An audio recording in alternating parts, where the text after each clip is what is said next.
Star Odyssey chapter 1360 to chapter 1411. When the group saw Long Kuei and Tian Ho, they bowed and greeted them as a sign of respect.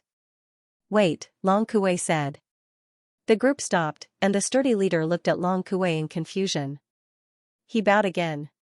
"Senior, what are your orders?" Long Kuei stared at him. "You stay." The man was stunned. "Has this junior offended you in any way?" Long Kuei indifferently replied, "If I tell you to stay, then stay. Everyone else is free to do as you wish." The man's expression turned ugly. "Senior, my exploration team accepted a mission and headed to the 3rd district to complete it. Without me, they wouldn't have been able to complete it. It has nothing to do with me." "There's no need to waste time," Long Kuei said. The man was helpless. He was just an enlighter who was close to becoming an emissary, and there was still some distance between him and Long Kuei. Tian Ho could easily destroy him. "May I know Senior's identity?" "I can answer to my employer," the man said unwillingly. Long Kuei closed his eyes. "The White Dragon Tribe." The man was shocked, and the group behind him was similarly shocked. "So you're one of the 4 Libras. Forgive me for not recognizing you, but since Senior has given the order, I dare not disobey." He then turned to the group behind him and said, "I can only stay here. If you're willing, you can head to the 3rd district to search. If not, I'll explain to my employer." The group behind him discussed for a while and eventually decided to head to the 3rd district. It was not easy to come to the mortal realm, and not just anyone could come. Furthermore, the Bifrost Bridge was not something that could be climbed at will. The price was too high, and they were unwilling to give it up. Not long after, the group headed to the 3rd district. Long Kuei did not stop them. He had only stopped the man because the man's strength was close to that of an emissary, which was enough to cause trouble or even threaten Long Shi. Long Kuei was not afraid that this person would attack Long Shi, but he was afraid that this person would attack Luin. If Luin died, it would be difficult for them to find another Luin. The Frigid Immortal sect was not a charity, and they would not do such a thing. Long Kuei had stayed here to stop this group of people. Whether or not they really wanted to assassinate Luin, he had to stop them. However, there was more than one entrance to the 3rd district. Long Kuei could only stop the experts in this direction, but he was powerless in the other directions. The White Dragon Tribe had developed into the 4 Libras since ancient times, and they had not relied on protection. Kuei had experienced life's death situations. In the lower mortal world, countless skeletons were buried there. Here, no one would even know if one died. Not even a corpse would be left behind. It was one of the cruelest places in the starry sky tree. At the same time, in the central plains, a city was lifted up by an unknown strength. It floated high up in the air and slowly swayed. Surrounding the city were chains formed from strange patterns, locking down the entire city. This was the sky cage, the nest. Only serious criminals would be imprisoned in the nest. This sky cage was constantly under the threat of death. An unknown power would only ensure that it did not fall to the ground, but it would not stop any creatures from attacking. Occasionally, there would be giant creatures that would rush into the sky cage and snatch some of the prisoners as food. This place was both a cage and a meal for many creatures. This was the cruelest prison. No one would register the prisoners here because there were people dying every day and people being sent in every day. At this moment, in a corner of the sky cage, the void distorted, tearing apart as it approached. If anyone else saw this, they would be shocked. Only a powerhouse at the level of an emissary or above could tear apart the void of the central plains, and to do so without being detected required even greater strength. The nest was not without experts, and there was no prohibition against using force here. A figure fell and smashed into the ground. Due to being eroded by storms for many years, the ground had long since dried up. The figure propped himself up with one hand and looked around. Where was this? At this moment, a man walked over from afar, trembling in fear. The figure looked over, and when their eyes met, the man's pupils shrank as he pointed behind the figure. The figure turned around and saw a giant bird-shaped beast rapidly approaching and swiping out with its claws. 3 streams of chi revolved around the figure's body and violently blasted out, forcing the bird-shaped beast to retreat. The bird-shaped beast only had around 300,000 enlighters, which was not enough to threaten the figure, so it had no choice but to retreat. In the distance, the man heaved a sigh of relief and looked at the figure. The 3 streams of qi around the figure made him seem like a deity. This figure was none other than Xianxia. Recalling everything that Elder Chan had said, Xianxia looked into the distance. Was this the legendary place behind the 3 upper gates? Only here could one obtain the origin item and obtain the opportunity to become a progenitor. The only way to obtain this opportunity was to join a group that had become a young ancestor through the origin will sacrifice and follow that so-called young ancestor into a place called the Sovereign Realm, where there were countless ancient ruins.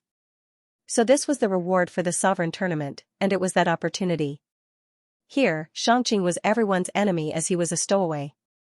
Once his identity was discovered, he would be surrounded and attacked. In the history of the Fifth Mainland, there was no lack of elite geniuses like him who had snuck into this place, but very few had ever returned alive. Should he approach a young ancestor? Xianxia pondered over what to do. Far away in the distance, there was a dazzling and beautiful golden wheat field. From above, the wheat field formed various patterns, like a child's drawing. Xiaoshi fell into the wheat field and immediately dodged. She looked up and saw the blurry image of the top realm, as well as the stars in the sky. This was the place where she had to approach one of the junior patriarchs after the upper 3 gates. The middle realm had the middle calm sea, and beneath the middle calm sea was a strange underwater city. Xiao Luo had fallen into this underwater city. The top 10 had all fallen into the middle realm, and they could only fall into the middle realm. The lower realm was too dangerous, and the top realm was too easy to discover. Lu Tianmu stood quietly in the middle of the ruins. She lowered her head and looked at the broken ground. This was a sword scar. She squatted down and touched the sword scar with her finger. Her finger trembled slightly. Lu Tianmu's expression, which had never changed in 10,000 years, was now filled with excitement. She could feel the terrifying sword intent. It might even surpass the 13 swords. She looked up and saw a giant stone tablet in the distance. Ascension Mavis appeared in a river. It was not a normal river, but a strange ring-shaped river. Layer upon layer, it extended into the starry sky, as if it could connect to a certain star. She appeared in this river. There was a civilization, a ship, and a city here. Yao Xian appeared on the rainbow bridge. He looked at the yellow light beneath his feet and was a little confused. What the hell? Color? It was not the earth, nor was it the starry sky. On this yellow, there was a city. It did not seem too glaring. There were many powerful families in the middle realm, and there were many emissaries. Some of these families were attached to the 4 cardinal scales, some were attached to the Nong family or the Lu family, and some were independent. The Bei family was one of them. They did not attach themselves to anyone, and their huge family occupied a vast territory. They could survive because the Bei family had emissaries. Similar to the civilization at the peak of White Mountain, the Bei family also had ponds. Each pond had its own civilization. Some civilizations were cultivation systems. Occasionally, someone would cultivate to a certain level and break out of the pond, only to realize that they were just ants in the Bei family's pond. Some ponds developed technological civilizations. Some technological civilizations developed too quickly, and they developed something similar to a spaceship and broke out of the pond. Wu Taibai appeared in one of the ponds. Here, technological civilizations developed. Ziyi appeared on a mysterious island that was not made of stone or soil. Instead, it was made of food. Even though Ziyi had cultivated for so long and had seen countless strange things in outer space, she had never imagined that she would one day appear on an island made of food. Drunkard appeared on a barren land, but this was not the middle realm. This was because Drunkard could see the middle realm when he looked up. This was space between the middle realm and the top realm. She appeared on a planet in this space, and this planet's civilization had been destroyed due to the chaos of war. The last person in the top 10 was Obscured. The Hall of Honor had originally sent Starsabil to replace Obscured, but Starsabil had not been willing, so Obscured could only take her place. He arrived in the middle realm and arrived at a dusky place that was completely devoid of human habitation. Drunkard released his domain, but he did not see a single person. This was practically a no-man's land. At this moment, Luin did not know that the top 10 were all here. He had been one step ahead of the others, and he was rather depressed and sullen. Stay away. Don't leave that circle, Longxi's voice came from afar. She was fighting against an 8-legged, frog-like creature. Luin had been ordered by Longxi to stay in a circle and not move. The circle was a power vessel that isolated the void and protected Luin. In the cosmic tree realm, only envoys could isolate the void. This power vessel was meant for Longxi to protect herself, and it was now protecting Luin while she faced off against these monsters alone. The 8-legged frog-like creatures were not easy to deal with. They had a variety of colors, and it was obvious that they were poisonous. Their strange cries affected even Luin, as his spiritual force was enough to resist Xianxia. Longxi was also uncomfortable. She raised her hand and used the white dragon heaven inspecting mirror in an attempt to trap the monster. However, the monster's venom was so fierce that it corroded the mirror, and it viciously slammed into Longxi. Longxi's figure moved and avoided the monster's attack, but it did not attack her. Instead, it stared at Luin and opened its mouth, shooting out multicolored venom. Luin felt a chill run down his spine, and he almost put on his universal armor. Don't leave the circle, Longxi warned, afraid that Luin would flee. Luin did not move, and the venom slammed into the circle, distorting the void. However, it did not touch Luin. Luin heaved a sigh of relief. Fortunately, this monster only had a power level of 400,000 at most, which was not enough to break out of the circle. Still, it was strange no matter how he looked at it. After a long time, Longxi finally killed the monster. Its skin was soft but tough, and Longxi's spear could not pierce through it. In the end, she had to stab it through its mouth to kill it. Panting heavily, Longxi put away her spear, and the circle automatically returned to her cosmic ring. Luin walked over and handed her a bottle of water. Longxi indifferently replied, "No need." Luin wanted to tell Longxi that he didn't need her protection, but after some thought, he decided against it. If he acted too well, it would arouse suspicion. Right now, he was most curious about the White Dragon Clan's secret technique. Longxi hadn't used any during the difficult battle just now, which was too strange. The four-way scales couldn't possibly have any secret techniques. He turned to look at the 8-legged frog-like monster. One could easily encounter such a monster in the lower realm. If the entire lower realm was thrown to the 5th continent, wouldn't the 5th continent be flooded with blood? Let's go, Longxi said. She identified the direction and walked off. Luin followed closely behind her. A day later, they were attacked again. This time, it was a bug that burrowed out of the ground and tried to burrow under Lu Yin's feet. Luin was so frightened that he quickly dodged, but the bug was too weak. It was an explorer at most, and Longxi instantly killed it. However, when the two saw that the ground was filled with bugs, they quickly fled. There were just too many of them. From Lu Yin's perspective, these towering trees in the mortal realm weren't trees at all. They were roots. The two trekked for a few more days, and during this time, they were attacked by various creatures no less than 10 times. As their field of vision widened, Luin saw a gigantic white head in the distance that almost covered the entire sky. It was the ancestral Mang's head. Luin couldn't see its full appearance at all. Most of the head was above the clouds, and only a small portion was visible. Even so, that small portion was so huge that it looked like a continent hanging upside down in the sky. Luin was stunned. No wonder it could wrap around the mother tree. He couldn't even see the end of the head. It was just a head, but it was so huge. Longxi's eyes burned with respect when she saw the ancestral Mang's head. She slowly bowed, and Luin followed suit. The ancestral Mang should be the most powerful existence in the mortal realm, Luin said. Longxi's voice carried a rare hint of shock and excitement. Of course. Without the ancestral Mang, these creatures would have rushed to the middle realm. The ancestral Mang suppressed the entire mortal realm on its own. What's the most powerful creature in the mortal realm besides the ancestral Mang? Luin was curious. Longxi muttered, I'm not sure. It's said that a few thousand years ago, a monster at the level of a half-ancestor was killed, and even before that, there was a catastrophe. Everyone who entered the lower realm died, and it even caused a white dragon to rise. Even before that, it was said that there was a fish in the lower realms ocean that was incomparably huge.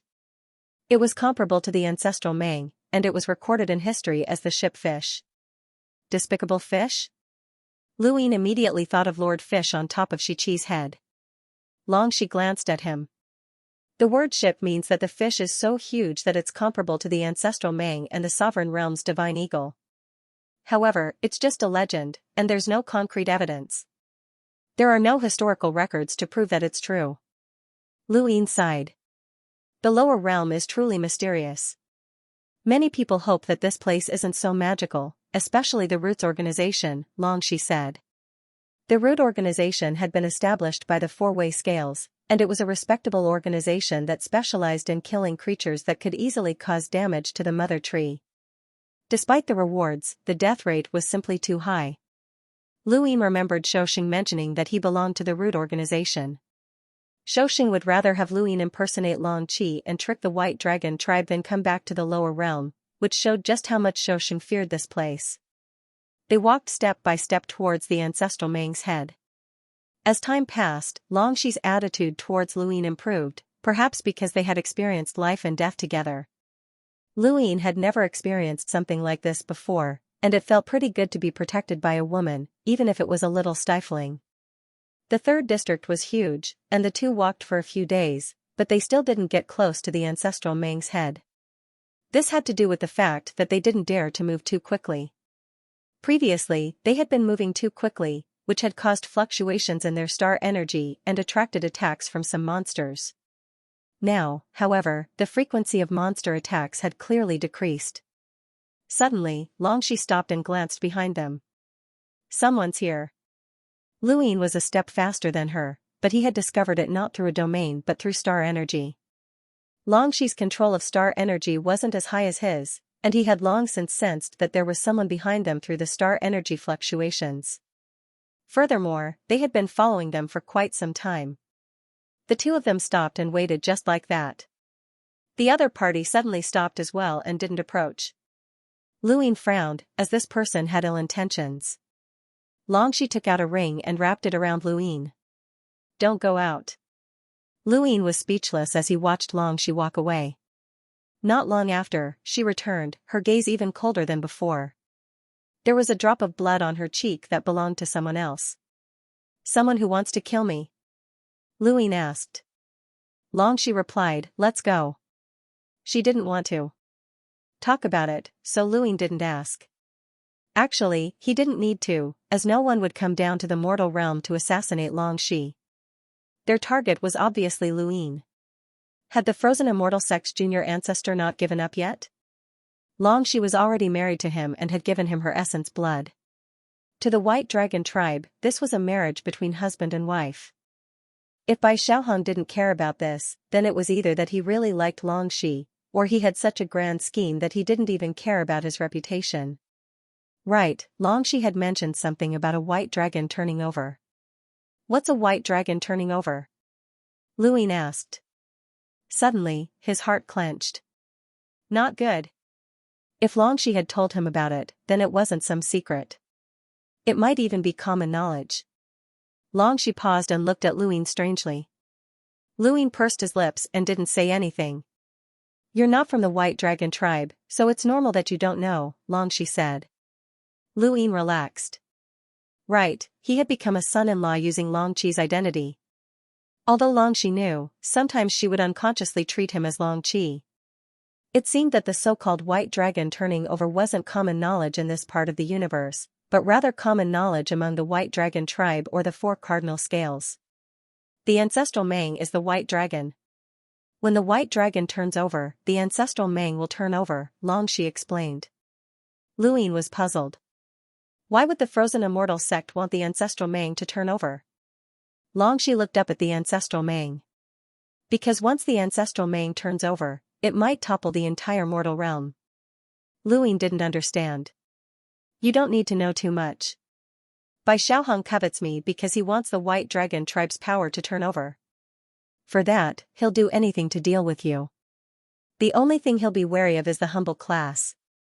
Other than that, even the White Dragon tribe, Shenwu Plain, and the Wang family aren't enough for him to be wary of. The Four Cardinal Scales has its own rules, and the humble class is independent. So you want your brother to think of a way for me to join the humble class? Luyin asked. Longxi replied, once you join the humble class, keep a low profile and don't reveal your identity. With Bai Xiaohong's abilities, he can arrange for someone to join the humble class, but even if he wants to deal with you, he'll have to abide by the rules of the humble class. As long as you don't make any mistakes, no one can do anything to you. In half a year at most, my brother will let you retire, and it won't be so easy for Bai Xiaohong to deal with you then.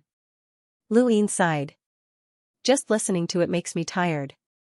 Longxi looked at him. From the moment you agreed to impersonate Longqi, your life's trajectory changed. You can either die or do as I say. She then walked away. Why was her temper so bad again? Luyin felt helpless. With Bai Xiaohong's methods, there's definitely more than one group of people, Longxi said and threw the circle to Luyin. Protect yourself. Just as Longxi had said, they were ambushed by many people along the way. Some of them were even openly besieged. These people didn't just come from the 3rd district, some had come from other districts. They had suffered heavy losses, but Luyin didn't know what conditions Bai Xiaohong had given them, but they were willing to risk their lives to kill him. Luyin could feel Bai Xiaohong's influence. If they were in the 5th mainland, Luyin could also arrange for countless people to assassinate Bai Xiaohong. Lu Yin's status in the 5th mainland was similar to Bai Xiaohong's in the heavens. He could already imagine how exciting the next few days would be. Longxi dealt with group after group of people. Blood dripped from the tip of her spear, and there were still 3 people around her who looked at her in fear. They then looked at Luyin, who was in the middle of the circle. They growled and attacked at the same time. Longxi's spear drew an indescribable trajectory and pierced through the necks of 3 people. In Lu Yin's eyes, it was only 1 spear, but it also seemed like 3 spears. He saw the movement of the spear being retracted, but he didn't see the moment when it was pulled out. The White Dragon clan's spear techniques were invincible, and he had seen it for himself during this period.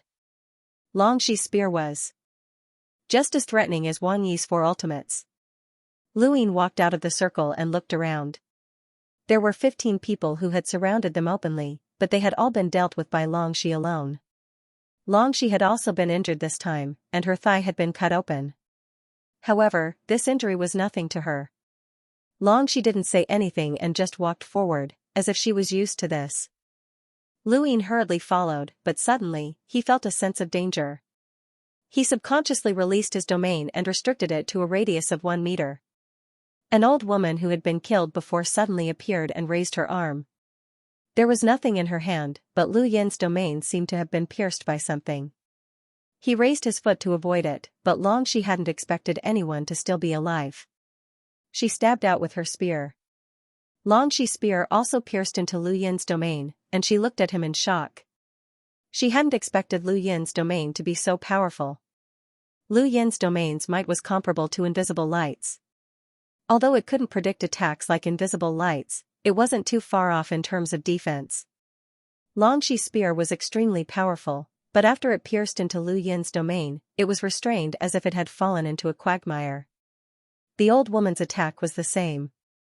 Lu Yin suddenly retracted his domain, and Longxi's spear pierced through an invisible weapon. Sparks flew in all directions. Lu Yin still couldn't see the old woman's weapon, but his control of star energy allowed him to sense that it was an invisible thread. The old woman's figure flickered, and she rushed in the same direction as Lu Yin. Lu Yin raised a brow. If he hadn't known about her weapon, he would have thought that she was trying to escape. The old woman clearly wanted to use the thread to cut off his neck, and even Longxi thought that she was trying to escape. Lu Yin immediately took out the circle, and the old woman's thread slashed at it. It distorted the void and was unable to penetrate. The old woman's eyes flashed, and she immediately fled. Longxi's palms were sweaty. If Lu Yin hadn't taken out the circle in time, he would already be dead. She couldn't let this person go, or she wouldn't have the competence to deal with him and the monster from the mortal realm at the same time. She also knew the old woman's origins, and she couldn't afford to be careless. Stay in the circle and don't come out, Longxi barked at Lu Yin before chasing after the old woman. The white dragon's swimming step was even faster than the old woman's, so Luin quickly caught up to her. Luin looked at Longxi's back and sighed. Get up, stop pretending. There were no abnormalities in the surroundings, and Luin scanned the dozen or so corpses on the ground before fixing his gaze on one particular man. He walked out of the circle and looked down at the man. The man's eyes suddenly widened, and he stood up, looking at Luin in shock. Are you curious how I found out that you're still alive and that you dared to walk out of the circle? Luin smiled. The man's eyes narrowed, and a bloodthirsty killing intent flashed in the depths of his eyes. He suddenly turned around and left decisively. This person was an enlighter, while Luin was a hunter who had walked out of the circle. The man had not even tried to assassinate him. Luin was shocked.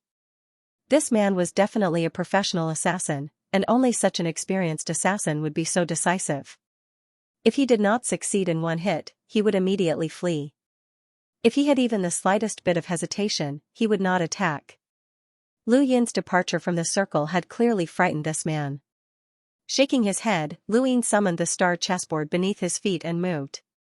He did not move, but instead moved the man in front of him. Under the man's incredulous gaze, Luin raised his hand, and a gust of wind shot out from his fingertip, piercing through the wound that Longxi had left behind. The man had never imagined that Lu Yin's strength would be so terrifying, to the point that he could not even resist. Luin tossed the man to the spot where he had pretended to be dead and returned to the circle to wait for Longxi.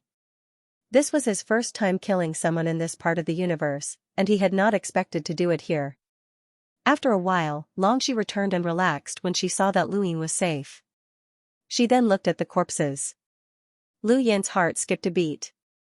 Did it go well? Longxi coldly replied, someone from Boundless. Boundless? Luin was afraid that this was common knowledge, so he did not dare to ask further. Longxi looked at the corpses one by one, and Luin was afraid that she would discover something strange about the man's death. Longxi suddenly shouted, "Don't come out." What's wrong?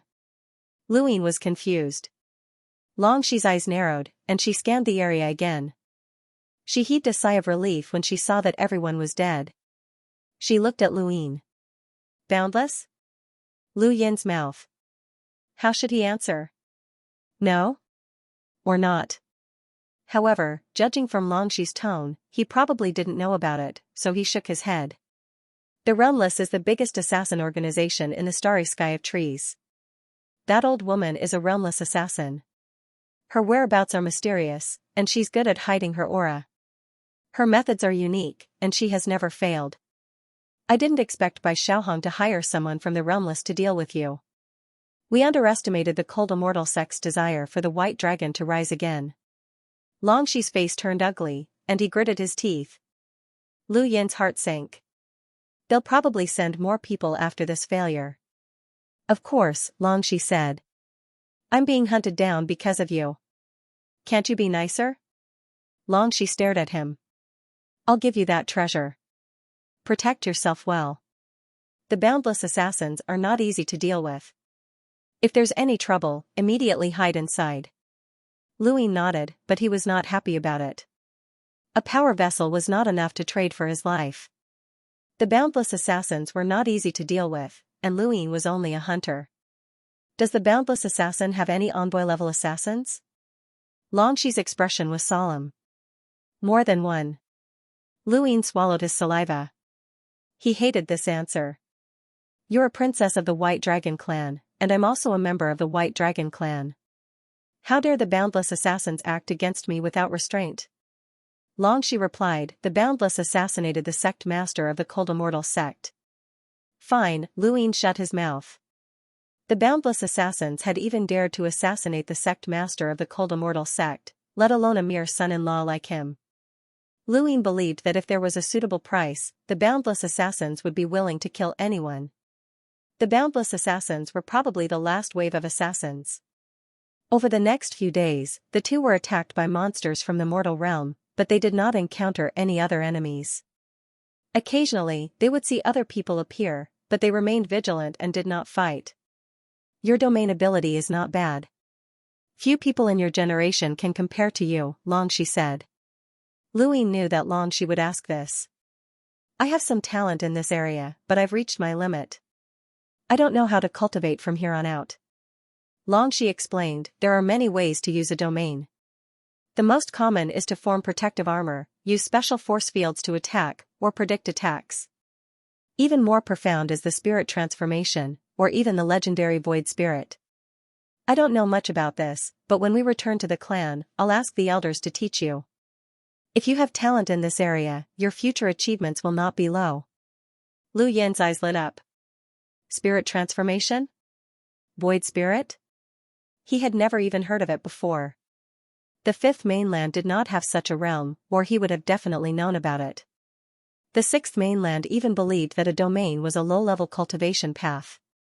The fifth mainland was most likely missing a cultivation method, while the sixth mainland had taken a different path. Regardless of whether it was the cultivation level or the path, this space was similar to the fifth mainland, but it was a level higher. Could it be that the fifth mainland had been separated from this space? They had been in the mortal realm for almost half a month, and while the two were resting, a figure rushed over from behind them. Xianxia was on high alert, but Lu Yin did not say anything and just hid in the circle. They had seen this person before a few days ago. This person belonged to an expedition team, and they had met but had not spoken.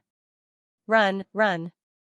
The fear ants are passing by, the person shouted in fear, quickly passing by Lu Yin and Xianxia and fleeing into the distance.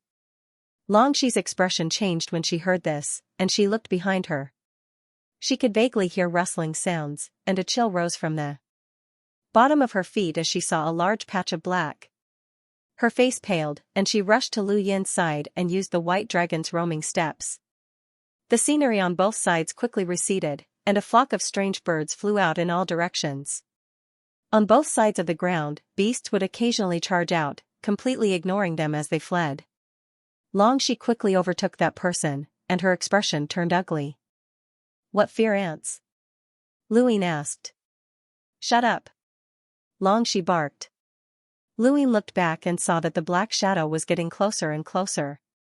It was fast and huge, and more importantly, there was a large patch of emptiness behind it. There had clearly been trees there, no, the roots of the mother tree, but they had all been flattened, and not a single blade of grass grew. Lu Yin's expression changed, and he extended his domain. Don't be rash. Those are fear ants that can pierce through domains and spiritual force. Even your circle can't block them, and they can devour the void. Xianxia scolded. Lu Yin quickly stopped, and at this point, he could clearly see that the black shadow wasn't a single creature, but rather countless palm-sized ants. They formed a round ball that rolled towards them at an incredible speed, and wherever they passed, not a single blade of grass would grow. Similar ants could be found in many places, but none of them could scare someone like Xianxia. These so-called fear ants from the mortal realm actually terrified her. Not long after, the person who had warned them was caught up by the fear ants, and he screamed before falling silent. The fear ants weren't just a single ball, there were many of them, and they could transform into all sorts of shapes. The person was pierced by the ants, and not even his bones were left behind. Lu Yin's scalp went numb. Faster, it's too late. The fear ants were moving faster and faster, and he subconsciously hugged Xianxia. The sensation was quite good, and she stiffened, but she didn't stop him. Escaping was more important. Lu Yin couldn't help but want to put on his universal armor. These fear ants definitely wouldn't be able to destroy it. Suddenly, the fear ants stopped and stopped chasing them. Lu Yin heaved a sigh of relief, and Xianxia stopped as well, panting heavily as she looked behind them. Why did they stop? Lu Yin asked. Xianxia pointed upwards. Lu Yin looked up and gaped. This was the ancestral Mang's head. They were so close to it that he could even touch it if he soared into the air. It was no wonder that the fear ants didn't dare to chase them anymore. The ancestral Mang's aura was enough to protect them. If the ancestral Mang hadn't restrained the fear ants, what would we have done? Lu Yin asked. Xianxia replied, there's no time for nonsense. Let's go. She then continued forward, not bothering to pursue the matter of Lu Yin hugging her. Lu Yin looked back at the fear ants, even the circle couldn't protect him. This thing could devour the void, and even the envoys would be in grave danger if they fell in. The mortal realm was too dangerous. The further they went, the lower the ancestral Mang's head became. 2 days later, it was only a few dozen meters above the ground. Luin could touch it if he jumped, and he really wanted to do so, but Longxi stopped him. They were safe here, and with the ancestral Mang's aura present, no beast dared to approach except for humans. Another day passed, and Luin finally encountered the ancestral Mang. The moment he touched it, he didn't know how to describe that feeling. It was bone-chilling, and a shiver that came from his soul spread throughout his body. He didn't even dare to move, and the image of the ancestral Mang soaring appeared in his mind. What followed was a merciless gaze from the ancestral Mang that filled him with boundless fear.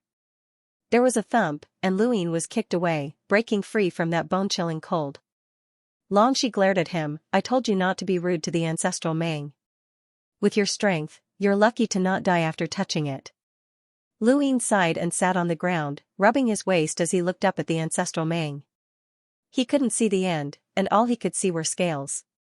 He would remember that feeling for the rest of his life. This was the first time he had encountered a progenitor, and no one would believe him, let alone the fifth mainland.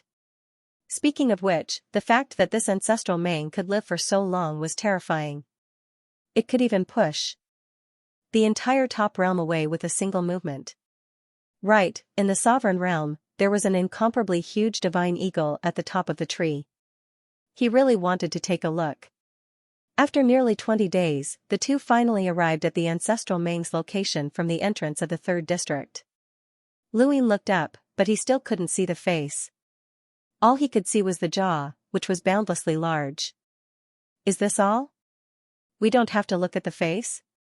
Longxi looked at the ancestral Mang with a pious gaze. "This is all we can do." Luin really wanted to see the ancestral Mang's face, but of course, he definitely wouldn't be able to see the entire thing. Longxi began the White Dragon tribe's unique ritual of worship. Luin followed suit and followed suit. He really didn't understand the point of doing all this. The ancestral Mang couldn't possibly open its eyes and bestow them with power. Luin even speculated that if the ancestral Mang did open its eyes, they would be the first to be swallowed. However, they were so small that they weren't even enough to fill the gaps between its teeth. Wait, the ancestral Mang had been sleeping all this time. Luin felt like he had discovered the truth and was debating whether or not to tell Longxi. After completing the ritual, Luin asked, "Can we go now?" Longxi nodded and looked at the ancestral Mang with fervor. "The White Dragon tribe's power comes from the ancestral Mang. If I can see it awaken one day, my life will not be in vain." "When will it awaken?" Luin was curious. Longxi's gaze dimmed, but she didn't speak. "What about the terror ants?" "We'll definitely go back the way we came, and we'll run into more of them." Luin thought of a serious problem. Longxi squatted down and touched the soil on the ground. "The ancestral Mang has been sleeping here for a long time. This soil contains its aura, and it'll be enough to deter the terror ants." "That's too risky," Luin said. "You can stay too," Longxi said faintly. "If you stay, I can announce that you've been enlightened and feel the ancestral Mang's blessing. You can also avoid Bai Xiaohong's schemes. Emissaries won't dare to act recklessly here, and without becoming an emissary, you won't be able to break out of this circle." Longxi's eyes lit up as she spoke, and Luin quickly buried himself in the ground. "I still prefer to go out." Longxi didn't say anything else, but she seemed a little regretful. Luin was speechless. This girl really wanted to leave him here. He didn't want to stay in this damned place. The ancestral Mang could crush him if it flipped over in its sleep one day. They came slowly, but left quickly. There were no monsters or people here, and it only took them half a day to reach the place where the terror ants had been. Luin panicked as he looked at the endless expanse of empty land. This was the terror of the terror ants. Not even a blade of grass could grow here. "The terror ants damaged the mother tree a lot, right?" Luin asked. Longxi said solemnly, "More or less. The terror ants are one of Root's greatest enemies, and hundreds of experts from the organization die every year." "You didn't ask for help from a stronger expert? Are the four-way scales not going to be affected?" Longxi said calmly, "There are strong and weak horror ants, and their reproductive abilities are unparalleled. They can't be completely wiped out. Most of these creatures in the mortal world destroy their mother trees, but they have their own ecological chain. If one of them is truly wiped out, the consequences could be disastrous. The terror ant had already disappeared. Looking at the empty space, it had gone in another direction. Due to the barren land of the terror ants, the two of them did not encounter any monsters on their way back. They were all scared away by the terror ants. Before they encountered the terror ants, they were already familiar with the path. In less than 3 days, the two of them returned to the entrance of the third zone. They saw Chi's huge body, Elder Long Kuei, and some of the people he had forced to stay. Long Kuei heaved a sigh of relief when he saw that Long Shi and Luyin had returned safely. Even though the two of them looked a little battered, it was fine as long as they had successfully paid their respects to the ancestral Meng. There were so many people at the entrance, and all of them were experts. Luyin knew that Long Kuei had stopped them on their behalf. Most of these people definitely had nothing to do with them, and there were even envoys among them. However, Long Kuei had stopped them all just in case. Sorry for the offense, everyone. Please enter now, Long Kuei said to the people who had been stopped. The group had no choice but to feign politeness and enter the third zone one by one. Among them, one of them looked at Luyin viciously before entering the third zone. Sorry to keep you waiting, Elder, Long Shi said. Long Kuei smiled, as long as you're fine. To the side, Chi raised its body and stared at Luyin with its 2 heads. It seemed to be very happy that Luyin had returned. Luyin felt like this guy was looking at him as if he was a toy. If it hadn't been for the fact that it had admitted defeat when they had first entered the mortal world, Luyin would have been a little afraid of it. But now, it didn't matter. It was just a coward, and he had his own circle. When he saw Tian Ho staring at him with a playful expression, Luyin raised a brow and glared at it. Tian Ho's eyes lit up, and then it opened its mouth to roar. Immediately after, an even louder roar came from afar, and Tian Ho immediately cowered. Luyin was shocked as well. Were there that many envoys here? Long Kuei helplessly said, "Let's go." Long Shi stared at Luyin and then stepped onto Chi's back. Chi spread its wings and flew towards the Bifrost. Their journey to the mortal world had come to an end. On the Bifrost, the red zone led downwards, while the orange zone led upwards. The Bifrost was huge, and it wasn't easy to travel from the red zone to the orange zone. Even with Chi's speed, it would still take a long time. Luyin found it strange that there were no spatial transference devices in this region of space. Even the Astral Combat Academy had one. It was his first time here, and each zone had its own characteristics and rules, so Luyin didn't ask too many questions. Sitting on Chi's back, Luyin saw group after group of people heading towards the mortal world. Although the mortal world was extremely dangerous, it was also fatally attractive to them. Luyin looked down, and those who were above the red zone and heading towards the mortal realm also saw the Tian Ho flying over their heads towards the orange zone, as well as Luyin and the others on its back. Many people were envious. An envoy's mount was obviously owned by a superpower, and it might even be the 4 cardinal scales. Chi flew past quickly, but it didn't fly horizontally. Instead, it flew as high as it could. Within the red region, there were 2 people who caught Long Kuei's attention. They're actually from the Lu clan. As he spoke, he had Ho slow down. Long Shi followed Long Kuei's gaze and saw an old man with his hands behind his back. He looked old and senile, as if he could collapse at any moment. However, Long Shi's expression changed when she saw the old man clearly. Master Jian, Lu Yi. The old man looked up and saw Long Kuei and Long Shi. He smiled and nodded. Long Kuei nodded. Long Shi pulled Luyin up and bowed to the old man. There was a young man behind the old man, and he stared at Luyin in a daze with intense shock in his eyes. Luyin was the same, and he stared in shock at the young man behind the old man. It was Zhang Dingtian. Luyin had never dreamed that he would meet Zhang Dingtian here.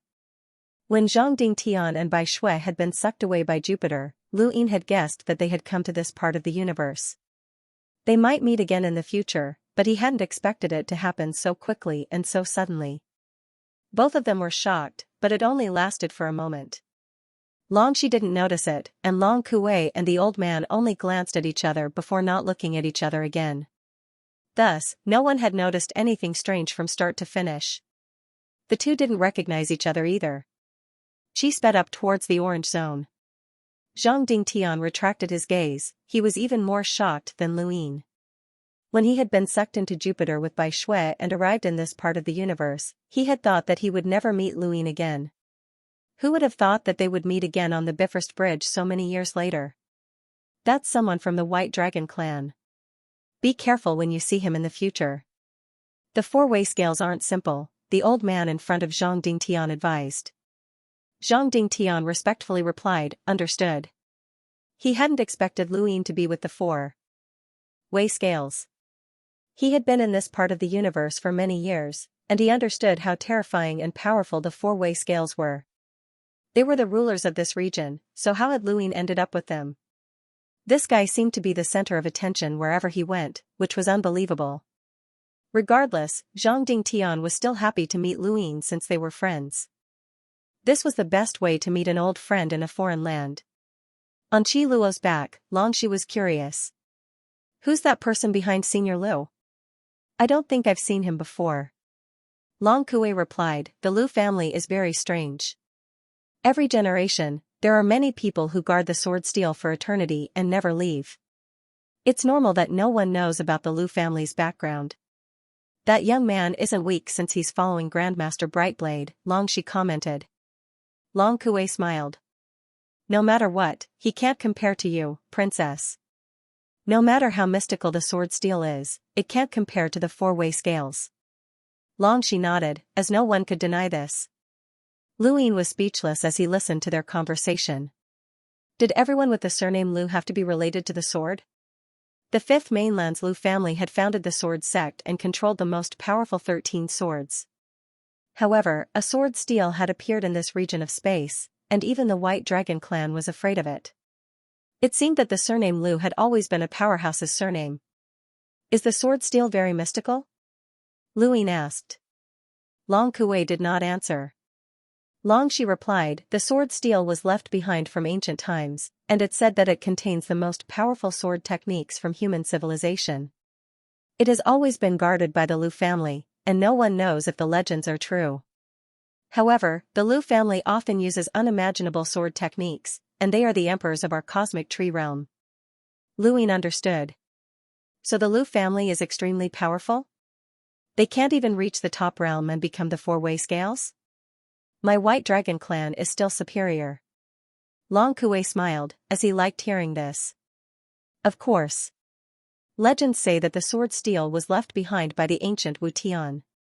That's ridiculous, as Wu Tian was the first human to use weapons. How could he only have swordsmanship? Wu Tian was one of the most ancient ancestors, so how could his things have been passed down until now? People needed to be praised, and when Luin praised the White Dragon clan, Long Kuei immediately spat out some information. Wu Tian? One of the most ancient ancestors? There was actually such a powerhouse who had created the first human to use weapons? That was really too far away. Compared to the death god, who was more ancient. Longxi said, Wu Tian's existence itself is also a legend, and there are no historical records that can prove his existence. Perhaps Wu Tian is a kind of spirit, a symbol, or the name of a certain era. That's possible. There are many legends about the ancient ancestors, but very few can be confirmed. Wu Tian, destiny, the death god, and even the ancestors who created the human race. The only one that can be confirmed is Lu. Suddenly, Long Kuei paused and did not continue. Longxi trembled and remained silent. Lu Yin's heart skipped a beat. Lu? What did that mean? Was it a surname? Or was it the title of an ancestor? Could it be the oldest progenitor that had been confirmed and discussed alongside the Grim Reaper and Fate? Was it related to the surname Lu? He looked at Long Kuei, but the old man's lips were sealed. Lu Yin's heart felt like it was being scratched by a cat. He wanted to ask, but Long Kuei definitely would not say anything. There was one thing that Lu Yin was certain of, his real name could not be exposed. The surname Lu seemed to be rather unique in this region. On the Fifth Mainland, it was one of the primeval surnames, just like Lu and Bai. However, in this region, it was rather strange. The cloud pass stone on Longxi's wrist vibrated, and Long Tian's figure appeared. It's done. Immediately bring Long 7 to the Yin Mountain district to report. He has officially joined the humble class, and the mission location will be the Yin Mountain district of the Central Plain realm. Longxi nodded. Understood. Long Tian looked deeply at Longxi. Warn him not to cause trouble. Stay there for a few months, and I'll think of a way for him to obtain contributions so that he can smoothly retire. He then vanished. Longxi said to Long Kuei, Yin Mountain district. Long Kuei sighed. Young ancestor, you've put in a lot of effort this time.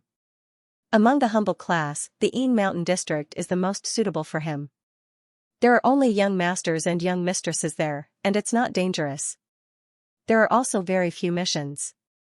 Xianxia is famous for being lazy and never fights for contributions. Even the 4 scales of the upper realm sent their hedonistic sons to the Yin Mountain district. Stay there for a few months, earn some contributions, and retire. He'll be safe for the rest of his life, and no one will dare to touch him. Just a few months and he'll be protected by the humble class. Young ancestor must have paid a heavy price. Long Kuei had said that Long Tian had paid a price, but he was actually referring to Longxi. He was well aware of the siblings' situation, and Long Tian would not have been able to reach this stage without paying a huge price. It was easy to throw someone into the Yin Mountain district, but it was difficult to obtain contributions there. Most of the young masters and young mistresses there could not obtain any contributions, only the 4 scales had the ability to do so. Retiring without contributions would at most add a layer of polish to one's identity and make others wary.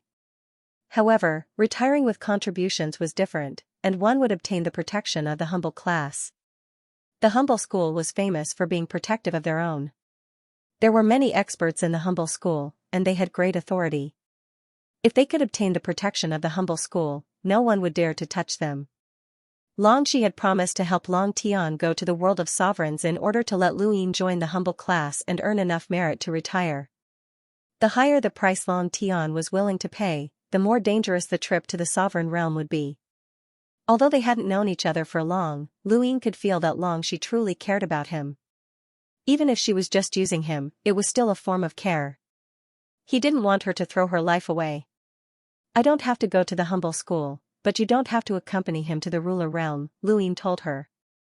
Longxi looked at him. You saw what happened in the mortal realm. There are people who want to kill you all the time, and they even hire boundless assassins. Without the protection of a poor student, you'll be walking on the edge of a cliff for the rest of your life. You can die at any time. Life and death are determined by the heavens. To be honest, everyone is afraid of death, but I don't want to sacrifice you in exchange for my life. You should know that if you die in the sovereign realm, I won't be able to live either.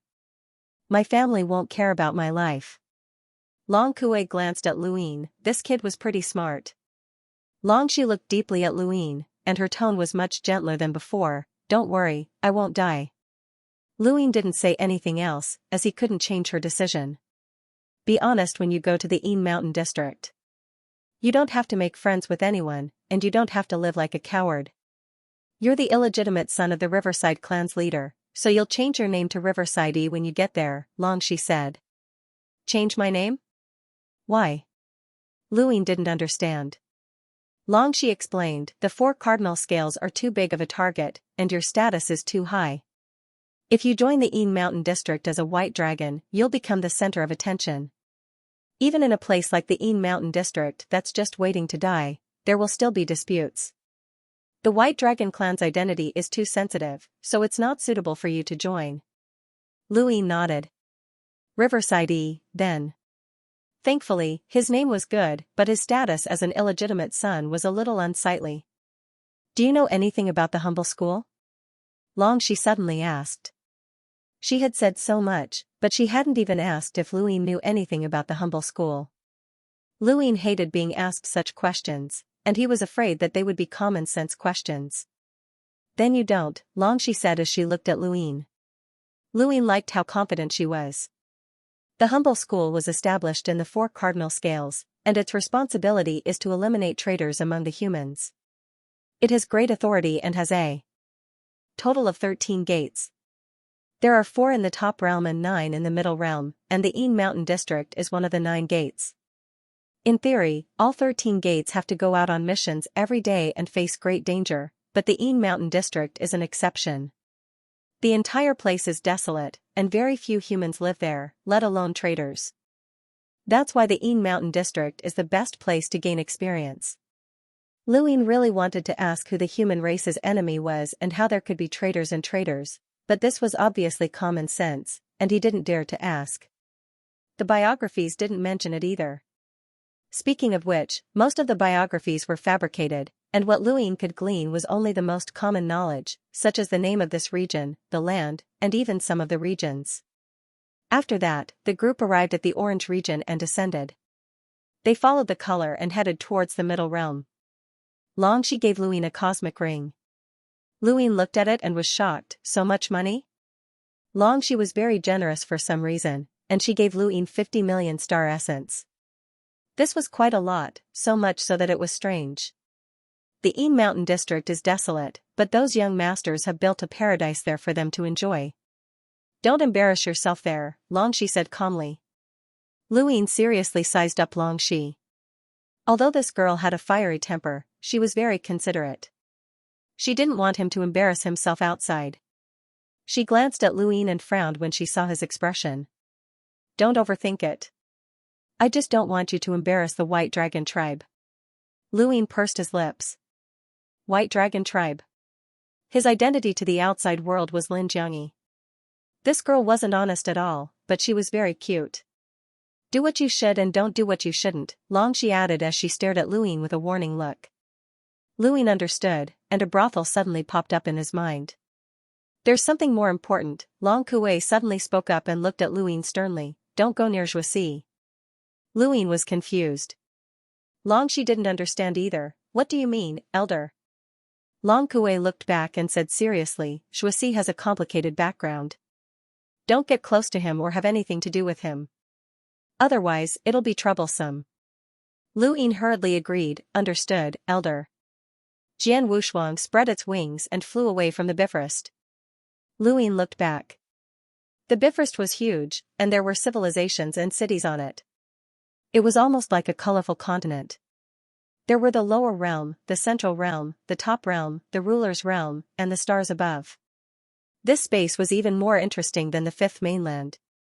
The Yin Mountain District and the White Mountain District were not in the same direction, and even if they were slightly offset, there would still be a considerable distance between them. Jian Wushuang flew towards the Yin Mountain District. A few days later, Luin was attracted by a strange light in the distance. It was just a speck of white, but it was the most eye-catching scene in the universe. Luin looked at the speck of white, and it gradually expanded until it enveloped him. Suddenly, his mind buzzed. Not good. It was a spiritual force attack. Lu Yin's eyes turned cold, and he growled. Beside him, Long Kuei was alarmed, and he turned to stare into the distance. How dare you? He raised a palm and slapped out. The palm wind tore through the void and disappeared. Following that, the white light in the distance was obliterated as the palm shattered the heavens. It wouldn't have been difficult in the fifth mainland, and Luin could have done the same. However, it was completely different in this part of the universe. His full-powered attack couldn't even tear through the void, let alone obliterate it. If Long Kuei's palm had been used against Luin, he would have died without a doubt unless he wore universal armor. The white light was swallowed up by the obliterated void, forming a black hole that scattered in all directions. Jian Wushuang let out a furious roar that spread out in all directions. Beads of sweat dripped down Lu Yin's forehead as he panted heavily. Xianxia supported him with one hand. How are you? Luin panted again and waved a hand. I'm fine. Long Kuei's face was terrifyingly gloomy. It's an assassin from Boundless. Only. That place has all sorts of assassination methods that are impossible to guard against. Even I didn't notice it. Luin was still afraid, as Boundless was truly terrifying. The assassination attempt in the mortal realm had been within his range of vision, but the scene that had just occurred had exceeded his expectations. A white light had attracted Lu Yin's attention, and a spiritual force attack had followed his line of sight. If not for Lu Yin's powerful spiritual force, he would have been turned into an idiot in an instant. This person had dared to assassinate Long Kuei, who had a power level in the hundreds of thousands. It was no wonder why he had dared to assassinate the sect master of the frigid immortal sect. At that moment, Luyin was quite wary of Boundless. This time, Boundless had clearly not expected Lu Yin's spiritual force to be so powerful. What about the next time? The assassination attempt in the mortal realm had failed, but Luyin believed that Boundless would have a 90% chance of succeeding the next time. Lu Yin's thoughts were in a mess. He had thought that with the universal armor, the circle that Longxi had given him, the Tianhuang array, and the walnut power vessel, he would be safe. However, he had underestimated this region of space. If even one's line of sight could be used as an assassination method, then what else was impossible? Smell? Hearing? What else? This Boundless might have used anything that humans could come into contact with as an assassination method, which was extremely terrifying. Longxi's expression turned ugly. Where's that assassin? Long Kui replied, dead. Luyin looked into the distance. He was traumatized, and he would not dare to look around in the future. This time, he used spiritual force to assassinate. Although that assassin's spiritual force wasn't very powerful, he used it exquisitely. He was actually able to assassinate with his line of sight, Long Kui said. Longxi looked at Luyin. The assassin was careless once, but he won't be careless a second time. This time, the assassin's spiritual force wasn't strong, but it might not be the same next time. Long Kui solemnly said, don't worry, I'll be on full alert on the way to the Yin Mountain District. This won't happen again. Once I join the humble class, the Boundless assassins will demand a lot more rewards, and Bai Xiaohong might not be willing to pay. Even if the assassination is successful and the humble class investigates, he might not be able to afford it. That person is unreasonable. Longxi nodded. There was one thing they all knew, but they did not say it out loud. Even if Bai Xiaohong did not hire Boundless assassins, he still had ways to deal with Luyin. Even if Luyin joined the humble class, he would still have ways to deal with him. Longxi was in a bad mood. She was exhausted from the repeated assassinations. The more frequent the assassinations, the greater the frigid immortal sect's scheme against the White Dragon tribe. It also meant that the frigid immortal sect cared less about the White Dragon tribe. What did this mean? It meant that the frigid immortal sect was strong enough to break the rules of the four cardinal scales. A woman appeared in her mind. It was this woman who had transformed the frigid immortal sect. By Xianxia, this woman was above the entire starry sky of the trees. The Yin Mountain District was a gloomy place just from its name. In reality, it was desolate and uninhabited. No one lived in this huge area because it was not suitable for living. There was a huge poisonous swamp filled with marsh gas that covered the entire area. A group of creatures that were born from this swamp lived in the Yin Mountain District, making it uninhabitable. The humble class had many experts, and the Yin Mountain District was the smallest of the 9 gates of the Middle Realm. They had set up a separate gate here because the area was too big. Without the Yin Mountain District, the other 8 gates would take care of the Yin Mountain District, which would take too much time and not be worth it. The Yin Mountain District was useless, but it was a pity to abandon it. Many people thought that the Yin Mountain District was a place for rich kids or those who had made mistakes. Those who wanted to make a name for themselves or were punished for their mistakes would all come here. There was only one city in the entire Yin Mountain District, Yin Mountain City. Unexpectedly, the city was very lively. Although there were not many ordinary people, there were many cultivators, and most of them were eating, drinking, and gambling. Anything that could be done in the outside world could be done here. This city specialized in making money from rich kids. Outsiders could enter and leave Yin Mountain City at will, but the humble class's headquarters in the Yin Mountain District was in the Black Wasteland to the west of the city. Tianho had long since changed its physique when it had approached the Yin Mountain region, and it had become an ordinary creature with the strength of a hunter. That way, it would not attract any attention. They landed on the west side of Yinshan City, and Luyin leaped down. Long Kui said, I can only send you up to this point. Your identity is Lin Jiangyi, so remember not to get too close to Zhuasi. Longxi looked at him from the back of the chariot. Keep a low profile and don't cause any trouble. You'll be able to follow me to the top world in half a year at most. Take care of yourself during this time. Luyin nodded. Don't worry, I'm an honest person, Very quickly, the Tian Ho soared into the sky and looked at Luyin with its 4 eyes before turning around and flying off in another direction. Luyin could see the pity in its eyes. This mount was really treating him like a toy. Luyin watched Tian Di disappear into the distance until he could no longer see it. He stretched lazily and took a deep breath. It felt great to be free. Under his feet, the ground was soft and black. It was obvious that this was not a good place. Luyin followed Long Kuei's instructions and headed to the headquarters in the Yin Mountain district. This was a mountain range, and there were no signs of human habitation. Occasionally, there would be some strange-looking creatures. They all looked ferocious, as if they had never seen the sun for a long time. This chapter is not finished. Please turn the page. Luyin walked along the mountain range for half a day before finally seeing a large cluster of buildings that stretched into the distance. These buildings were built against the mountain and seemed to be embedded in the mountain itself. This was the headquarters in the Yin Mountain district. As he approached the headquarters, Lu Yin's domain sensed intense star energy fluctuations in front of him. He raised a hand and slowly moved it. There were about 100 people fighting in front of him, and the strongest among them was only a hunter. They were not a threat, so Lu Yin quickened his pace. Not long after, he crossed over a patch of black land and saw that outside the headquarters in the Yin Mountain district, there were more than 100 people engaged in a chaotic battle. Roars of battle rang out, and even further away, there were a few people inside the headquarters who were pointing and whispering. There were also a few who did not seem to care and continued with their own matters, as if this was a common occurrence. Luyin looked up at the headquarters in the Yin Mountain district. As one of the 9 gates of the commoner realm, there were envoys here, as well as enlighters with power levels of 300,000 to 400,000. Luyin still had to disguise himself, just like he had when facing Long Kuei and Long Shi. Below him, the battle seemed intense, but there were no deaths, and none of them were using any weapons. Most of them were only explorers, and some were not even explorers. Of course, there were also cruisers and hunters among them. This region of space was extremely stable, and the ground was abnormally tough. Even with so many people fighting, the destruction would not be too great. If it had been the 5th mainland, then many planets would have been destroyed.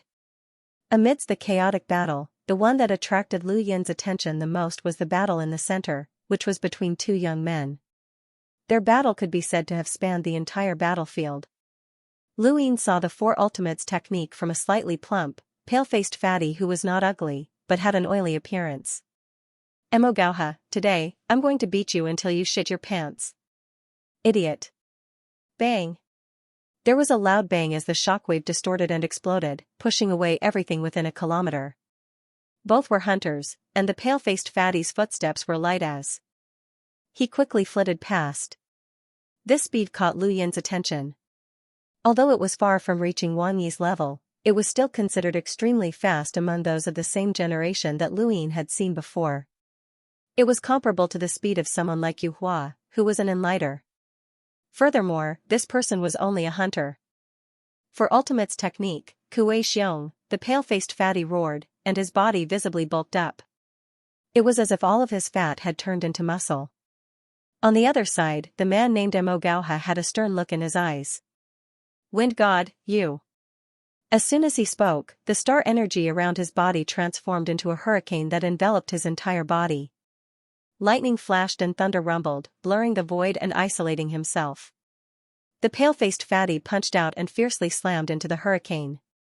The ground cracked, and countless sharp edges shot out in all directions. Many people cried out in pain, but because the force behind the punch was too great, the fatty could not stop himself, and his entire body was swept to the side by the hurricane. Emogauha took advantage of this opportunity and sneered as a blade appeared in his hand. The fatty gritted his teeth and spread out his fingers. For Ultimate's technique, Pro Radish.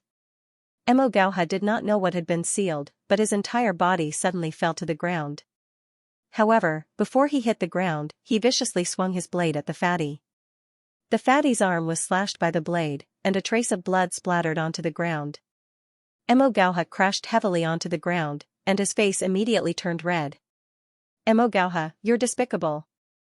You actually used a weapon, the fatty roared as he punched out. Emogauha roared back, "You're the despicable one, you damn fatty. You actually sealed my legs." He used his hands as his legs and continuously retreated in a comical manner. The fatty laughed and punched the ground.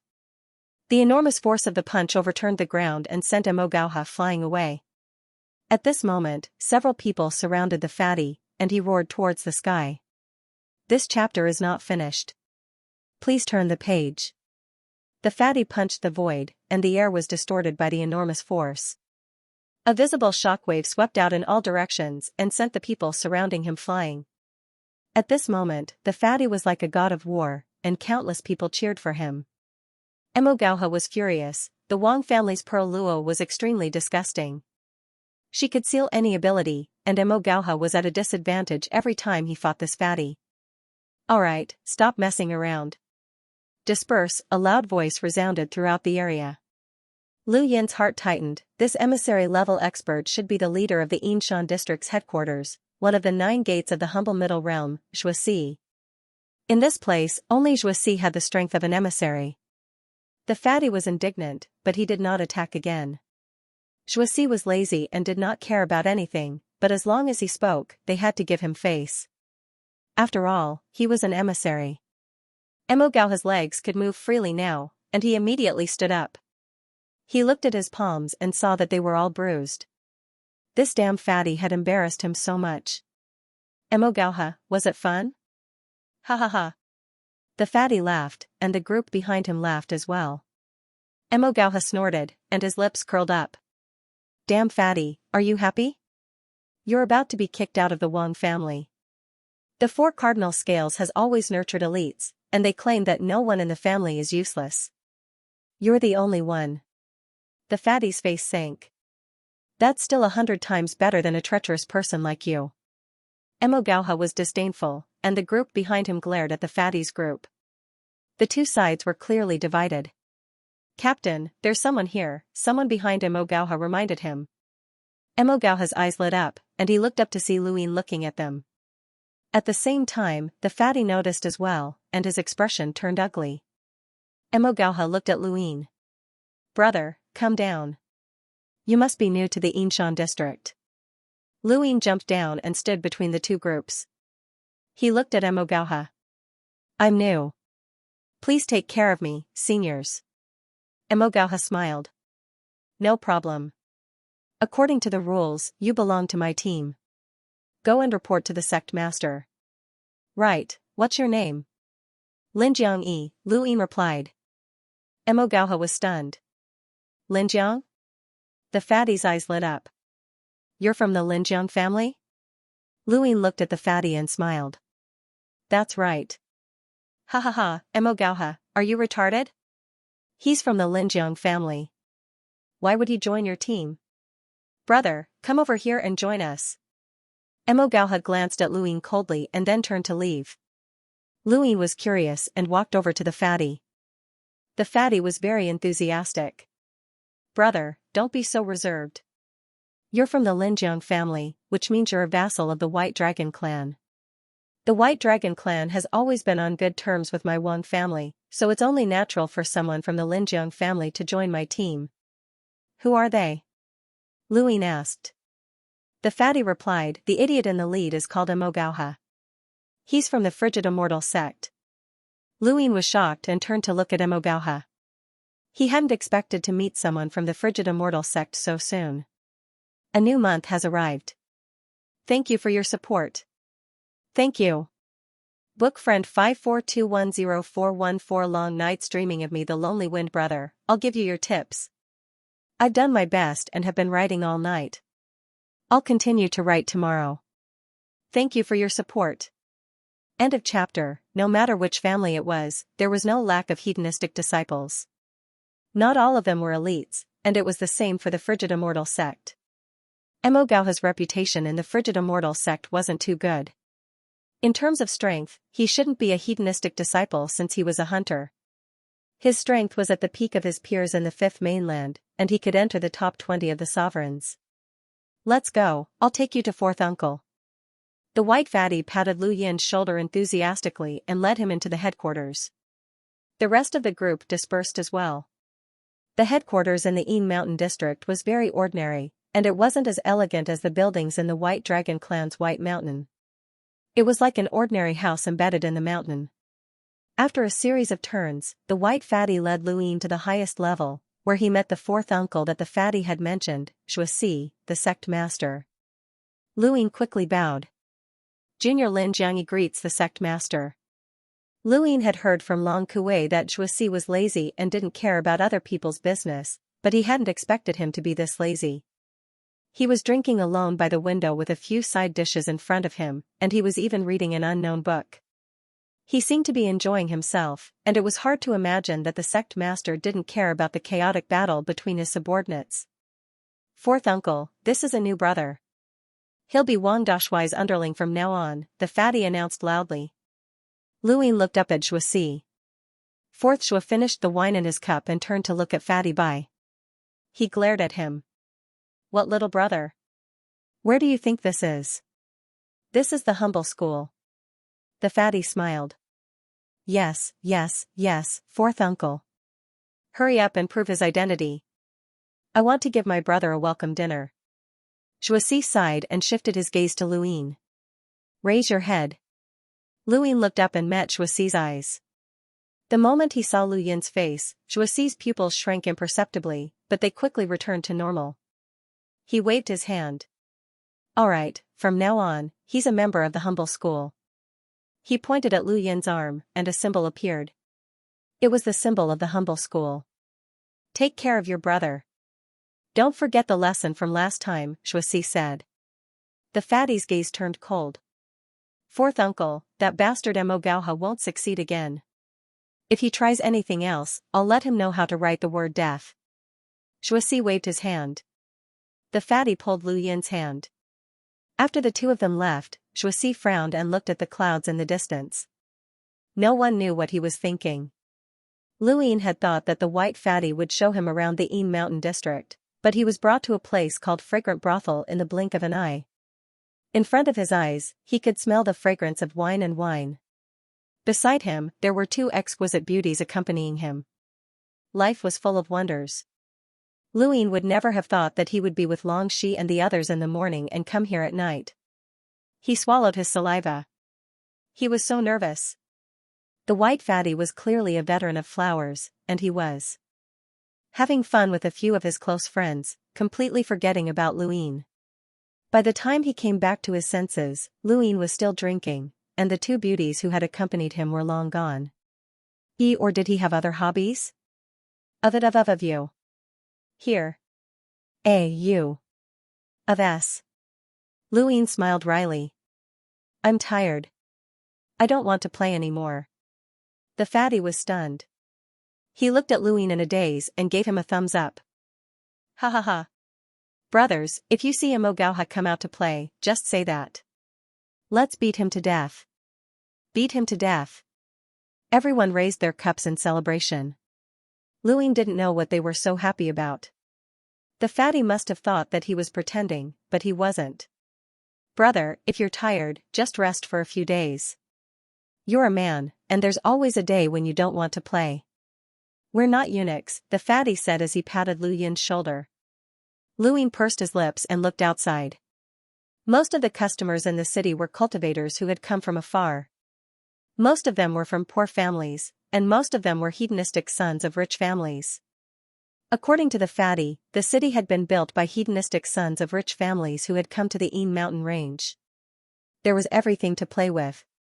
After a few hours, the fat man and the others left. Brother, I'll show you around Yin Mountain City, said Lin Feng, smiling. No need, I'll go by myself, Luin said. The fatty said, that won't do. Yin Mountain City isn't a place you can casually stroll around.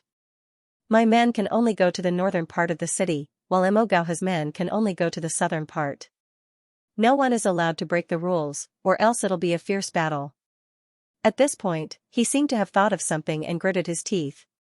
Back then, there was a new brother who didn't know the rules and went to the southern part of the city. He was ruthlessly humiliated by Mo Gauha and left the Yin Mountain district the next day. Luin nodded. Thank you, Brother Wang. The fatty waved his hand. We're brothers, so there's no need to be so polite. Your Riverside family has ties with my Wang family. Although we haven't met before, I'll definitely take good care of you on account of our relationship with the White Dragon tribe. Wang Dashui, haven't you embarrassed yourself enough? You've thrown your face all the way to the middle realm, a pleasant female voice mocked them from behind. The fatty and Luin turned around to see a beautiful woman standing not too far behind them. Her eyes were filled with disdain and disdain. She was beautiful and dressed in tight clothes that gave her an irrepressible sense of power. Her legs were long and slender, and her skin was so fair that it dazzled the eyes. The fatty's expression changed when he saw her, and he revealed a smile that was uglier than crying. Sister Yun, when did you come back? The woman ignored Wang Dashui and looked at Luin with a frown. Newcomer? Have we met before? The fatty hurriedly replied, Sister Yun, he's Lin Jiangyi from the Riverside family. He just joined the Yin mountain range. Luin looked at the woman and was sure that he had never seen her before. However, her gaze inexplicably disgusted him for some reason. She was astonished. The Riverside family? She carefully sized up Luin and felt that he was very familiar, but she just couldn't place him. Luin smiled.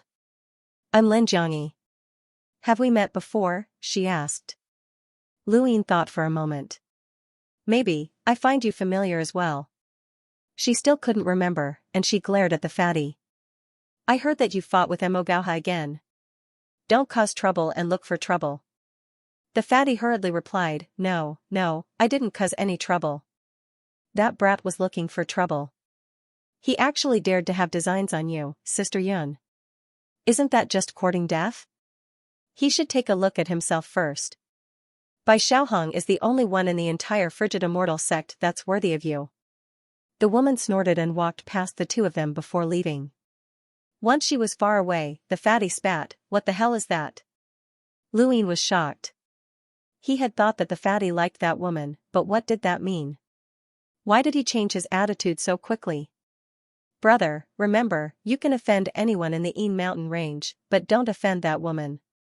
Luin was puzzled. Why? The fatty replied, Her name is Wang Yun, and she's also from the Wang family. Her background is complicated, and Emogauha came here to pursue her. Why did she come to the Yin mountain range? Luin asked curiously. That woman didn't seem like a spoiled brat. The fatty replied, I don't know the exact reason, but I heard that she made some sort of mistake and was sentenced to serve in the Yin mountain range for 20 years. 20 years wasn't a long time for cultivators, and the fact that this woman was sentenced to serve in the Yin mountain range meant that she had made a serious mistake. Even with her background, she couldn't be pardoned. This also meant that she had an extremely deep background and wasn't punished too severely. The Yin mountain range wasn't dangerous, and with Yin mountain city, it was practically a vacation spot. Luin successfully joined the Yin mountain range and mingled with the fatty. In a dark place in the central realm, Elder Green Apricot of the Frigid Immortal sect raised a hand, causing the Cloud Connect stone to tremble. A pair of narrow, dark eyes then appeared. The target has joined the humble class. The price has changed and increased by 5 times. Elder Green Apricot was furious. It's your unbounded realm that didn't succeed and gave him time to join the humble class. Why should we pay the price? The information you gave was inaccurate. The target's spiritual force isn't weak, or he would have died long ago. Doesn't Unbounded Realm have your own information network? Elder Green Apricot was furious. If you want to use our information network, the price will also increase by 5 times. We're already being kind by not pursuing the matter of your information being inaccurate. Elder Green Apricot replied coldly, Unbounded Realm is a man of his word. I don't think so. Elder Green Apricot, be careful with your words. Otherwise, Unbounded Realm will make you regret it. The eyes grew even darker and more terrifying. Elder Green Apricot's eyes flashed, and he said, Give me some time to think about it. All right. The image then vanished. Elder Green Apricot clenched his fists. If not for the junior ancestor's orders, he wouldn't have contacted Unbounded Realm. These despicable assassins were capable of anything, and interacting with them was like playing with fire. However, he had no other choice. After some thought, he used the Cloud Connect stone to contact someone. Soon after, the image of a young girl with a pure appearance appeared. It was clearly a young girl, but Elder Green Apricot's attitude was very respectful. Miss Yuchen, Unbounded Realm wants to pay 5 times the price. What does the junior ancestor think? The girl replied, the information we gave was inaccurate, so Unbounded Realm's demands are reasonable. However, since he joined the humble class, we can't use Unbounded Realm's power to assassinate him. Otherwise, if the humble class pursues the matter, the junior ancestor will be in trouble. Please advise me, Miss Yuchen, Elder Green Apricot said. The girl replied, you don't have to worry about this matter. She then ended the call. Elder Green Apricot was stunned, and he stared at the Cloud Connect stone in silence. Elsewhere, after the girl ended the call with Elder Green Apricot, she immediately contacted someone else, Emogauha. Emogauha's status in the Frigid Immortal sect was not low, but it wasn't high either. His influence was limited to the level of a disciple, and that was the case even if he was a hunter. This was why he wanted to chase after Wang Yun and use her to rise to the top. Thank you, brothers, for your support. Thank you, brothers, for your tips. Bai Xiaohong was the junior ancestor of the Frigid Immortal sect. Although he was also a disciple, his influence was immense. Even a maid dared to be rude to an elder, and Emogauha couldn't compare to him. Emogauha had never thought that Miss Yuchen would contact him one day, and he was so excited that he couldn't speak.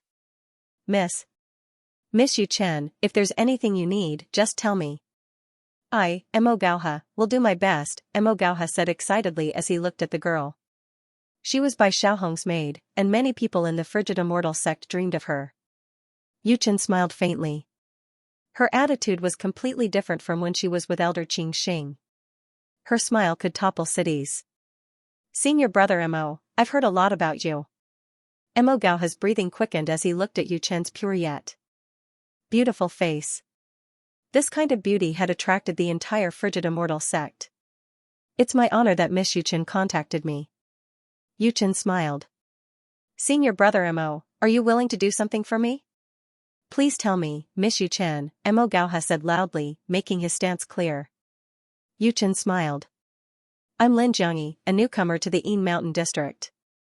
My real name is Long Qi. There were no signs of human habitation in the dark, barren land. Occasionally, strange creatures would rush out of the ground before burying themselves underground again. Blackbirds flew in flocks in the sky, letting out terrifying cries. This was a wasteland in the Yin Mountain district. The area was very large, and this was only a corner of it. The originally calm wasteland became noisy because of a single person. A young man with his eyes closed walked on the dark, damp ground. A huge insect suddenly appeared from underground, and countless tentacles swept towards the man. The man's body swayed, easily dodging all the tentacles as if he could predict the insect's attack. The insect let out a strange hiss, causing the air to form a sawtooth wave that swept past the man and hit the ground. This was a sound wave attack, the insect's ultimate skill. It was always successful in this area, but it was useless against the man. The man raised his head slightly, then turned to look in another direction. Someone's coming. The insect's countless tentacles swept towards the man again, covering the sky. In the distance, a group of people riding on a huge flying bird was approaching. The leader was Emogauha. Although the Yin Mountain district was a place for them to spend their days, they still had to do things, such as patrolling. This was where Emogauha's patrol. Captain, look. There's someone here, someone exclaimed. Emogauha looked down and saw the man with his eyes closed. With his eyes closed? Emogauha and the others had no intention of making a move. They were not kind people, and they preferred to watch the show. The man with his eyes closed stood in place without moving. An incomparable domain whizzed past and froze the tentacle in the air. Then, it lifted the insect and crushed it. Green viscous substance sprinkled down from the sky. The man's expression did not change as he stood quietly in place. In the distant sky, Mizurigauha's eyes narrowed. What a powerful domain. This person was also a hunter, and the might of this domain was astonishing. Emogauha then controlled his bird to land in front of the man. Who are you? Why did you come to the Yin Mountain district? Emogauha asked. Behind him, a group of more than 10 people surrounded the man. Their eyes were vigilant. They had all seen the scene just now and were somewhat shocked. This person's strength far exceeded theirs. "I want to join the humble class," the man said. Emogauha's eyes narrowed. "You can't just join the humble class whenever you want." The man replied, "I know, let's give it a try." "What's your name? Where are you from?" Emogauha asked. The man faced Emogauha. "My name is Invisible. I'm a wandering cultivator." Several hours later, the headquarters of the Een Mountain district appeared in the distance. Emogauha and Invisible stood together. "Remember, as long as you help me complete this task, I guarantee that you won't need to go through the humble class to join the frigid immortal sect." Invisible closed his eyes. "I hope you keep your word." Emogauha raised his head. As a disciple of the frigid immortal sect, it's not a problem to recommend someone to join the sect's entrance examination. You're strong enough, so you'll definitely be able to join. Especially since this is an order from the junior ancestor. As long as you complete it, the junior ancestor will be happy and might even meet you. Countless people hope to have a chance to perform in front of the junior ancestor, and if you're lucky, you'll be able to reach the heavens in a single bound. "Thank you very much," Invisible smiled. Emogauha smiled even more happily. Miss Xianxia had contacted him and asked him to do this task. He had been looking for a suitable candidate all this time, and the fatty knew him like the back of his hand. It was impossible to hide anything from him. Fortunately, he had met a wandering cultivator who was very powerful and definitely much more powerful than Long 7, who had disguised himself as Lin Jiangyi.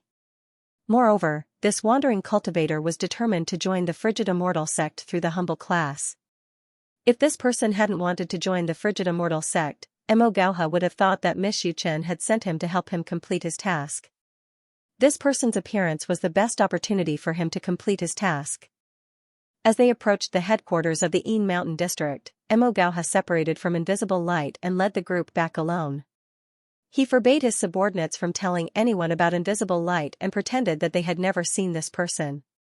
Invisible Light looked up at the headquarters of the Een Mountain district. He hadn't expected things to go so smoothly. If he wanted to obtain an opportunity, he would have to join the Junior Ancestors faction and be led to the Sovereign Realm. Over the years, the Fifth Mainland had sent many people to this place, but very few had succeeded. Strength alone wasn't enough, and there were many who had been executed. If one wanted to obtain an opportunity, they would have to rely on luck, and Invisible Light's luck was quite good. As soon as he arrived at the Een Mountain district, he found a nearby city and asked around.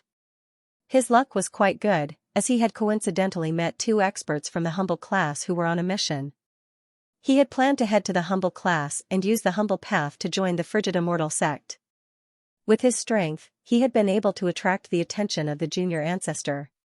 He hadn't expected that he would have the opportunity to join the frigid immortal sect before even joining the humble class. It was difficult to determine a person's luck, and Invisible Light felt that his luck had become incomparably good after arriving in this region of space. It wasn't until he met the target that Emogauha had given him, Long 7, who was disguised as Lin Jiangyi, that he realized that his luck hadn't improved at all.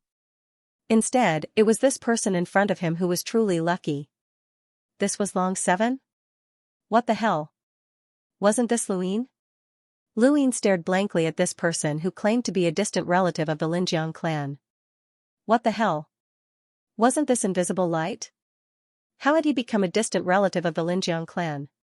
Wait, why had Invisible Light appeared in this region of space?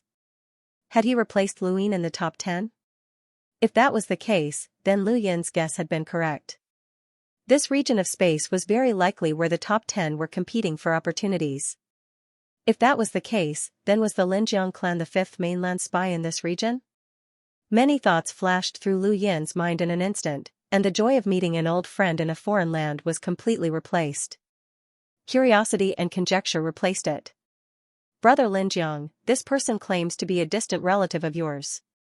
He told everyone he met outside the headquarters, so I brought him here. Come, identify him, the fatty said. Luin coughed. You're a distant relative of my clan? How can you prove it? Invisible light silently took out the proof that Imogauha had given him, but before Luin could even look at it, the fatty snatched it away and carefully examined it before handing it back to Luin. There's nothing wrong with it. Luin took a good look at it and then blinked. It really is. It seemed that the Linjiang clan really was the fifth mainland spy in this region, just like how the fifth mainland had arranged for Shenwu continent to be covered by the fifth mainland's clans. Alright, since you're a distant relative of the Linjiang clan, then you can stay here for now. I'll go check with fourth uncle and see if we can get this kid to join our humble class. This kid foolishly stood at the entrance and told everyone that he belonged to your clan. If I hadn't discovered him earlier, he would have been dead if Imogauha had found out. The fatty was very enthusiastic.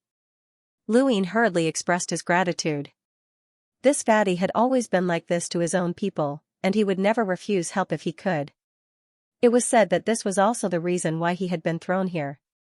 Otherwise, with his strength, he would not have been treated as a hedonistic son of a rich family. After the fatty left, Luin and Invisible Light sat down across from each other.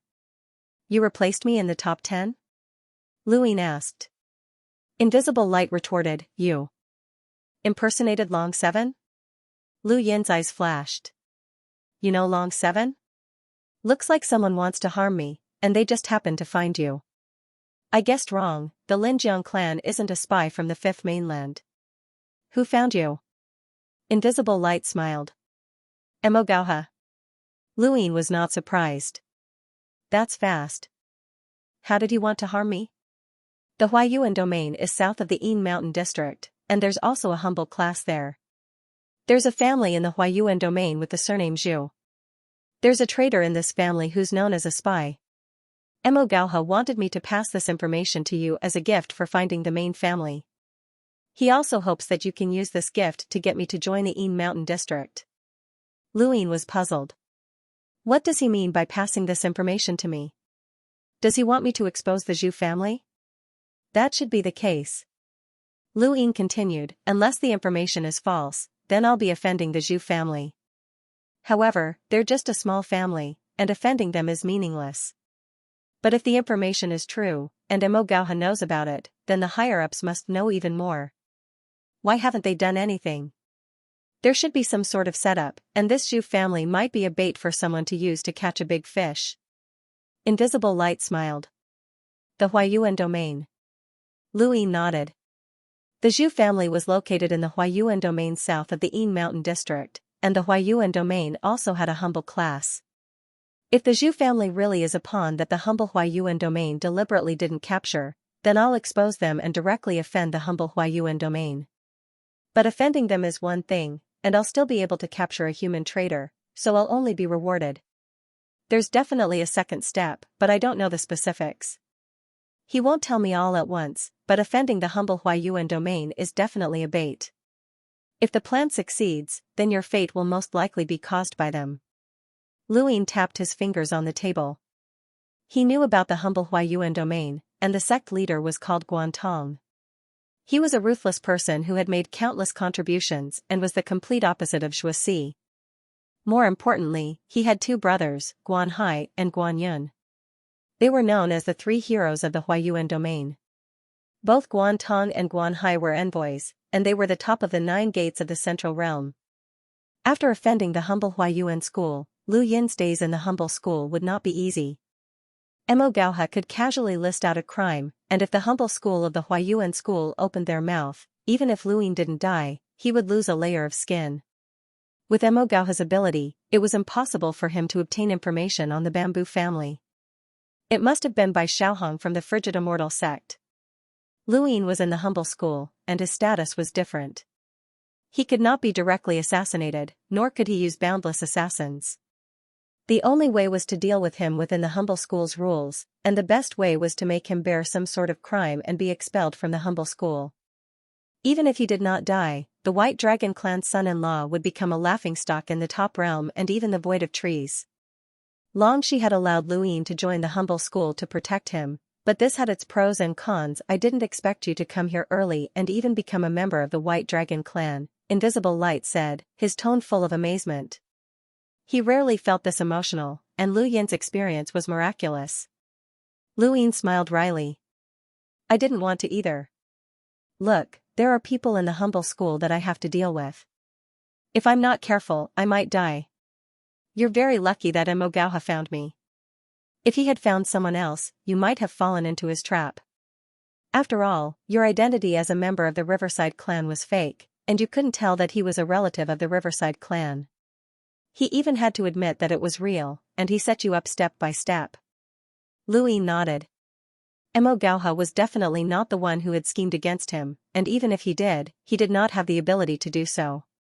Luine was now curious about what Emogauha's next step would be. Since he knew about Emogauha's scheme, Luine was no longer worried. No matter what he did, he could not avoid invisible light. At least, Luine did not think that invisible light would help him. If the opportunity lies in this region of space, then what exactly is it? Luine changed the topic. Invisible light replied, Elder Chan is talking about the origin item. Luine was confused. Invisible light pointed above him. This region of space was born from a tree, and at the top of this tree is the sovereign realm. There are many things left behind from ancient times, and one of them is the origin item. It's said that breaking through to the progenitor realm requires the origin item. Luine understood. That's why this is the opportunity to break through to the progenitor realm. Back then, the fifth mainland sky was changed by the sixth mainland. Even though Elder Chan and the others had an origin item, they were unable to break through to the progenitor realm. They had the ability to change the sky, but for various reasons, they kept delaying it. Today, things have changed. Elder Chan and the others all have an origin item, and they have an opportunity to break through to the progenitor realm. As for us, we're the ones fighting for the origin item, Invisible Light said. To this part of the universe, we're illegal immigrants. Long Tian had once told Long Shi that after the previous origin will ceremonies, there would often be stowaways from the abandoned lands who would mix in with their group and head to the sovereign realm. That was why he wanted Long Shi to go with him. He wanted to find a reliable teammate, which would give him the opportunity to join the humble school. He never thought that he would be able to enter the humble class thanks to the stowaways of the fifth mainland. You want to get close to the junior ancestor that was confirmed after the origin will ceremony and follow him to the sovereign realm? Meng Guang was surprised. You seem to know quite a lot. How did you find out so quickly? I accidentally overheard it, Luine said. Meng Guang nodded. The origin will ceremony of the mother tree confirmed the junior ancestor, and only the junior ancestor is qualified to lead a group to the sovereign realm. Since ancient times, there have always been people who have stowaways and mixed in with the junior ancestors group. We are the most outstanding geniuses of the fifth mainland, and even if we can't compare to the junior ancestor, we are still strong enough to challenge him. As long as we have enough strength, we won't have to worry about anything. Luine believed this, as Long Shi's strength had been acknowledged by Long Tian. Long Shi's strength was on the same level as Wang Yi and Wu Taibai's, and if they were placed in the top 5 of the sovereign realm, they could not compare to Luine and Xianxia. The gap between them and the rest of the top 10 wasn't too great either, so Meng Guang and the others were definitely worthy of the junior ancestors' attention. What about the others? Luine asked. Meng Guang shook her head. We're scattered. We can't be caught in one fell swoop. Suddenly, Luine thought of something important. When did you find out about us coming to this part of the universe? Does Wang Yi know? Meng Guang shook her head. He doesn't know. We only found out before we came. Why? Did Wang Yi come early as well? He's originally from this part of the universe, and he's from the Wang family, Luine said solemnly. Meng Guang's heart sank, as he had not changed his name. The moment Wang Yi heard his name, it would be over. Fortunately, he was heavily injured by the Neo-Human Alliance, so he probably won't appear for the next 10 years. He has no fate with the sovereign realm, Luine said. Meng Guang heaved a sigh of relief. You should have told me this earlier. He had been startled. But if Wang Yi can go to the fifth mainland, then it seems like the Wang family has a passage to the fifth mainland. That's not a good thing. How do you plan on returning? Luine asked. Meng Guang gave Luine an address. Gather here. Luine understood. He still had many questions, but he could not get answers from Meng Guang. Do you know how this part of the universe describes the fifth mainland? Meng Guang answered seriously, abandoned land. Lu Yin nodded.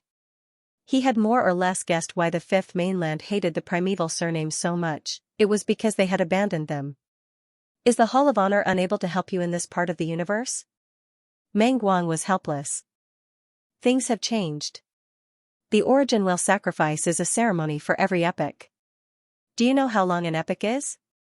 Lu Yin pursed his lips. That was too long ago, and according to his calculations, Elder Chan and the others were not young anymore. It was no wonder that the Hall of Honor was unable to help them in this part of the universe. Anything could happen in such a long time. Perhaps the organization that the Hall of Honor had arranged in this part of the universe had already been discovered and was waiting for them. If you can't scheme against me, then how are you going to use Mo Gauha to enter the frigid immortal sect? Lu Yin asked. Meng Guang was helpless. Man proposes, but God disposes. There's no other way. I can't just sell you out. What about you? Don't you want to go to the sovereign realm? Lu Yin thought about it. Even if I want to go, I need to think of a way. I'm just a son-in-law who needs protection. On the other side, the white fatty happily found Lu Yin and patted his chest. Brother Riverface, fourth uncle gave you a lot of face. What's the name of this relative of yours? Not what? Meng Guang. Yes, Meng Guang can join my Yin Mountain district. You don't know this, but I spent a lot of effort persuading him.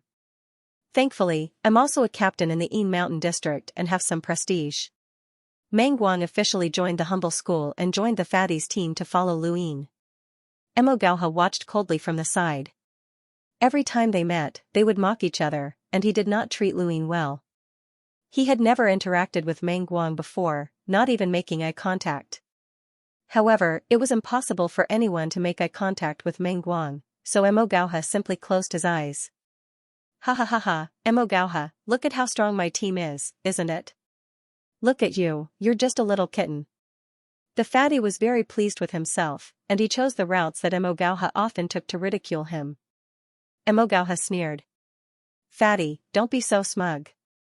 The more you laugh now, the harder you'll cry in the future. Ha ha ha, I'm laughing. Ha ha ha, Mo Gauha, you're the one who's going to cry. Ha ha ha ha. Mo Gauha did not want to bother with the fatty, as he was most concerned about Lu Yin. He glanced over. Draconic 7? The son-in-law of the White Dragon clan? When he thought of this, the killing intent in his eyes grew even stronger. As a disciple of the frigid immortal sect, he had tried his best to woo Wang Yun, hoping to reach the heavens in a single step. He had even come to the infamous Yin Mountain region for this, but this guy had actually married one of the most dazzling pearls in the Peak Realm. However, his good days had come to an end, and it would not be long before this brat and this fatty cried together. Mo Gauha was in a good mood, but he still pretended to be gloomy. Let's go. Ha ha ha ha. The fatty was still laughing. Lu Yin looked at the fatty as if he was looking at an idiot.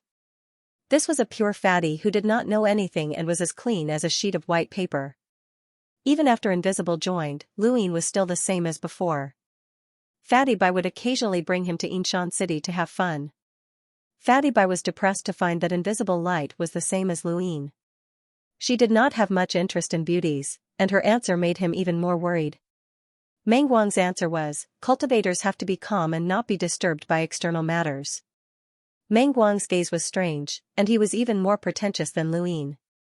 Meng Guang's eyes were closed, and he acted like a thief. Those who did not know better would think that he was a peerless expert. Even Lu Yin was confused by Meng Guang's answer, but then again, this guy really was like that. In order to cultivate his domain, he had lived with his eyes closed for so many years. He was quite ruthless. Half a month passed peacefully, and the fatty was very happy. In his own words, the Yin Mountain region had never been so peaceful for so long. He and Mo Gauha would quarrel and fight every few days, and Mo Gauha would avoid him whenever he saw him. This was all because of Lu Yin and Meng Guang's addition. Thus, he had been wantonly treating everyone to a meal and acting all high and mighty. The Yin Mountain region was even more horrifying at night, and there were all sorts of strange creatures underground. Some were wriggling, some were entrenched, and some were running. Meng Guang appeared in a depression, and not long after, Mo Gauha appeared as well. That Long Seven didn't notice anything wrong, right? Meng Guang replied, don't worry, he's convinced. Mo Gauha sneered. He's a fake himself, so of course he wouldn't suspect anyone else. He then paused. Does he still not intend to expose the Zhu family? Meng Guang shook his head. When I told him, he said that he shouldn't meddle in other people's business. The White Dragon clan told him to stay out of trouble for a few months, and when the time comes, they'll give him battle contributions and let him retire. Retire with battle contributions? Dream on. Fine, if he wants battle contributions so badly, then we'll give them to him, Mo Gauha mocked. 2 hours later, Meng Guang appeared in Lu Yin's room. Give me battle contributions? Is that what he said? Lu Yin was puzzled. Meng Guang replied, yes. Thank you for your support, brothers. Thank you for your support, thank you. Lu Yin was puzzled. Even if I offended others, no one can do anything to me with the White Dragon clan behind me. I'm not even afraid of the Frigid Immortal sect, so no one can threaten me. If that's the case, why give me the credit? Suddenly, he thought of something and spoke up at the same time as Invisible Light. Falsely claim credit. The humble school has a lot of authority, and because of that, there are even more rules. The punishment for breaking the rules is severe, and the most severe punishment is falsely claiming credit. Invisible Light continued, first, you have to expose the Zhu family and offend the humble school of Huayuan. Then, they'll report you for falsely claiming credit. The Guan brothers won't let you off even without the Frigid Immortal sect's intervention. Even if the White Dragon clan intervenes, you'll be banished from the humble school. Lu Yin felt a chill run down his spine. How ruthless. If it were anyone else, I might have fallen for their trap. So what if I didn't expose the Zhu family? Mo Gauha definitely has a way to force the credit onto me and then expose me. He'll announce that I was the one who discovered the Zhu family spy, and I'll still offend the Guan brothers. No matter what, I won't be able to escape this trap. Invisible Light praised, the person who set this trap is very meticulous. Even if there are unforeseen circumstances, he'll still be able to adapt to the situation. You won't be able to escape no matter what. Amazing. Lu Yin wasn't in the mood to praise others. There was such a ruthless person plotting against him in the dark. He had escaped this time because of Invisible Light, but what about the next time? The person who had set this trap would definitely not let him off so easily. Who could it be? Bai Xiaohong? That shouldn't be the case. Bai Xiaohong was the junior ancestor and wouldn't have the energy to do such things. Who could it be? Either way, it had to be someone from the Frigid Immortal sect. If he wanted to know who it was, he would have to start with Mo Gauha. Try to find out who's behind Mo Gauha. I want to know who's plotting against me, Lu Yin said. Invisible Light replied, it'll be difficult. Mo Gauha is vicious and tight-lipped. It won't be easy to get information out of him, and he might even see through it. The only thing we can do now is to deal with him as soon as he makes his second move. Let's get rid of him first. Lu Yin thought about it and agreed. Mo Gauha was like a stepping stone placed by the enemy to attack. If he didn't get rid of this stepping stone, the enemy could set up a new trap at any time. He had to get rid of Mo Gauha, or at least ensure that there were no enemies in the Yin Mountain district that were targeting him. The only thing he could do now was wait for Mo Gauha to make his move. Another half a month quickly passed, and one day, the cloud connection stone on Lu Yin's wrist vibrated. The cloud communication stone was given to him by Longxi to facilitate communication. In this part of space, cloud communication stones were not as common as gadgets. Only a few people had them. Longxi's image appeared before his eyes. She was still as beautiful as ever. Her aqua-blue hair was still dazzling, and her amber eyes were full of charm.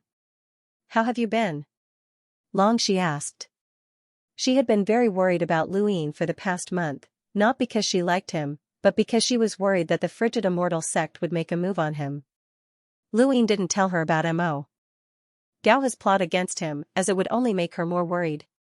He also couldn't explain his invisibility status, and if she became too worried, she might ask Long Tian to arrange for him to be sent to another place. then, he would have to start all over again. Here, he could rely on his invisibility to predict the enemy's movements and ensure his own safety. It's fine, nothing much. I just go to the Een mountain with Fatty Bai, I mean Wang Dashui. He'll protect me when I wander around the city, Luyin said. Long Shi frowned. Stay away from Wang Dashui as well. He's very simple-minded and can be easily manipulated. This was the truth, so Luyin nodded. Alright, got it. Long Shi looked at Luyin for a while, but she didn't have anything else to say. Be careful for now. Bai Xiaohong won't be able to make a move on you, so don't cause any trouble. I'll urge Big Brother to give you contribution points as soon as possible. Once you retire, you'll be safe. Remember, don't cause any trouble. Don't worry, I'm very well behaved. Long Shi looked at him one more time before her image disappeared. Luyin looked outside and saw that the sky was gloomy. Fatty Bai had led a team out on patrol and would only return in 2 days. Luyin couldn't go out casually either, as he didn't want to be provoked by Mo Gauha and expose himself unnecessarily. Right, it's time to roll his die. The best way to deepen his understanding of this region of space was to read someone's memories, and there was nothing more convenient than rolling 6 pips. However, if he wanted to integrate his memories into someone's body, he couldn't have too many star essences. With that in mind, he entered a secret room. Everyone had a secret training room in their room. He set his cosmic ring aside and took out 1,000 star essences. He raised his hand, causing the die to appear and spin slowly. Luyin tapped it, causing it to spin rapidly before slowly coming to a stop. 3 pips, and 2 screens of light appeared. Luyin pursed his lips. Now wasn't the time to upgrade external items, and there was nothing to upgrade anyway. He restored the die with star crystals and tapped it again. This time, it was 1 pip, and a piece of metal fell out. It was quite tough, but Luyin still crushed it in his hands. This metal was strong enough to be a hunter's weapon, and it would be valuable to many people. Unfortunately, it was useless to him. Luyin rolled his die again, and his wish came true this time. 6 pips appeared, and he found himself in that strange black space. Balls of light flickered one after another, and Luyin immediately found the closest one to him and merged with it. The next moment, his body trembled, and the scene in front of him changed. He appeared high up in the sky, and below him was a burning sea of fire. Countless people were wailing from within, accompanied by cries of despair. Beside him was a man whose aura made Lu Yin's scalp go numb. It was an envoy. As the memories flooded in, Lu Yin's mouth fell open, and he looked down at his hands. What heaven-defying luck! He had actually merged with Guan Yun's body. A month ago, he had been discussing Mo Gauha's scheme with Meng Guang, which had involved the 3 Guan brothers from the humble school of Huayuan. He hadn't expected to merge with Guan Yun's body in less than a month. Guan Yun was a powerhouse with a power level of more than 400,000, and he was extremely close to becoming an envoy. It was no wonder why he was so suitable for Luyin. There wasn't much of a difference between their power levels. The person beside him was Guan Yun's second brother, Guan Hai, who was also a true envoy. They were currently wrapping up a mission, and there was a human traitor in one of their families. The humble school had determined that the traitor had been exterminated. More and more memories flooded in, and Luyin learned that the top realm and middle realm were both on the front side of the mother tree. There was also the back side of the mother tree, which was the largest battlefield in the cosmic tree. Their opponents were all monsters with scarlet vertical eyes, and there were countless of them. Neo-Human Alliance. Luyin hadn't expected these monsters to be the greatest enemies of the cosmic tree. Just like the Fifth Mainland, these monsters had also planted traitors among the humans. However, unlike the Fifth Mainland, the monsters in this part of the universe were all hidden. On the other hand, the Neo-Human Alliance existed in the Fifth Mainland. Luyin finally understood. The humble school was the equivalent of the Fifth Mainland's Hall of Honor, and the 4 cardinal scales was the equivalent of the Hall of Honor. Luyin had joined the interstellar court. As more memories flooded in, Lu Yin's understanding of this part of the universe increased. Suddenly, his heart trembled as he discovered a huge secret: Guan Yun was actually a traitor. Second brother. Lu Yin's body trembled, and he looked at Guan Hai beside him. Guan Hai was puzzled. What's wrong, second brother? Luin shook his head and replied in a hoarse voice, "Nothing." Guan Hai frowned, "You must be tired. You've been out on many missions, so go back and rest after this one. Big Brother has something to talk to you about." "Alright," Luin agreed. Suddenly, the scene in front of him changed again, and he returned to that strange, dark place. He then returned to his own body and opened his eyes. They were filled with intense shock, and he hurriedly memorized a few names. These were all traitors that Guan Yun had planted. Who would have thought that Guan Yun, the third most powerful person in the humble school of Huayuan, was actually a traitor? Who would have thought that he would openly root out traitors? If Guan Yun was a traitor, then what about Guan Hai and Guan Tong? Luin felt that it was a pity that he didn't have enough star essence, so he couldn't stay here longer. Otherwise, he would have been able to see more of Guan Yun's memories. However, if he had more star essence, he might not have been able to fuse with Guan Yun, and he might have ended up somewhere even further away. His thoughts were complicated, and he recorded down all of the traitors that he had learned about from Guan Yun's memories. There were quite a few densely packed names, and if he submitted this list and it was verified, he would definitely be rewarded greatly. He might even be summoned by the superintendent of the 9 gates of the Central Realm. The superintendent of the 9 gates was named Qing Chen, and he was a super powerhouse. Luin wasn't sure exactly how strong he was, but he definitely surpassed someone like Master Yuan and might even be on the same level as the Fifth Mainland's Interstellar Tribunal. The governor of the humble school was rumored to be a progenitor who was extremely stubborn and overprotective. Besides these, Guan Yun's memories also contained information about the Zhu family. Just as Ming Guan had said, there was a human traitor within the Zhu family who had been hiding for decades.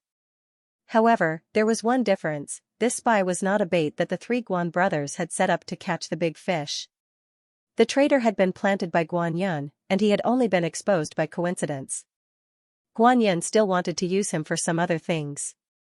Luin organized his thoughts and sucked in a cold breath. The people behind Imogalha only knew that the traitor had been planted by the 3 Guan brothers. Even so, if Luin exposed the traitor, he would fall into that person's trap and offend the 3 Guan brothers. Furthermore, this traitor was of great use to Guan Yun, and if Luin exposed him, he would not just offend 1 star. Guan Yun probably wanted to kill Luin even in his dreams. This was too ruthless. If not for Ming Guang, Luin might have actually fallen for the trap and become a chess piece for someone else to toy with. Luin rubbed his head, but right now, the initiative was in his hands. If he could think of a way to drag the person behind Imogalha down with him, that would be perfect. Luin looked up at the dusky sky. He had not expected that even though he had concealed his identity in this part of the universe, there would still be endless conflicts. The next day, Ming Guang came looking for Luin. Imogalha has made his move. Luin trembled. With Guan Yun's memories, he was even more cautious about Imogalha's plans. Neither Imogalha nor the people behind him had expected the bamboo family to be so important to Guan Yun. "He wants me to lure you to a place," Invisible Light said. "What place?" Luin asked. She took out a map of the Yin Mountain district from her cosmic ring and pointed, "Here." Luin looked over and saw that it was the area that Imogalha was patrolling. Today, Imogalha was patrolling the area, and his goal was obvious. Imogalha's plan was to cooperate with Obscurus and put Luin in an extremely passive position. What does he want? Luin was puzzled. Invisible Light shook her head. He didn't say. "I don't know." Luin didn't suspect her, but he wasn't worried either. This region was just as wary of the Fifth Mainland stowaways as the human traitors. If Invisible Light dared to betray Luin, then he would be dragged down as well. This had been confirmed the moment they recognized each other. Otherwise, Luin wouldn't have trusted Luin so much. Even if Lu Yin's plan had failed because of Luin, Luin still had to protect himself. This was why Luin had said that Luin was lucky. Luin had no choice but to help Luin, and he was also involved in the situation. Half a day later, Luin followed Invisible Light to the place he had agreed to meet with Imogalha. It was a dark and damp canyon with a strange black wind blowing down below. The two stood at the edge of the canyon. "He wants me to lure you down to a cave in the canyon wall." "What's the reason?" Luin asked. "The human traitor's whereabouts."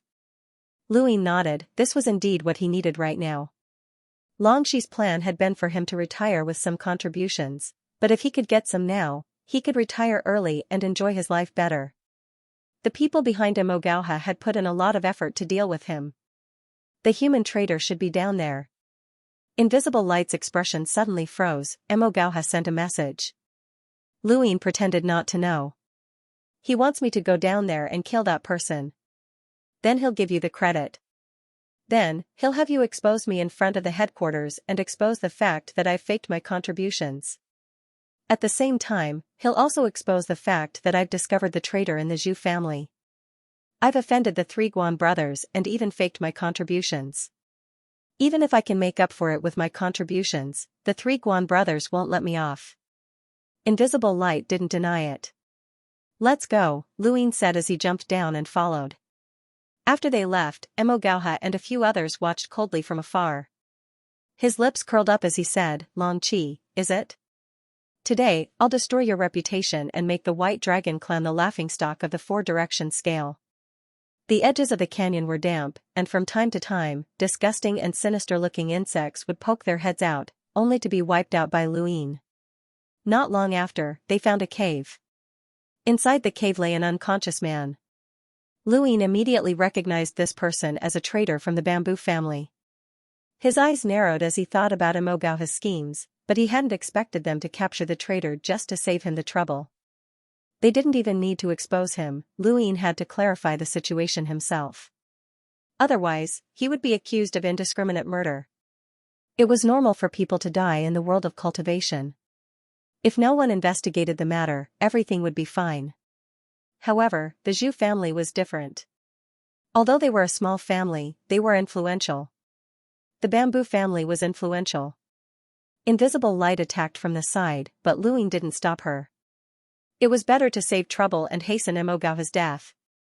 Invisible Light killed the traitor with a single strike.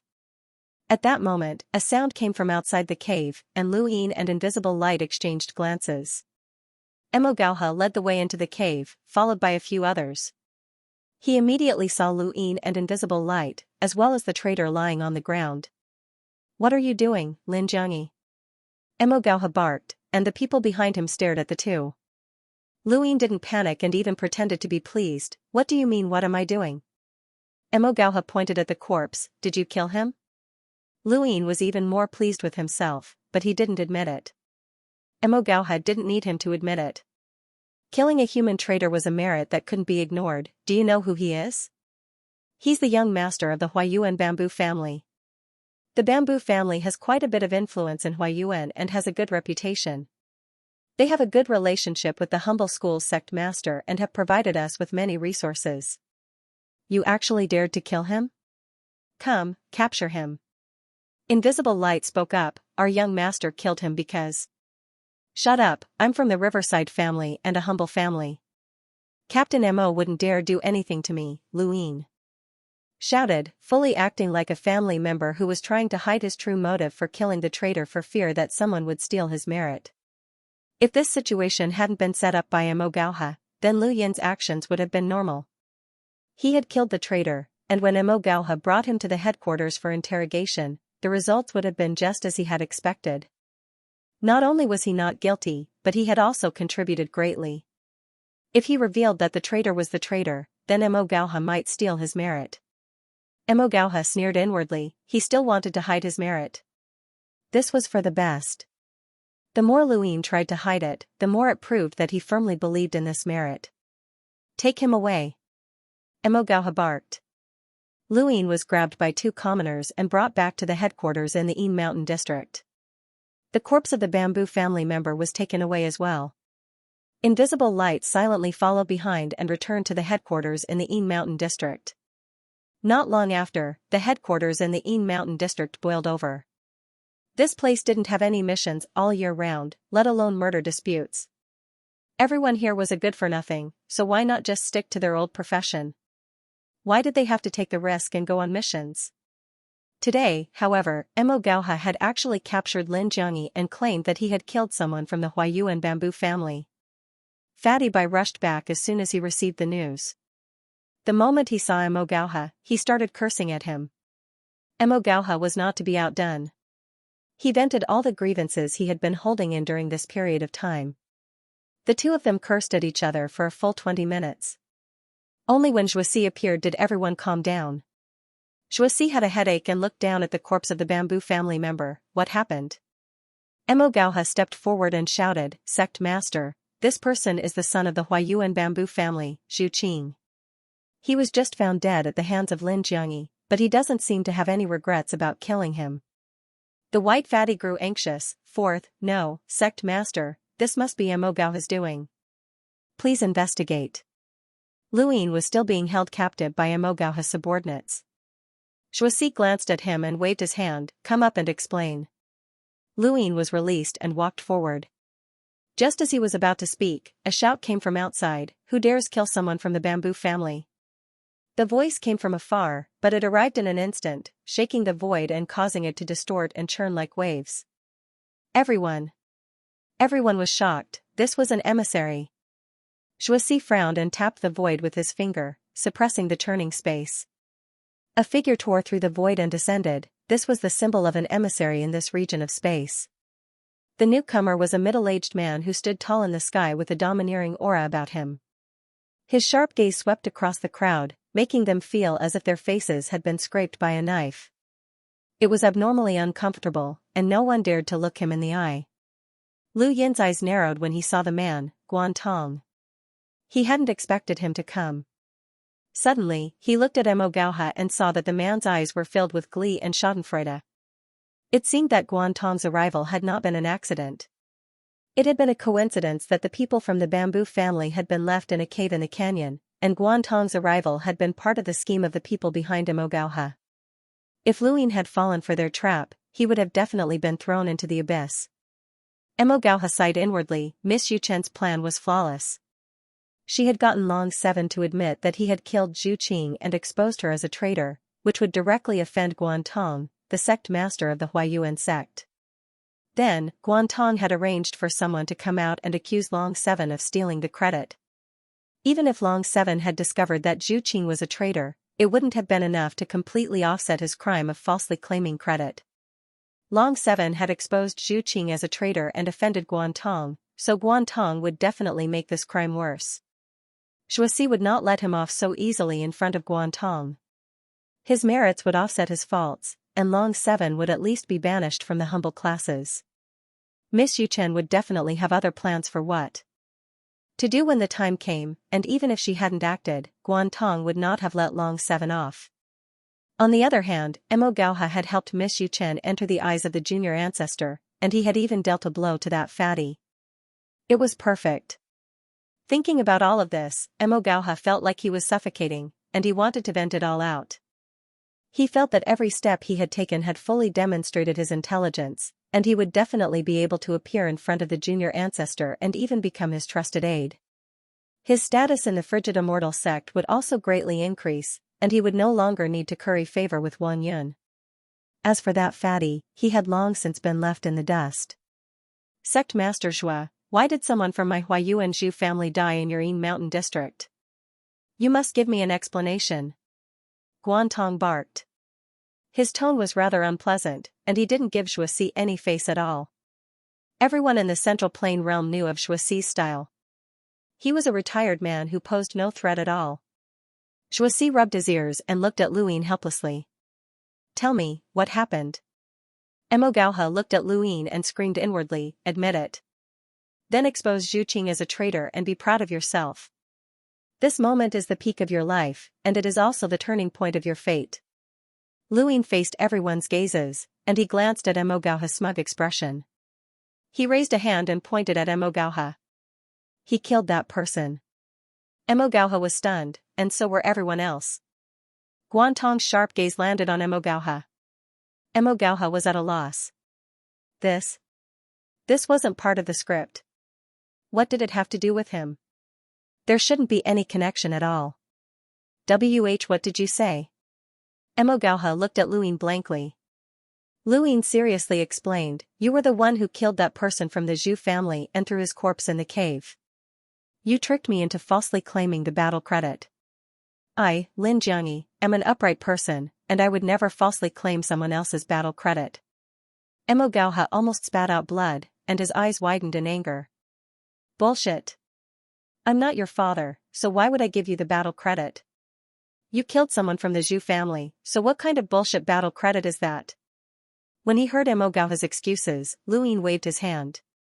Invisible Light walked out and bowed to Xianxia and Guantong. Greetings, sect masters. Xianxia nodded casually, and Guantong grunted in acknowledgement before staring at Invisible Light. This person had surprised him, as he had closed his eyes. Either he was born with a disability, or one of his abilities had reached the limit of his current realm and needed to be suppressed at a certain price. Mo Gauha had a bad feeling when he saw Invisible Light walk out. Sect masters, this is the evidence that Zhu Qing is a traitor to humanity. It came from Captain Mo Gauha. Invisible Light took out all the evidence that Mo Gauha had given him. Mo Gauha's vision darkened, and he almost fainted. Guantong's eyes flashed with a murderous intent, but it disappeared in a flash. He waved his hand, and all the evidence appeared before him. The frigid immortal sect naturally wouldn't be wrong in collecting evidence. Xianxia's expression improved. Yes, that's right. Zhu Qing is a traitor to humanity. He then looked at Lu Yin strangely. Did you know that he was a traitor? Lu Yin respectfully replied, yes. Is this what you meant by falsely claiming credit? Xianxia asked. Lu Yin replied, yes. For some reason, Captain Mo Gauha hates this subordinate, and he specifically captured the traitor Zhu Qing from Huayuan. He then arranged for Invisible Light to take this subordinate away and use Invisible Light's mouth to get this subordinate to falsely claim the battle achievements. If it weren't for Invisible Light's upright character who couldn't stand such underhanded methods, this subordinate wouldn't have been willing to do such a thing. Invisible Light continued, Captain Mo Gauha just happened to appear the moment Zhu Qing died. He even told me to attack Zhu Qing again to ensure that the credit would go to me. Then, I would expose him in front of Sect Master. Everyone present was smart, and with Invisible Light's explanation, Mo Gauha's scheme was revealed to everyone. The white fatty immediately jumped out. Wow, Mo Gauha, you're willing to spend so much just to deal with me. Do you really care that much about me being a threat to you? Scram. Mo Gauha roared at the white fatty. His eyes were filled with hatred as he glared at Dim Light. Nonsense. If that's the case, why didn't I keep the contribution points for myself? Why did you get them instead? Invisible Light straightened her back. This is the price you had to pay for luring me into dealing with Lin Jiangyi. You said that you wanted me to join the humble class because of my military achievements. Mo Gauha almost coughed up blood. The other party's words were completely reasonable. Nonsense, I don't even know you. Invisible Light replied seriously, please investigate this matter, Sect Master. When this lowly one was traveling in the Yin Mountain region, it was Captain Mo Gauha who discovered this lowly one. He promised this lowly one that this lowly one would be able to join the humble class, but this lowly one has a sense of righteousness in his heart and is unwilling to be used by Captain Mo. Xianxia had a strange expression on his face. What righteousness was there in the Yin Mountain District headquarters? Why did it sound so strange? Sect Master Xue, congratulations. Your subordinates are very capable. Not only were they able to find the traitor in my Huayuan Zhu clan, but they also worked hard to bring them here. They took the opportunity to eliminate their dissidents and support their own people. It's killing several birds with one stone. Congratulations, Guantong said word by word. Even an idiot could hear the anger in his voice. Mo Gauha couldn't argue. What could he say? Could he say that the Zhu clan was a chess piece that the three Guan brothers had set up for many years? If he dared to say that, he would die even faster. Not to mention, he still had the merit of exposing the traitor in the Zhu clan, so he wouldn't be punished too much for framing a fellow disciple. However, he had thoroughly offended Guantong. More importantly, this wasn't his plan at all. It was Yu Chen, the junior ancestor, and it had nothing to do with him. He was just a disciple of the cold immortal sect who wanted to marry the daughter of an influential family and reach the heavens in a single step. Mo Gauha's resentment towards Invisible Light was expressed on his face, and there was even blood at the corner of his mouth. Xianxia was helpless and rubbed his head. I've made a fool of myself in front of Sect Master. I really don't want to see my subordinates fighting amongst themselves. Guantong snorted and stared coldly at Emogauha. Although finding the traitor is a merit, framing a fellow disciple is a great taboo. This kind of person is not suitable to stay in the humble class. Sect Master Zhua, what do you think? Emogauha's face paled when he heard this. It was over. Miss Yuchen had thought of a way to lure Guantong in order to completely expel Long 7 from the humble class. She hadn't thought that Guantong would be the cause of his death. Sect Master, this matter still needs to be investigated in detail. I've been wronged, and I definitely didn't frame a fellow disciple. Please give me a chance, Emogauha hurriedly quibbled.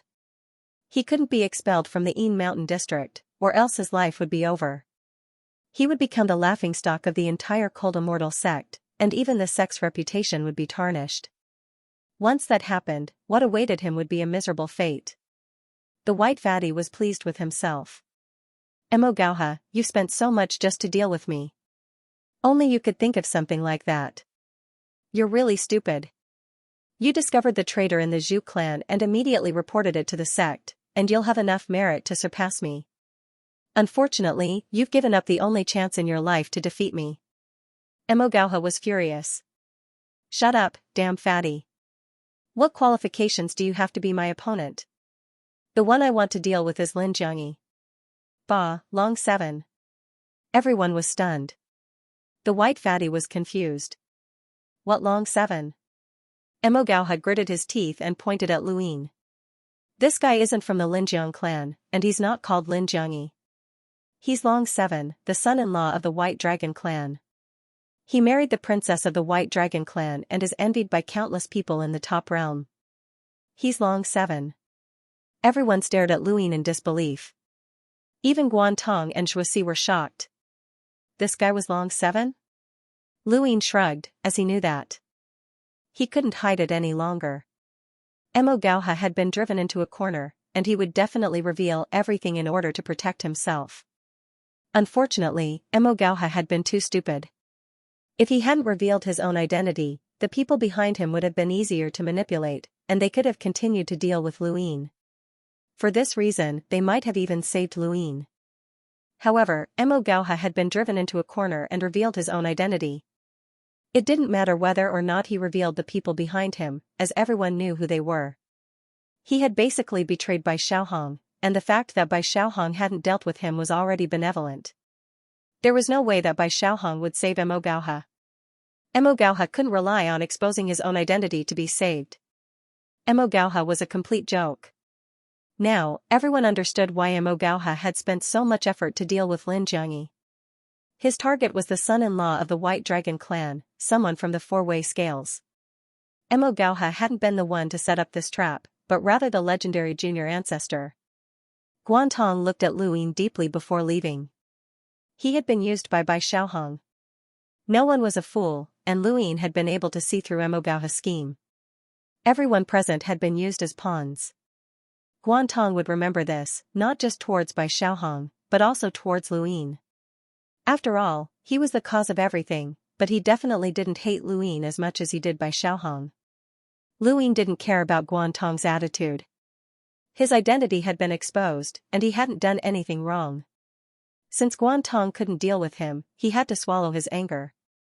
Zhuasi looked at Luin with a strange expression. He didn't seem to understand, but he also seemed a little excited. There was also something else that he couldn't quite put his finger on. After Guantong left, everyone's gaze shifted from Luin to Emogauha. The group of people who had followed Emogauha all left. The white fatty shook his head and sighed, as if he couldn't save Emogauha. Emogauha looked at Zhuasi pleadingly. Fourth uncle, I. Zhuasi raised a hand and looked at Emogauha helplessly. Little Mo, you and I have known each other for quite some time now. It's not that I don't want to help you, but that you've broken too many family rules. Framing a fellow disciple isn't any less serious than falsely claiming battle merits. Even if you've done a great service by exposing the Bamboo family, as Sect Master Guan said, your merits can't completely offset your faults. Emogauha's face grew paler and paler until it was almost bloodless. He lost all his strength and almost fell over. How about this? since you've contributed to the Een Mountain District over the years, and you've also done a great service by exposing the Bamboo family, you can leave the humble school on your own. I'll report this to the higher-ups, and I believe this is the best outcome. Emogauha gulped, his hands hanging limply by his side. He knew that this was indeed the best outcome. If it had been Guantong, he would have definitely skinned him alive. Thank you, sect master. Xuesi shook his head and waved his hand, shooing Emogauha away. Emogauha glared at invisible light, then at Luin. The hatred in his eyes couldn't be washed away even with all the water in the Zhongping Sea. It could be said that Luin and invisible light had ruined his life.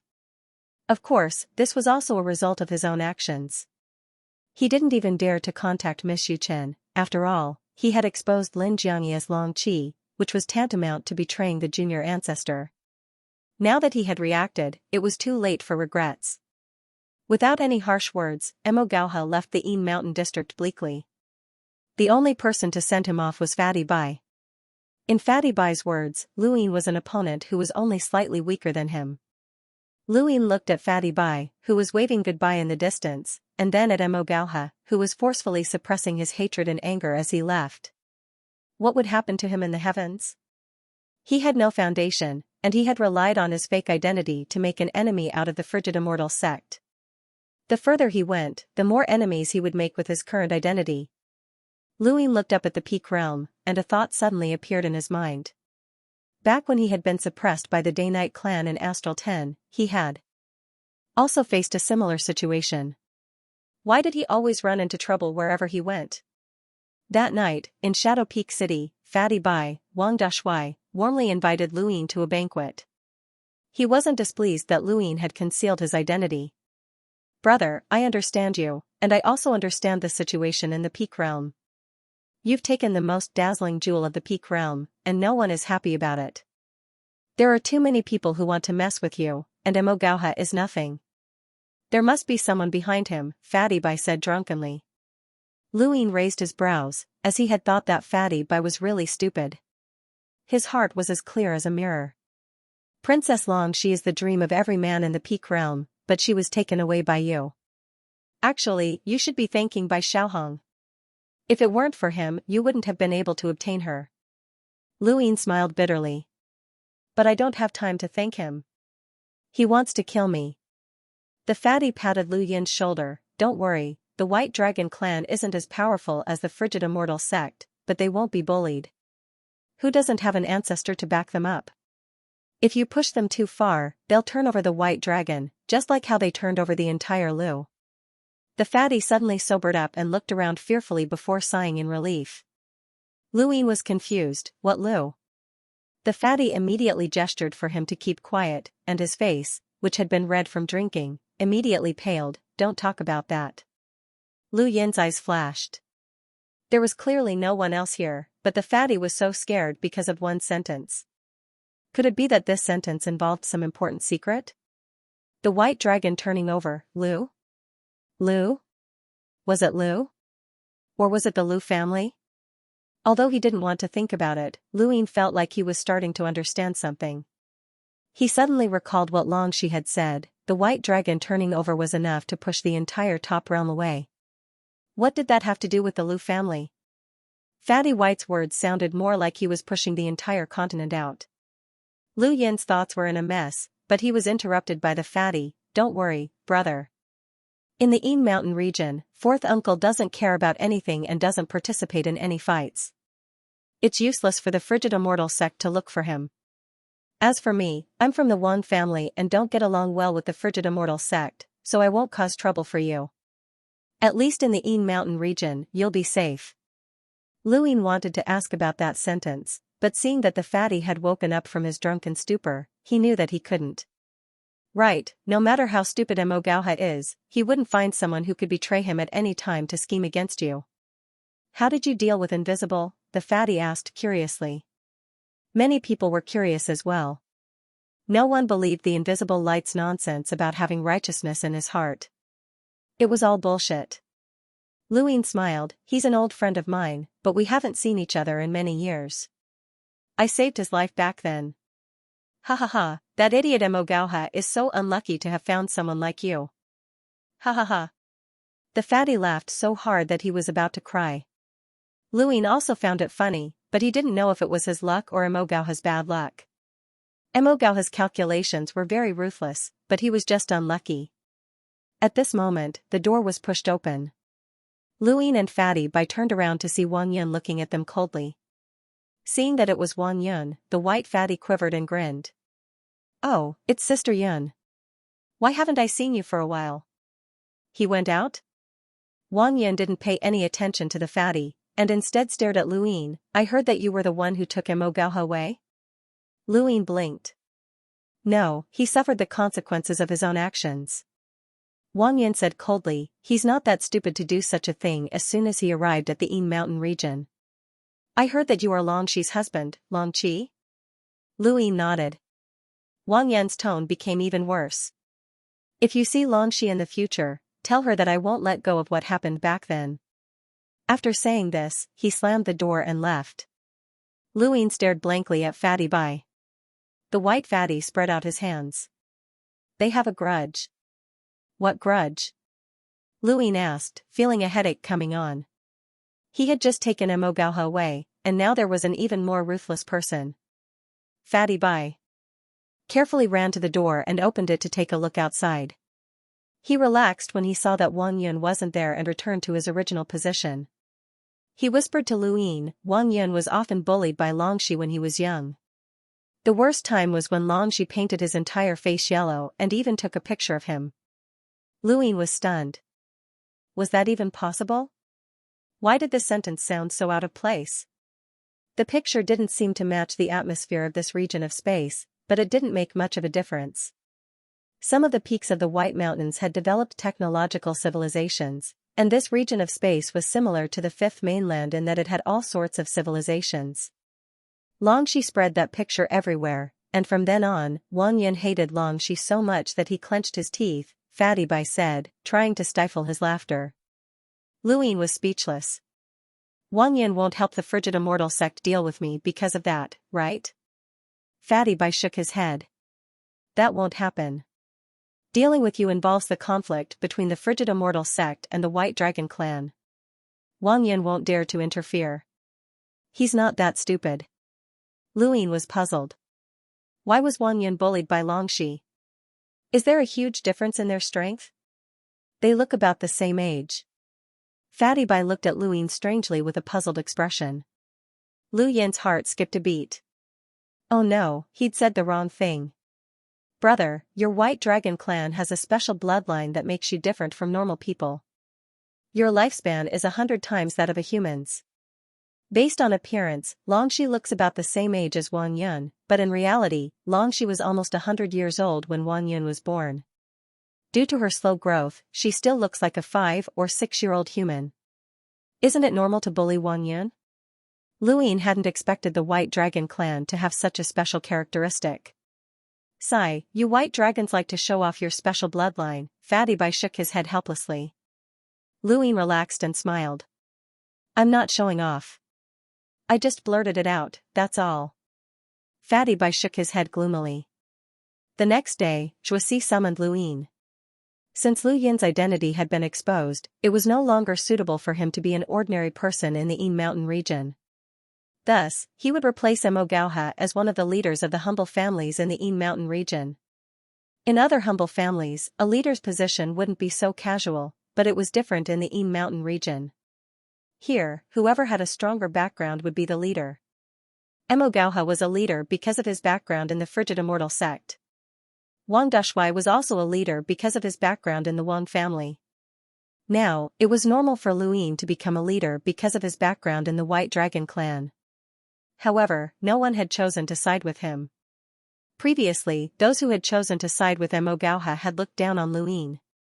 His status was rather awkward, and everyone knew that. More importantly, the Frozen Immortal sect's junior ancestor, Bai Xiaohong, was trying to deal with him. Anyone who sided with him would be unlucky. Since the establishment of the humble school in the Yin Mountain district, the most isolated captain had appeared. Fatty Bai sympathized with Luin, but he wouldn't want to join Lu Yin's team either. Following Lu Yin would be equivalent to making an enemy out of Bai Xiaohong. How many people in the astral tree region would dare to do that? After Lu Yin became a leader, Longxi contacted him with an unpleasant expression. Didn't I tell you not to cause trouble? Why didn't you tell me about Amogauha? Lu Yin was helpless. I didn't know what Amogauha was planning. Longxi snapped, you didn't know? Don't tell me it's a coincidence that you betrayed him. Don't see as an old friend of mine. Longxi stared at him and snorted. Remember, don't be smug just because you won once. Amogauha is stupid, but Bai Xiaohong isn't. If he can't deal with you the first time, there'll be a second and third time. Stay in the Yin Mountain region and don't do anything, not even patrol. I'll contact Big Brother as soon as possible and arrange for your retirement. Lu Yin nodded and suddenly thought of something. Right, Wang Yin wanted me to tell you something. She said that she'll definitely get her revenge. Longxi's expression changed, and he sneered arrogantly, her? You'd better stay away from that Wang Yin.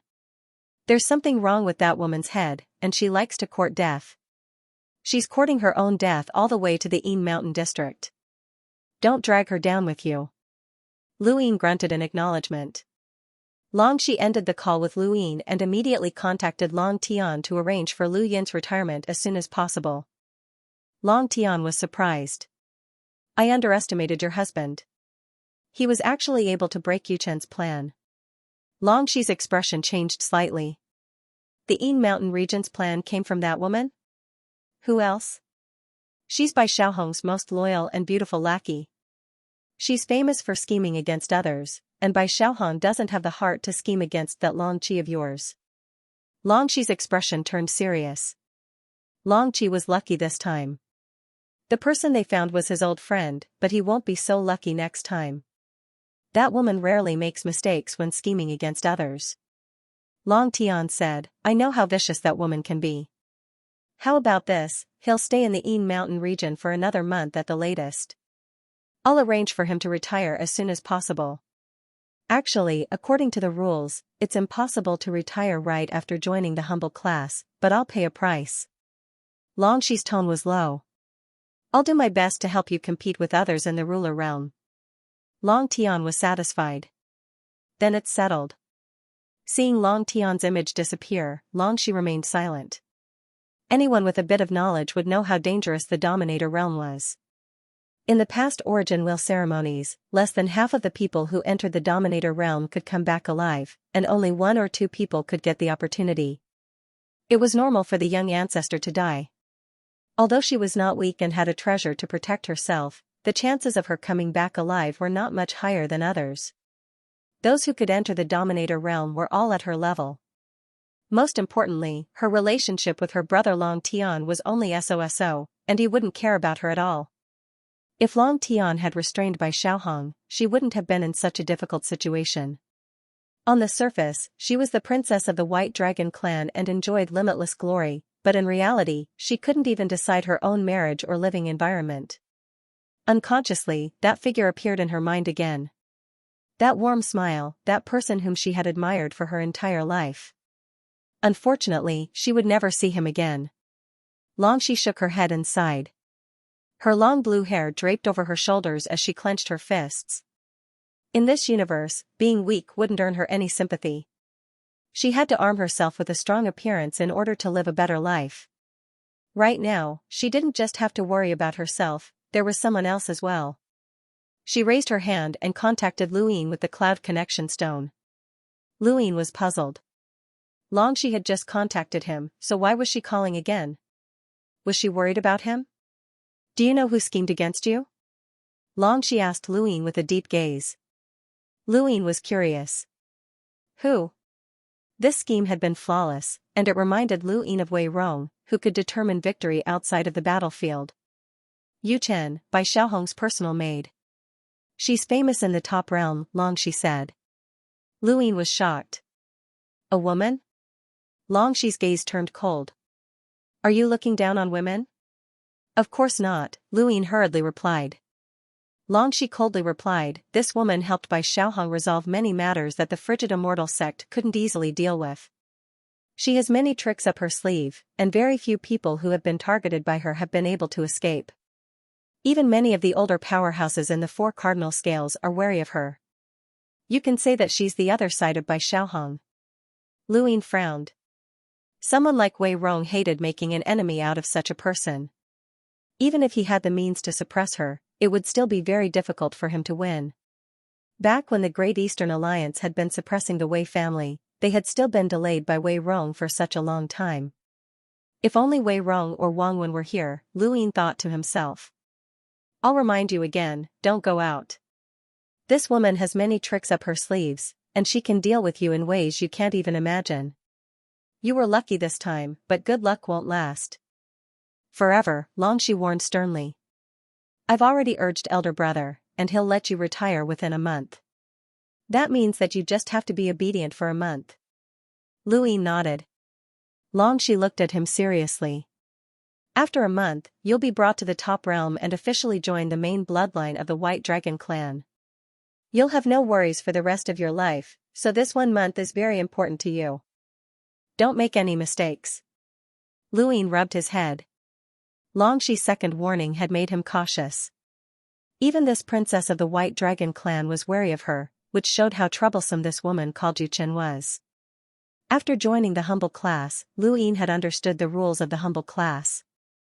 It was almost impossible to join the humble class and retire within 3 months. Even so, Long Tian had promised to do it, which meant that he had paid a huge price. This price was because the person who wanted to deal with him was Yu Chen, a woman that even the junior ancestor was wary of. Lu Ying lowered his hand and looked at the top realm. Yu Chen? Perhaps she was looking down at him as well. Gradually, Lu Yin's expression changed, and he straightened up. When had he become so cowardly? When Lu Ying had first joined Astral 10, he had offended Night Queen Yanqing and been suppressed by the Day-Night clan. However, he had relied on various methods to survive and eventually disintegrate the Day-Night flow zone. Back then, the Day-Night clan had been as powerful as the Frigid Immortal sect, but he had still been able to disintegrate them. What did he have to fear in this region of space? At worst, he could start all over again. Moreover, his current status was not simple. He was the son-in-law of the White Dragon tribe's main bloodline. Although it was a joke, his status was still his status. Moreover, he had joined the humble class. His starting point was much higher than when he was in the 5th mainland. Hiding isn't my style. I've been here for so long, but I've been confused by you, he muttered to himself. If the heavens do not tolerate me, I will strengthen myself, and the heavens will follow me. Lu Ying took out a list of names from his cosmic ring. It was the same list that he had obtained from Guan Yun's mind, and he silently pondered over it. The next day, Lu Ying found Concealed Light. Concealed Light was now his only subordinate in the group. Even if Shuasi had assigned the rest to him, the Wastrels would not listen to him. What are you trying to do? Concealed Light was astonished. Lu Ying seriously replied, you're tied to my interests. Because of me, you lost the chance to join the Frigid Immortal sect. I'll give you another chance. There will definitely be resistance, and your achievements will be reported. The 4 Directions Balance's junior ancestors are all from the humble class, and they can all see that your strength will definitely attract their attention. Concealed Light smiled. Looks like you want to play big. Why? Don't you want to be passive? Lu Ying laughed. Being passive isn't my style. When have I ever been moved in the 5th mainland? Concealed Light nodded. That's right. I've seen your achievements. From the Astral Combat Academy to the Master of the Outerverse, you've grasped the initiative and achieved many unimaginable things. I believe that you can do the same here. Looks like you're very interested. Lu Ying smiled. Concealed Light smiled. Why not? I was just worrying about how to enter the eyes of the junior ancestors. How big can you get? Lu Ying thought about it. It should be enough to attract the attention of the 9 Gates superintendent. Concealed Light nodded. All right. According to Guan Yun's memories, Lu Ying had recorded down quite a few names. They were densely packed in Huayuan and its surroundings, covering almost half of the Middle Realm. These were all spies that Guan Yun had planted, and some of them were very important. Even Guan Yin himself would not use them, and he would only use them at the most crucial moments. These spies were located in very important positions. Aside from the most important ones, most of the spies were only there to help Guan Yin collect information on the humans, such as resources and other trivial matters. There were quite a few of them in Yinshan City. Yinshan City was a place that provided entertainment for the hedonistic scions of the humble class headquarters. It didn't seem to have much value, but to be able to place there. Hedonistic scions in the humble class meant that their influence was not small. Some of them were even from the four directions balance. These hedonistic scions seemed useless, but the information they had was enough to analyze many things. Guan Yin had placed a total of 5 spies in Yinshan City, and they had been developed directly by him. These spies were also developing people to gather information. Although these people might not know that the information was being provided to the human race's greatest enemy, what was done was done. On this day, in Fragrant Brothel, the white fatty Wang Dashui was enjoying himself every night as usual. Luyin brought concealed light and a group of people who had once followed Mo Gaohai in. "Oh, isn't this Captain Long? Please come in." Captain Long, an old woman, warmly welcomed Luyin. This was not the first time that Luyin had met her, and she was very familiar with the fatty. Every time he came to play, she would arrange for beautiful women to accompany him. "Boss Gue, I'm looking for Miss Hanxiang," Luyin said. There was a rule in Fragrant Brothel that all the top hostesses were called Hanxiang. The woman called Boss Gue smiled. "Captain Long, unfortunately, Miss Hanxiang is currently entertaining Captain Wang. Why don't you change to another one?" Behind Luyin, the group of people who had followed Mo Gaohai all looked at Fragrant Brothel with gleaming eyes. Mo Gaohai and the white fatty had been very different from each other, and they had never been here before. Everything was new to them, and they all felt a rush. "Since Captain Wang is here, I'll go find him," Luyin said, allowing Boss Gue to lead the way. Boss Gue eagerly led the way, not suspecting anything. Luyin had always been treated by the white fatty, so it was normal for him to come looking for him. Not long after, Luyin saw a beautiful and shy girl sitting in the white fatty's arms. This was the top hostess of Fragrant Brothel, Miss Hanxiang. The white fatty had brought a group of people to pass the time, and when he saw Luyin, he immediately greeted him warmly. "Brother, you're here. How rare, you actually came to Fragrant Brothel of your own accord. Come, sit here." Luyin beamed as he walked to the white fatty's side, bent down, and whispered something into his ear. The white fatty's expression changed, and Luyin suddenly grabbed Miss Hanxiang and threw her towards concealed light. She didn't even have time to react. Everyone immediately stood up and glared at Luyin. "What are you doing, Captain Long?" Boss Gue was shocked. Miss Hanxiang was terrified. "Captain Long, I'll do whatever you want me to do." The white fatty reacted as well, and he looked at Luyin suspiciously. Luyin whispered, "If it's not true, I'll apologize." The white fatty's eyes flickered as he looked at Miss Hanxiang. Tears welled up in the corners of her eyes. "Captain Wang, did I do something wrong? Why are you treating me like this?" Anyone would sympathize with such a pitiful girl, and the white fatty's followers immediately surrounded Luyin's group. "Captain Long, you're going against us just because you chased Mo Gaohai away. That's not very nice of you. Captain Long, give us an explanation. Even if you're from the White Dragon clan, we won't let this go. We won't let this go." After Luyin left, Mo Gaohai's followers became even more excited.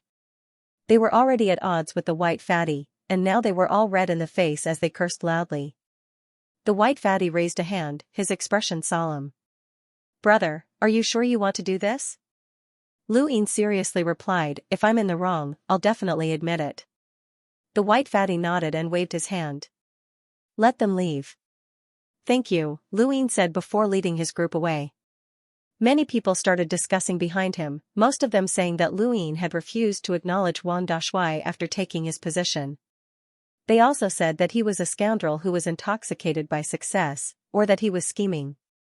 The white fatty's ears were filled with ridicule as well, but he had lived for many years and wasn't that shallow. If he was too stupid, he wouldn't have been able to cultivate to his current level. He was quite good at judging people, and this Draconic 7 wasn't Mo Gaohai. Besides, there was no benefit in going against him. Alright, you're all dismissed.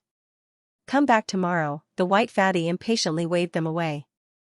Boss Gue hurriedly pulled him back and begged, Captain Wang, please save Miss Hanxiang. You're an honored guest of the fragrant brothel, and Miss Hanxiang has always liked you. When she heard that you were coming, she put aside the other guests to serve you. You can't leave her alone. The white fatty was depressed. Alright, I'll keep an eye on her. He then left the fragrant brothel, as he had to witness an outcome. News of Draconic 7 kidnapping Miss Hanxiang in front of Wang Dashui quickly spread throughout Yinshan City and caused a lot of discussion. Many people said that Draconic 7 was even more ruthless than Mo Gauha. At the very least, Mo Gauha wouldn't dare to casually step into Wang Dashui's territory, as Draconic 7 could cause an earthquake in the Yin Mountain district. Zhuoxi also heard the news, but he didn't care. He hadn't even cared about the 100-man battle between Mo Gauha and Wang Dashui, let alone such a small matter. As for the fragrant brothel, it didn't matter to him at all. Although the headquarters in the Yin Mountain district was a place for those good-for-nothings, there was still a prison for interrogating criminals. For the sake of face, those good-for-nothings had built a prison that was even more comprehensive than other poor families. All kinds of punishments were available, including expert interrogators. In less than an hour, that Miss Hanxiang had told him everything. Miss Hanxiang was developed by a person with the codename Grass into a spy who specialized in collecting information. Her biggest target was Wang Dashui and the other hedonistic sons of rich parents. She did everything she could to record everything these hedonistic sons knew and report it to her superiors. There was also information that she hadn't been able to report to her superiors in time. When everything turned out to be true, the white fatty was stunned. He had actually been tricked. His back was covered in cold sweat as he read through the information. He had been the one to tell her all this, and although most of it wasn't important, some of it was still important. When Miss Hanxiang's confession was confirmed, Zhuoxi could no longer sit still and personally came to the torture chamber. The torture chamber was dark, and its layout was even more sinister than the other poor families. These good-for-nothings had plenty of money and connections, and they had turned this place into the largest and most wasteful torture chamber. The interrogator was also one of the top experts in the Middle Realm, and he was known as Quick Uncle. Quick Uncle was an old man on the verge of retirement. He had joined the Yin Mountain region because the good-for-nothings had offered him a high price, and because he was about to retire and didn't want to tire himself out. He wanted to slowly muddle along until he retired. This was a process that ordinary people had to go through, as they couldn't retire just because they wanted to. Poor families had strict family rules, and it was obvious that Long Tian had paid a huge price for Luyin to retire so quickly. Regardless of whether it was the torture chamber or Quick Uncle, they were all good-for-nothings who had fought for the Yin Mountain region's reputation. They couldn't obtain any military merits, so they made a big deal out of it. Quick Uncle had thought that he would never have the chance to interrogate anyone again in this lifetime, and he had been happy to be idle. Who would have thought that Luyin would quickly send him his first prisoner, and a beautiful woman at that? He was itching for a fight, but this woman was not tight-lipped. All he had done was scare her a little, and she had spilled everything. Miss Hanxiang wasn't a strong-willed traitor, she had simply been developed. She didn't even know who the person with the codename Grass was. Zhuoxi looked at Miss Hanxiang, whose face was pale and whose eyes were filled with fear. His lazy expression changed slightly. How much information have you gathered? Miss Hanxiang was terrified. No, not much. How long has it been? Zhuoxi asked again. She trembled. 3 years. Behind her, the white fatty's face paled. He had probably told her everything in 3 years. Zhuoxi frowned. What are the characteristics of the person with the codename Grass ?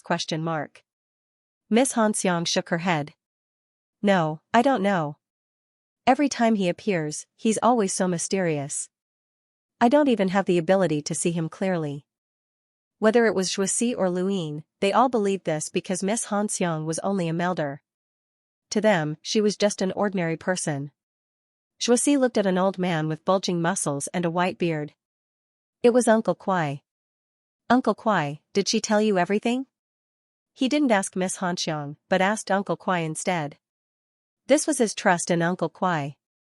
As long as Uncle Kuai said no, he would also believe no. Uncle Kwai said regretfully, I've already told you everything. Little babies can't be scared. Sigh, I can't even get rid of the itch in my hands. Lu Yin's lips curled up. Are you itching for a fight? Junior will find a few more friends for you. Shuasi, Fatty Bai, and Uncle Kwai all looked at Lu Yin in astonishment. There was no such thing as merit in the Yin Mountain district. It was a paradise, and Lu Yin was clearly an exception. The white fatty stared blankly at Lu Yin, as if this was the first time they had met. Shuasi stood up and smiled, it's a good thing that young people are motivated. But what do you plan to do? Lu Yin replied confidently, Junior has always had an ability that is different from ordinary people. I have a unique gift for observing people. As long as I wander around Yinshan City, I'm sure I'll be able to find more people like Miss Han Xiang. The white fatty couldn't help but ask, you've always thought of Miss Han Xiang as a spy? Lu Yin shook his head, not really. After all, she's always been with you. The white fatty felt awkward. Shuasi shrugged, Lin Jiangyi, no, Long 7, you've made a contribution. It's a real contribution. His gaze deepened, you don't have any other plans? Lu Yin didn't know what Shuasi meant. Did Shuasi know that he was going to retire? I just want to help the poor and find more redbacks for the humans. I don't have any other thoughts, Lu Yin replied. Shuasi nodded, be careful of danger. He then left the prison. No one cared about Miss Han Xiang, but she couldn't die. Only living criminals had value. The white fatty chased after Lu Yin and left the prison, wanting to say something but hesitating. Lu Yin laughed, don't worry. A spy like her doesn't have much value, and the information I get from you won't affect the Wang family at all. You won't be in any trouble. The white fatty sighed, the redbacks are too rampant. Sooner or later, I'll go to the back of the mother tree and fight those monsters. Lu Yin's gaze shifted. This region of space seemed to have many experts and many progenitors, but the battlefield was still on the back of the mother tree. What did this mean? It meant that the humans had always been at a disadvantage. And those monsters' opponents weren't limited to this region of space. The 6th mainland and the 5th mainland were their targets, and no one knew how powerful they were. Perhaps one day, this region of space, including those 2 mainlands, would shatter, and the humans would have less space to live. Lu Yin thought of the limitless expanse, the seat of humanity's survival. The 9 gates of the Central Realm had many experts, and their spies were spread throughout the entire Central Realm. Even so, it was not every day that a spy could be caught, let alone a redback. Lu Yin didn't know what kind of temptation the human enemies on the back of the mother tree had given to these people, but they were willing to work for them without regard for their own race. The redbacks that had been developed by the human enemies all had great backgrounds, and their influence was enormous. The number of spies they developed would only increase. Although capturing a few spies wasn't very valuable, if they weren't captured, more spies would appear, and the humans would eventually run out of secrets. Lu Yin had captured Miss Han Xiang, and although it was a battle merit, it was insignificant compared to the 9 gates of the Central Realm. It was just that she had come from the Yin Mountain region, which was surprising, but most people still thought that it was just luck. The next day, Lu Yin brought Ming Guang and a group of people to Yin Mountain City and wandered around. Yin Mountain City was bustling with activity. Although there weren't many people, they were all cultivators and had high spending power. Most of them had some sort of background. Lu Yin had set his eyes on a wine master in one of the taverns in Yinshan City. The man was very famous in the city, and anyone who loved wine knew him. Not only did he have a deep understanding of wine, but he was also very knowledgeable. It was as if he had seen everything, and he was very good at enlightening others. Even people like Imogauha and the white fatty had sought him out for a chat. When he arrived at the tavern, Lu Yin immediately gave the order to clear it out. Those hedonistic sons of rich families who had followed Imogauha reluctantly did as Lu Yin said. They all chased people out like hooligans, and in the blink of an eye, the tavern was empty. Only the owner, the wine master, and a few waiters remained. Lu Yin sat in front of the wine master, while Ming Guang stood behind him. The wine master's face was warm, and his gaze was gentle. It was as if he could see through people's hearts. Captain Long, I've heard a lot about you, the wine master said, his voice very comforting. Lu Yin smiled. I've heard that you have a deep understanding of wine, and that you have your own views on everything in the world. Could you please enlighten me? Please speak, Captain Long, the wine master smiled. Luin tapped his finger on the table for the 5th time before looking up. Sir, do you know what I'm thinking? The wine master shook his head and laughed. I'm not a god. How would I know what you're thinking? Luin smiled. I'm thinking that someone who loves wine should also be someone with rich emotions. If that's the case, why would you betray humanity? Those monsters don't seem to have any emotions. The wine master's expression changed, and he suddenly attacked. He had always revealed his strength as an explorer, but at this moment, he revealed his strength as an enlighter. However, as soon as he attacked, an unparalleled domain rendered him immobile. He stared at Mingguang in shock, and the invisible domain immediately crushed him to the ground before sweeping through all of Yinshan City. Many people in Yinshan City were shocked. What a terrifying domain. Luin waved a hand. Capture him. He's a spy. The hedonistic sons of rich families were stunned. Luin had captured one just like that? So quickly? Regardless of whether they believed it or not, the wine master still had to be captured. Soon, news of the wine master's capture spread throughout Yinshan City. This was the 2nd person Luin had captured. On the 3rd day, he captured another person. This person was a fortune teller who specialized in serving those with power and influence. He had even once told the white fatty's marriage. On the 4th day, Luin brought some people to wipe out a small family in the city and found a large amount of information regarding the Yinshan district and even the Huaiyuan district. Over the next 4 days, Luin had captured 4 spies. Aside from the wine master, who had remained silent, the others quickly confessed. Shuasi was stunned. Lu Yin's efficiency was too high. Fast Uncle was very happy. Although he was on the verge of retirement and wanted to rest, he hadn't interrogated anyone for so long that his hands were itching. The wine master's appearance had satisfied his craving. On the 5th day, a giant goat-like creature walked out of Yinshan City with a young girl on its back. She was humming a song without a care in the world. Luin appeared with Mingguang's group and intercepted the girl. Many people outside the city were watching. When the girl saw Luin blocking her path, panic flashed through her eyes. However, it was only for a moment, and almost no one noticed. So it's you, Captain Long. You've captured 4 spies in 4 days. What's the meaning of this? Don't tell me you've set your sights on me, the girl joked. She wasn't afraid because she was one of Wang Yun's people. Wang Yun had known her since arriving in the Yinshan district, and the two had known each other for many years. They had a good relationship, and because of her relationship with Wang Yun, no one dared to provoke her. Even Imo Gauha and the white fatty were quite attentive when they saw her. Luin smiled. You're really smart. I, Long Qi, am quite good at judging people. You look very similar to Miss Hanxiang. The girl's face sank. Captain Long, are you trying to humiliate me by comparing me to that kind of woman? Luin shrugged. You misunderstand. I'm saying that you're a spy. The crowd went into an uproar when they heard Lu Yin's words, and they all looked at him in shock. Even the group of hedonistic disciples behind Lu Yin were shocked. They had been convinced of Lu Yin's abilities over the past few days, but the scene before them was still a little ridiculous. This girl was just a normal person. Ha ha ha, Captain Long, you must be joking. You're saying that I'm a spy? I'm just a normal person who doesn't even have a cultivation. How can I be a spy? And how can I gather information? The girl laughed. Lu Yin's lips curled up. If I say you're a spy, then you're a spy. He then barked, capture her. No one moved. Wang Yun had accumulated his power in the Yin Mountain district for a long time, and none of the hedonistic disciples dared to offend him. The girl was pleased with herself. Invisible Light walked out and waved her hand, using star energy to bind the girl and make her fall to the ground. The creature carrying her was uneasy, and it stared at Invisible Light before charging over. However, it was frozen by Lu Yin's domain and could not move.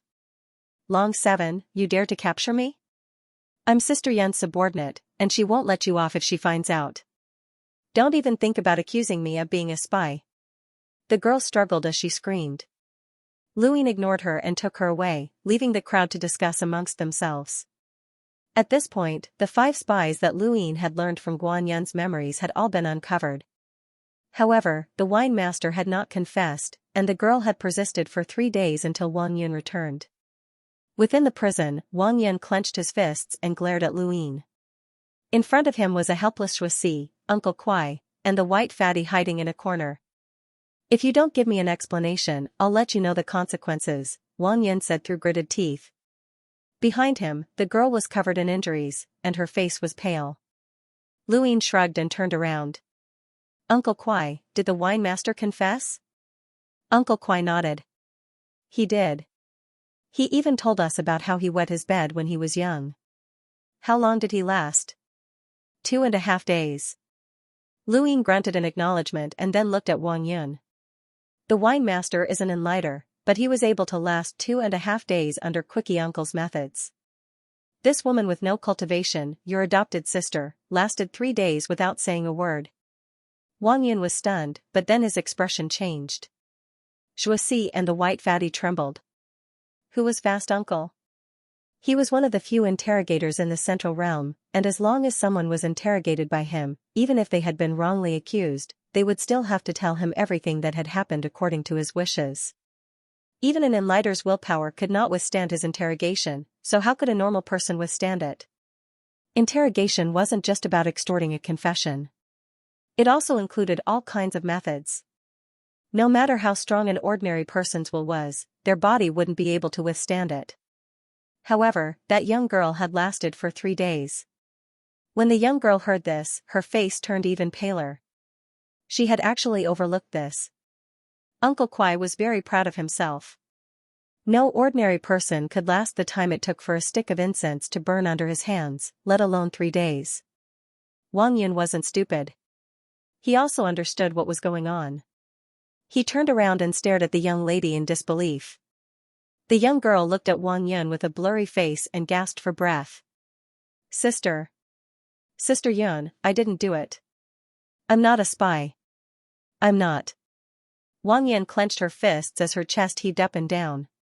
She recalled the time she spent with the young girl. She treated the young girl like a little sister and told her everything. If she was a spy, it would be a huge problem for her. Even if he wasn't a spy, so what if he really relied on his extraordinary willpower to hold on for 3 days? It didn't matter if others didn't believe him. Everyone would believe Long Chi's words, and she would be used as an idiot. Wang Yun's eyes flashed with killing intent. The young girl saw this and struggled violently. "Sister Yun, don't kill me. I didn't do it. I'm not a spy. Don't kill me." Luin suddenly stood in front of the young girl and stared straight at Wang Yun. Everyone could see that Wang Yun wanted to silence the young girl. Xianxia was lazy and didn't stop her. It didn't matter if there was one more spy or one less spy. He wouldn't argue with Wang Yun over such a small matter. This woman had a strong background. The white fatty didn't say a word and just watched. Wang Yun stared at Luin and narrowed her eyes. Luin stared at her for a while and then stepped aside. Wang Yun raised her brows. Luin smiled. "Perhaps there's never been such a person in Yinshan City." Wang Yun's eyes flashed. The young girl was shocked. "No, I don't want to die. Sister Yun, don't kill me. You have to protect me. I can help you find other spies. I can help you." Before she could finish speaking, Wang Yun's finger pierced through her neck. Fresh blood flowed down the back of her neck and dyed the ground red. The young girl's eyes were lifeless and filled with unwillingness, but she still died under the torture in front of Lu Yin's eyes. Wang Yun's eyes flashed with pity, but she took a deep breath and looked at Luin. "I owe you a favor." She then turned and left. The young girl had finally admitted to being a spy, and Luin hadn't wrongly accused her. Instead, he had allowed Wang Yun to dispose of her so that Wang Yun wouldn't be ridiculed. Even if Luin was the cause of all this, she still had to accept this favor and repay it. Xianxia looked at Luin deeply. This person's appearance had changed the Yin Mountain district, but he didn't know if it was a good thing or a bad thing. The white fatty hurriedly left as this place was eerie. In the end, only Lu Yin, obscurely, and Quickie were left behind. Lu Yin smiled at Quickie. "Thank you, Senior." Quickie laughed. "It's nothing. It's just a trick. It's also an interrogation method." Actually, the wine master hadn't confessed, but in order to trick the young girl and fool Wang Yun, Lu Yin and Quickie had worked together to put on a show. The results had been pretty good. Wang Yun had revealed his killing intent when he realized that the young girl might be a spy, and he had forced her to confess. In the end, he had even owed Lu Yin a favor. The young girl had pointed out other spies, but no one had cared. There were too many spies, and Lu Yin didn't lack one or two. Wang Yun's favor, however, was different. Wang Yun had wanted to silence her, but Zhuo Fu and the rest hadn't reacted at all. In that moment, Lu Yin had confirmed that Wang Yun's background was even greater than what the white fatty had said. Even Zhuo Fu was apprehensive. They had captured 4 spies in Yinshan City and shaken the 9 gates of the Middle Realm, but the young girl had pretended not to exist. Spies were far less valuable than redbacks, but they weren't insignificant either. Commoners still had the most missions to capture spies every day, and there were almost no redbacks. Redbacks hid themselves deeper and had greater influence, making them more difficult to capture. Capturing 4 spies in a row was enough for Long Seven's name to spread to the other commoners. Although it wasn't enough to attract the attention of the 9 Gates superintendent, this merit was still real. Lu Yin's testimony and evidence were all complete. The commoners were very efficient. 3 days after the young girl's death, Lu Yin was summoned by Zhuo Fu, who gave him 4 merit points. The wine master had already confessed 2 days ago, and the young girl, just as Lu Yin had said, had never existed. He had just treated it as a mistake. "You've only been in the commoners for 2 months, but you've already made contributions and earned 4 merit points. That's pretty good.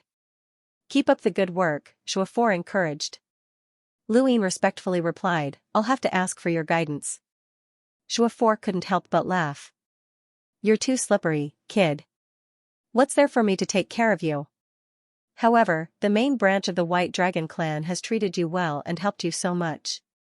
If you want to retire with just 4 merit points, it's still not enough. It's best if you can capture a redback. Anyone who captures a redback will be given special attention by the commoners." Lu Yin blinked. It seemed that Zhuo Fu thought that he had captured these people because the White Dragon clan had provided him with information.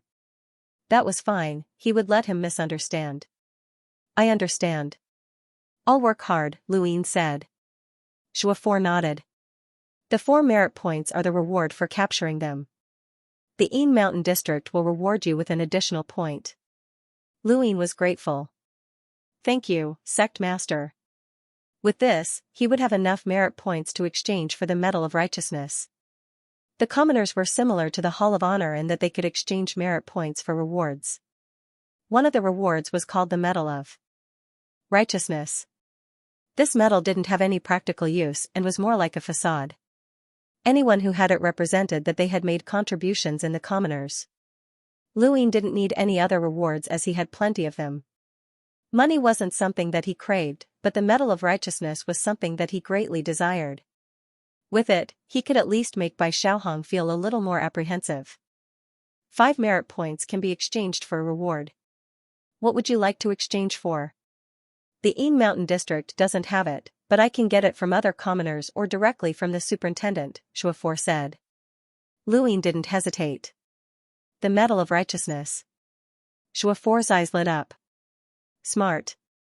He seemed to have been prepared for this as he raised his hand and handed over a medal with a blurry head to Lu Yin. Lu Yin accepted it. "Thank you, Sect Master. The Medal of Righteousness represents that you have contributed to the humble class. Many people like to wear it to show off, but for you, it's a very good life-saving item. With it, normal schemes won't be able to touch you. And above the Medal of Righteousness is the Medal of the Tree. If you can obtain it, you can request an audience with the 9 Gates superintendent. If you die, the humble class will investigate. Do your best," Zhuo reminded him. Lu Yin knew about the Medal of the Tree. It was similar to having 11 honor points, and the cause of death would be investigated.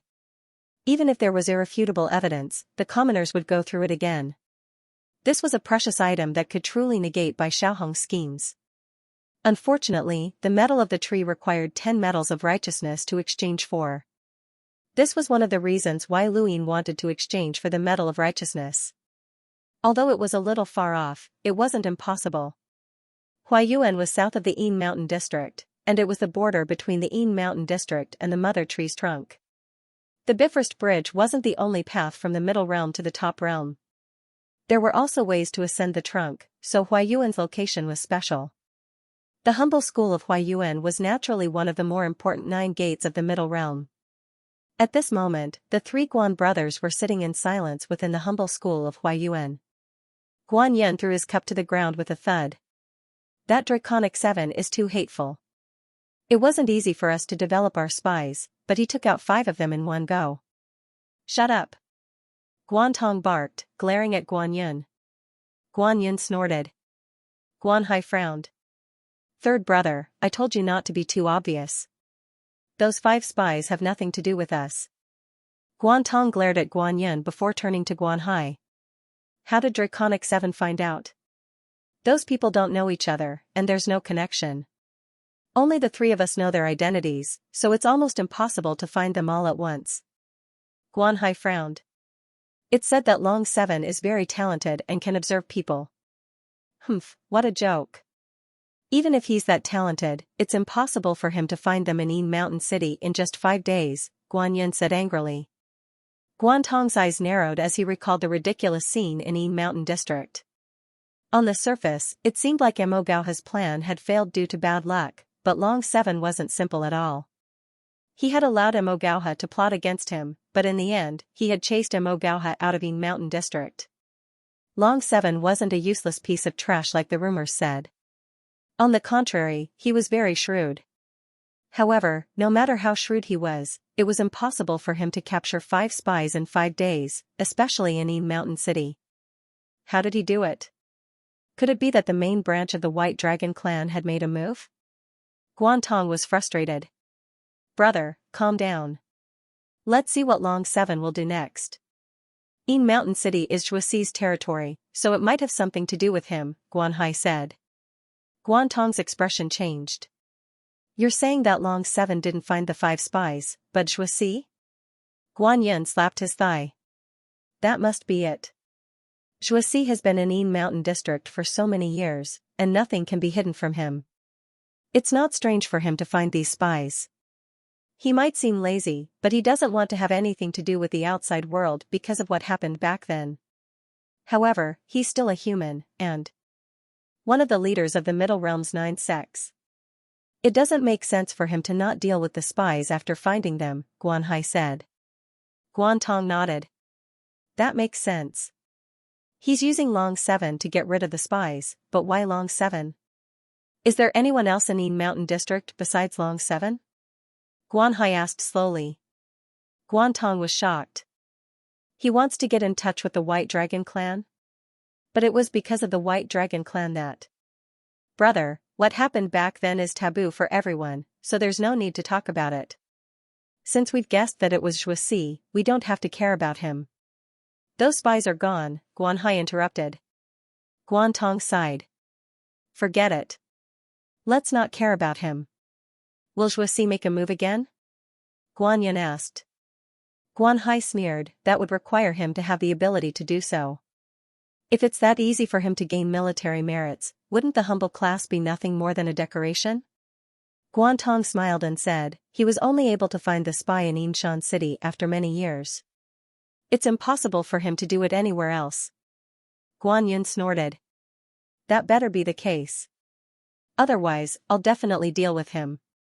On the other side, Yu Qin had obtained a detailed report that detailed every step of Mo Gaoha and Lu Yin's plan.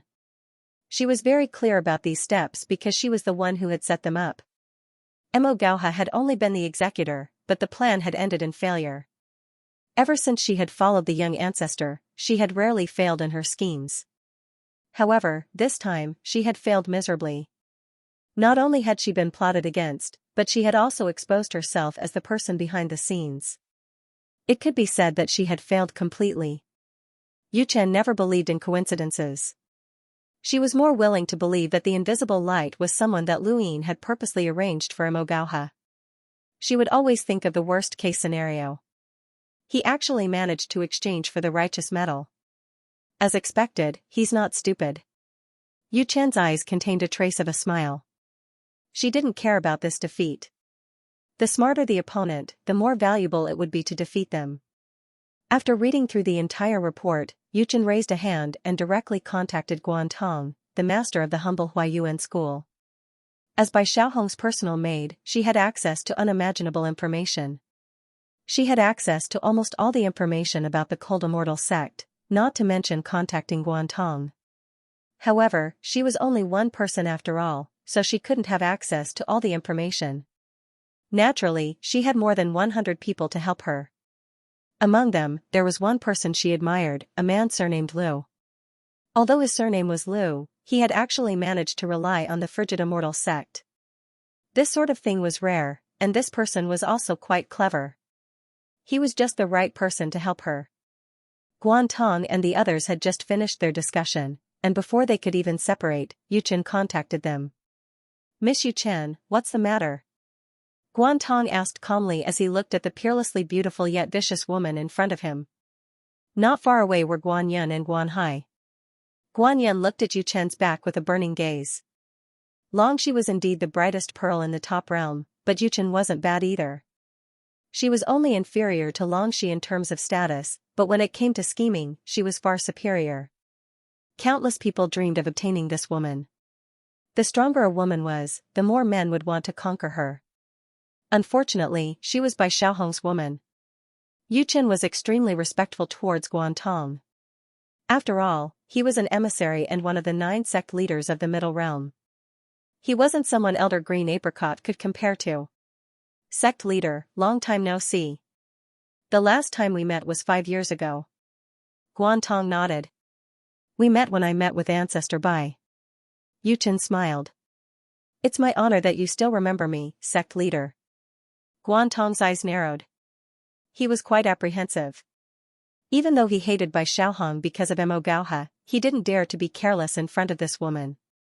Her intelligence and unparalleled strength were both difficult to deal with. May I know why Miss Yu Chen contacted me? Guan Tong asked. Yu Chen smiled and slowly bowed. Guan Tong was surprised. What is the meaning of this, Miss Yu Chen? Yu Chen said seriously, because of the matter with Long Qi, I impudently borrowed your authority.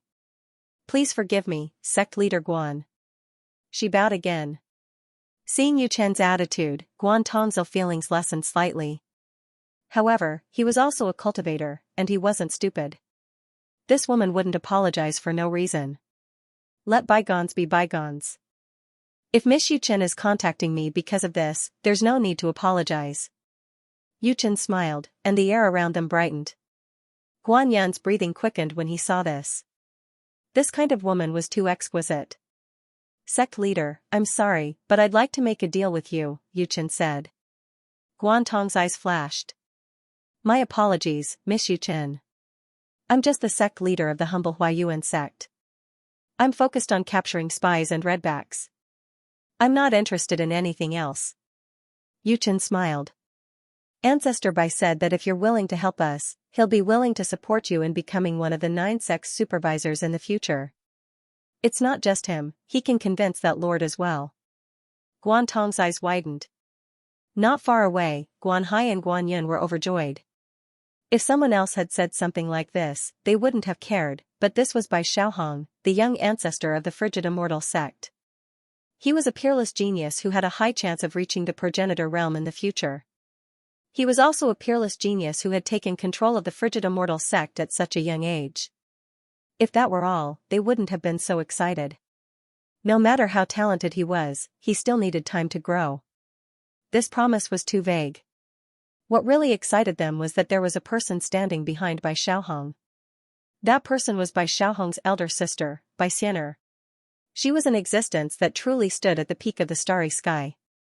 With a single word, she could decide the balance of the 4 directions.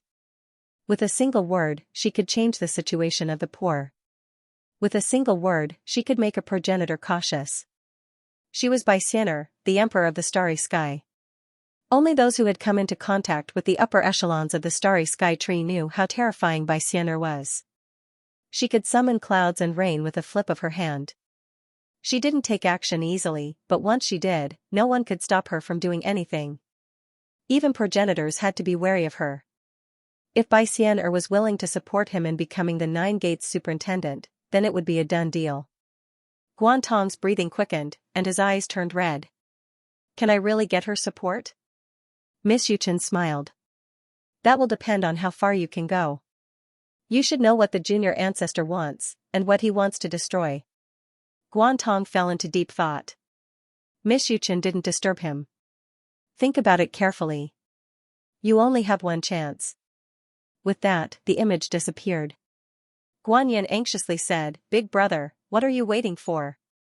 There are so many people in the universe who want to use Junior Ancestor Bai to get close to that person. Now that the opportunity is right in front of you, you must seize it. Guantong frowned as he pondered.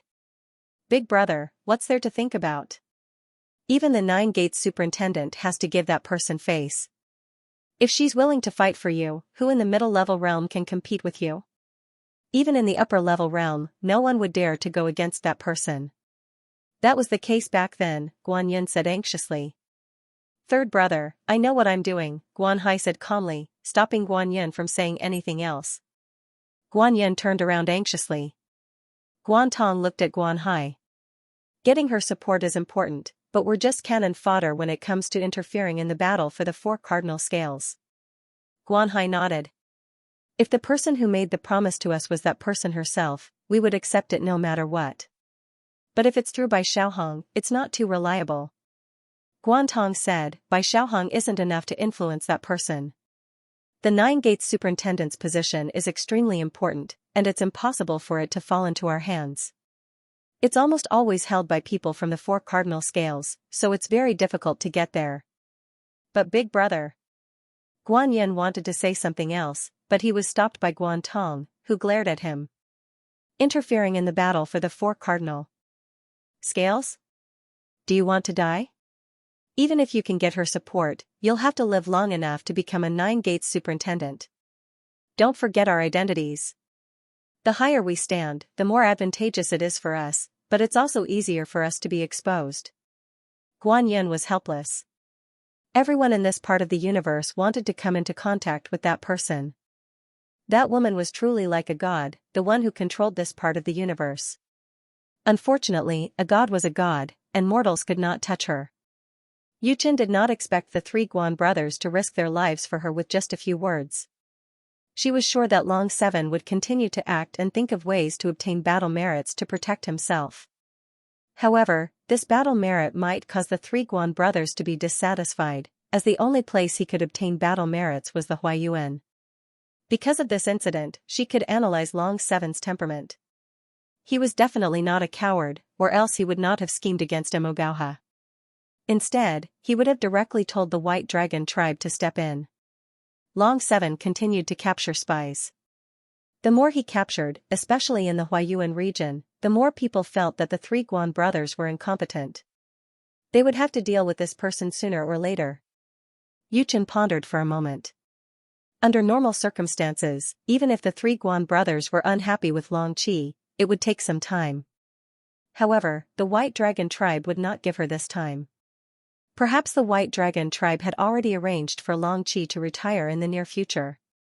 After some thought, she decided that she had to speed things up.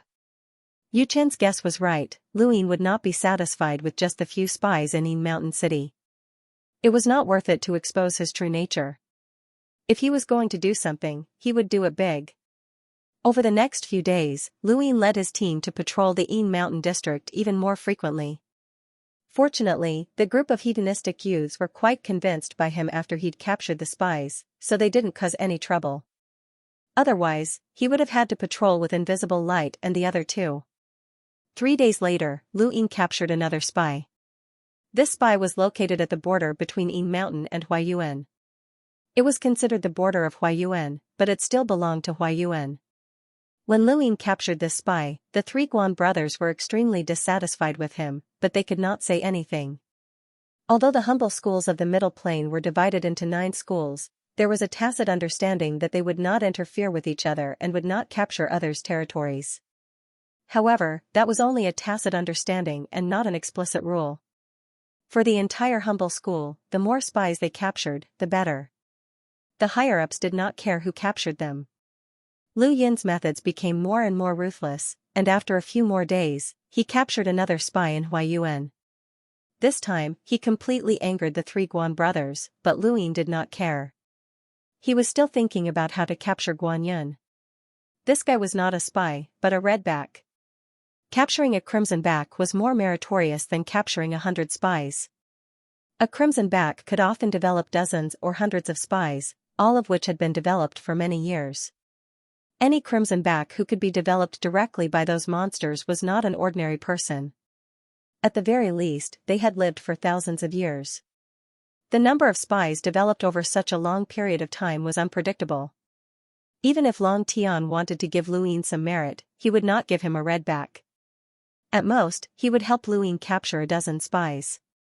If he could capture Guan Yun, Lu Yin was sure that he could alert the 9 school superintendent and even meet her.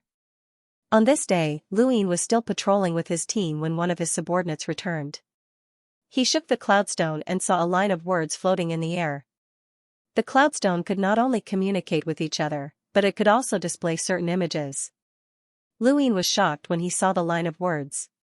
It was actually information on a spy, and more than one at that. Who gave this to you?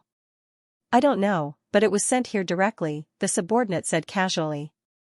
They were all hedonistic sons of rich families, and although they respected Lu Yin, they weren't too obedient.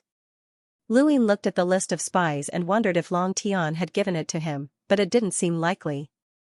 If Long Tian had given it to him, Long Shi would have told him in advance. If it wasn't Long Tian, then where did this list come from? Huh? They were all Huayuan spies. Lu Yin's eyes flashed. This was interesting. Someone wanted him to hurry up and capture Huayuan spies? It was not that he did not know that the more spies Huayuan captured, the more he would offend the 3 Guan brothers, because that would make them seem incompetent.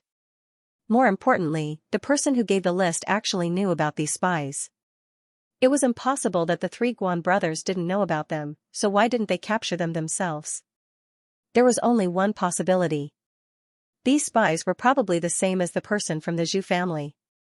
They were all chess pieces that the Guan family's 3 brothers had released. Someone wanted him to offend the 3 Guan brothers. Lu Yin immediately guessed who was behind this. It had to be that Yu Qin.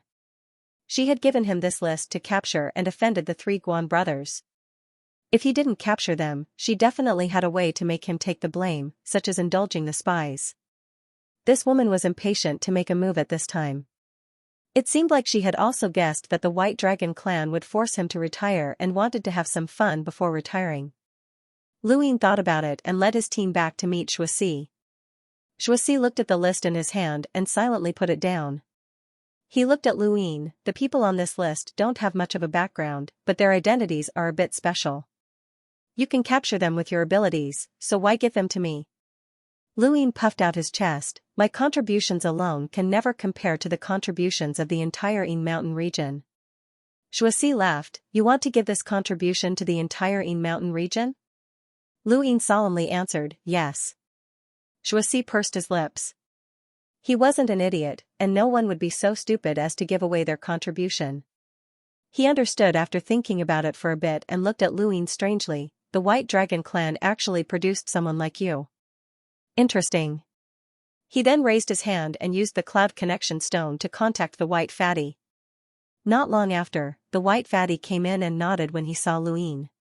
He was still the same as before, and no matter how brilliant Lu Yin's performance was, it had nothing to do with him. He just focused on being a good-for-nothing. Little Wang, how long have you been in the Yin Mountain region? Shuasi asked kindly when he saw the White Fatty. The White Fatty looked foolish, but he was actually quite shrewd.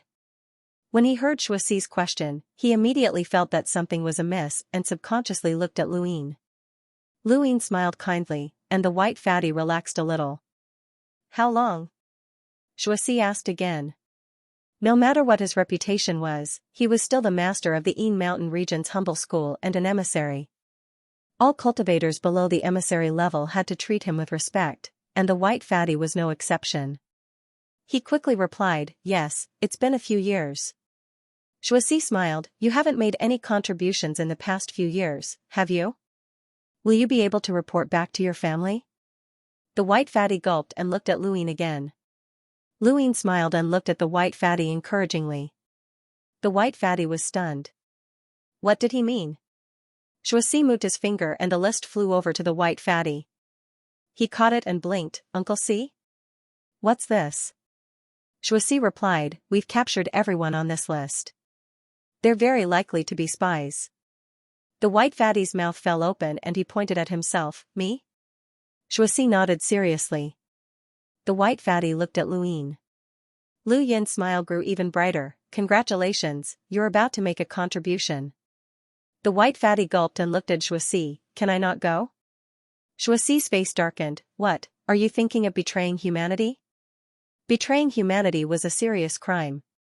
Even the head of the four cardinal scales Wang family wouldn't be able to shoulder it, let alone the white fatty. As the head of a humble family, this sentence was easily uttered, and because of his status, there was a high chance that it would be confirmed. The white fatty was frightened and almost jumped up. "Uncle C, don't scare me. I'm a coward and can't be scared." Xianxia leaned against the wall lazily, just as Luin had seen him before. "Then go capture them. The Een Mountain district doesn't keep idle people." "You're the biggest idle person," the white fatty grumbled to himself. He looked at Luin and smiled. "Brother, why don't you go capture them? Strike while the iron is hot and capture a few more. Who knows, you might be able to exchange them for a tree emblem." Lu Yin's expression was serious. "It's good that everyone is doing well. If I'm the only one who makes a contribution, I won't feel at ease." The white fatty definitely didn't believe him, but he couldn't refute him.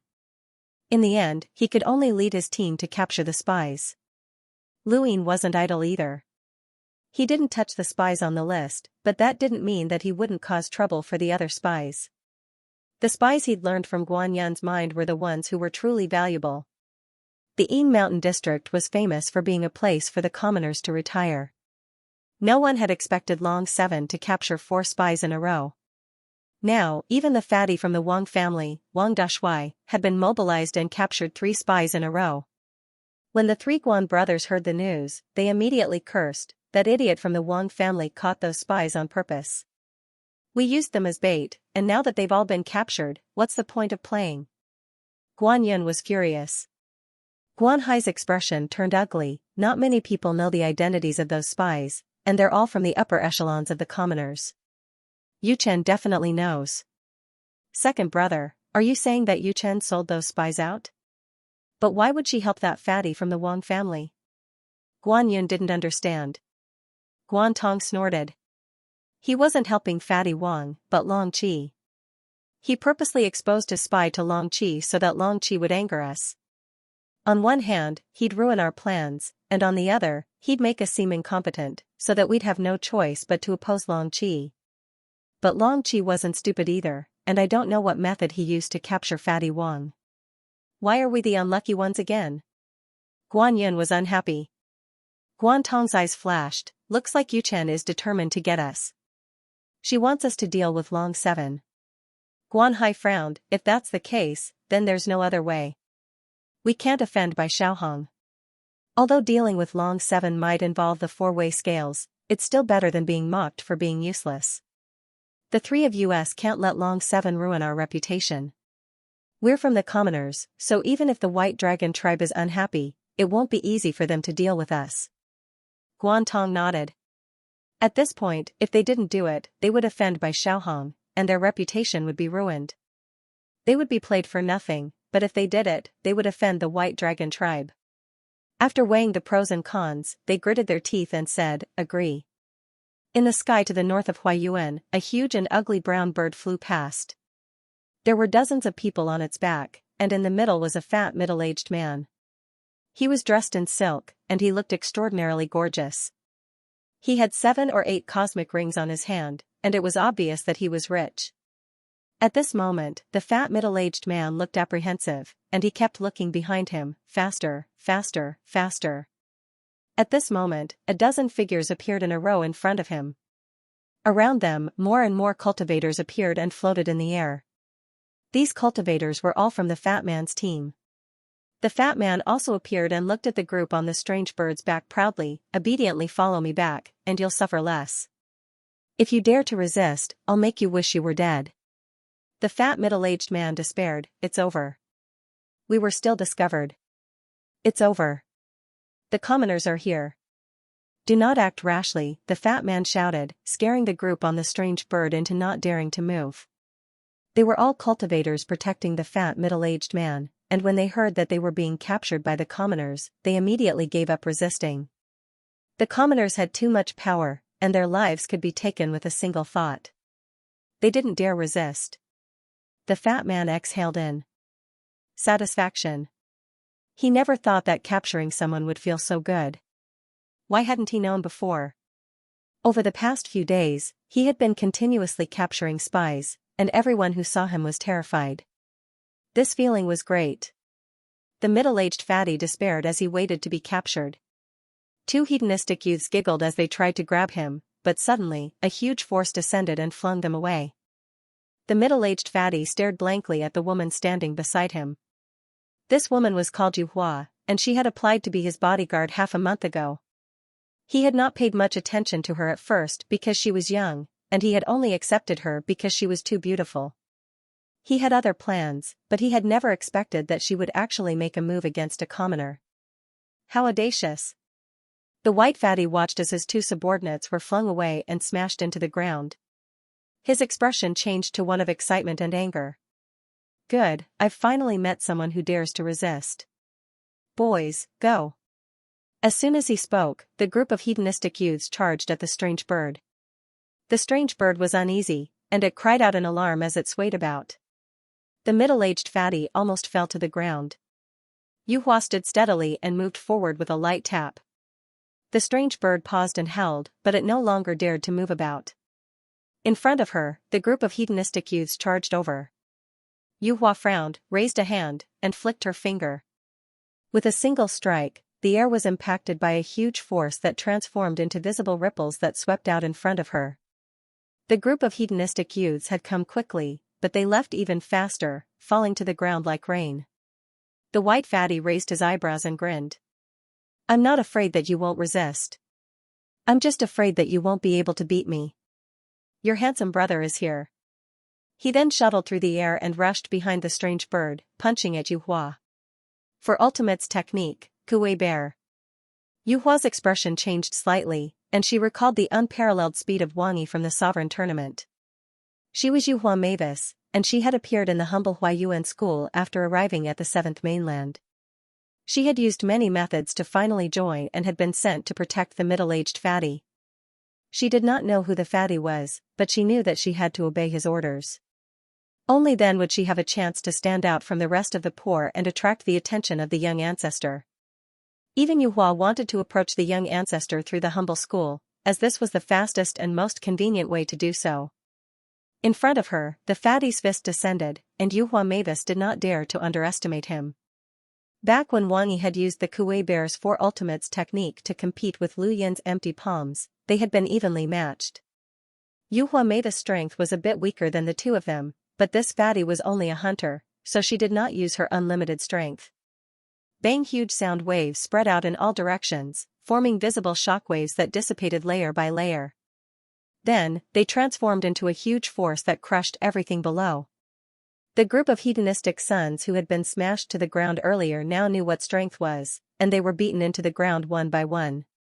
Naturally, the strange bird couldn't withstand the power of the two of them and fell down with a wail.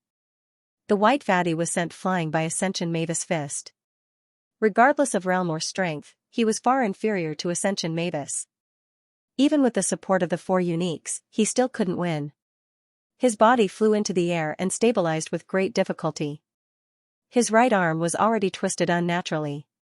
Looking at Ascension Mavis in shock, the white fatty clenched his teeth. I can't win, I can't go up again. Ascension Mavis controlled the monstrous bird to take flight once more, bringing the middle-aged fatty towards the west. If they were allowed to leave, then the white fatty's mission would be considered a failure. He looked in the direction that the monstrous bird had left in, and his eyes lit up. Right. He raised his hand, and the Cloud Connect stone trembled as Lu Yin's image appeared. Brother, there's a spy escaping in your direction. Help me and stop them, but don't fight them head-on. You're not their match. Just delay them for a while, and I'll call for reinforcements. Lu Yin was shocked. There's a spy that can escape from you? But then, he realized that the white fatty was only a hunter, and even if he was from the Wang family, he could at most rival a powerhouse with a power level of 300,000. This power level was considered quite good in the Fifth Mainland, but it was nothing in this region of space. What's their strength? Lu Yin asked. The white fatty anxiously replied, don't ask. You won't be able to stop them anyway. A woman is too strong, and she's abnormal. I'll call for reinforcements. Our humble school doesn't have many things, but there are plenty of experts who can walk the earth. Lu Yin put down his hand and looked towards the east. Were they trying to stall for time from that direction? The influence of the humble school was great, and regardless of whether it was in the lower realm, the middle realm, or the top realm, there were many people who joined the humble school. There were indeed many experts in the humble school, and all they needed to do was stall for time.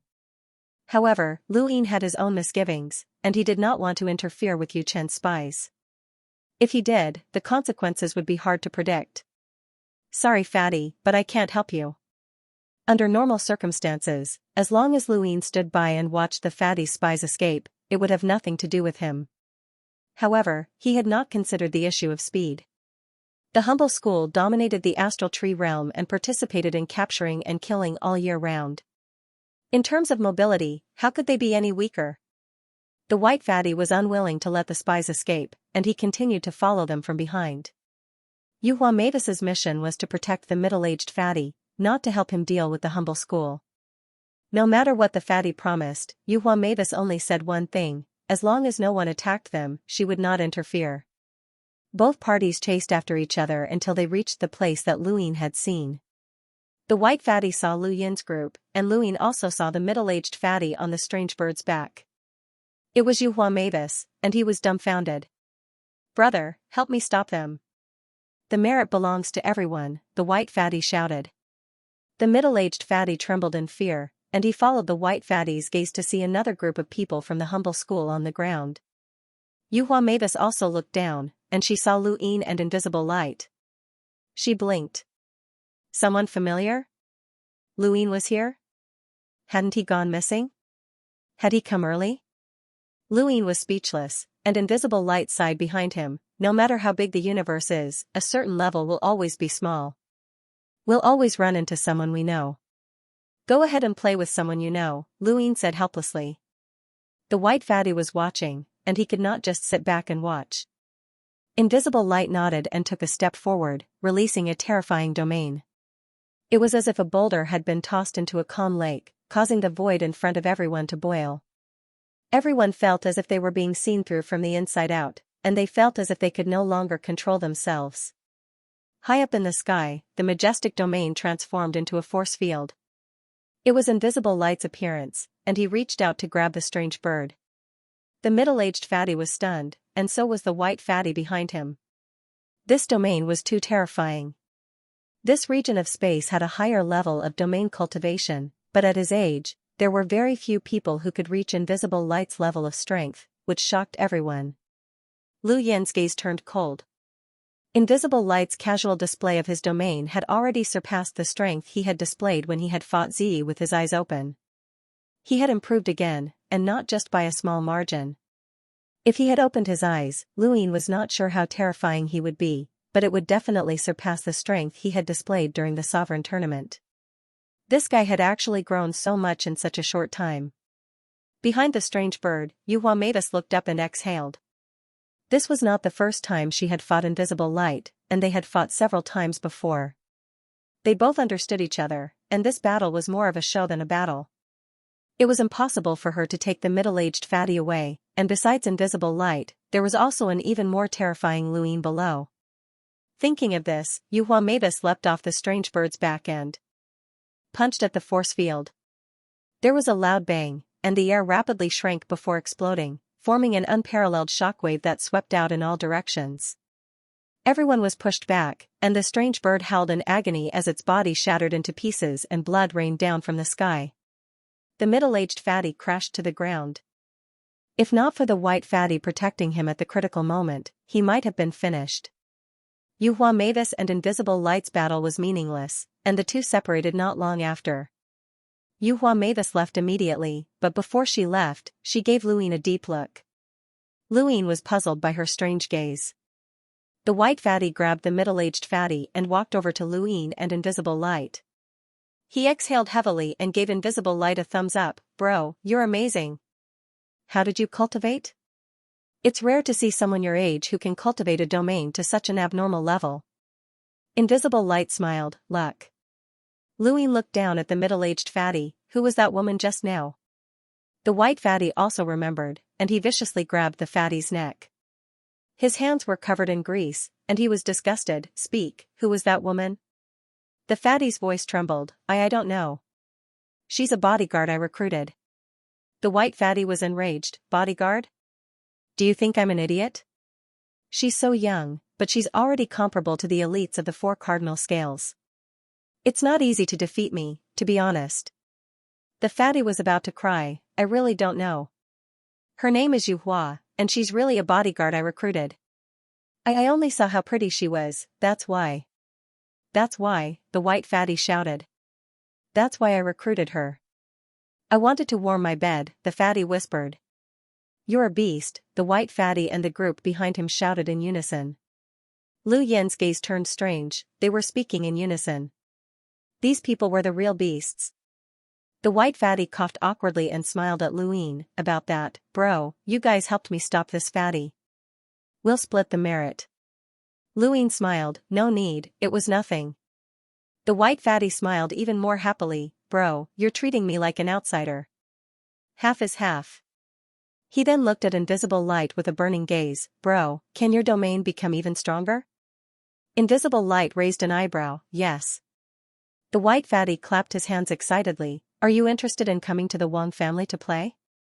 I, Wang Dashui, represent the Wang family's young ancestor, Wang Su, to invite you to the Wang family as a guest." Invisible Light's expression changed, and the first person he thought of was Wang Yi. If he met Wang Yi at the Wang family, then he would be finished. Lu Yin's eyes flashed. "Why should I be a guest at the Wang family?" The white fatty replied. "Let's go first. Don't worry, I won't harm your bro. Just treat it as some fun." He then stared at Invisible Light. "Bro, what do you think?" Go, the 4 cardinal scales Wang family's invitation is something that many people can't even dream of in their entire lives. Plus, you'll be able to meet one of the 4 young ancestors. Due to the lag on the Zongheng app, many of the brothers were unable to see the update at 8:30 p.m. Suifeng knew that many of them were used to having a chapter at 8:30 p.m. and a chapter at 10:30 p.m., so Suifeng made up for it by adding an update at 3 p.m. "Thank you for your support." The white fatty did not speak directly, as this involved the sovereign realm. However, both Lu Yin and Concealed Light knew. He had traveled far and wide to no avail. Invisible Light wanted to enter the eyes of a junior ancestor through the humble school and follow a certain junior ancestor to the sovereign realm. Over here, Fatty Bai sent out an invitation. Although he couldn't be sure that Invisible Light could follow Wang Su to the sovereign realm, he could give Invisible Light a chance to meet Wang Su. This was a shortcut. "It's my honor to receive an invitation from the Wang family," Concealed Light smiled. He could only hope that Lu Yin's claim that Wang Yi would not appear for the next 10 years was true. Otherwise, all of his efforts would be wasted. He could not give up on this opportunity, as this was the reason he had come to this region of space. Besides, even if he did not go to the Wang family, once Wang Yi appeared and heard their names or saw them in the sovereign realm, they would still be finished. The white fatty was delighted. The Wang family had been thrown into chaos because of Wang Yi's matter, and Wang Su had anxiously searched for someone to accompany him to the sovereign realm. Concealed Light had finally found someone. "I'll contact the family as soon as possible, and then I'll bring you back to the top realm." It won't be long. Luin pursed his lips. What about me? The white fatty laughed dryly. Brother, what do you have to say? You're the son-in-law of the White Dragon clan's main bloodline.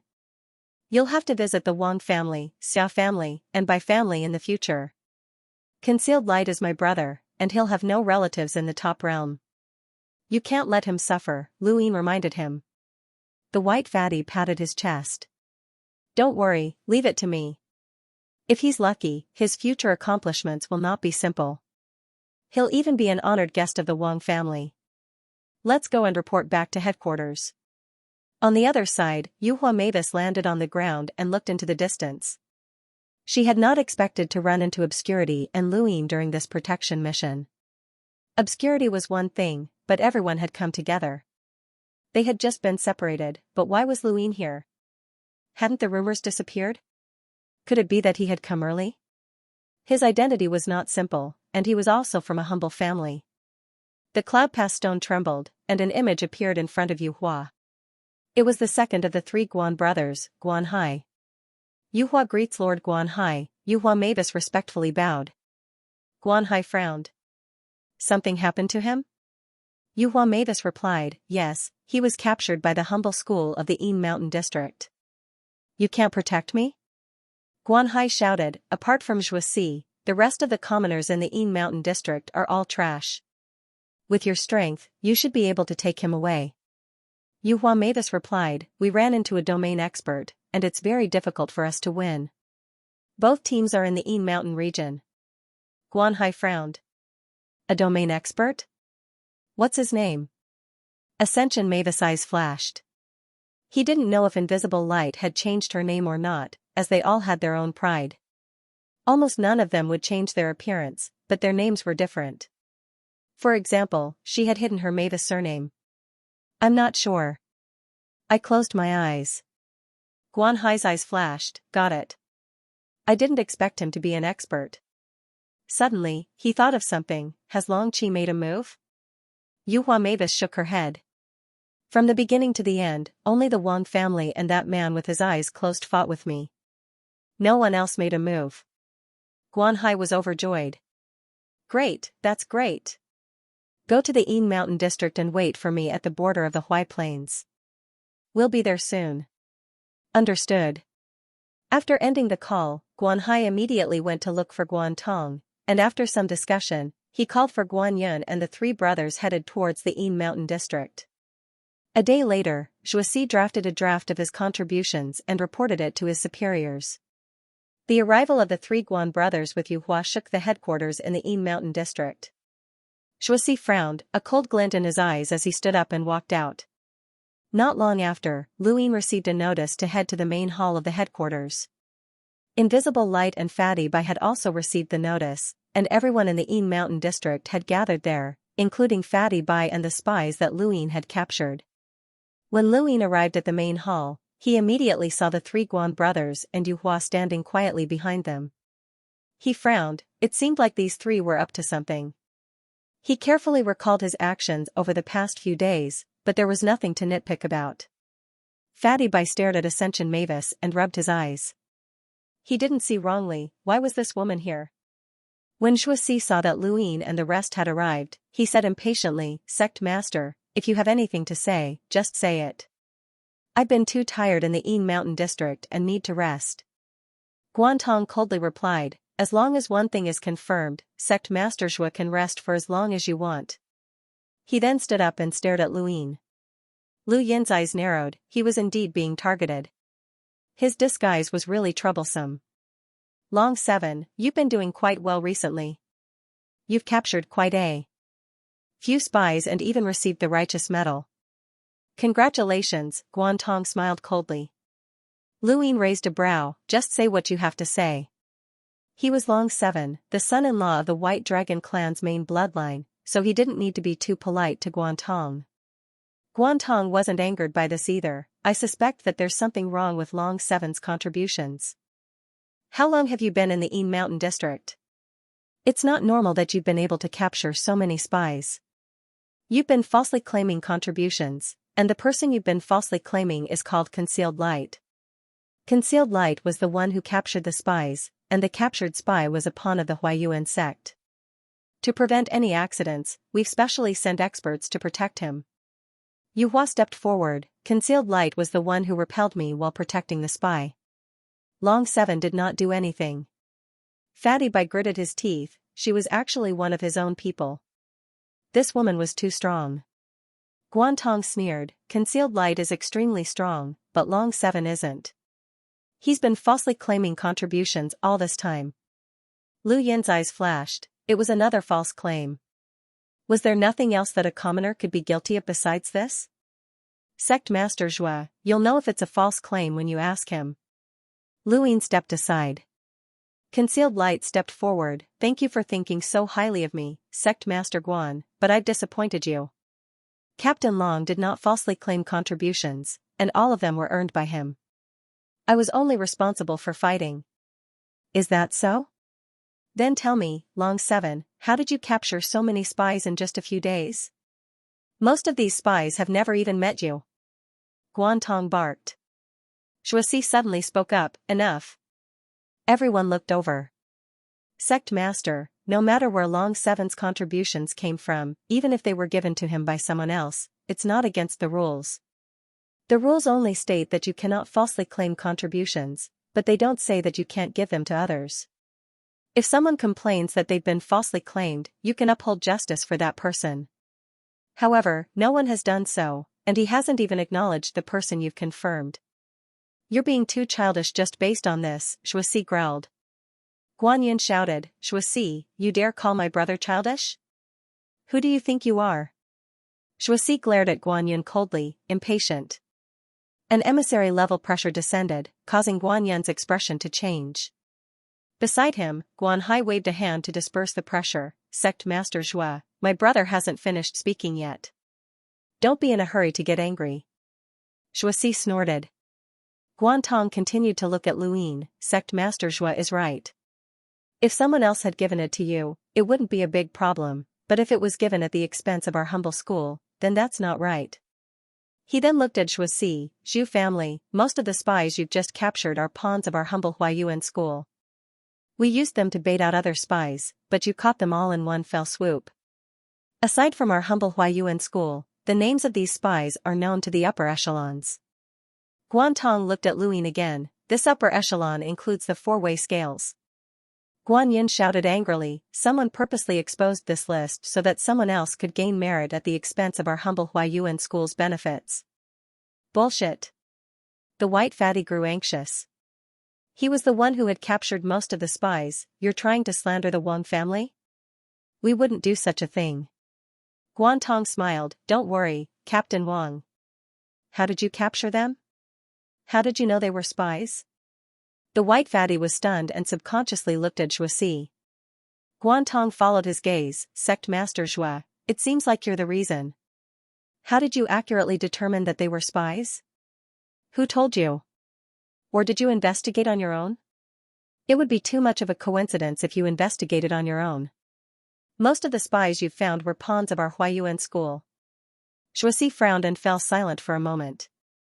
If I'm not wrong, the list of spies came from Draconic 7, Guan Hai said. Yu Chen's backup plan had been laid out here. Handing over a list of spies and not arresting them would be his responsibility, but arresting them would offend the three Guan brothers. The Guan brothers had every right to make things difficult since they were the ones who had set up the spies. How could he defend himself? Could he say that Yu Chen had given him the list? Without any evidence, slandering the frigid immortal sect would only cause more trouble and give Yu Chen an even better excuse. If he didn't say that Yu Chen had given him the list, then where had the list of spies come from? Actually, Lu Yin should have thought of this problem from the very beginning. He had been capturing spies too frequently, and no one would believe him if he casually said that he had an innate gift that allowed him to see through people's minute details unless he could prove it. Lu Yin spoke up, Sect Master, this world is too big, and it's not strange for a person to have an innate gift. I just happen to have an innate gift that allows me to see through a person's minute details. Of course, it might not be completely accurate, but the accuracy is very high. He didn't always catch spies accurately, and there were times when he deliberately caught the wrong ones and released them after interrogating them. This was all to deceive others. Guantong stared at Luyin. It seems like you're very confident.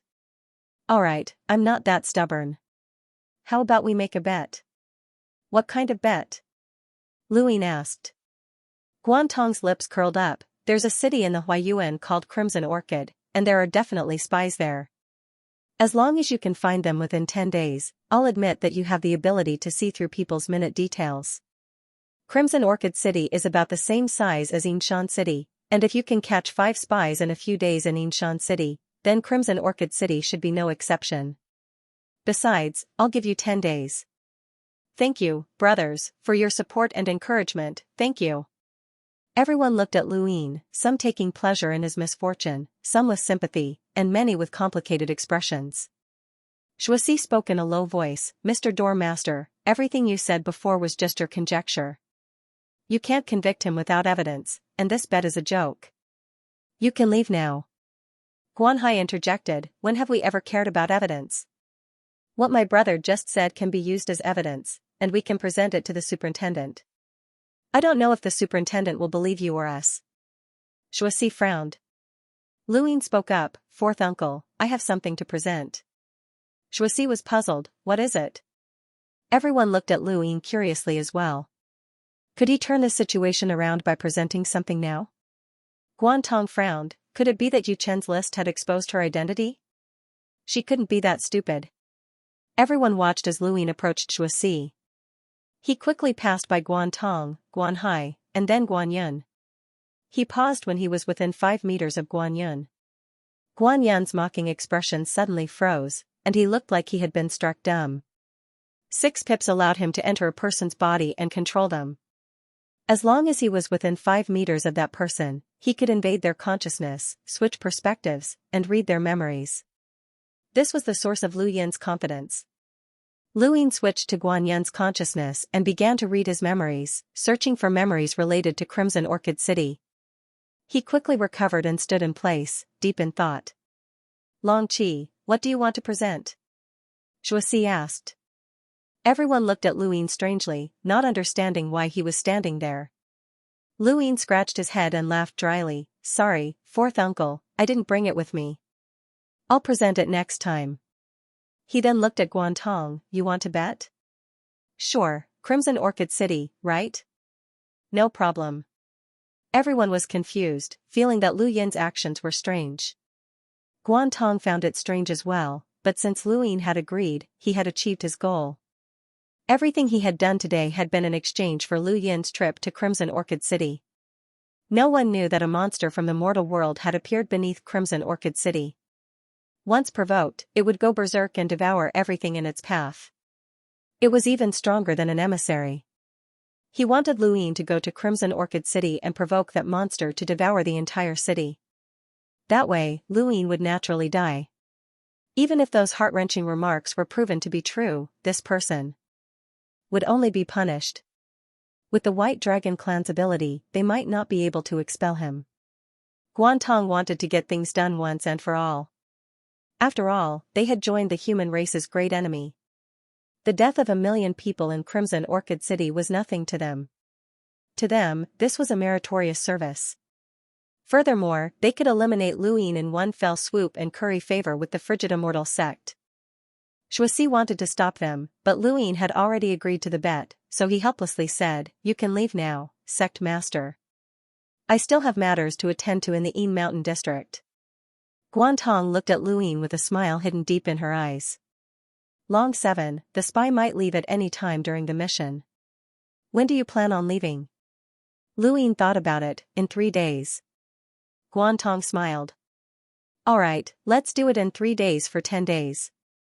If you can't find the spy within 10 days, then it'll prove that all your contributions were given to you by someone else, and that they were obtained at the expense of our humble class.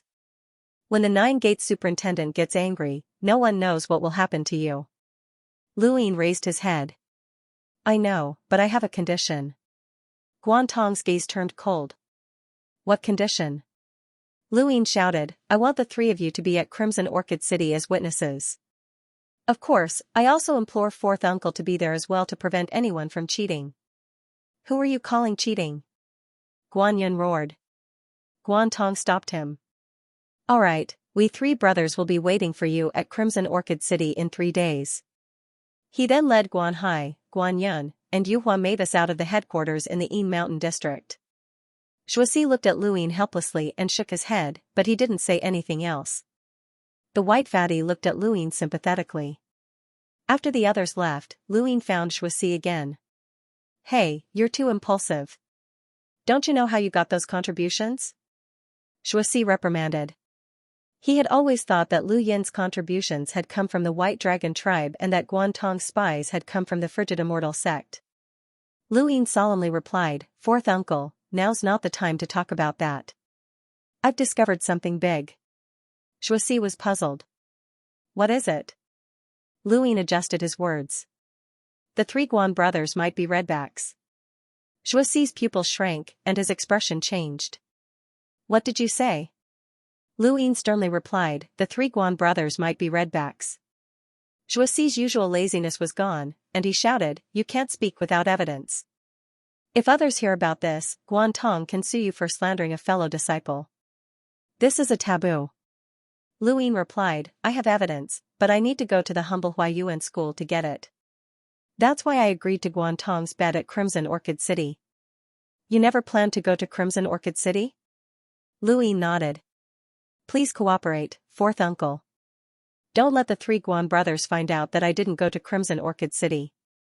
As long as I delay them for a few days, I'll definitely be able to find evidence at the humble Huayuan school's headquarters to prove that the 3 brothers are redbacks. Shuasi fell into deep thought. Lu Yin knew what he was worried about. Shuasi was worried that Lu Yin would use him as a cover to escape. Fourth uncle, I'm the son-in-law of the White Dragon tribe's main bloodline, and I can't run anywhere. Losing the bet is better than having my reputation ruined. Shuasi nodded. Alright, I agree. Go to the humble Huayuan school's headquarters in Crimson Orchid City. I can help you delay them for 5 days, and with the current 3 days, it'll be 8 days. Is 8 days enough for you to find evidence? Lu Yin nodded. Yes. Then go, don't delay. Shuasi waved his hand. Lu Yin immediately thanked him. Thank you, Fourth uncle. After Lu Yin left, Shuasi looked into the distance. Since when had the White Dragon tribe's intelligence network become so powerful? They had even found out that the 3 Guan brothers were redbacks. This intelligence network far surpassed the Frigid Immortal sects. Redbacks were extremely difficult to detect, and every one of them was well hidden. How could the outside world have guessed that the humble Huayuan school's master was a redback? If the 3 Guan brothers really were redbacks, then it would be enough to shake the entire humble school. But would this kid be able to find evidence? The second Guan brother was cautious, and there shouldn't be any evidence outside. Hopefully, the White Dragon tribe would be able to help this kid find evidence. The White Dragon tribe had really invested a lot for this kid. Lu Yin felt a headache coming on as he watched the cloud connection stone vibrate. Longxi's image appeared in the void, and she glared at Lu Yin angrily. What are you doing? Lu Yin blinked innocently. What do you mean, what am I doing? What did I do? Longxi roared, I told you not to do anything and to just stay in the Yin Mountain region. You've been capturing spies recently, and even implicated the Huayuan school. Don't you think there's enough trouble? Lu Yin was puzzled. Weren't those spies given to me by your elder brother? Longxi paused, suddenly remembering that this person was just a minor character from a branch of the White Dragon tribe. How did he know that they were spies? And how did he capture them? Someone must have told him that they were given to him by her elder brother. Tell me in detail how you knew they were spies. She couldn't blame Lu Yin. No matter how she thought about it, he seemed innocent and pure like a Xiaobai sheep, doing whatever he was told. Lu Yin replied, I didn't use any special methods. I just sent the list to the cloud connection stone. I saw it and thought it was your elder brother, so I went to capture them. By the way, I even made up a good excuse, saying that I have an innate gift for seeing through people. He pretended to be proud as he spoke. Longxi's head hurt, and she was on high alert. If it wasn't her elder brother, then who could it be? Was he helping them or harming them? It was more likely that he was harming them. Could it be that woman called Yu Chen? She still didn't know about the bet between Luin and the three Guan brothers, or she wouldn't have acted like this and wouldn't have believed him. Luin heaved a sigh of relief and pretended to be surprised. Hey, don't tell me that list wasn't given to me by your elder brother. Xianxia frowned and looked at Luin. Don't worry about that. I'll say it again, from now on, don't go anywhere in the Yin Mountain region without my notice. That includes Yinshan City. Got it? Got it. Don't worry, I'm an honest person, Luin answered straightforwardly. Xianxia looked at Luin with suspicion and repeated herself several times, but to no avail. Her attitude was abnormally sincere, and she could tell that this guy was just pretending. She could control him when she was around, but once she wasn't around, he would be like a wild horse that couldn't be controlled. Thinking about this, Xiangshi's tone softened. Xianxia, remember that our current situation is very complicated. The Frigid Immortal sect is the leader of the four cardinal scales and is tyrannical. They can destroy the entire Tu family with just a little reason. Bai Xiaohong is ruthless, and with that woman called Yu Chen, you're in an unimaginable situation. One wrong step and you'll be doomed. Even I can't save you. My elder brother, Long Tian, is a junior ancestor, but he's afraid of Bai Xiaohong and the woman behind him. He doesn't want to fight to the death with Bai Xiaohong, so he can't protect you with all his strength. If you want to live, you have to wait quietly. At least in the Yin Mountain region, no one can touch you. Don't do anything, and you won't be criticized. Do you understand? Luin nodded. Got it. Don't worry, I won't cause trouble. Xianxia frowned. She felt that this guy didn't mean what he said, but what else could she say? She couldn't let this guy tie himself up, right? It's good that you understand the severity of the situation. If anything happens to you, the White Dragon tribe will lose face, but no one will bear the pain of death for you. Remember, the Frigid Immortal sect is the most terrifying power in the universe. Don't do anything rash. Don't do anything. Xianxi's tone was much stricter. Luin solemnly promised, I won't do anything rash. Xianxi's image disappeared, and she only ended the call after repeating herself a few times. Luin put down his hand. Why didn't this woman trust him? Was he really that untrustworthy? With that thought, he left the headquarters in the Yin Mountain region and headed towards Huayuan as quickly as possible. Not long after Luin left the Yinshan district headquarters, the white fatty found obscured light. His goal was simple, he wanted obscured light to stay out of this matter and wait for the Wang family's reply before heading over to meet Wang Su. Obscured Light refused, not because he wanted to help Luin or because they were from the same hometown, but because he had no choice. If anything happened to Luin, they would all be in trouble. He regretted not changing his appearance and name, but who would have thought that he would run into Luin so soon? The astral tree realm was huge, and if the 10 of them were to split up, they would probably run into each other in the sovereign realm. By then, it would be time for them to leave. This was what Elder Chan had told them before they left, and he hadn't forced them to change their appearances or names.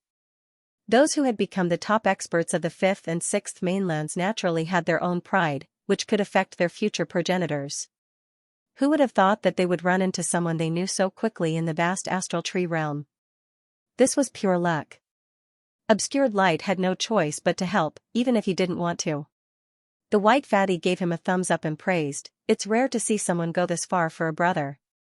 From today onwards, you are also my brother.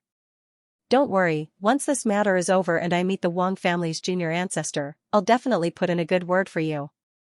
Even if you don't succeed, I'll still let you stay in the Wang family.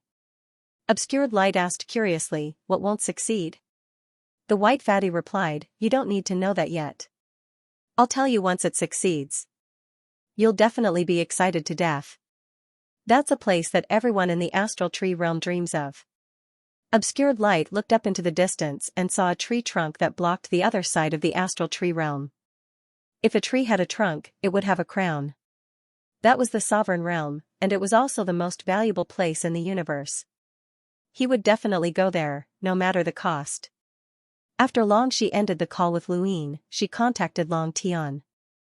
Long Tian felt that something was off, someone was interfering in the battle between the White Dragon clan and the Frigid Immortal sect.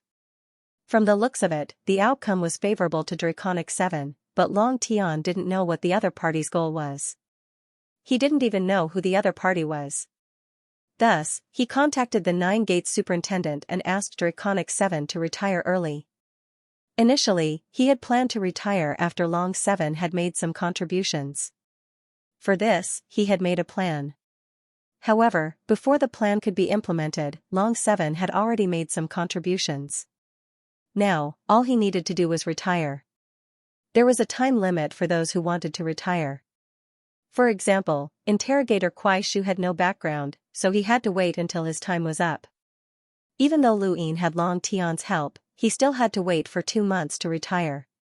He had already done it for a month, so there was still half a month left. However, Long Tian couldn't wait any longer. He knew Yuchen very well and definitely wouldn't give up. There was also that unknown person who provided the name list to Long Qi. He didn't know what would happen to Long Qi, so he couldn't wait any longer. The Central Plain Realm's Nine Gates supervisor was named Xianxia. His appearance looked to be in his early 40s. His temperament was aloof, as if he was untainted by dust. However, who would have thought that it was precisely this type of person who was viewed by others as a butcher? His path was carved out through slaughter. The ones he killed were all spies and redbacks. Junior Long Tian greets Senior Xianxia. As a junior ancestor, Long Tian could act arrogantly in front of others, but he didn't dare to do so in front of Xianxia. This was not only because of his status, but also because of his strength. Xianxia was a half-ancestor. Xianxia calmly looked at Long Tian. Addressing him as a senior was normal, but Long Tian also had another identity, which was the director of the humble class. Every junior ancestor was a director of the humble class, and Long Tian could call Xianxia a subordinate or a junior. Different titles represented different positions. So it's junior ancestor Long. What's the matter? Long Tian respectfully replied, my sister is getting married, and my father would like to invite Senior Xianxia to Dragon Mountain for a gathering. We haven't seen each other in many years, and my father misses you. Xianxia smiled. Since Brother Long has invited me, I naturally have to go. Speaking of which, it's been 1,000 years since we last met. Long Tian smiled. My father often mentions Senior, saying that Senior will definitely become the next progenitor and bring glory to the human race. Haha, your father would say that about me? It's already good enough that he doesn't curse me to die. Senior, I'm not lying. Xianxia laughed. There must be something else you want to talk to me about. Tell me. Long Tian respectfully replied, there are 3 steps to a wedding in the White Dragon clan. The first is to pay respects to the ancestors, the second is to pay respects to the ancestral Meng, and the third is to register in the main clan's genealogy. My sister and brother-in-law have already completed the first and second steps, but the third step has yet to be completed. My father wants to bring my brother-in-law to Dragon Mountain and complete the third step. Xianxia's eyes flashed. Your brother-in-law? Long Qi? Yes, he's in the Yin Mountain district. Long Tian bowed. Senior, I would like to request that you allow my brother-in-law to retire early and return to Dragon Mountain to get married. Xianxia stared at Long Tian, who bowed and did not move at all. After a while, Xianxia spoke. Do you know who retired the quickest in the history of the humble class? Long Tian moved his finger and respectfully replied, Senior Shu Yuan. Why did you retire? 1 month and 22 days after joining the humble class, I accidentally encountered Redback. I fought with my life on the line, but in the end, all 4 of my limbs were broken. I was delayed until reinforcements arrived, and I retired due to my injuries. Since you know, why did you ask for Long Qi to retire early? Is his military service greater than Senior Shu Yuan's? Long Tian fell silent. This was a hurdle that no one could bypass. No matter who it was or how great their background was, if they wanted to retire after joining the humble class, they could not do it faster than Shu Yuan. Otherwise, it would be disrespectful to their seniors and their spirit of sacrifice. This was also the reason why Long Tian had asked for Lu Yin to retire in half a year. As long as it took more than 2 months, it would be easy to handle. It would be very difficult to retire within 2 months, otherwise, Long Tian would not have asked Xianxia for help. Senior, it is impossible for Long Qi's military service to surpass Senior Xu Yuan's. My White Dragon tribe has no intention of being disrespectful to you, Long Tian hurriedly said. Xianxia did not hold back. If that's the case, then don't mention it again. Long Tian was helpless. Senior, please listen to me. He told Xianxia about how Luyin had obtained the name list and his speculations. There was no other way. If he wanted to retire early, he had to rely on Xianxia.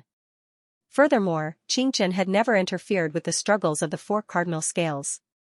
Otherwise, he would not have come to the Central Realm. How could a half-progenitor stay in the Central Realm? Furthermore, Xianxia had a feud with the Frigid Immortal sect, so Long Tian was not afraid that Xianxia would help the Frigid Immortal sect deal with his White Dragon tribe. Xianxia was shocked when he heard Long Tian's words. It wasn't your White Dragon tribe that gave him his military service? Everyone thought that Lu Yin's military service had come from the White Dragon tribe, including Zhuo Si and the others. Long Tian was helpless as well. The military service did not come from my White Dragon tribe. Even Long Qi himself does not know who gave him the name list. This is what we're most worried about. That's why we want him to retire as soon as possible and come to the top realm. As long as he stays at Dragon Mountain, we won't have to worry about any accidents. Xianxia was puzzled. Someone actually interfered with the battle between your White Dragon tribe and the Frigid Immortal sect. The first person he thought of was the Wan family, as there was a Wan family member in the Yin Mountain region.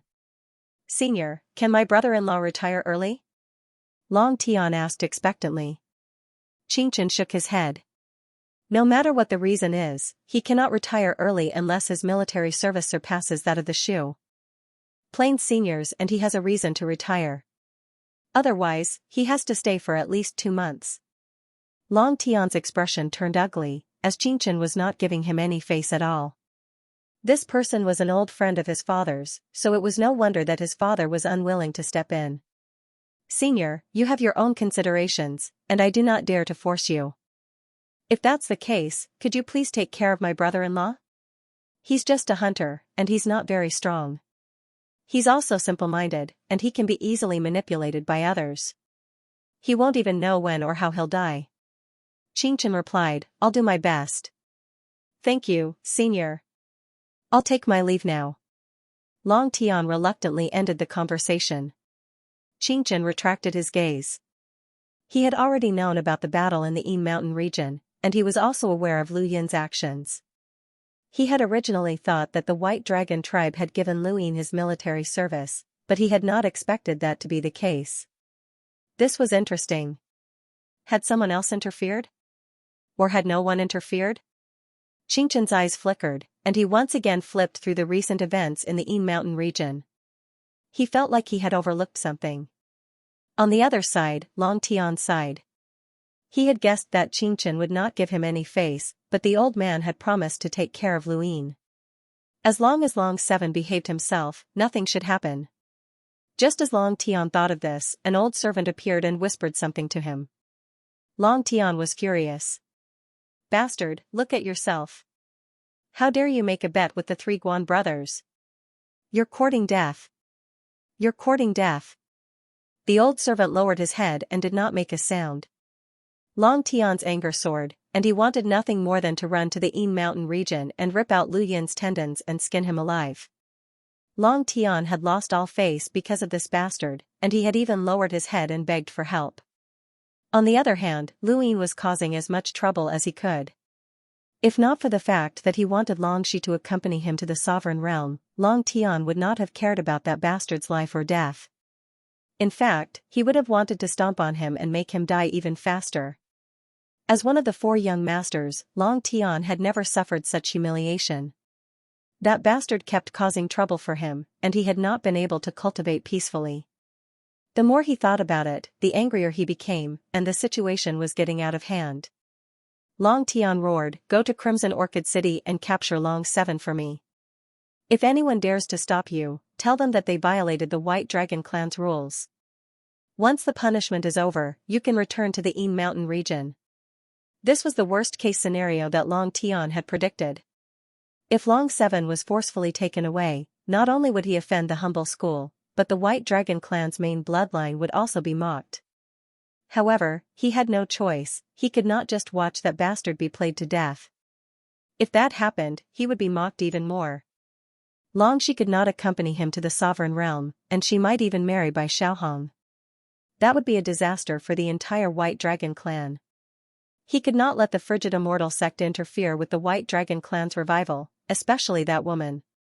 He would not hesitate to pay any price for this. Right, did that old man Xianxia know about the bet? Long Tian's eyes flashed. He definitely knew, but that old bastard had not said anything. On the other side, Yuchen put down the cloud vision stone. She had just contacted Guantong, and she could not help but admire his ruthlessness. He actually wanted to kill Long Seven directly. No one would blame them if they died in the mouth of a monster, and Long Seven was the one who had agreed to the bet. Even though the bet was set up, Yuchen still felt that something was off. She thought about it and wondered if she could turn the tables if she were in Long Seven's shoes. She thought about it for a long time, but the answer was no. Aside from the three Guan brothers, no one knew their true goal. No one knew that there was a monster under Crimson Orchid City. This was a trap that could not be broken unless Long Seven had the strength to defeat the monster, but that was impossible. The monster was an emissary. The three Guan brothers were still secretly making their move. Long Seven would have to ask for help from a super powerhouse, but even if he could save his life, he would still lose the bet. He would not be able to explain himself to the Nine Gates superintendent, Qingchen. No matter how he thought about it, this trap could not be broken. Yuchen stopped thinking about it and let go of Long Seven. Now that this brat was dealt with, the next step was to recruit experts to accompany the junior ancestor to the sovereign realm. The experts who accompanied the junior ancestor to the sovereign realm had to be of the same generation. This was a rule set by the ancestors, and there were very few who were qualified to accompany the junior ancestor. There were only 2 people in the entire frigid immortal sect, and they still needed to recruit 2 more. Although the Yin Mountain district was adjacent to the Huayuan district, the central realm was too vast. Even with the speed of a humble mount, it took almost 7 days to reach the 2 places. Along the way, Luyin received a call from Longxi, but he did not pick it up. Talking to her right now would be asking for a scolding. In the distance, there were circular rivers that connected the heavens and the earth. Every river contained land, cities, and even armies. This was the headquarters of the humble Huayuan district. It took Luyin half a day to reach the humble Huayuan district's headquarters. Luyin did not get too close to the humble Huayuan district's headquarters. Instead, he stopped at a city in the distance. He had no intention of going in to look for evidence. This was the headquarters of the humble Huayuan district, and even if the 3 Guan brothers were not there, it would not be easy to enter. Furthermore, there was no way he could open the place where the 3 Guan brothers had stored the evidence. The 3 Guan brothers were extremely cautious. As leaders of the humble school, they had not been discovered to be redbacks for so many years. They had their own methods. Luyin was not naive enough to think that he could obtain evidence by reading Guanyun's memories. However, he didn't need evidence. He already had evidence. He raised his hand, and the scarlet vertical eye appeared in his palm. This thing was the evidence. From Guanyun's memories, he learned that the greatest enemy of humanity in this part of the universe was the same as the greatest enemy of humanity in the 5th mainland. They were all zombies, and they all had the same symbol, scarlet vertical eyes. Only red backs had scarlet vertical eyes, which was the symbol of a red back. It was also a way to contact those zombies. The scarlet eyes of the 3 Guan brothers were hidden in the most secretive place of the Huayuan Humble School's headquarters. He knew where it was, but he couldn't get it. Coincidentally, he had more than one. He had 2 scarlet vertical eyes, one from Silver on Earth, and the other from Wu Shang, who had ambushed Ming Yan on the Shenwu continent. Other than that, he also had a stone tablet with a scarlet vertical eye, which was more than enough. The 3 Guan brothers were unlucky. If he wanted to put on an act, he couldn't be too hasty. If he took out the evidence now, even an idiot would know that there was a problem. How could the 3 brothers of the Guan family store the evidence of being a redback so easily? Luyin stayed in the city that had recently received the headquarters of the humble school of Huayuan, and he stayed there for 5 days. Far away in Crimson Orchid City, Xiao Guang accompanied the fake Luyin to stroll around. With Shuxi's help, not even Guantong could tell that Luyin was a fake. However, Guanhai gradually realized that something was wrong. Luyin was too calm, so calm that it was a little strange. His expression hadn't changed from start to finish, which was impossible. People couldn't change their subconscious habits, and Guanhai had investigated Lu Yin's whereabouts in the Yin Mountain region during this period. He had discovered that the current Luyin was completely different. He immediately blocked the path of Luyin and Xiaoguang. "You're not Long 7. Guanhai shouted as he stared at Luyin. Luyin was still as calm as ever. Xiaoguang frowned. This was troublesome. Shuxi appeared and blocked Luyin. "Guanhai, the deadline isn't up yet. Are you going back on your word?" Guanhai stared at Xue. Xian sneered, "He's not Long 7 at all. You found a fake Long 7 to participate in the bet. The real Long 7 must have fled long ago." Shuxi shouted, "Guanhai, I respect your elder brother as the sect master of the Huayuan sect. Don't go too far." At that moment, Guantong brought Guanyan and Yuhua Mavis over. "Second brother, what's going on?" Guanhai whispered something to Guantong. Guantong smiled at Shuxi, "Sect Master Xue, there's no need to hide anymore. A fake is a fake, and the real one isn't. Don't worry, I won't force you. Whether it's real or fake, you'll have to give me an explanation when the deadline is up." He hoped that Luyin would escape so that he wouldn't have to waste time arguing with the Nine Gates superintendent. Although Luyin wouldn't die in Crimson Orchid City, he would have completed his task to Yuchen and achieved his goal. Crimson Orchid City could also be used as a means of concealment. This was a perfect outcome, and they wouldn't have to offend the White Dragon tribe. Shuxi wasn't flustered by Lu Yin's exposure either. His original goal of keeping the three Guan brothers in Crimson Orchid City had been achieved. The three Guan brothers had questioned Lu Yin's method of capturing spies in order to lure him to Crimson Orchid City and kill him. Lu Yin had used this point to keep the three Guan brothers in Crimson Orchid City, which would make it easier for him to act in the humble Huayuan sect. Both sides were scheming in the dark, but Lu Yin was one step ahead of them. His Dai's enhance allowed him to predict the enemy's movements, making him truly omniscient. At the same time, Lu Yin contacted Shuxi from outside the headquarters of the humble Huayuan sect. Shuxi looked down and saw the Cloud Connect stone vibrate. His eyes lit up as he connected, and Lu Yin's image appeared before everyone's eyes. Guantong sneered, "It really is a fake." Lu Yin looked at Guantong, "Sect Master, you're ruthless." Guantong didn't understand, "What do you mean? You dare to appear after escaping? If I were you, I'd hide my identity for the rest of my life and never let anyone find me." Lu Yin was helpless. "This junior wants to do the same, but I'm burdened with the righteousness of the human race, and I can't escape." He then raised his hand and the scarlet eye appeared. Everyone felt a chill run down their spines as they stared blankly at the scarlet eye. The people of the humble Huayuan sect were all too familiar with this symbol. It was the symbol of the human race's greatest enemy, the redbacks. Guantong and the others were shocked when they saw the eye in Lu Yin's hand. Could this person be a redback? No, that couldn't be. A redback wouldn't expose himself on purpose, and if he wasn't a redback, where did that symbol come from? "Sect Master, the three Guan brothers have betrayed the human race. What else do you have to say?" "I got this from the headquarters of the humble Huayuan sect." Shuxi glared coldly at Guantong. Guantong's scalp went numb. He never would have thought that Lu Yin would claim that the symbol belonged to them. They did indeed have it, but they would never reveal where it was hidden. Guanhai stepped forward and shouted, "Long 7, how dare you slander us? My brother is the sect master of the humble Huayuan sect, how could he be a traitor? Do you think the humble Huayuan sect's assessment is a joke?" Guanyin roared, "Long 7, you're courting death." Lu Yin arrogantly replied, "This symbol was found in the headquarters of the humble Huayuan sect. Fourth uncle, contact the Nine Gates superintendent and have them arrest the three Guan brothers. The evidence is conclusive, and they can't deny it." Shuxi immediately contacted Qing Chen. Guantong and the others looked at each other, conflicted. For a moment, they didn't know what to do. If they didn't act and allowed Shuxi to contact the Nine Gates superintendent and find out that they were redbacks, they would die without a doubt. But if they acted, there would be no need to investigate, as they could directly prove that they were redbacks. What if Long 7 was lying to them? What if the symbol was a fake? If they acted, they would really be exposed. Even the usually calm Guanhai was stunned and didn't know what to do.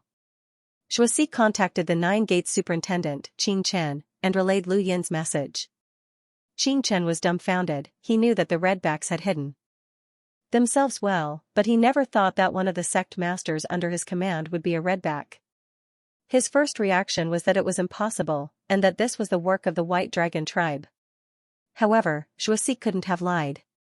Also, this evidence had been obtained by Long 7.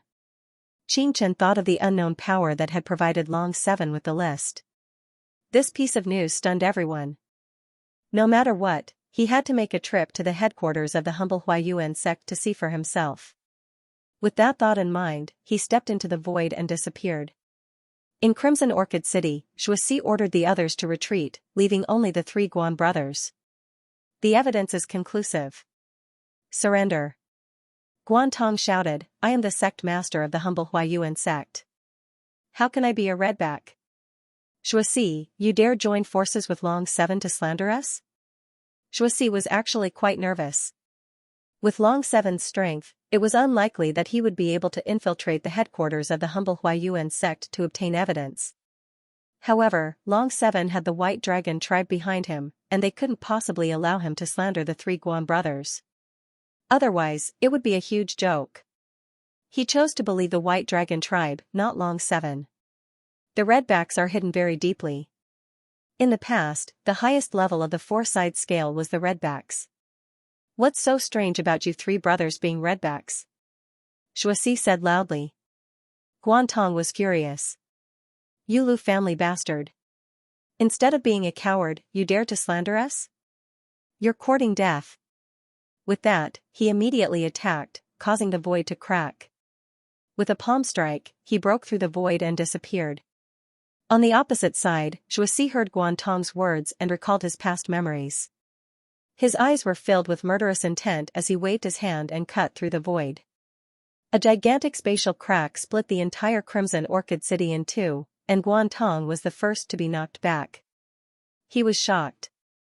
You. Shuasi's strength had exceeded his expectations. He had a combat level of more than 600,000, while Shuasi's was definitely more than 700,000. Everyone thought that Shuasi's combat level was only slightly above 500,000. Damn bastard, we've all underestimated you. Guan Tong shouted. Behind him, Guan Hai leaped into the air and waved his hand. The void condensed into a river, converging into an indescribable force that pressed down on Shuasi. Shuasi dodged. The river slammed into the ground, breaking it apart and tearing the void apart. Shuasi's palms glowed with a dim light as he stared at Guan Tong.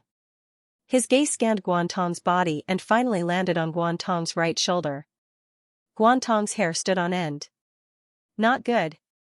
Just as Shuasi was about to attack, an extremely unpleasant shriek came from underground.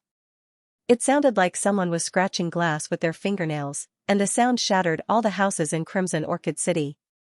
Countless people covered their ears and trembled as they fell to the ground. Everyone looked down at the ground. Ming Guang frowned as a chill ran down his spine. He felt a fatal danger. A scented mavis continued to rush into the distance, but there was a monster beneath her feet. Along with the strange cry, a creature that looked like an earthworm but was larger than the entire Crimson Orchid City soared into the sky, forming a black line that connected the sky and the earth. It raised its head to the sky and let out a strange cry. With Crimson Orchid City as the center, the sound spread in all directions, pushing the void and turning into ripples that spread out. Even Shuasi was shocked. This monster's power level was definitely over 700,000. Where did it come from? The 3 Guan brothers looked at each other. They had underestimated this monster. It was much stronger than them. The monster twisted its body and flung out violently, turning half of Crimson Orchid City into ruins. Shuasi hurriedly intervened. If the monster was allowed to do as it pleased, the millions of people in Crimson Orchid City would die. The monster roared at Shuasi, who kept retreating. Guantong, if you want to clear your suspicions, deal with this monster first. Big brother, the place where those things are stored in the headquarters is not something that Long Qi can touch. Moreover, if that place was destroyed, I would definitely know about it. Long Qi has never been to that place, so that symbol definitely can't slander us. Guan Hai quickly reminded him after regaining his clarity of thought. Guantong jumped up. Deal with the monster. Wait, brother. Guan Hai shouted. You should go back to the headquarters and destroy those things to prevent the superintendent from finding them. Guantong seemed to have woken up from a dream, and he turned around to head back to the headquarters of the humble Huayuan sect. Shuasi wanted to stop him, but the monster was blocking his path. He couldn't pass through it easily, and there was also Guan Hai. Sect Master Zhua, I'll help you. Guantong, you want to silence us? You still want to slander us? Once Superintendent Xianxia finds out that you and Long 7 are slandering us, you'll be doomed. Shuasi's face was solemn as he joined forces with Guan Hai to deal with the monster. Guan Yan retreated far away. His strength was not enough to interfere in this kind of battle.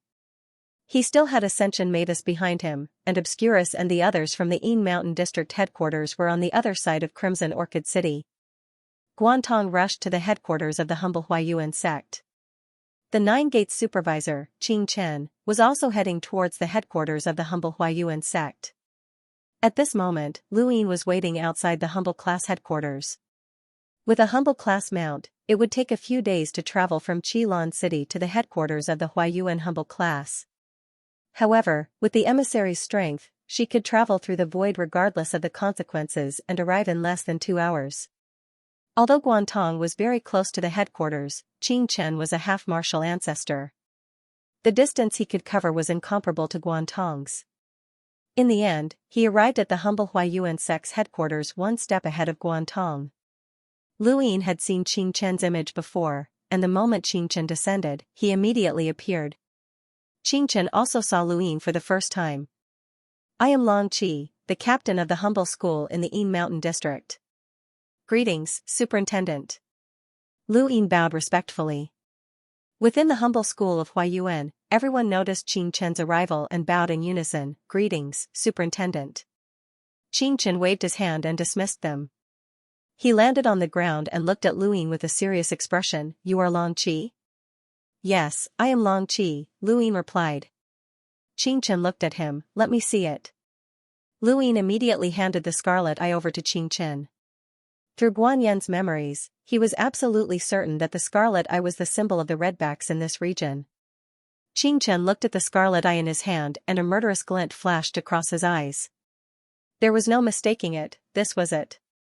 He had personally eliminated no less than 10 redbacks in the past, and all of them had this thing that could communicate with each other. There was no mistaking this aura. At this point, Guantong finally arrived. His heart sank when he saw Qing Chen, but he did not panic. He quickly landed on the ground and bowed respectfully. Guantong, the leader of the humble school of Huayuan, greets the superintendent. Qing Chen looked at him coldly and raised the scarlet eye. This is yours?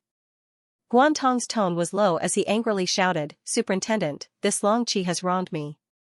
This thing is not mine. Qing Chen looked at Lu Yin. Lu Yin was calm and composed. Superintendent, I obtained this symbol in the humble school's headquarters. That place is rather secretive, and aside from the 3 brothers, almost no one else knows about it. If you don't believe me, I can take you there for a tour. Guantong's eyes flickered as he thought of that place. Impossible, how could this brat know about it? Even the White Dragon tribe would not be able to find out. Qing Chen glanced at Guantong and said, lead the way. Lu Yin immediately led the way with Qing Chen by his side and Guantong at the back. Qing Chen was not worried that Guantong would escape. Trying to escape in front of a half-ancestor like him? Impossible. Even a powerhouse with a power level of 1,000,000 would not be able to escape from him, let alone Guantong. Lu Yin could not sense Qing Chen's strength, but he guessed that he would not be any weaker than Elder Chan or the Elysium. Heavenly Master. Someone at this level would be at the peak of the 5th mainland, but in this region of space, he was only a 9-gate superintendent. The strength of this region of space was not on the same level as that of the 5th mainland. The headquarters of the humble school of Huayuan was surrounded by several tributaries that connected the heavens and the earth. Each tributary looked small from a distance, but upon entering, one would discover that it was like a river or an ocean. There were islands, continents, cities, and strange creatures that lived in the water. The three Guan brothers would always hold secret meetings in a passage on the opposite side of a continent. When Luyin brought them to the continent, Guan Tong's expression changed and became incomparably pale. The moment Luyin entered the water, Guan Tong felt powerless, and his eyes unconsciously flickered. Xianxia saw all of this, and the depths of his eyes were frighteningly cold. Not long after, Luyin brought Xianxia and Guan Tong to the back of the continent, where they entered a passage from the bottom of the water. Guan Tong's pupils shrank, and he suddenly turned to flee, but Xianxia grabbed him. "Where are you going, master?" Guan Tong was grabbed like a little chick, unable to resist at all. Luyin took a deep breath and followed the passage to the innermost part. There was a rather luxurious building here, and hidden underground was a scarlet eye that contained much of the information that Guan Tong and the others had reported. Luyin did not look at it. Xianxia saw it, and his face turned ashen. "Wow, I never thought that the master of one of the Middle Realm's 9 gates would be a redback. What a joke, what a shame." Guan Tong's legs went weak, and his face turned pale. It was over, it was all over. Xianxia put away all of the evidence. "Let's go to Crimson Orchid City." He grabbed Guan Tong with one hand and Luyin with the other before tearing through the void and disappearing. This was not the first time that Luyin had been taken through the void by someone stronger than an emissary. Every time, he had been unable to see his surroundings clearly, and this time was no different. When he opened his eyes again, they were already outside of Crimson Orchid City. A half-ancestor's speed was incomparable to Guan Tong's, and it took only the blink of an eye. Crimson Orchid City had long since been reduced to ruins, and Xianxia had joined forces with Guan Hai to deal with the creature. With Xianxia's arrival, the creature seemed to sense something, and it rushed underground in fear. Xianxia frowned, "Evil creature," and pressed down with his hand. The earthworm-like creature let out a mournful wail as its body disintegrated layer by layer, finally disappearing from the world. Everyone kept quiet out of fear. A half-ancestor's unparalleled power made it so that no one dared to breathe. Guan Tong was ruthlessly thrown to the ground, all of his meridians broken. Most importantly, his right shoulder had been shattered, and the most important astral origin cyclone for an emissary had dissipated. He was now a cripple. Seeing Guan Tong's miserable state, Guan Yin screamed, "Brother," and rushed over. On the other side, Guan Hai made the exact opposite decision and rushed in a different direction. Unfortunately, he could not escape. Xianxia casually moved a finger, and his right leg was cut off.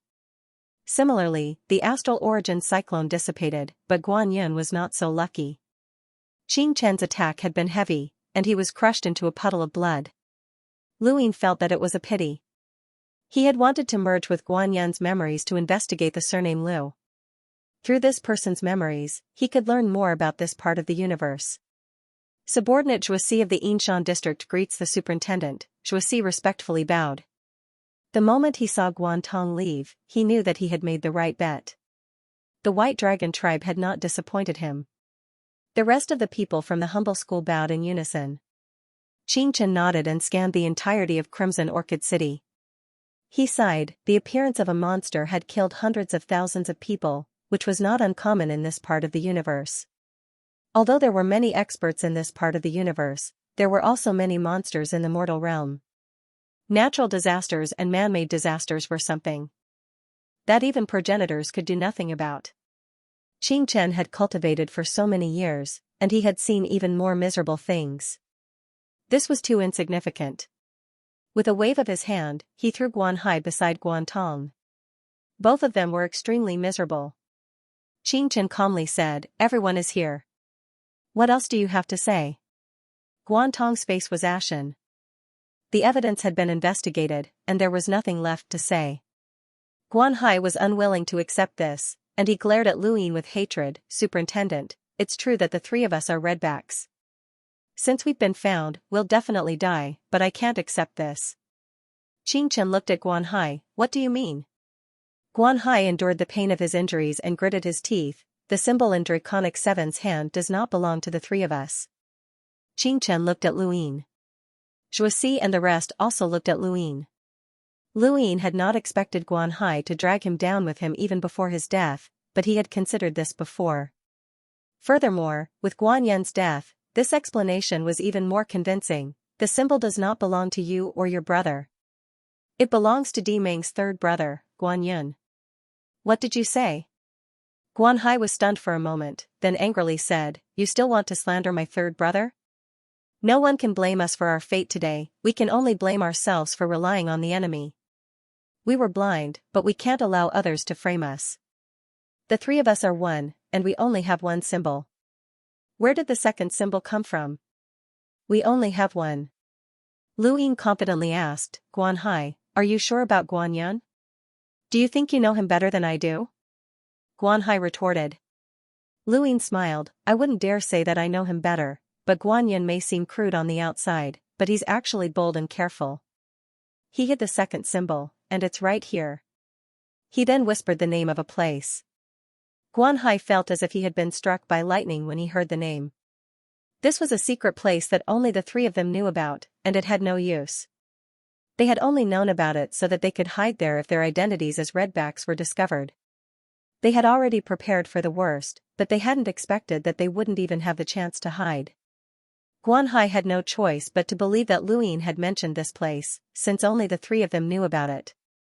Guantong closed his eyes, he had nothing else to say from the moment the evidence had been discovered. Even if you found where third bro hid the symbol, how did you find out about the headquarters? You can't do it on your own. Guanhai was unwilling to give up and wanted to drag Luyin down with him. He hated Luyin to the core, if not for him, none of this would have happened, and they wouldn't have been in such dire straits. Luyin laughed, You really don't want to give up. Since that's the case, I'll make you give up. He then waved, Come. Not far away, Yuhua Mavis walked over and bowed to Luyin. Yuhua, the humble Huayuan school greets the superintendent. Even an idiot would know what this meant, she was one of Lu Yin's people. Guanhai's eyes went wide, and he stared at her in disbelief. Yuhua, why you betrayed us? She frowned, I'm a human, how could I rely on you redbacks? Well said, Zhuoxi praised. Guanhai was furious, and his blood rushed to his heart. He couldn't help but spit out a mouthful of blood and almost fainted. Due to Yuhua Mavis' betrayal, Luyin was so angry that he had almost lost his rationality. He had never considered that even if Yuhua Mavis had betrayed him, she would not have been able to find that place. Luyin did not answer this question directly, but no one dared to delve deeper into it. Everyone knew about Lu Yin's achievements, and there was definitely someone behind him. Xianxia glanced at Luyin. This kid had purposely agreed to the bet with the three Guan brothers in order to lure them to Crimson Orchid City. He had then used Guanyun's hidden symbol to lure Xianxia to the headquarters of the humble Huayuan school. Then, Luyin had led Xianxia to the humble Huayuan school's headquarters to search for evidence and push the three Guan brothers into the abyss. Step by step, the three Guan brothers had been led by the nose from start to finish. His scheming was not bad, but the most important thing was, how did he know where Guanyun had hidden the symbol? Xianxia had doubts, and so did the others. However, they all attributed the credit to the White Dragon clan. Only the White Dragon clan could do it.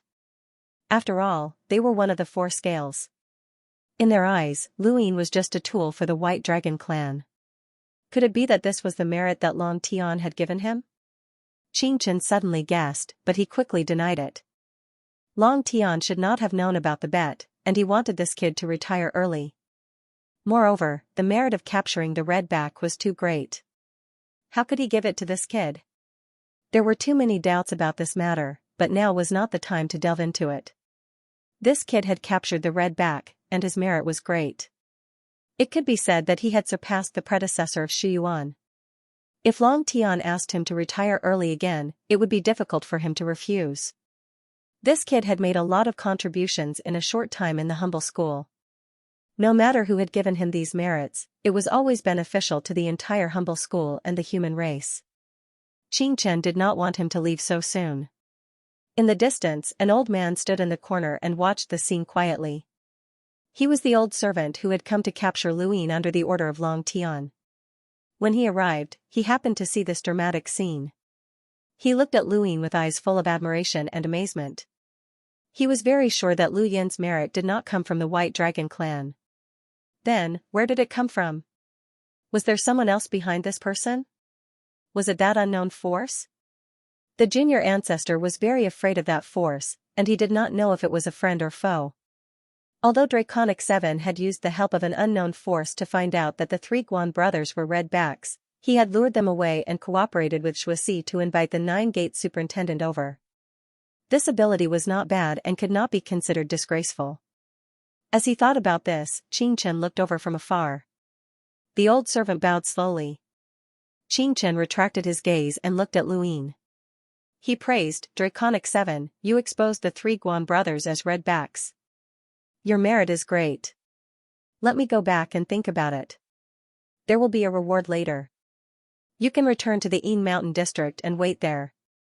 Lu Yin respectfully replied, I serve the humble school and do not ask for any merit.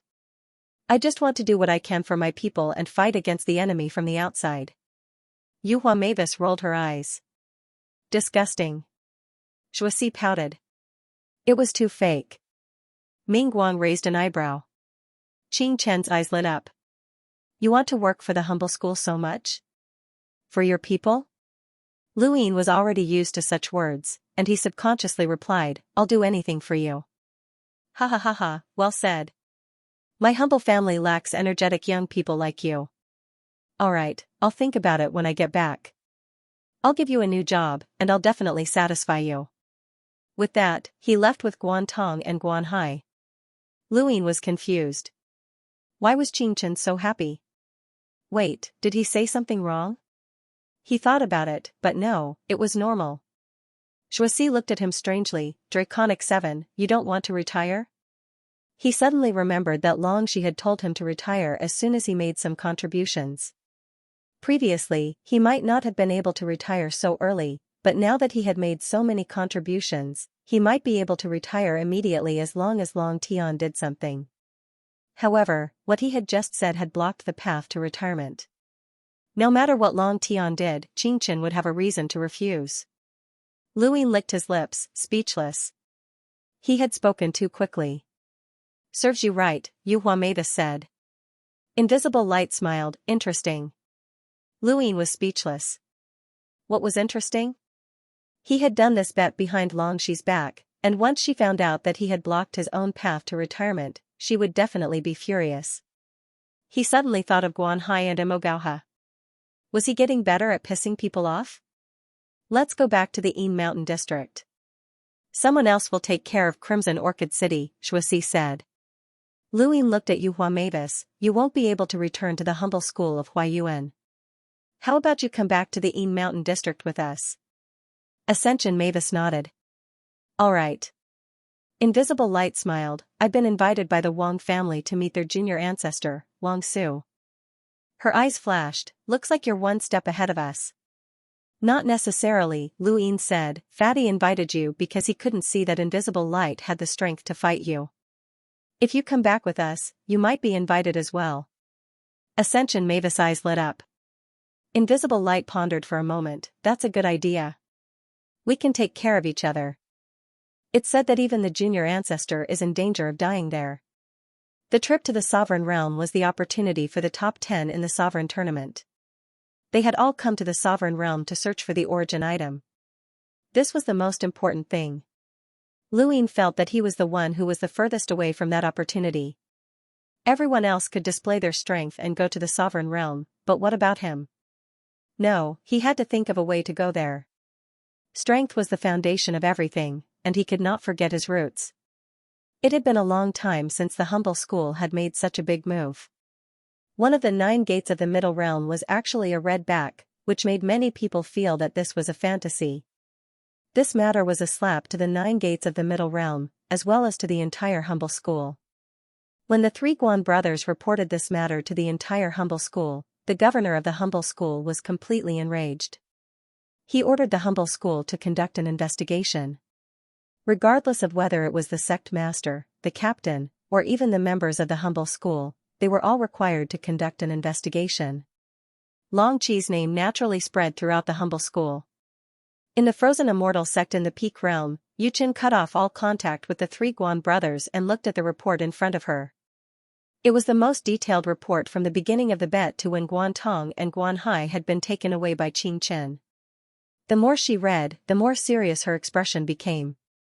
Even if an ordinary person knew that the three Guan brothers were red backs, it would not be so easy to expose them. However, Long Qi had used the bet to expose the three Guan brothers' true identities. His scheming was not simple. If there was no one else helping him, he would not be as easy to deal with as he seemed. It seemed that she would need to think about how to deal with this person. However, this person had made such a great contribution, and the White Dragon tribe had paid a heavy price. He would be able to retire soon. Yuchen frowned. Once he retired, it would be very troublesome. Don't worry about the White Dragon race for now. The trip to the ruler's realm is coming soon. Although I can go alone, I need someone to run errands for me. Find 2 people to accompany me as soon as possible, a gentle voice said from behind Yuchen. Yuchen bowed slightly. Yes, junior ancestor. When he returned to the Yin Mountain district, Lu Yin felt different.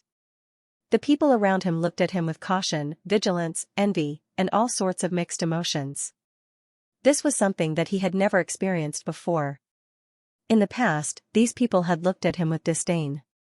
Getting rid of the three Guan brothers in one go, Lu Yin could imagine how much of a stir this matter would cause in the humble class, and how many people would study him. The white fatty had been waiting outside the headquarters in the Yin Mountain district for a long time. When Lu Yin's group returned, he immediately pulled Invisible back to the Wang family in the Peak Realm. The junior ancestor wants to see you, quickly, the fatty urged. Invisible Light looked at Lu Yin. I'm leaving.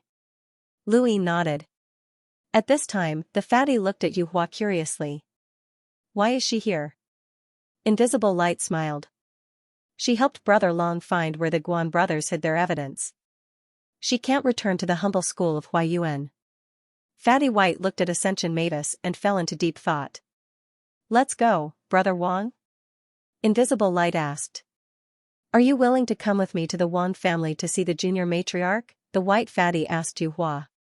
At this point, he came to a realization and said to Invisible Light, Brother, don't mind her. That matter requires a few people, and we're not asking her to replace you. It's fine. Invisible Light did not mind at all. She was curious. What's the matter? The white fatty did not know how to explain. The ruler's realm was not common knowledge, and not just anyone could know about it. If they failed, then obscurity and Yu Hua might not even be qualified to know. No matter what, the Wang family of the 4 cardinal scales will not mistreat you, Lu Yin said. Ascension Mavis nodded. The white fatty looked at Lu Yin gratefully. Brother, I'll take them to the Wang family, but I'll probably be back after a while. Thank you for your hard work. Feel free to go to Savory Brothel, and I'll pay for everything. Lu Yin smiled. Thank you. Haha, we're good friends. The white fatty was very happy. Junior ancestor Wang Su had ordered the entire Wang family to search for experts of the same generation who were qualified to accompany her to the ruler's realm, and he had found 2 of them. Regardless of whether they succeeded or not, it was still a contribution, and he was very happy. Not long after, the white fatty left the Yin Mountain district with Obscurity and Yu Hua, heading for the top realm. Lu Yin returned to his residence and waited quietly. Less than an hour later, the Cloud Connect stone vibrated. He was helpless, what was to come had come. Long Xi's beautiful image appeared in front of Lu Yin. Her expression was cold, and her eyes were filled with anger. Do you have anything to say? Lu Yin pursed his lips. Sorry, I had no choice. Long Xi angrily rebuked him. Do you know what you've done? You're playing with fire. You're just a hunter, and you dare to go against the humble Huayuan sect master? You're just relying on a piece of unknown information, and you dare to make a bet. Where did you get your confidence from? Who gave you the confidence? Do you know? If you fail, it won't just be you. Me, Long Tian, and the entire White Dragon clan will become the laughingstock of the Astral Tree realm. There has never been peace between the 4 cardinal scales, and we've fought and schemed against each other. You almost became the White Dragon clan's biggest weakness. Lu Ying rubbed his head as he listened to Long Shi's reprimand. He knew that she was angry, but he had not expected her to be this angry. You actually dared to ignore my calls? Do you think that you can do whatever you want just because you've made a few contributions? Do you think that everyone will help you? If it weren't for your status as the son-in-law of the White Dragon clan's main bloodline, you would have died long ago. Lu Ying frowned. If it weren't for my status, no one would have tried to deal with me. You agreed to this identity, so you have to bear the consequences. In this life and death, you and I are one. If you want to live, then listen to me, said Long Shi angrily. Lu Ying retorted, can you stop that woman called Yu Chen from scheming? Can you stop the 3 Guan brothers from forcing me? But I can protect your life, Long Shi shouted. She then softened her tone. That's enough. I don't ask you to bring glory to the White Dragon tribe, and I don't ask you to reach great heights. As long as you're alive, that's enough. Lu Yin's heart trembled. Long Shi's words actually made him feel a sense of warmth. Many people truly wanted him to live, regardless of their motives. He could feel Long Shi's sincerity, her sincerity to let him live without seeking fame and glory. I'm sorry, he apologized. Long Shi stared at Lu Ying for a moment before exhaling. The 3 Guan brothers must have known about the monster under Crimson Orchid City a long time ago. They didn't intend to fulfill their bet when they lured you to Crimson Orchid City. Instead, they wanted to use that monster to get rid of you. For that, they wouldn't hesitate to sacrifice millions of lives in Crimson Orchid City. Lu Ying shook his head. Long Shi frowned and muttered, human nature. Lu Yin's expression changed. Long Shi continued, anyone who defected to those monsters is inhumane, especially the redbacks. Did you think that you could take the initiative just because you knew that the 3 Guan brothers were redbacks? You're wrong. They're inhumane and will do anything to achieve their goals. One wrong step and you'll never be able to make a comeback. Even if your information is true, you could still fall into their trap and die without a grave. Not to mention, there's no way to verify the authenticity of the information. If that information came from Yu Chen, then all your schemes would have been for naught. Not only would you lose your reputation, but you would also lose your life. I'm only saying this in hopes that you won't act recklessly in the future. Your words and actions don't just represent yourself, but also me. Remember, I'm your wife. Yesterday, today, and tomorrow, I'll always be your wife. Lu Ying nodded, I understand. Long Shi had completely vented her frustrations. Seeing Lu Ying nod his head honestly, she should choose to believe him, but for some reason, the more honest he was, the more uneasy she felt. No, she had to retire immediately. She was most worried about that unknown source of information. What was their goal? Was it purely to help Draconic 7? How was that possible? Long 7 was just a branch of the White Dragon clan. Who would be willing to help him and the White Dragon clan? Why didn't they contact her or Long Tian directly? That unknown source of information was what made her most uneasy. Long 7, I'll say this one last time. Stay at the headquarters in the Yin Mountain region and don't go anywhere. Remember, even if Shuasi gives the order, you're not allowed to leave. You've made enough contributions to retire, and my brother has already contacted the 9 Gate Deans. Wait until you retire and Elder Long Kuei comes to pick you up. Lu Ying was stunned, Elder Long Kuei is already here? Long Shi's eyes narrowed, he's on the way and will be here soon. No matter what, you're not allowed to leave until Elder Long Kuei shows up. Lu Ying was speechless. It seemed like this girl was scared out of her wits to send Elder Long Kuei. Even if he hadn't retired, she would probably have Elder Long Kuei keep watch outside and not allow him to leave the headquarters. Why didn't she trust him? What did she just say? Long Tian had already contacted Xianxia? Lu Ying felt a little guilty, ahem, my stomach hurts. That's all for now. Let's wait for Elder Long Kuei to come. Don't contact me for now, I'm tired. Long Shi looked at Lu Ying and felt that something was off, but when she saw how obedient he was, she knew that something was wrong, but she couldn't put her finger on it. Stay here obediently. If you dare leave again, I'll make you suffer when we return to Dragon Mountain. Yes, yes, yes. Lu Ying just wanted to end the call as soon as possible. Long Shi snorted and the image disappeared. Lu Yin heaved a sigh of relief and wanted to throw the Cloud Connect stone away. He didn't know why, but he was a little afraid of seeing Long Shi. While Lu Yin and Long Shi were talking, Long Tian contacted the Nine Gates superintendent, Qing Chen. Looking at Qing Chen's helpless expression, Long Tian was at a loss. What does he mean by serving the poor and not asking for battle achievements? He just wants to do what he can for his fellow clansmen and fight against the enemies from outside? What does he mean by risking his life? Did Long Seven say all of this? Qing Chen nodded and praised. The White Dragon tribe is indeed one of the four scales. For the sake of humanity, a random branch clan member is willing to sacrifice themselves. I'm impressed. Long Tian was stunned. Senior, Long Seven is just a hunter. How can he do anything? Is there a misunderstanding? Qing Chen sternly replied, you're underestimating Long Seven. He was able to expose the three Guan brothers as redbacks. This clansman of yours has great foresight, courage. Even more commendable, he's willing to sacrifice his entire life for humanity. He's worthy of respect and admiration. He's only joined the poor for 2 months, but his battle achievements have already surpassed those of the Shu Plains seniors. Long Tian suddenly interrupted, that's what I think. There's no need to say more. I'm well aware that he'll be rewarded handsomely. I've already reported this to the governor, and he's very happy. He's even ordered Long Seven to join the 14th gate. A talent like him shouldn't be limited to a single region. What do you think? Qing Chen asked. Long Tian was shocked, the 14th gate? Qing Chen nodded, this is the governor's wish. This child, Long Seven, has an innate ability to see through people, and he's very suitable for the 14th gate. He'll patrol the astral tree domain on behalf of the governor. Good my ass. What kind of innate ability is that? Even with Long Tian's self-restraint, he almost cursed out loud.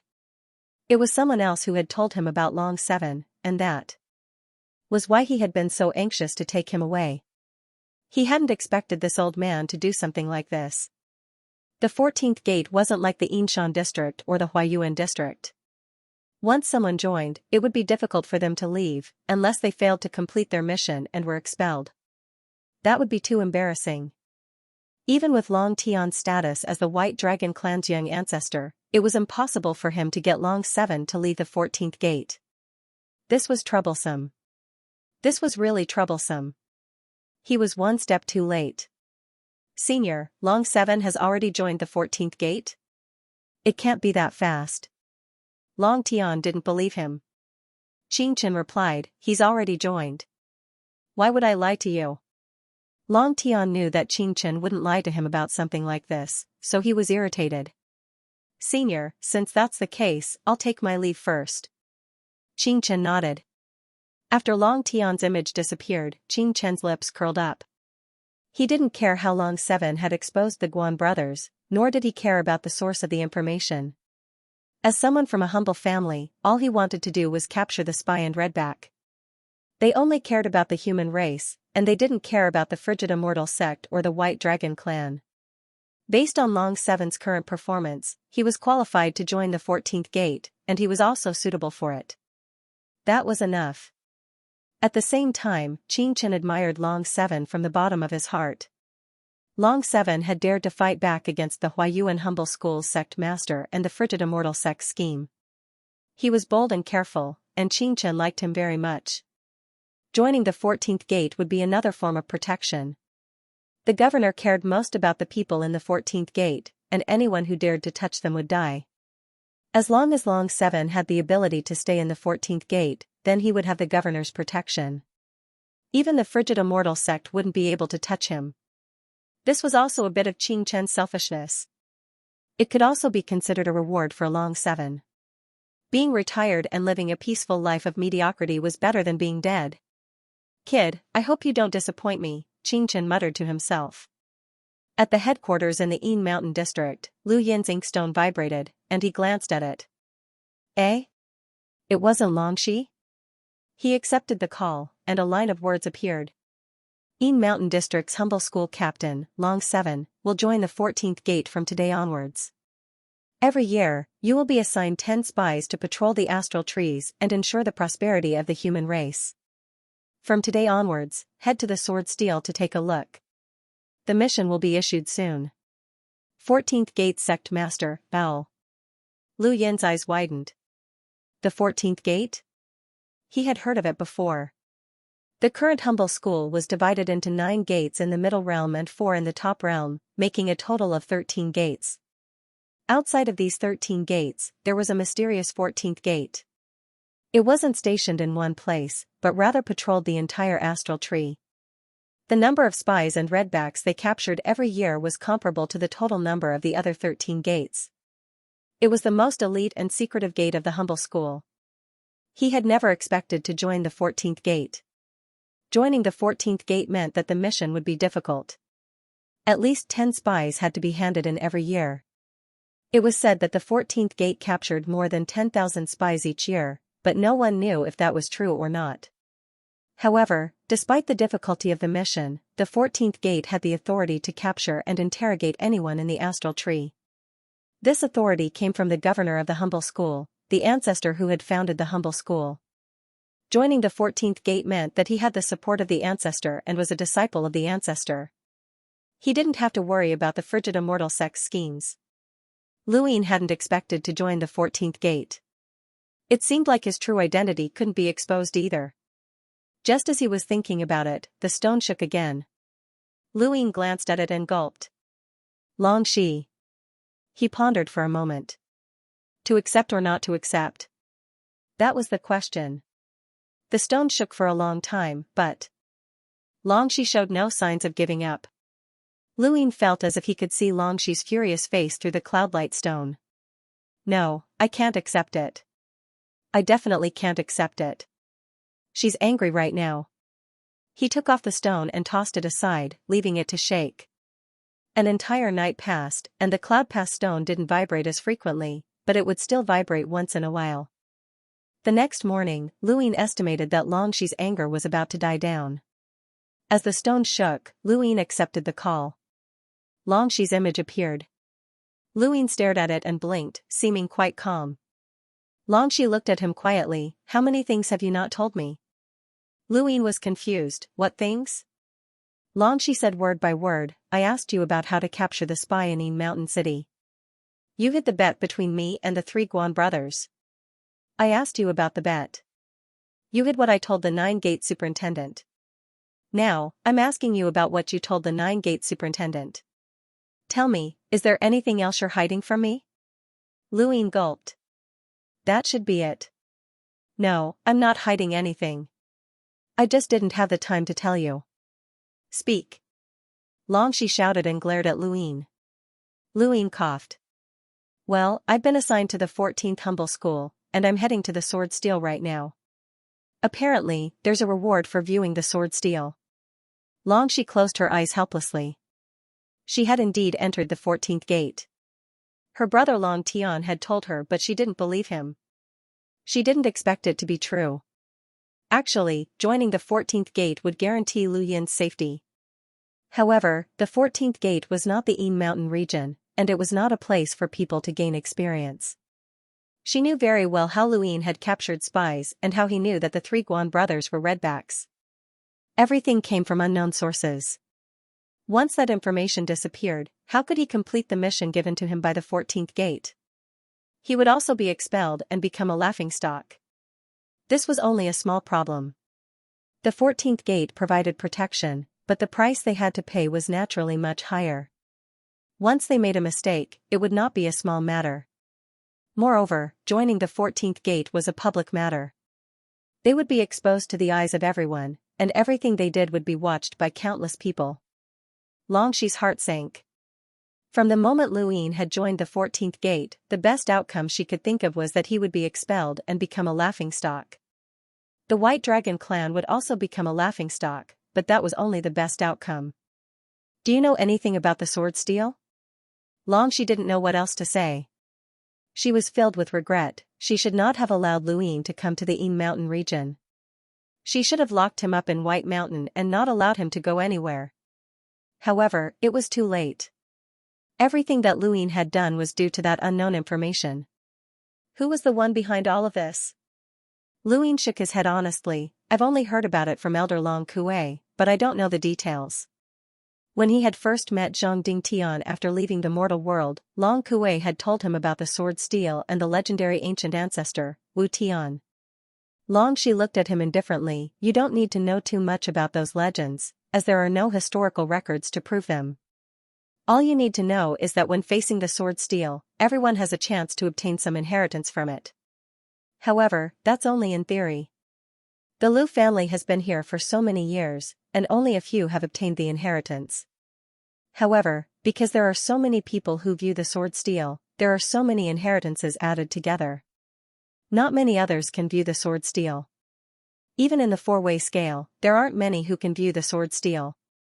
One of the rewards for the humble 14th gate is to view the sword steel. This was something that the governor of the humble school fought for from the Lu family, and it's also one of the reasons why the 14th gate is so attractive. It's a great opportunity for you to view the sword steel. It's best if you can obtain the inheritance, but don't worry about it if you can't. Have you been there before? Luin asked.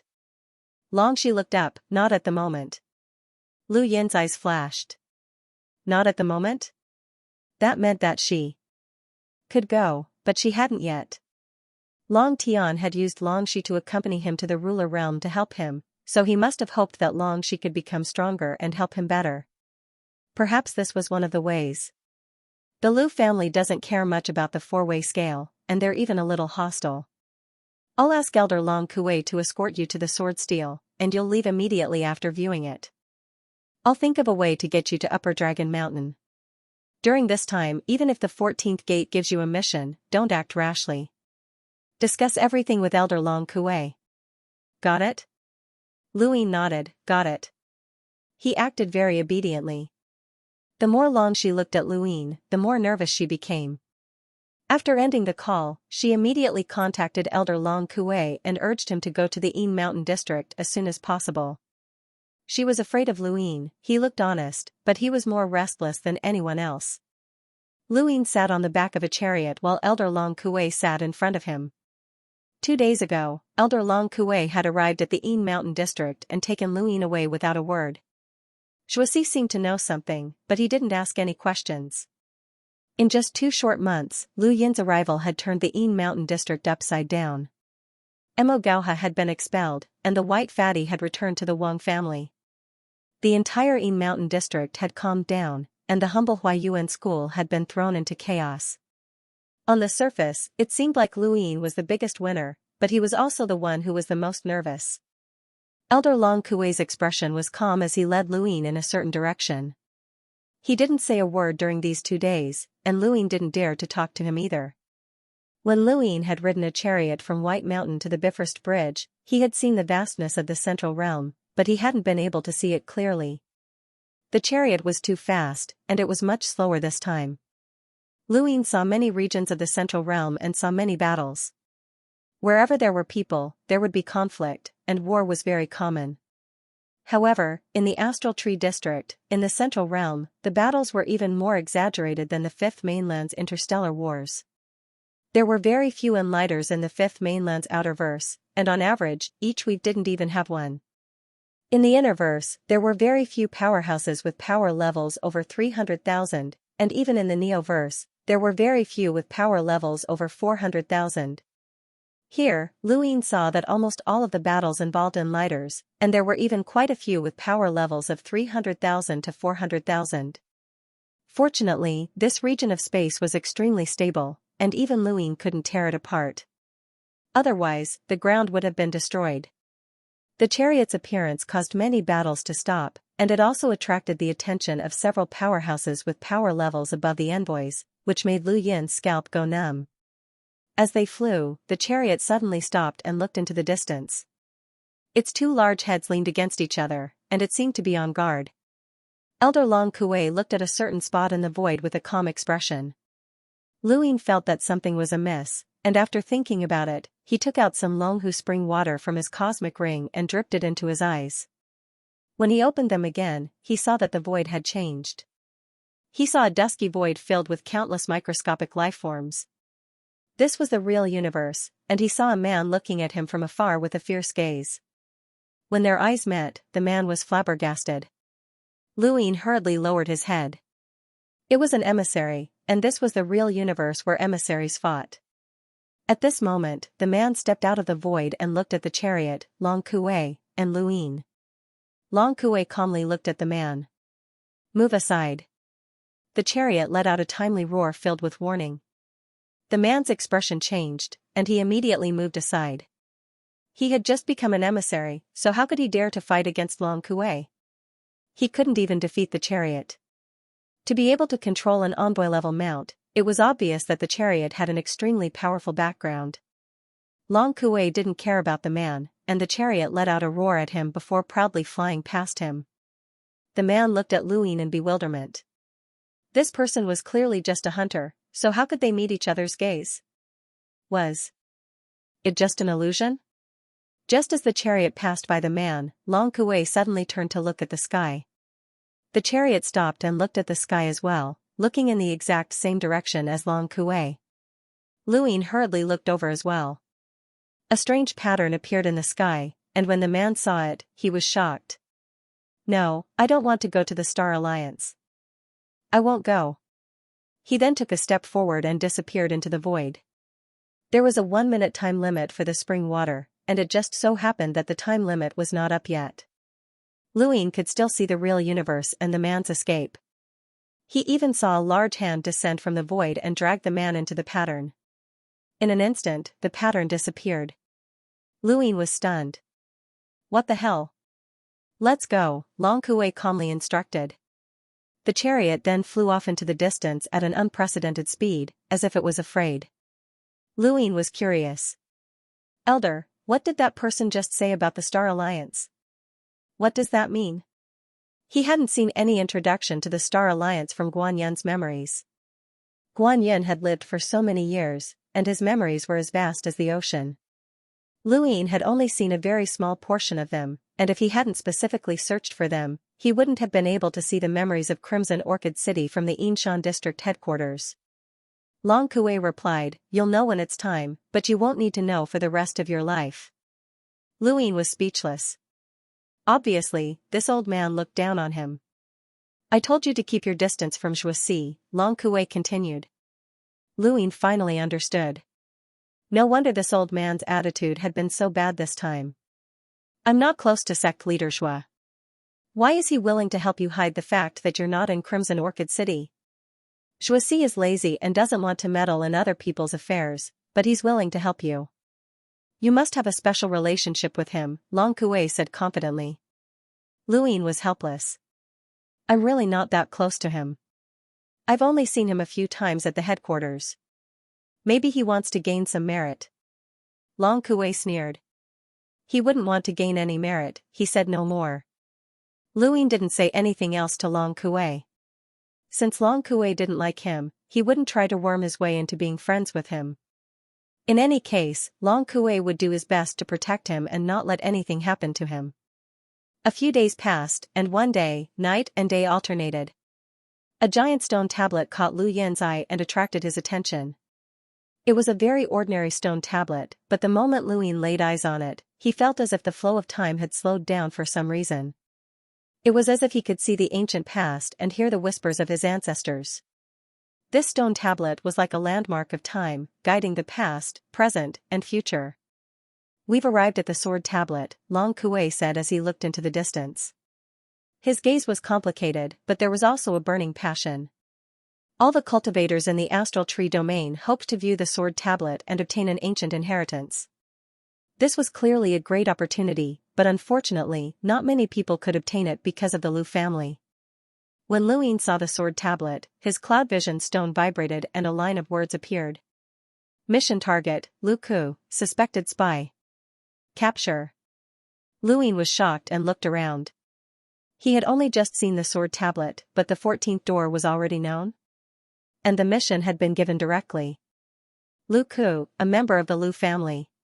So this wasn't just a reward, but also a mission. No wonder the reward was so good. Luin was lost in thought. He had a good habit of considering everything carefully, and this had solved many hidden dangers. This time was no different. The sword viewing steel was an opportunity that everyone in the starry sky tree wanted to obtain. Ningqing did not believe that the 14th gate would have such an opportunity. Even if the humble sects had an old ancestor behind them, and the four-way scales also had an old ancestor behind them, he did not see the people from the four-way scales frequently obtaining such an opportunity. Such a good opportunity was given to someone who had just joined the 14th gate, and it also involved the conflict between the White Dragon tribe and the Cult Immortal sect. Something was not right. Even if it was a reward for exposing the three Guan brothers as red backs, he still felt that something was wrong. Either the leader of the 14th gate was biased towards the White Dragon race and was helping him on purpose, or no one from the 14th gate was willing to do this mission. If it was the latter, then it would be troublesome. He would rather lose such a good opportunity than capture Lu Ke. Clearly, it was not that easy. The possibility of failure was very high. As Lu Ying pondered this, the flying mounts around him were overtaken from time to time. Many people on the ground were heading in the same direction, and even more people were kneeling on the ground and muttering something to the sword steel. The Lu family is huge, and they control a region. They're second only to the four-direction scale. When viewing the sword steel, you have to be sincere and not be rude. Don't make the Lu family dislike you, reminded Long Kue. Lu Ying nodded, but he felt a headache coming on. Not make the Lu family dislike him? How could that be? The mission for the 14th gate was right here, and if he did not complete it, he did not know what would happen to him. If he was expelled as soon as he joined the 14th gate, that would be too embarrassing. Wait, could this be Yu Chen's scheme? Was she working with the 14th gate's leader to set him up? No, that shouldn't be the case. The 9 gate supervisor, Xianxia, had specially arranged for Lu Ying to join the 14th gate, so she must have considered all of this. How could Yu Chen have the power to interfere with the 14th gate? Outsiders were not allowed to enter a certain area around the sword steel. Only those with the Lu family's permission were allowed to visit it. Visiting the sword steel was not like viewing the steel, as one had to be within 10 meters of the steel. Without the Lu family's permission, no one is allowed to enter, and I am no exception. You can only go in by yourself, Long Kue said. Tian Ho's size had long since attracted the attention of the Lu family, and a powerful aura swept past from time to time. Even Lu Ying could feel it. There was more than one emissary here, and he was certain that there was a terrifying expert at the location of the sword steel. The Tian Ho soared through the air and stopped. Lu Ying landed alone and smashed into the ground. Behind him was a long line that stretched endlessly. Countless people were lining up to enter the sword steel. Who are you? A voice rang out beside Lu Yin's ear. Lu Ying bowed in the direction of the sword steel. Junior Long Qi has been ordered to view the sword steel. The voice paused for a moment, and then it said, wait. His tone was not very pleasant. Lu Ying frowned, as his suspicions were confirmed. The reward this time was accompanied by a mission that would not be easy to complete. Regardless, he had to view the sword steel first. Countless people lined up in front of the sword steel, but he still could not see the base of the sword steel from where he was standing, as there was still quite a distance between him and the steel. There were cultivators patrolling the area from time to time, and Lu Ying saw more than one enlighter. Even further away, there were mountains, rivers, cities, and plains. Lu Ying focused his gaze and looked around. The area around the sword steel did not seem to be suitable for living. The environment was very ordinary, and it could even be considered harsh.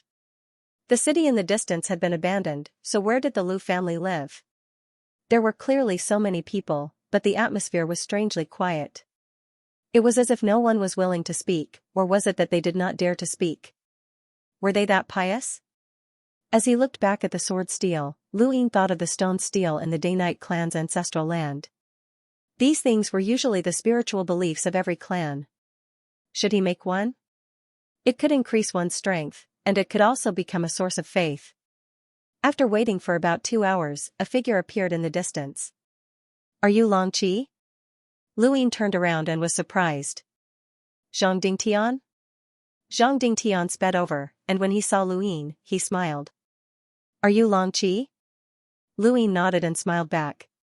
I am Long Qi. May I ask who you are? I'm Zhang Dingtian.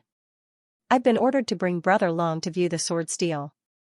His words were overheard by quite a few people, and they all looked at Luin enviously. Very few outsiders had the opportunity to view the sword steel, and even if they did, they had to pay a great price. Not to mention the 4 cardinal scales in the top realm, there were only a handful of outsiders in the middle realm who could view the sword steel in 100 years. Then I'll have to trouble Brother Zhang. Please. Please. The Lu family of the Middle Realm is one of the ruling families in the Middle Realm. They don't have many members, only a few tens of thousands, and they're all scattered around the base of the sword steel. Every day, they wake up and sleep while viewing the sword steel, just like an ancient tribe. Thus, the further in you go, the more people you'll meet, Zhang Dingtian explained. Luin listened quietly. Normal people can only view the sword steel within 100,000 kilometers of the base. Brother Long, can you see that line? Zhang Dingtian pointed at the ground in the distance, where a bottomless ravine separated the ground. That line separates the worshippers from the rest of the world. Only with permission can they enter the area within 50,000 kilometers of the pedestal, Zhang Dingtian said. Once we cross that line, we can speak normally. Luin retracted his gaze. Long time no see, Brother Zhang. Zhang Dingtian sighed. I didn't expect to see you here. I'll just call you Long Qi. If that character is your surname, then it'll be different in this area. Luin was curious. Why? It's also a primeval surname. Zhang Dingtian shook his head. I'm not sure either. Anything that involves that surname involves the secrets of the 4-way scales. All I know is that surname can't be revealed. As for the reason, no one has told me. Luin felt that it was a pity. Where's Bai Shui? She went to the top realm. She should be in the frigid immortal sect, Zhang Dingtian said. Luin sighed. I didn't expect Jupiter to be a passage. I thought that a group of isolated people lived there.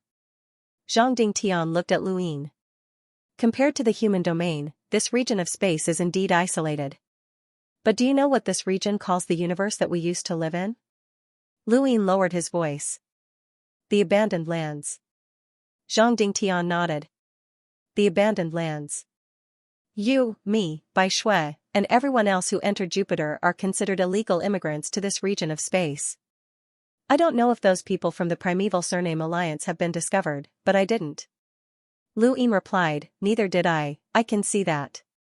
Long 7, the son-in-law of the White Dragon clan's main bloodline, you're involved in the struggle for the 4-way scales.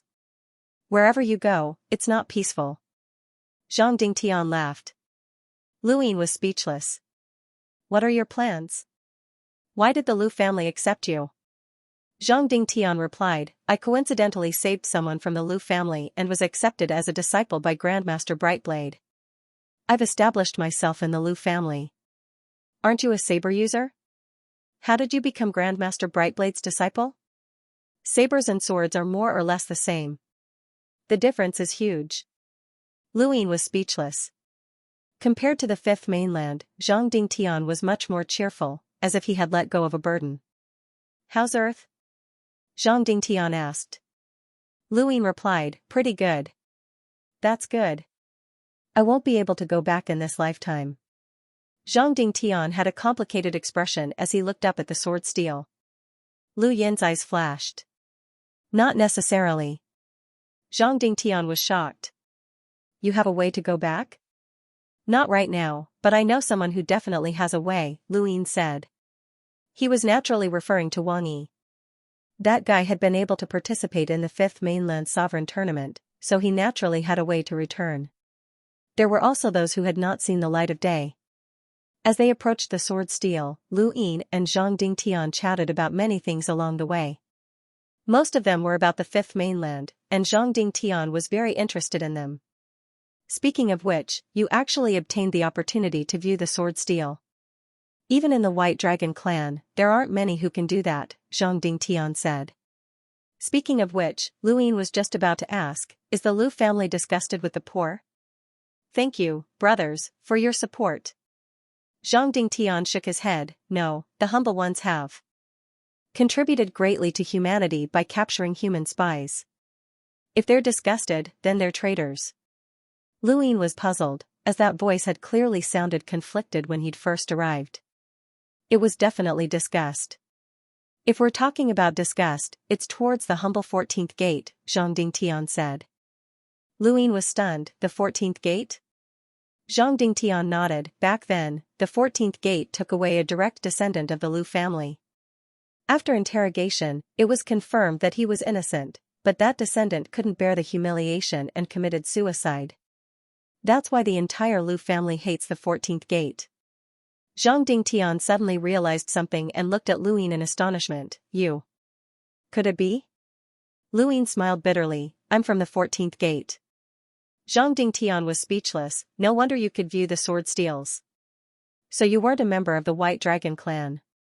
Do you think I'll succeed if I try to capture someone from the Lu family? Lu Ying asked. Zhang Dingtian replied without hesitation, that's impossible. Ever since that incident, the Lu clan announced to the public that anyone who suspects the Lu clan's disciples must be interrogated by the Lu clan themselves. Even those from humble families are not allowed to interfere. These words came from the Lu clan's ancestor. I'm talking about true progenitors, not seniority. Lu Yin's heart sank, as this was indeed troublesome. If the Lu family were to interrogate someone, then the humble ones might as well investigate in secret. The humble ones definitely wouldn't trust a family's interrogation. But then again, a dignified ancestor had actually said something like that. Even if a descendant had been wronged, they couldn't go back on their word. The humble ones also had an ancestor behind them, and they definitely couldn't compromise. This mission was a clear signal that the humble ones still wanted to capture someone from the Lu family, but capturing them was one thing, and actually capturing them was another. It was no wonder why he'd been given such a great reward. What awaited him was the most difficult mission, and the slightest carelessness could cause the Lu family's ancestor to speak up. Just thinking about it made Lu Yin's scalp go numb. If he made a mistake, the 14th gate wouldn't push him out to take the blame, right? The 14th gate must have assigned him this mission because he was the son-in-law of the White Dragon clan's main bloodline. If he wanted to use the White Dragon clan and the humble ones to suppress the Lu family, then even if he successfully captured Lu Ku, the entire Lu family would be hostile towards him. It wasn't worth it. Even if we fail the mission, we can't mention capturing the Lu family. Brother Long, this is for your own good, Zhang Dingtian said. Not long after, a number of people blocked the path of the two. You are that Long Qi? How did you manage to hook up with the princess of the White Dragon race? Tell us, so we can learn from you. Several people beside him laughed. Zhang Dingtian took a step forward. Lu Meng, step aside. Mr. Long has been invited to view the sword steal. This is the clan's decision. The man called Lu Meng angrily yelled, Zhang Dingtian, who do you think you are? You're an outsider, and you're a saber user at that. I've been wanting to teach you a lesson for a long time. After saying that, he raised his hand, and a sword light flashed, stabbing towards Zhang Dingtian. Lu Yin's eyes lit up when he saw this person unsheath his sword. This person was a cruiser like Zhang Dingtian, and although he looked like a scoundrel, his sword technique was not weak at all, and it was comparable to the second sword of the 13 swords. As the sword left its scabbard, a domain enveloped the entire area, faintly changing the environment around it. This sword also had a special vibration that resonated with the other people's swords. Lu Ying had seen this scene from the 6th Mainland's War Martial Realm's tool wielder. This person was definitely not weak, and his control of the sword had reached a certain level. Zhang Dingtian's eyes trembled, and he gripped the hilt of his sword with his right hand. Blue veins covered his entire body, accompanied by purplish-red stripes. This was 8-lined battle force. There was a soft thud. And Lu Yin's eyes went wide. Half of the sword had been sent flying and stabbed into the ground. Only half of the sword remained in Lu Meng's hand, and blood dripped from the hilt and onto the ground. Lu Meng's right arm trembled, and in the end, he lost his grip on the hilt and dropped the sword. The surrounding people looked at Zhang Dingtian in shock. Zhang Dingtian slowly sheathed his sword, and his 8-lined battle force disappeared. Step aside. These two words woke Lu Meng up from his daze. He gritted his teeth and glared at Zhang Dingtian, his gaze filled with unwillingness. Zhang Dingtian met his gaze. In the end, Lu Meng stepped aside, and Zhang Dingtian continued to lead Lu Ying towards the sword steel. After they left, Lu Meng's clenched right hand slowly unclenched. His right arm was still trembling, and his palm had been completely shattered. He had been defeated in just one strike, and he hadn't even seen the sword leave its scabbard. "Brother Meng, are you all right?" someone nearby asked. Lu Meng angrily shouted, "Scram, you useless piece of trash." He then turned and left without even looking at the broken sword on the ground. The surrounding people did not dare to speak. When they saw Lu Meng leave, they all looked in the direction that Zhang Dingtian and Lu Ying had left in silence. On the other side, Lu Ying praised, "Brother Zhang, your sword technique has improved again. That sword draw was so domineering." Zhang Dingtian replied, "That's a sword technique from the sword steel. There are a total of 9 forms, and I've only learned 3 of them. The sword draw is the beginning, and it's also one of the forms." "There's a sword technique in the sword steel?" Lu Ying was curious. Zhang Dingtian smiled. "The sword steel is just what the Lu family calls it. Not only is there a sword technique, but there are also palm techniques, spear techniques, and even cultivation techniques. It's said that someone even obtained a sourcebox array from there. Anyway, there are all sorts of strange things." Lu Ying grew even more curious, and he suddenly remembered what Long Kuei had said. The sword steel had been left behind by an ancient ancestor, the martial ancestor. The martial ancestor had invented a way to use weapons, and he had left the sword steel behind so that it could be passed down. No one could prove that the martial ancestor had truly existed, but this sword steel had witnessed the passage of time. If Lu Ying could find the sword steel's origin, he might be able to find some clues about the ancient era. Half a day later, Zhang Dingtian led Lu Ying to the sword steel. The Lu family lived here, and just as Zhang Dingtian had said, it was like a tribe without any extravagance. It was the complete opposite of the White Dragon clan, and it looked more like a village. Every ordinary house was occupied by a member of the Lu family, and although it looked like a village, it contained a terrifying sword chi that made Lu Yin's heart pound. With a casual glance, Lu Ying could see experts everywhere. It was no wonder why Long Kuei hadn't dared to trespass without permission. It was easy to die here. This kind of family was the most troublesome, as they were too united. It was no wonder that the 14th gate wanted to capture Lu Ke and give Lu Ying such a great opportunity. The villages were arranged around the sword steel, and the closer one got to the sword steel, the sparser the villages became. The Lu family's cultivators sat cross-legged on the ground and stared at the sword steel. This was where the Lu family cultivated. Every member of the Lu family has 3 chances to view the sword steel in their lifetime. Usually, they do so when they're still young and ignorant. They use the sword steel to open their heart and find the most suitable cultivation path for themselves. Unfortunately, very few are able to obtain the sword steel's inheritance. The second time is when they reach adulthood, and they hope to obtain the inheritance from the sword steel. Similarly, very few succeed. The third time is up to them. Some are unwilling to accept the fact that they don't obtain the inheritance, so they view the sword steel twice in a row. Others leave the opportunity for old age, hoping to take the opportunity to advance once more. Zhang Dingtian looked at Lu Ying. No matter who it is, the chances of obtaining the inheritance are extremely low. "Good luck." Brother Long. Lu Ying nodded and continued forward. To view the sword steel, one had to be within 10 meters of it, and there was still some distance between them. The Lu family's population was definitely smaller than that of the other large families, but it wasn't considered small either. Along the way, Lu Ying saw many young members of the Lu family, and all of them were quite strong. Suddenly, Lu Yin's gaze turned sluggish, and he looked at a woman who was sitting cross-legged 1,000 meters to his right. "Lu Tianmu?" Zhang Dingtian followed Lu Yin's gaze and said apprehensively, "That woman arrived a month ago. Her surname is also Lu, but she's not a direct descendant of the Lu family. There are many people in this region with the surname Lu, and she's already a distant branch family member. However, her talent in the way of the sword is extremely high, and she's attracted the attention of the entire Lu family. I'm definitely not her match right now." Nonsense, Lu Ying thought to himself. This is Lu Tianmu, one of the 10 arbiters. If he could catch up to her so easily, he wouldn't be one of the 10 arbiters. Zhang Dingtian's current strength surpassed Lu Xiaoqiu's at most, and he would be ranked at the top of the sword sect. However, he definitely couldn't catch up to Lu Tianmu. Zhang Dingtian didn't know who Lu Tianmu was, as the names of the 10 arbiters were kept secret. Otherwise, he wouldn't have been so emotional. Lu Ying guessed that Lu Tianmu hadn't revealed too much of her strength, and neither had the 13 swords. Otherwise, it wouldn't have been as simple as attracting attention. Her strength was enough to challenge an expert at Wang Yi's level, and she was definitely at the top of her generation in the Lu family. When Lu Ying saw Lu Tianmu, she seemed to sense something and looked at him as well. Then, she was stunned. Meng Wang had the same expression when she saw Lu Ying, just like Yu Hua Mavis. On the other side, it was Lu Tianmu's turn.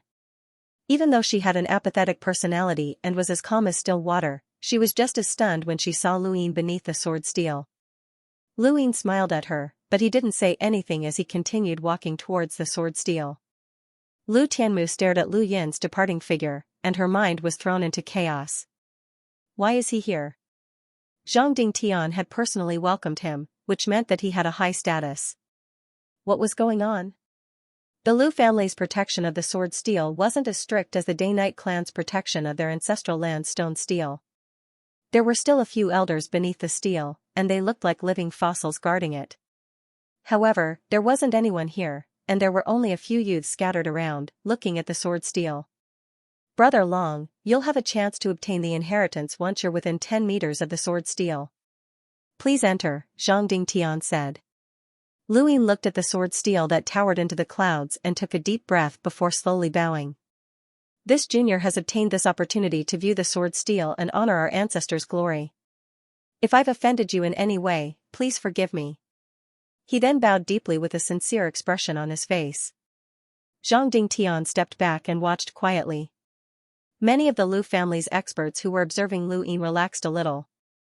They didn't have a good impression of the 14th gate, but Lu Yin's actions were a sign of respect for the Lu family. That sincere expression on his face couldn't be faked, and this kid wasn't bad. Lu Ying had to admit that he often acted, and his acting skills were much better than before. His expression of sincerity wasn't directed at the sword steel, but rather at the Mavis Bank. He was showing his sincerity to the endless resources that lay before him. Thanks to DCF Heavenly Calamity PP Peggy Stargazing Disciple Book Friend 576587881 Mouse's Monkey moving horizontally and vertically only by the wind. Thanks to my brothers for their support, I'll be releasing more chapters. Follow the wind, I'll be releasing more chapters every few days. Thanks for your support, brothers. I'll be releasing more chapters at 3 p.m. Anyone who had come to the Lu family to obtain an opportunity and capture a member of the Lu family would not end up too badly if they performed well at the beginning. After an entire incense stick's worth of time, Lu Ying stood up with a solemn expression. His eyes were filled with fanaticism and respect as he stepped forward and entered a 10-meter radius of the sword steel. He looked up and observed the steel. In the distance, Long Kuei sat on his chariot's back, bobbing up and down. He saw Lu Ying observing the steel and retracted his gaze. He did not believe that Lu Ying would be able to obtain an opportunity. Throughout history, how many people had been able to obtain an inheritance from the sword steel? There were hundreds of thousands of people in the Lu family, and this was only the current generation. Since the start of guarding the steel, the Lu family had multiplied for countless generations. Countless geniuses had appeared, but how many had managed to obtain an inheritance? There was no need to even talk about outsiders. From what Long Kuei knew, even young ancestor Long Tian had not obtained an inheritance, so it was even more impossible for Long Qi to obtain one. No one thought that Lu Ying would be able to obtain an inheritance, and the members of the Lu family around the sword steel were all quietly cultivating. They did not care about Lu Ying at all, as he was just there to go through the motions. Only Lu Tianmu walked over from behind and calmly watched from a distance. Others did not understand Lu Ying, but she did. This person's cultivation talent was rarely seen in the world, and he could also obtain opportunities that others could not even imagine. She always felt that Lu Ying would cause trouble wherever he went. Reality proved that Lu Tianmu's guess was correct, the sword steel was glowing. Zhang Dingtian was the first to see it, and his eyes flickered. He had actually obtained an inheritance. Around him, the cultivators of the Lu family all stood up and stared at the sword steel in shock. At the same time, an elder walked out of the void and looked at Lu Ying with admiration. What a great fortune for the human race. Every person who could obtain an inheritance from the sword steel was enough to cause a commotion. The sword steel's glow could be seen from millions of kilometers away, and countless people knelt down and prayed. Long Kuei's mouth fell open in shock. He had actually obtained an inheritance? Damn it, even young ancestor Long Tian had not succeeded. Beneath the sword steel, Lu Yin saw a strange scene. He stood there motionless, but his thoughts seemed to be guided by the stone steel as he traversed the river of time. He saw a sword's edge slash out in a strange arc. He saw a saber light flash and cleave apart the starry sky. He saw a gaze from an endless distance obliterate the void. He saw someone shatter the past, present, and future with a single palm strike. He saw someone use a great array to lock down the starry sky in all directions. He saw countless battle techniques, but they were all fleeting glimpses. Finally, he saw a black scythe pierce through the void and land in front of him. He was very familiar with this black scythe. It was the same black scythe he had used when he was in the Reaper transformation state. It was like the blade of the Grim Reaper. With a single slash, Qin Wendian killed Swahi. With another slash, he forced everyone to retreat. He did not expect to see the black scythe here again. Lu Yin was 100 meters away from Black Sickle. He wanted to get closer, but he could not. He was only a consciousness and could not move. Suddenly, a pitch-black figure gradually took shape. He raised his hand and grabbed the black scythe. In an instant, ripples spread out, spreading far and wide.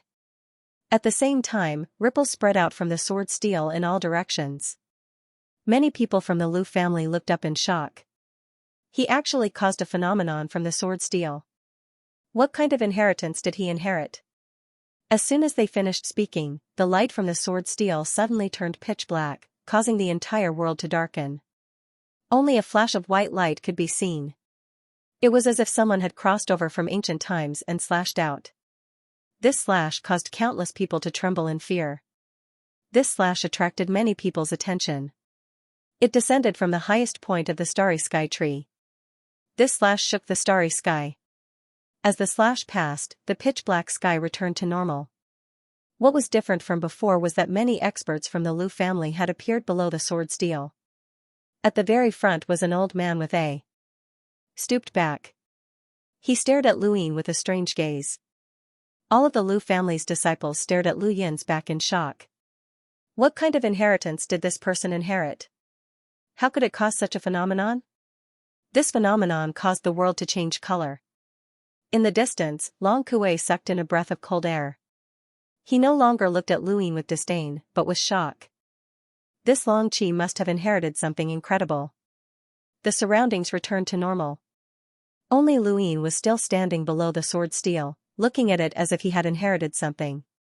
This inheritance lasted for 3 days. During these 3 days, Lu Yin had watched the figure wielding the black scythe without repeating a single move. How many moves had he seen in these 3 days? He could not even count them. How could a weapon have so many moves? Lu Yin was dumbfounded. He had not learned anything at all. He could only recall those endless moves. It seemed like the sword steel was imparting something, but it also seemed like it was verifying something. The outside world was more and more shocked by Lu Yin. There was a time limit to receiving the sword steel's inheritance. Most people who were lucky enough to receive the sword steel's inheritance would wake up after being immersed for 2 days. For example, Zhang Dingtian had received the 9 moves of the blade, but he had been immersed for 2.5 days. The most outstanding descendant of the Lu family, Lu Hao, had only been immersed for 3.5 days. The most shocking person had been Bai Xiaohong, the junior ancestor of the Frigid Immortal sect, who had been immersed for 4 days. He had also caused a phenomenon on the sword steel, but no one knew what he had inherited. Could this Long Qi surpass Bai Xiaohong? On the 4th day of Lu Yin's inheritance, the figure waving the black scythe finally stopped. Then, a sword appeared. Lu Yin was stunned. There was a sword technique inheritance? He saw the figure brandishing his sword skill. Although it did not affect the outside world, Lu Yin had an inexplicable feeling that this sword skill was terrifying. However, he could not put his finger on it. Suddenly, the sword's edge broke. When Lu Yin saw this, a bolt of lightning flashed through his mind. The place where the sword's edge broke was exactly where the black scythe had brandished one of its moves. The broken gap overlapped with that position. Could this be a verification of the technique? As the tip of the sword broke, a long knife appeared in the figure's hand. He waved it again, but not long after, the sword broke. Then, it was the spear, halberd, and shield. All the weapons that Luyin had seen and not seen before were broken. Even though the places where they broke were different, they overlapped with the black scythe's previous moves. Lu Yin's eyes flashed. In his mind, he divided the images of the black scythe and the weapons from before into two. Then, he verified the techniques. Every move matched, and in the end, all the weapons were broken by the black scythe. At the end of the fourth day, everyone below the sword steel was silent. The stooped elder who stood at the front was full of admiration. The fortune of mankind, the fortune of our ancestors. The fifth day began. On this day, the figure brandished the black scythe once again. This time, Luyin could see it clearly. He stared intently at the black scythe as it danced, and he saw every move and stance clearly. The complicated moves were gradually simplified, and as time passed, the fifth day finally ended. There weren't many simplified moves left. Luyin had completely forgotten about those moves. He only had eyes for the black scythe. Below the sword steel, the stooped elder was shocked for the first time. 5 days, Luyin had surpassed 5 days. This record was a new record in the recent history of the sword steel. In recent times, the only person who had reached 5 days was a stunning girl, but Luyin had surpassed her. The Lu family's shock was indescribable. They had seen too many geniuses fail at the sword steel, and they had also seen many geniuses receive inheritances. They would not have been surprised by anything, but on this day, they were witnessing history. In the distance, Long Kuei's mouth was wide open as he stared at the sword steel in a daze. He looked at the seemingly weak and useless youth, and he knew that from this moment on, this youth would officially enter the eyes of those at the peak of the cosmic tree realm. This was because he had obtained an achievement that surpassed that woman's. That woman was practically in control of the cosmic tree realm, and even the junior ancestor looked up to her. Below the sword steel, a youth arrived. He walked past Lu Tianmu and Zhang Dingtian to stand behind the stooped elder and quietly stare at Lu Yin's back. He was thin and had an ordinary face, but his eyes were terrifyingly persistent. His entire being exuded a cold aura, and even though he leaned towards gloominess, the sword at his waist gave off a heavy aura that completely changed his temperament. He was called Lu Hao, and he was the most outstanding descendant of the Lu family. He had become an enlighter and dared to challenge the junior ancestor. The 4 sides of the scale represented the junior ancestor. The sword steel's Lu family, the seed garden's farmer family, and a few others were not afraid of the junior ancestor, and they all wanted to challenge him one day, even though they had all failed the origin will ceremony. Lu Hao looked at Lu Yin's back, and although he appeared calm, he was actually just as shocked. Otherwise, he would not have walked out. He had set his sights on the top of his head and had only targeted those 4 people. Now, he had been lured out by someone who had called the White Dragon clan's main bloodline's son-in-law trash. Was this person really trash? What a joke. How could a piece of trash trigger the sword steel's inheritance for so many days? He had even surpassed that woman. Lu Hao gripped his sword tightly and looked at Luyin with an intense desire to battle. He was curious as to what this person had obtained from the sword steel. On the 6th day, Luyin finally opened his eyes. The sword steel had regained its calm, and there were no longer any abnormalities. Lu Yin's body swayed, and he almost fell to the ground, but he was lifted up by a gentle force.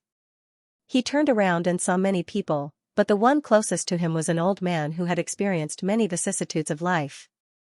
Luyin knew that the older these people were, the more unfathomable they were. He quickly bowed and said, "Junior Long 7 greets Senior." The stooped old man sized Luyin up and smiled. "How do you feel, kid?" Luyin replied, "Dizzy." "Ha ha ha ha." The old man laughed. "Looks like you've received an incredible inheritance." "Hey, Long 7, what kind of inheritance did you receive?" "Try it out," someone shouted from afar. "Yeah, try it out." "Could it be that you didn't learn it?" "That's too bad. It's been 6 days, so there's no way you didn't learn it." "Try it out." The stooped old man turned around with a sharp gaze. Silence. No one else dared to utter another word. However, a man stepped forward. He was young, but he had already reached the hunter realm. Elder Song, a junior, would like to exchange a few moves with brother Long Qi. We're both hunters, so it's not considered bullying him. Elder Song, please allow it. The stooped old man looked at Luin. Kid, are you willing? Thank you for your support, brothers. Luin glanced at Zhang Dingtian and then at Lu Tianmu. He nodded. I did receive some inheritance, and it's a good opportunity to test it out. If he wanted to go to the ruler's realm, he would have to reveal his strength. Otherwise, no one would be willing to entrust such an opportunity to a piece of trash. Even though Luin was a hunter and had a powerful body, he was still trash compared to people like Long Shi and Long Tian. He wanted to gain the attention of the junior ancestor before he went to the ruler's realm so that he could go there. He would not give up on such an opportunity, even if it was a bit risky. This sword steal's inheritance gave him a good excuse to improve his strength by leaps and bounds. Hearing that he was going to test out the sword steal's inheritance, the surrounding people grew interested and gathered around. Not too far away from the sword steal, Lu Yin and the man from the Lu family stood facing each other. Lu family, Lu. White Dragon Clan, Long Qi. Lu stared at Lu Yin and slowly lowered his right hand onto his sword hilt. Be careful, brother Long. Although I didn't receive the sword steal's inheritance, I've learned the heart flame sword intent from the steal. One strike is enough to ignite a lifeform's heart flame, and it can kill. Lu Yin looked at Lu. This person was not trying to threaten him, nor was he trying to intimidate him. His gaze was resolute, and Lu Yin had seen such a gaze from Lu Xiaoqiu, Zhang Dingtian, and many others. This kind of person was pure and only wanted to pursue a certain extreme. Of course, he did not know how to control his strength. Please, Lu Yin said. Lu's eyes widened, and he flicked the sword hilt with his thumb before grabbing it with his hand. His body suddenly vanished as he charged towards Lu Yin. Lu Yin's eyes lit up. This person was using sword qi to cut through the air and increase his speed. It was a good method, but unfortunately, this speed was useless against Lu Yin. There was a soft whoosh as Lu's sword tore through the air and headed straight for Lu Yin's shoulder. In the distance, Long Kuei saw this and frowned, but he did not intervene. This was the Lu family, and he had no right to interfere. Many members of the Lu family widened their eyes. They had more or less heard about Long Qi. They didn't believe that Long Qi could go against Lu, but they didn't want Lu to hurt him too much. The Lu family hated the square scale, but they didn't want to have a conflict. Just as the sword was about to reach him, he moved his hand and unleashed his emptiness palm. This was the first time he had descended upon the astral tree realm, and this was the first time he had shown his might. His palm shattered the sword and struck Lu's chest, sending him flying backwards and coughing up blood. The crowd fell silent. Most of them couldn't see what Lu Yin had done, and only a few understood. What a fast palm. Lu can't even see the palm print. This is the battle skill inherited from the sword steal? So powerful. Behind the stooped elder, Lu Hao's eyes lit up.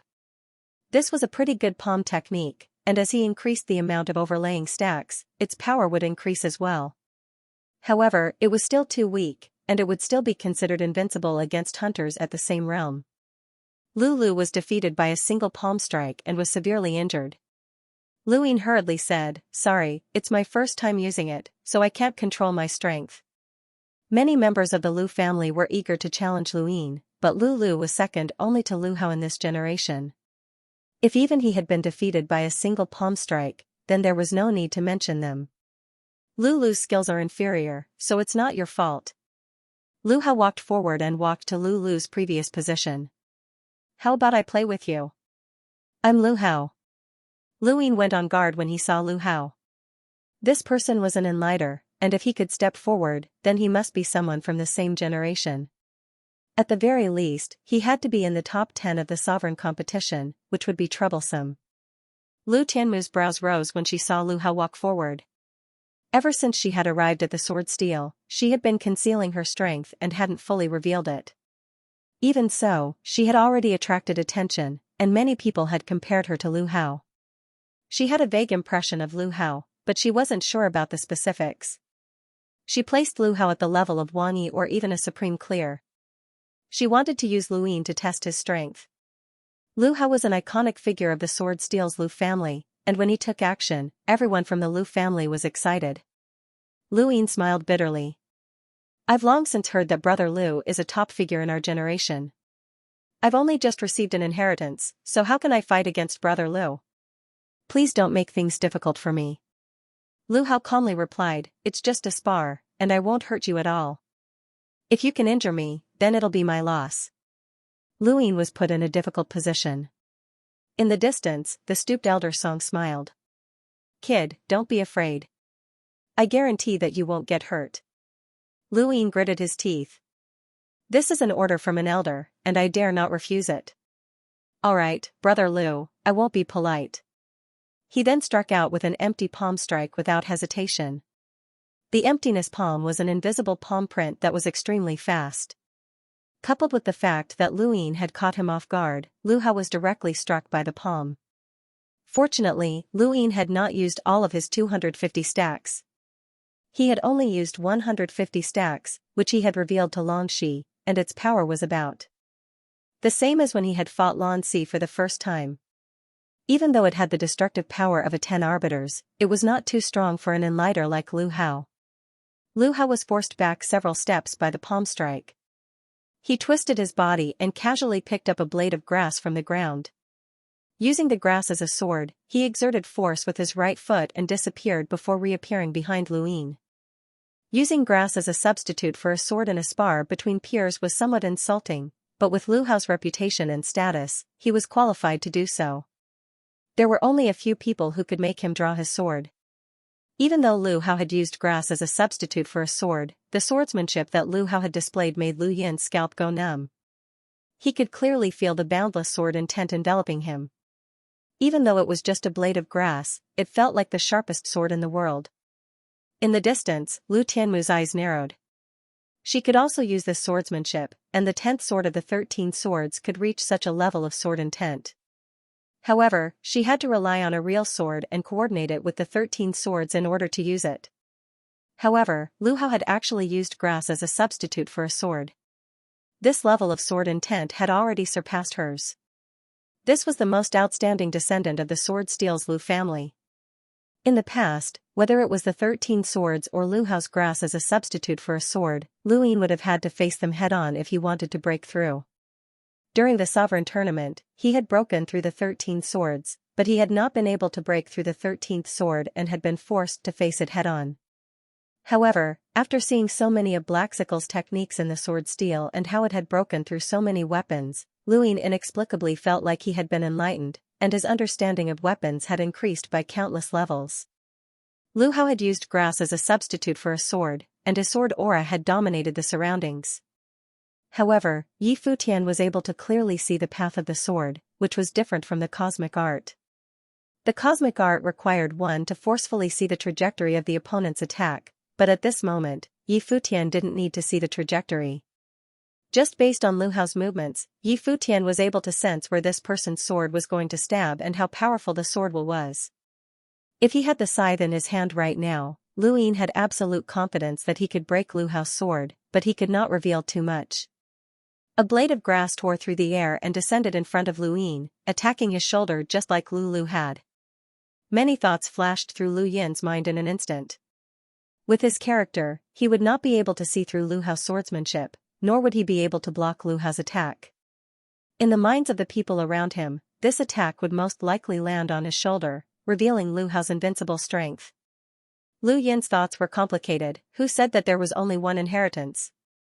He thought about everything that he knew and then resolutely used his star energy to form a spear. His left foot moved back a centimeter, perfectly avoiding the blade of grass, and the spear stabbed towards Lu Hao at a strange angle. Not only did it avoid the blade of grass, but it also prevented Lu Hao from advancing. Lu Yin's attack was like a stroke of genius, and it actually forced Lu Hao to retreat. Elder Song and the other experts from the Lu family were shocked. This was not a battle technique, but rather insight. This Draconic 7 had seen through Lu Hao's swordsmanship. Even Lu Tianmu was shocked. From what she knew, Lu Ying should not have been able to see through swordsmanship, and he should have been able to face it head-on at most. But that spear. Wait, spear. When did he know how to use a spear? Wasn't the only weapon that she had seen him use the scythe? Lu Hao took a few steps back and looked at Lu Ying in shock. You saw through my swordsmanship just now? Lu Ying used his star energy to form a spear and purposely panted, feeling a little scared. Brother Lu, didn't you say that you wouldn't hurt me? Lu Hao lowered his voice. I didn't plan on hurting you. Did you see through my swordsmanship just now? Lu Ying lowered his head and thought for a moment before nodding. I don't know if I saw through it or not, but I knew where you would attack from and how strong you would be. Quite a few people around them were shocked. Lu Ying had actually seen through Lu Hao's swordsmanship. No other swordsman of the same generation in the Lu family had been able to do so. The older experts of the Lu family were speechless. You've learned swordsmanship before? Lu Hao asked in surprise. Lu Ying shook his head. I saw too many swordsmanship techniques when I received the inheritance from the sword steel. Needless to say, Lu Hao already understood. This person had not only received a palm technique from the sword steel, but also had knowledge of swordsmanship. It was no wonder why the sword steel had recorded so many exquisite sword techniques over such a long period of time. If this person had seriously studied them, he would have been able to break through countless sword techniques with the sword steel's inheritance. Furthermore, this person was from the White Dragon clan and was proficient in spear techniques. The more he thought about it, the brighter Lu Hao's eyes became. He looked at Lu Ying like he was looking at a treasure. Lu Ying felt a chill run down his spine and became vigilant. What's wrong, Brother Lu?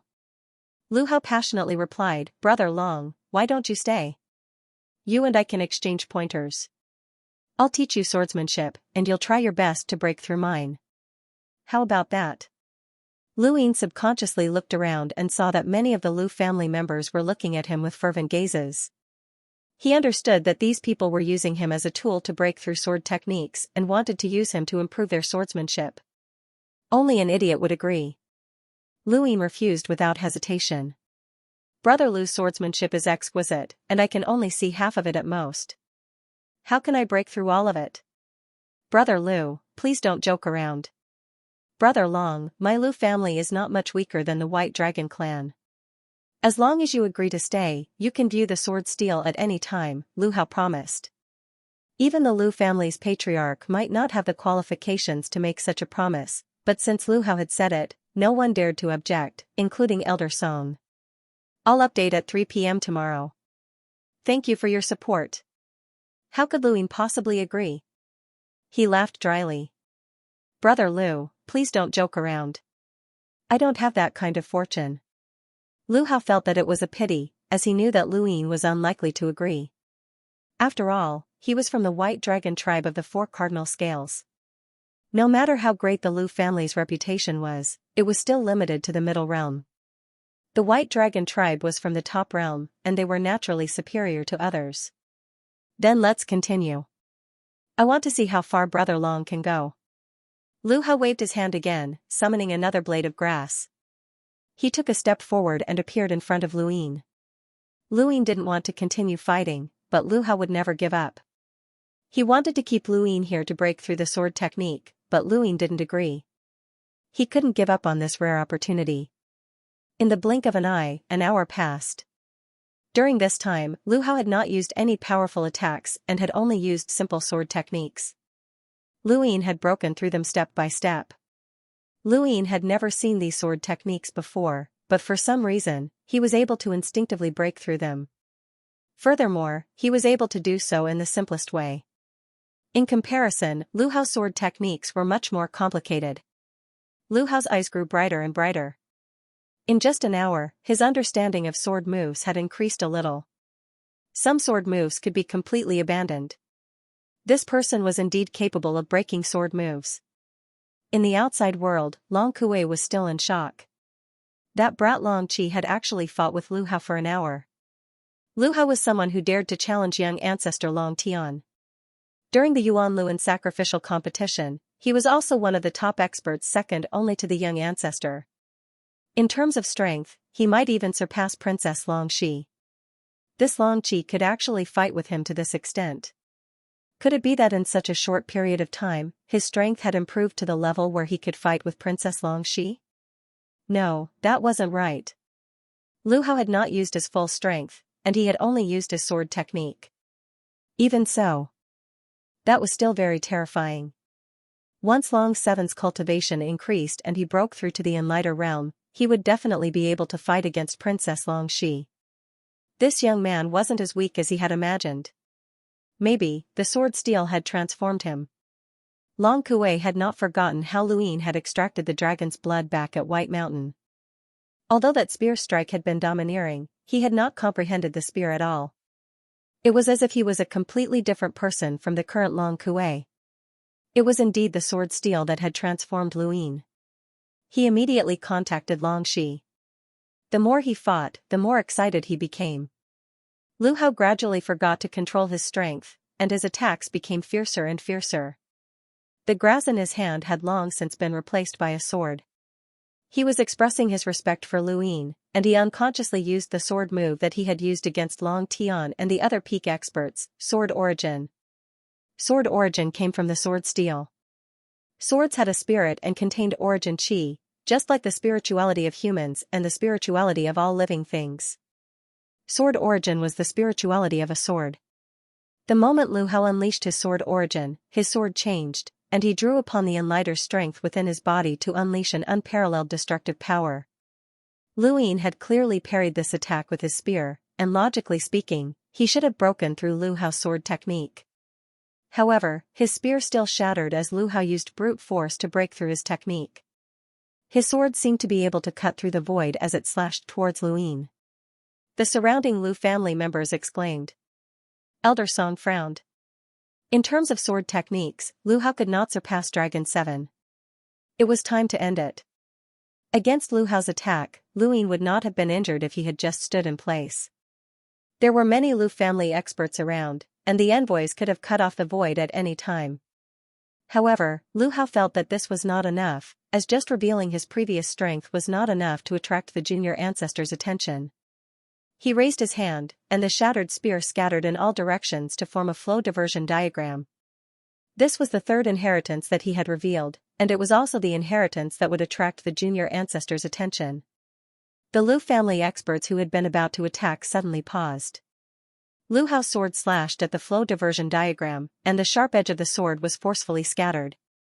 It swept in all directions, but fortunately, it was blocked by the Lu family experts.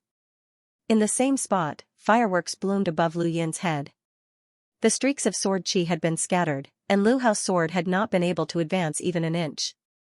Although Lu Hao had not fully displayed an attack that could be used against someone at the same level as him, this attack was still not something that an ordinary hunter could withstand.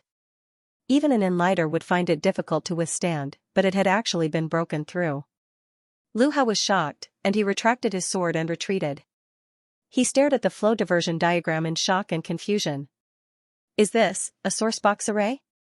Everyone was stunned. Luin panted heavily, and his face was pale. That's right, a sourcebox array. You actually know how to set up a sourcebox array? An elder from the Lu family asked in disbelief. Luin smiled bitterly. I obtained an inheritance from the sword steel. Everyone was speechless. How many inheritances had Luin obtained? Was this for real? When they thought about how Luin had been immersed in the array for 6 days, it seemed possible. The sword steel was too biased, and it had given him so many inheritances. Lu Hao was speechless, and he looked at the flow diversion diagram curiously. You've learned lockbreaking before? Even if Luin had received the inheritance, he would not have been able to comprehend a sourcebox array so quickly if he did not know how to lockbreak. It was not a battle technique after all. Luin deactivated the flow diversion diagram and nodded. He tiredly said, I learned it a long time ago. My domain is very strong. He then released his domain and swept it out in all directions. Everyone was shocked again, as they had been shocked by Luin several times today. Lu Hao spoke up. This domain's power is not bad, and you were able to withstand my sword. Your name will spread throughout the astral tree domain. Long 7, you're worthy of Long Qi. Luin pursed his lips, not knowing how to respond. It's just a pity that your realm is too low, and you started off too late. Otherwise, you might have been able to enter the ruler's realm, Lu Hao said. He then looked at Luin. Come to my Lu family if you have the chance. The frigid immortal sect is ruthless, and they will not let you off easily. Luin could hear the sincerity in Lu Hao's words. This person's entire heart was focused on the sword, and it seemed that many people who trained in sword techniques were like this. Although the sword sect did not get along well with Luin due to their own interests, most of the sword sect's disciples focused on sword techniques and were not interested in anything else. This was how the king of the sword had come to exist, and the sword steel's Lu family should be the same. The crowd quickly dispersed, and Elder Song was full of praise for Luin. Come back when you have time, kid. I'll let you view the sword steel again. Luin had not expected this elder to be so generous. Elder Song smiled. Sectarian bias is deeply ingrained in humans. All I can do is try my best to fight for opportunities for the younger generation. You're not bad. Luin was grateful. Thank you, senior. He was still conflicted about what to do about Lu Ke. Under normal circumstances, the Lu family would have sent someone to show Luin around. Luin wanted to use this opportunity to think about how to proceed, but the Lu family seemed to have no intention of showing him around. Even Lu Hao, who had tried his best to rope him in, had left. Luin looked around. Although the Lu family members were all looking at him with burning gazes, none of them seemed to have any intention of inviting him. Was this how they treated their guests? Seeing that Elder Song was about to leave, Luin hurriedly called out, Senior, please wait. Elder Song looked at Luin. Is there something else? Luin knew that this elder had a high status in the Lu family, and he treated Luin very well. He was even willing to give Luin another chance to view the sword steel. If Luin wanted to complete his mission, he would have to rely on this elder. This was his first mission after entering the 14th gate, and he had to complete it. Otherwise, his future path would be difficult. From the reward of viewing the sword steel, one could see how deep the foundation of the 14th gate was. As he thought about it, Luin bowed deeply. Junior Long Chi from the 14th gate. I'm very grateful for your praise, but I came here with a mission. I've offended you and the Lu family. When they heard this, many of the people who had yet to disperse were furious. The 14th gate wants to capture someone from the Lu family? How dare you? The ancestor has spoken, and no one from the Lu family will be taken away. The Lu family specializes in the way of the sword, and there will be no traitors. Scram. Brat, scram. Through Zhongding Tian, Luin knew that the Lu family hated the 14th gate, but he hadn't expected it to be so intense. In the distance, Zhongding Tian frowned, he had still seen this scene. Lu Tianmu turned and left. Luin faced the accusations of the Lu family members, but he still bowed deeply with a respectful attitude. Behind Elder Song, a senior of the Lu family shouted, Leave, the Lu family does not welcome you. Kid, who's your mission target? Elder Song suddenly asked, and the crowd immediately quieted down. In the crowd, a youth's eyes flickered uneasily. He had been the one who had shouted the loudest and first. Lu Ke, Luin answered. The crowd was in an uproar, and some of them stared at the youth who had shouted the loudest. He was Lu Ke. Elder Song looked over as well. Lu Ke's face paled, and he gritted his teeth as he glared at Luin with bloodshot eyes.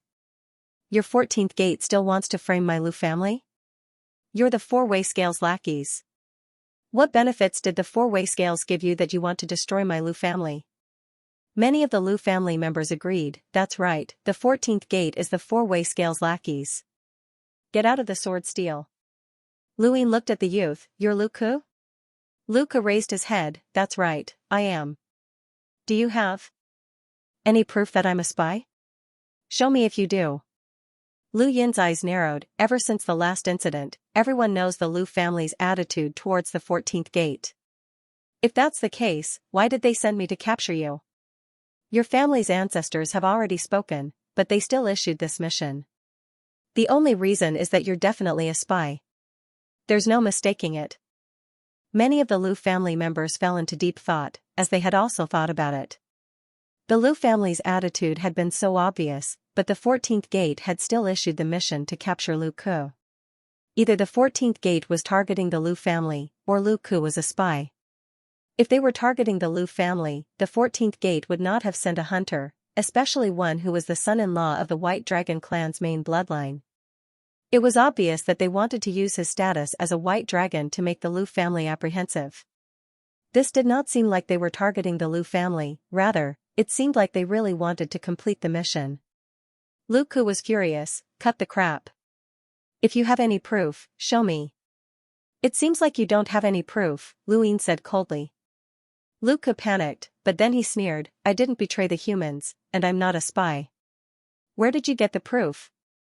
Unless you're faking it, you're dreaming if you think you can do that in front of my Lu family sword steel. Lu Yin's eyes flashed. The mission had only stated that he wanted to capture Lu Ku, but he had not been given any proof. The 14th gate should have been absolutely certain that Lu Ku was a spy, but they had no proof. Otherwise, they would not have gone through so much trouble. Thank you. Just look at the Wind DCF Heavenly Slayer. Thank you for your support, and I'll continue to update at 3 p.m. Thank you. The interrogation would succeed as long as he captured Lu Ku, but the Lu family would not allow him to do so. Elder Song looked at Lu Ying. Kid, unless you can prove that he's a spy, you can't take him away. The ancestor has already spoken, but don't worry. Since the 14th gate suspects that he's a spy, the Lu family will not let him off. The family has its own interrogation methods, and any spy will not be able to escape. Lu Ku's heart sank. He had forgotten that even if he escaped the 14th gate, he would not be able to escape the family's interrogation.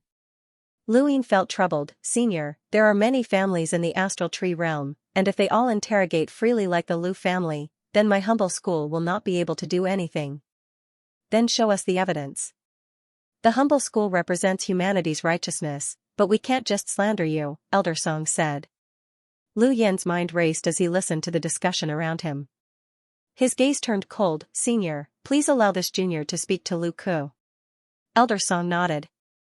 Lu Ying looked at Lu Ku and walked over. Lu Ku wasn't worried. This was the Lu family, and he wanted nothing more than for Lu Ying to attack him. His eyes were filled with provocation and pride. Lu Ying was less than 10 meters away from Lu Ku before he was stopped by the Lu family. What's your mission, Lu Ku? Lu Ku sneered. This idiot was trying to get information out of him. What mission? I'm just an ordinary member of the Lu family. What mission would I have? As soon as he finished speaking, his surroundings suddenly changed. The person in front of him was no longer Lu Ying, but a corpse king shrouded in darkness with only a pair of scarlet eyes visible. The corpse king raised a hand and slashed down, splitting the world. Despair filled Lu Ku's mind, and his pupils shrank. No, I'm one of you. Don't kill me, I've done well for you. I've helped you gather information about the Lu family, and I've drawn a sword steel for you. Suddenly, his surroundings changed again, and he saw Lu Ying smiling in front of him. He saw the disbelieving gazes of the Lu family members, and Elder Song in the distance, his eyes filled with killing intent. It's an illusion. You created an illusion. He immediately knelt down and faced Elder Song. Elder, this Long Seven attacked me. He used an illusion to confuse me. Elder, please help me. Everything I said just now was a trap. Elder, please help me. I only created the illusion of certain death, and I didn't say anything. You were the one who told me everything. This was Night's End. Daybreak, and Lu Ying had used the pure Night's End, Daybreak. Even though it was clearly an illusion, it still forced the opponent to fall into it. Lu Ku was just a cruiser, so how could he resist Lu Yin's Night's End, Daybreak? Using an illusion to confuse someone was an effective interrogation technique for the humble school, but it was only effective against ordinary spies. Lu Ku was the only spy in the Lu family, so normal illusions were useless against him. Otherwise, the humble school would not have needed to capture him, as they could have interrogated him just by seeing his face. Only Lu Yin's Night's End, Daybreak was different. It was the most powerful illusion attack in the entire 5th mainland, and even the 6th mainland. It could cause someone to fall endlessly into it. During the Sovereign Tournament, even Yao Xian, whose spiritual force surpassed Lu Yin's, had been dragged into it. Wang Yi and the Xianxia had both fallen for it, and it was a truly top-notch illusion. Even in the astral tree realm, it was definitely top-notch, so how could Lu Ku resist it? However, this was also thanks to the fact that Luin had used the illusion here, as Lu Ke had been completely unprepared. Otherwise, he would not have spilled the beans so easily. Thank you, Senior, for allowing this junior to step out. This chapter is not finished. Please turn the page. Luin bowed to Elder Song. The moment he had acted, some of the Lu family's experts would have been able to stop him, but they had all been stopped by Elder Song. This old man truly admired Luin, and of course, he also wanted to witness the truth.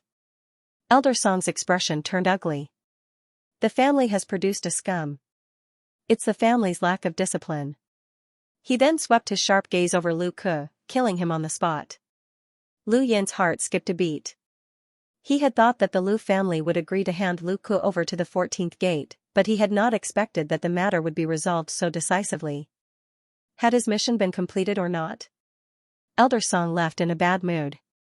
The rest of the Lu family also looked at Luin with unfriendly gazes, but they did not say anything. Lu Ke was indeed a spy, and it was an indisputable fact that they could not treat the 14th gate as an enemy just because of a single spy. Brother Long, I'll take you out, Zhang Dingtian said. Luin nodded, turned to the sword steel, and bowed again. Forgive me. He then followed Zhang Dingtian back the way they had come. When they were quite a distance away from the sword steel, Zhang Dingtian said, actually, when you mentioned Lu Ke's name, he wouldn't have been able to escape. The Lu family would definitely have interrogated him, so there was no need to do something so superfluous and make the entire family unhappy. Luin was helpless. I just joined the 14th gate, so I can't be too careless with my first mission. Zhang Dingtian said, do you know that you might not be able to view the sword steel again because of this? Luin had already mentally prepared himself for this, but there were always gains and losses in life. If he could complete his mission for this reason and gain the appreciation of the 14th gate's master, then his future path would be much easier. In his heart, an opportunity was far less valuable than a smooth path. The two did not speak for long, and they soon arrived at a place 50,000 kilometers away. Here, countless people were kneeling in worship, and Luin could faintly hear something about the sword steel glowing. After a while, Luin saw the giant Ho in the distance and Long Kue looking at him. He said to Zhang Dingtian, Brother Zhang, we'll part ways here. Zhang Dingtian nodded. Brother Long, I wish you a safe journey. Luin nodded and watched as Zhang Dingtian returned. Not long after, Luin was seated on Ho's back, and the Ho flew off in the direction of White Mountain. Since he had joined the 14th gate, Luin could not return to the Yin Mountain district. The only place he could go in this region of space was White Mountain, even if Longxi was not there. Along the way, Luin recounted what had happened beneath the sword steel. Many people had seen what had happened, and with the White Dragon clan's abilities, it would be easy for them to find out, so there was no need to hide anything. You actually used an illusion that caused the spies to fall for it? Those spies have more or less cultivated spiritual force resistance, especially Lu Ke. As the only spy in the Lu family, even an enlighter who was close to the level of an emissary would not be able to cause him to fall for it. How did you do it? Long Kue was shocked. Luin had already thought of an excuse on the way here. He had to thank Guan Yin for letting him know that there was a person in the astral tree that Guan Yin admired the most. His name was Kue Luo, and he was a notorious powerhouse who also cultivated spiritual force. Elder, have you investigated how I, Long Tian, managed to cultivate to the hunter realm? Luin suddenly asked, as the topic had nothing to do with the illusory realm. Long Kue's eyes flashed, but he did not try to hide anything. I did, but I couldn't find anything. Luin smiled. This chapter is not finished. Please turn the page. A very ordinary member of the White Dragon clan from the Lian Mountains branch actually became a hunter. His physical strength and domain aren't weak, and his strength is comparable to some of the main bloodline's disciples. Logically speaking, this shouldn't be possible, right? Long Kue fell silent. Actually, my cultivation method came from someone who Elder Long Kue must have heard of. Kue Luo, Luin said in a low voice.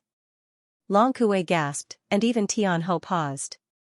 Two large heads turned to look at Luin in shock. Kue Luo? Quasi-ancestor Kue Luo? Long Kue shouted. Luin nodded. half-ancestor Kuei Luo. For some reason, he left behind a portion of his inheritance in the Lian Mountains, and I obtained it by chance. The illusion that caused Lu Ku to fall into Kuei Luo's trap came from him. My physical body cultivation and domain cultivation all originated from that inheritance. Unfortunately, there is too little of it, and I can only cultivate to this level. Long Kuei's pupils dilated. Kuei Luo was a peak half-ancestor whose name had spread throughout the astral tree. His reputation was just as bad as his strength. Kuei Luo was an expert in spiritual force illusions, and it was unknown what kind of stimulation he had received since he was young. This person's mental state seemed to have some problems, and his temperament was sometimes ruthless and heartless. Other times, he was like a child, and he would often expose other people's secrets. This had led to countless people trying to kill him, and he had even publicized the inherited battle techniques of some family powers. This person was a legend in the astral tree, and he was the epitome of madness. You actually inherited Kuei Luo's inheritance? Long Kuei was stunned. Lui nodded. He knew that this was a ridiculous lie, but no one could prove that he was lying. Most importantly, because of the four-way scales propaganda, Kuei Luo was recognized as a lunatic by everyone. He was someone that everyone avoided like the plague, and anyone who clung to him would be unlucky. No one wanted to have anything to do with him. Not even Kuei Luo's son would admit his identity. Luin had purposely pointed out that his inheritance came from Kuei Luo, which was inconceivable to those in the astral tree. Even a powerhouse like Long Kuei was stunned, so one could only imagine Kuei Luo's reputation. The more shocked Long Kuei was, the more he believed Luin, and so did the others. If Luin had said that his inheritance had come from someone else, no one would have believed him. How could there be such a coincidence?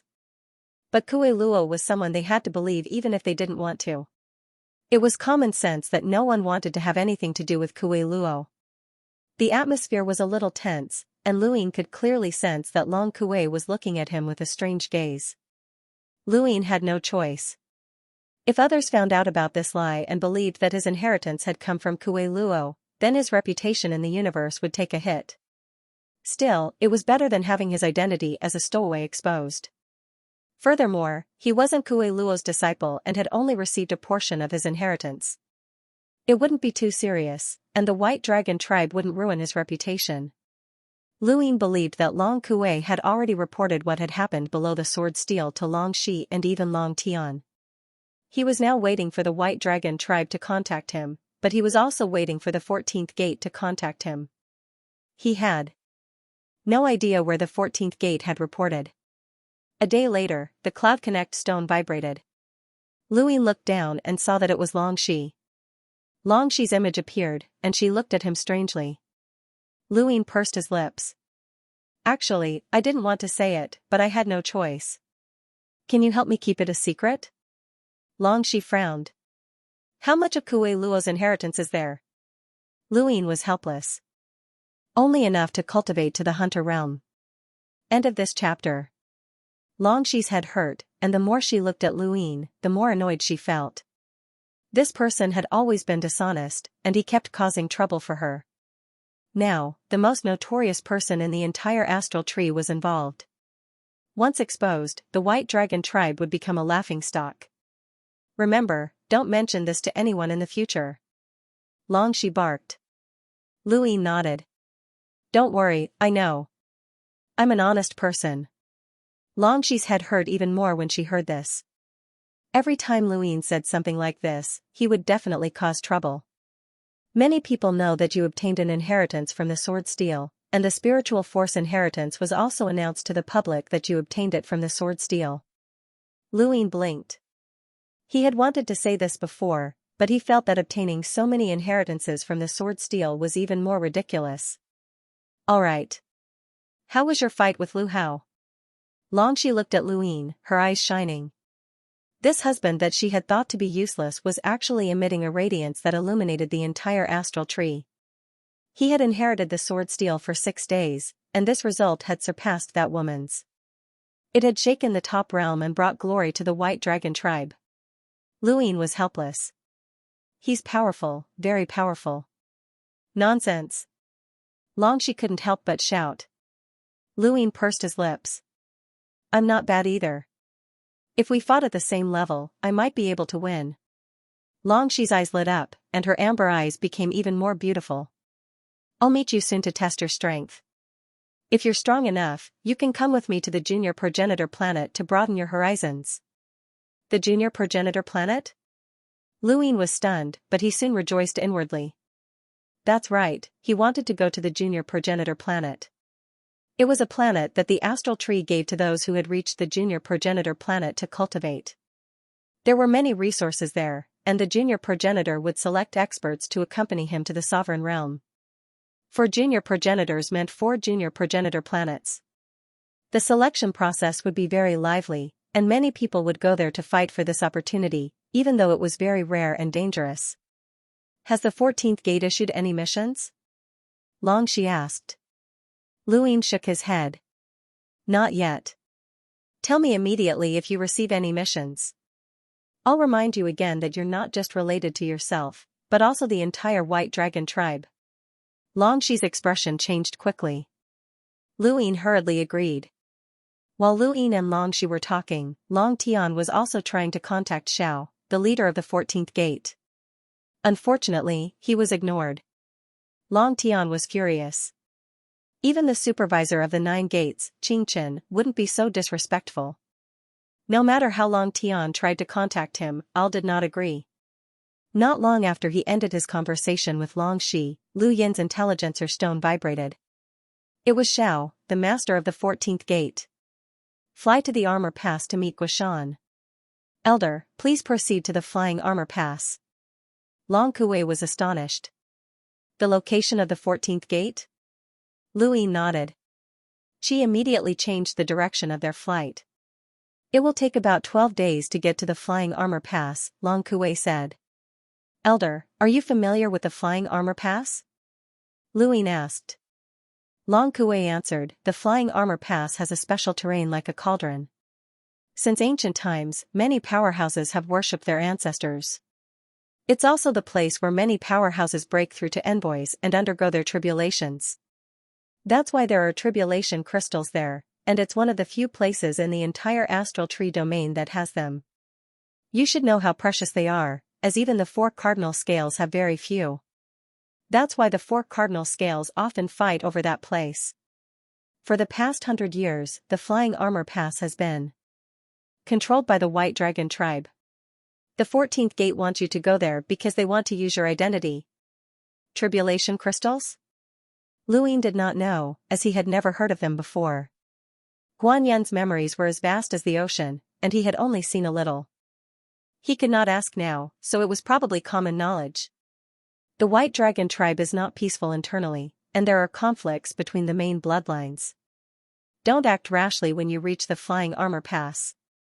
Remember, you are a member of the White Dragon tribe before you are a member of the 14th gate, Long Kuei reminded him. Lu Ying nodded. Got it. Based on the 14th gate's style, he should be able to obtain a reward for capturing Lu Ku if he went to the flying armor pass. Even if he had not succeeded, Lu Ying was the one who had exposed Lu Ku, so he should have made some contributions. Lu Ying wondered what the reward would be. Long Kuei did not share Lu Yin's anticipation. The 14th gate had actually sent the mission to the flying armor pass? What was the meaning of this? Was there a spy there?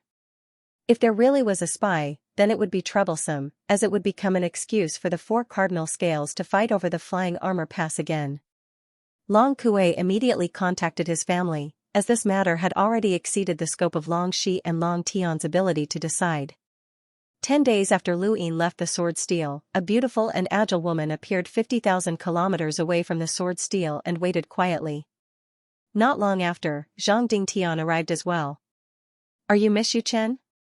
The woman was Yu Chen, and she had personally appeared at the Sword Steel for only one reason, to invite Lu Hao to assist by Xiaoheng in his journey to the sovereign realm. Brother Zhang, I've heard a lot about you. You joined the Lu family as a blade cultivator and even became Grandmaster Yijian's disciple. That's rare, Yu Chen smiled, her eyes filled with admiration and admiration. No matter who it was, they would feel comfortable facing Yu Chen.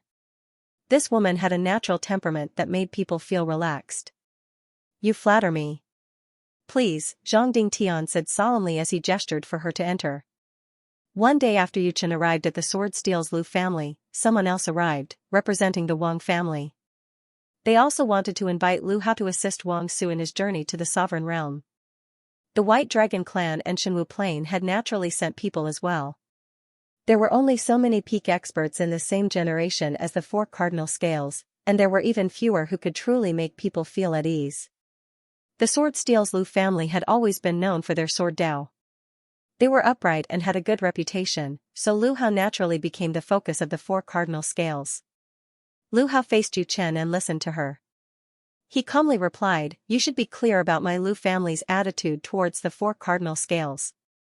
Where did you get the confidence to persuade me?" Yu Chen smiled. "This isn't for the four cardinal scales, nor is it for young ancestor Bai. It's for you, Brother Lu. With the Lu family's ability, Brother Lu has only passed the lower finger at most. You probably haven't passed the middle finger yet, let alone the upper intelligence. As long as Brother Lu is willing to assist young ancestor Bai in his journey to the Sovereign Realm, my cold immortal sect is willing to help Brother Lu pass the middle finger." Lu Hao sighed. As expected of the cold immortal sect. How generous. After countless years of accumulation, you still have the energy to help an outsider like me pass the middle finger. Yu Chen helplessly said, "I also hope to pass the middle finger, but my cultivation isn't high enough. Young ancestor's journey to the Sovereign Realm is too important, and it concerns the upper intelligence. I can only bear the pain and give my last remaining resources to Brother Lu." "Brother Lu, are you willing?" Lu Hao didn't answer. Yu Chen smiled. "Perhaps Shenwu Plain, the White Dragon clan, and the Wang family can also help Brother Lu pass the middle finger, but don't forget that the Sovereign Realm isn't peaceful. Following the strongest expert is the safest option. Throughout history, there has never been a Sovereign Realm young ancestor who hasn't died." Lu Hao frowned. "Miss Yu Chen, are you threatening me?" Yu Chen smiled. "I wouldn't dare. I just don't want Brother Lu to become enemies with young ancestor Bai. This isn't just young ancestor Bai's wish, but also that person's wish." A hint of fear flashed through Lu Hao's eyes. He knew who that person was, and a woman appeared in his mind. She was a peerless beauty and domineering aura that could suppress this era. "Let me think about it," Lu Hao said. Yu Chen smiled. "Of course. Brother Lu will definitely make the right choice." She then bid farewell and left. Soon after, the person sent by the Wang family to persuade Lu Hao arrived. It was a middle-aged man who was an elder of the Wang family. He was surprised to see Yu Chen. Yu Chen smiled at the man and left without hesitation. She didn't even glance at the sword steel. Far away from the sword steel, a young girl walked over. She was lively and cute, and it was Xia Taili. She had invited Lu Hao to accompany Xia Shenfei to the Sovereign Realm on behalf of Shenwu Plain. The Lu family's character was guaranteed, and with their strength, the four cardinal scales would value them. Gradually, Yu Chen and Xia Taili got closer and closer.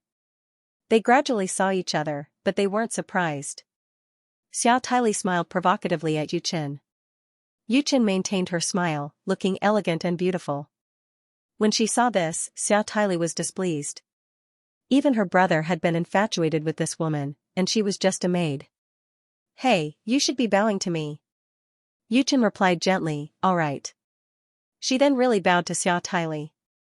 Maid Yu Chen pays her respects to Princess Taili. Xia Taili was even more displeased.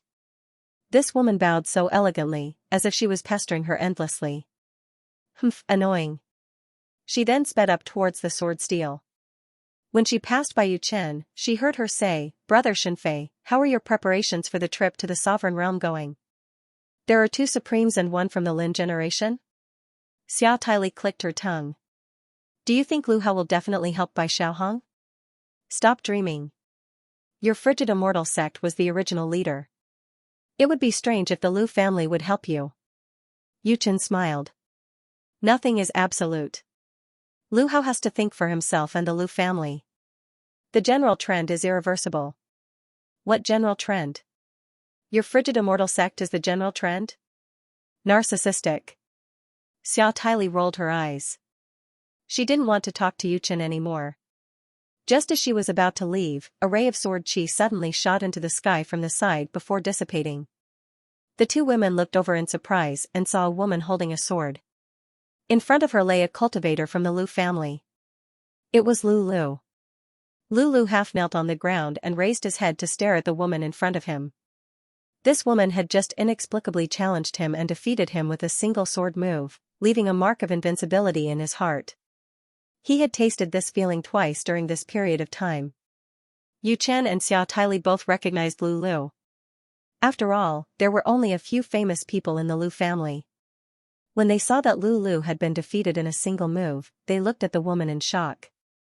The woman was Lu Tianmu. Where did you learn such a sword technique? Lulu asked loudly. He couldn't understand. Lu Tianmu calmly replied, I learned it from the sword steel. Lulu almost spat out blood. He couldn't even hold his sword firmly. It fell to the ground with a clang, and the blade cracked. With the wind, I will work hard to write. Thank you brothers for your support. Thank you. After Lu Tianmu finished speaking, he turned to look at Yu Chen and Xia Taili. The sharp sword intent enveloped the two, as if he was about to attack. Yu Chen's eyes flashed, and she smiled. May I ask what your name is? Lu Tianmu. Are you interested in visiting young ancestor planet of Frost Immortal? Yu Chen asked. Xia Taili quickly interrupted, don't go to some junior ancestor planet. Go to junior ancestor planet Shenwu. My big brother is junior ancestor Xia Shenfei.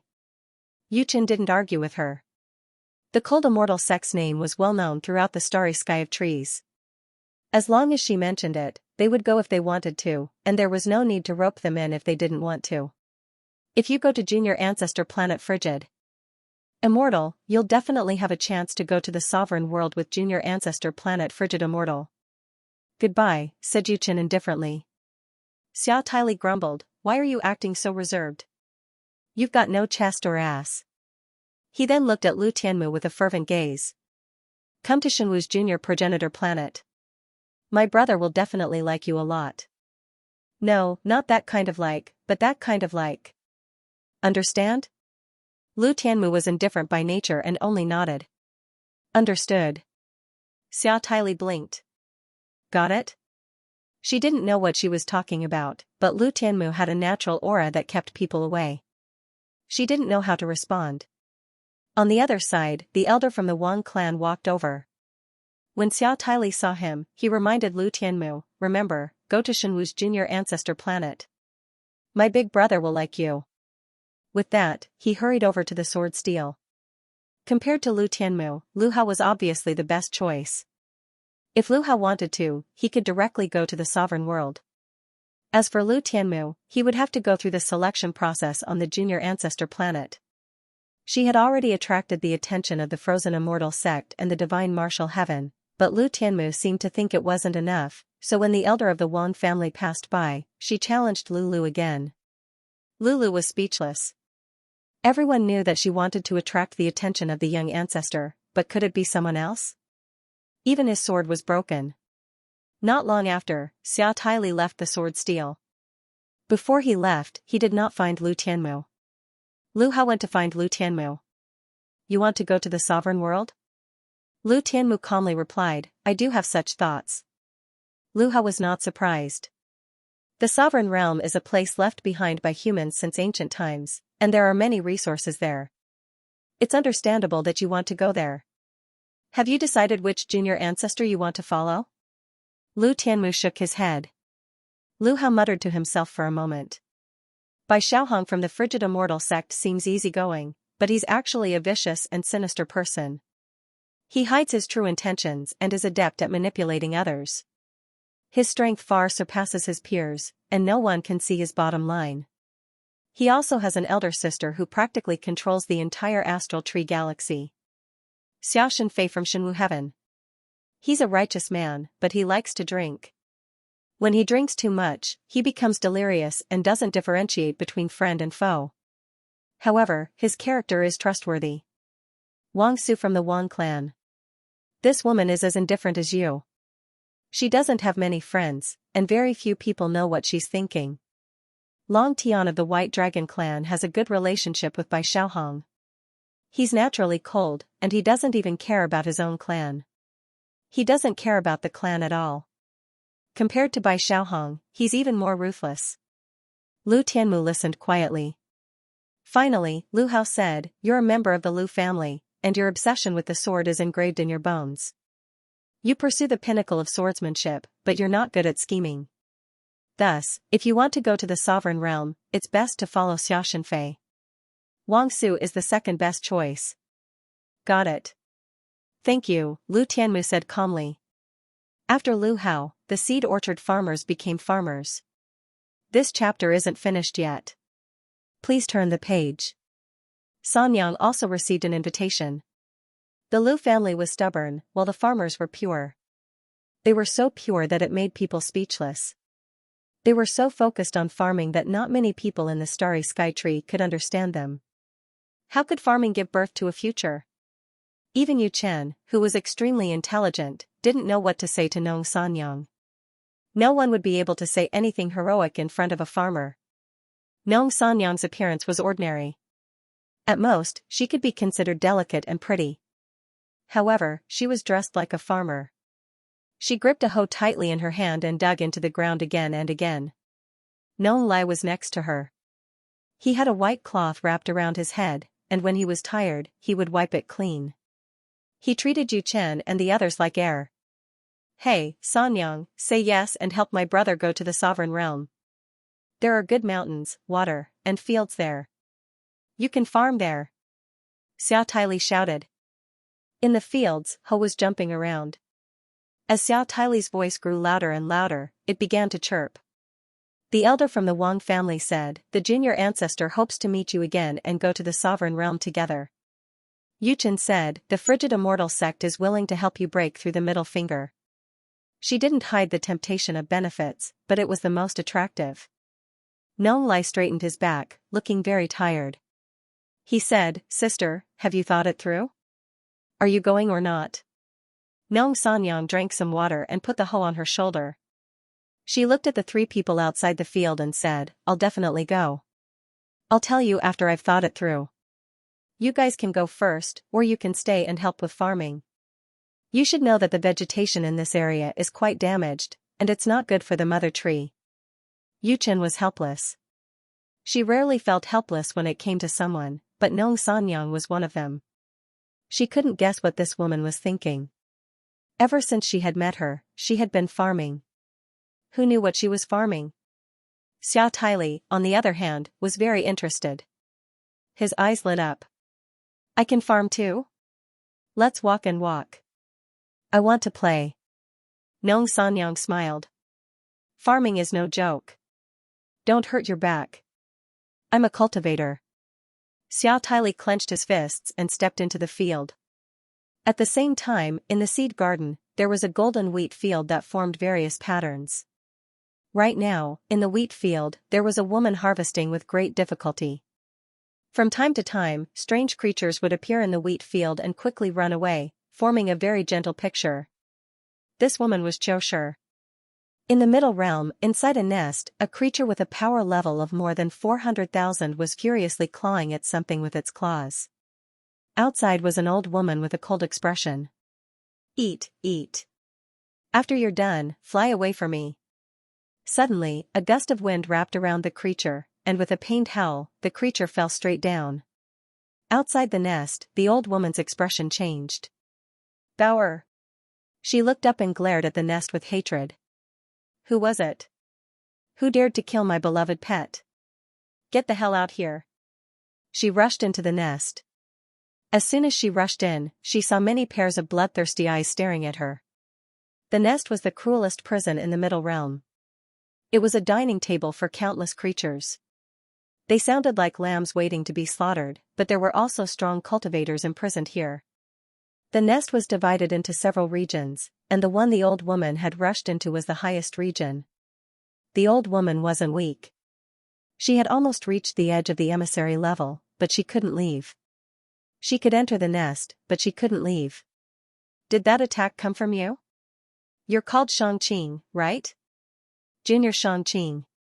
Come with me. It's your destiny." This chapter is not finished. Please turn the page. It's here. Ha ha ha. My destiny is here too. Yes, Senior. There was a huge region in the top realm with a unique topography. Mountains and rivers jutted from the bottom to the top like spikes. The light in the sky didn't come from the sun, but from a chained ferocious monster that looked like a dragon.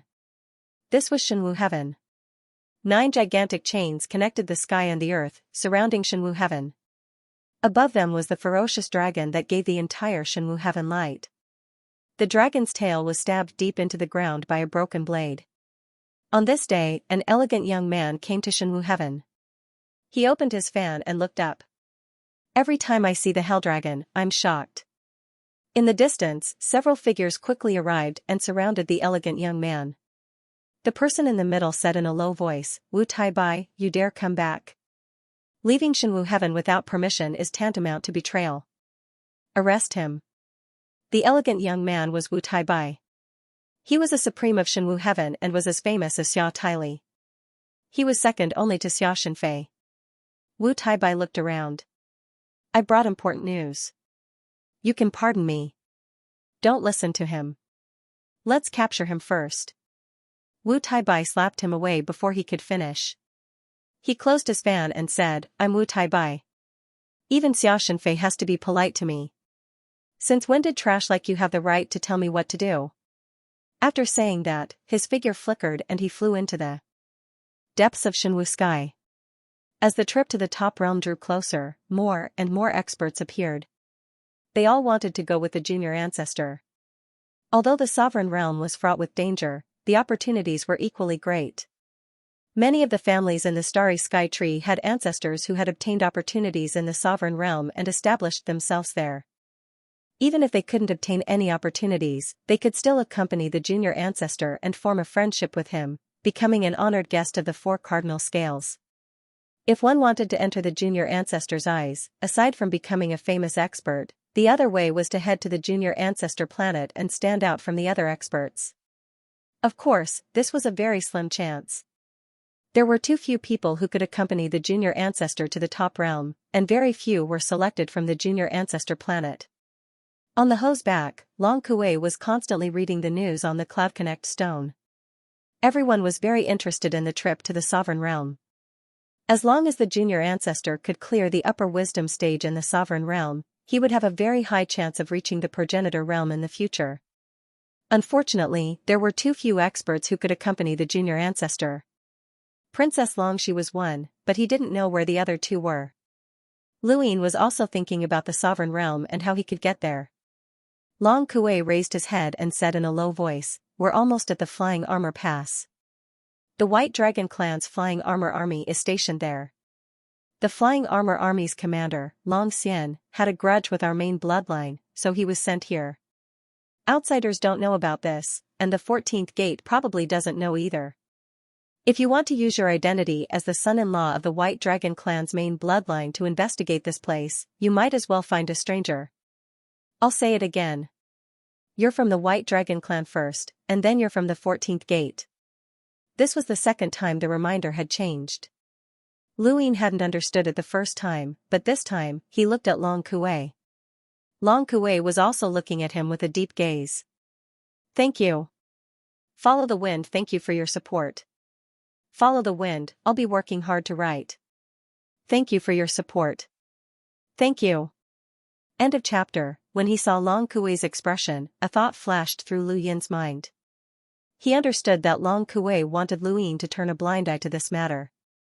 Even if they found out that there were spies, Lu Yin had to keep it a secret and not ruin the White Dragon Clan's reputation. However, Long Kuei could not say these things out loud, which was why he had patiently reminded Lu Yin. "Do you understand?" Long Kuei asked. Lu Yin answered, "Yes." "You really do?" "I definitely understand," Lu Yin replied. Long Kuei nodded, and his expression relaxed. This kid wasn't that stupid.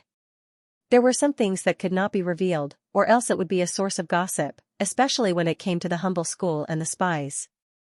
After all, it concerned the entire human race, and not every ancestor was as shameless as the Lu family's ancestor. A day later, Tian Ho had completely flown into the Grey Mountain Range.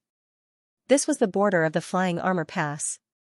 Half a day ago, they had encountered a patrol of the Flying Armor Army, who had bowed to Long Kuei from afar. Just as Tian Ho was flying towards the Flying Armor Pass, Long Kuei shouted, "Stop!" Tian Ho paused, and his two large heads suddenly looked towards the south. His gaze was confused at first, but it soon turned to fear. Long Kuei's expression turned serious. "Let's go take a look." Tian Ho changed directions and headed south. Luin was confused. "Elder, what's wrong?" "Someone is undergoing an origin tribulation," Long Kuei said. Lu Yin's eyes trembled. Origin tribulation? What a familiar term, and he seemed to have heard of it before. Wait, origin tribulation, origin crystal. You know about origin tribulation? Long Kuei looked at Luin strangely. Luin answered honestly, "I've heard of it, but I don't really understand it." In the distance, the sky suddenly changed. The void distorted, forming a vortex that spiraled up into the sky like a giant monster. It rumbled as the entire void boiled. Lu Yin's pupils shrank, and the star energy in his body flowed out uncontrollably. His fingers trembled, as he could no longer control his own strength. The universe is divided into two parts, the representation of the universe and the reality. The representation of the universe is the starry sky that we see, while the reality of the universe is even purer. The biggest difference between an emissary and an enlighter is that an emissary can break through the constraints of the representation of the universe and come into contact with the reality of the universe. The energy in the reality of the universe is called an astral source, and star energy is emitted by an astral source that can be used for cultivation. When you reach the level of an emissary and come into contact with the real universe, you will be able to cultivate astral sources. The astral sources in the real universe are not endless. Emissaries use their bodies as shells and astral sources as chi to absorb the astral sources of the real universe into their bodies, forming astral sources and cyclones. Every astral sources that a cultivator absorbs from the real universe will be reduced by a bit.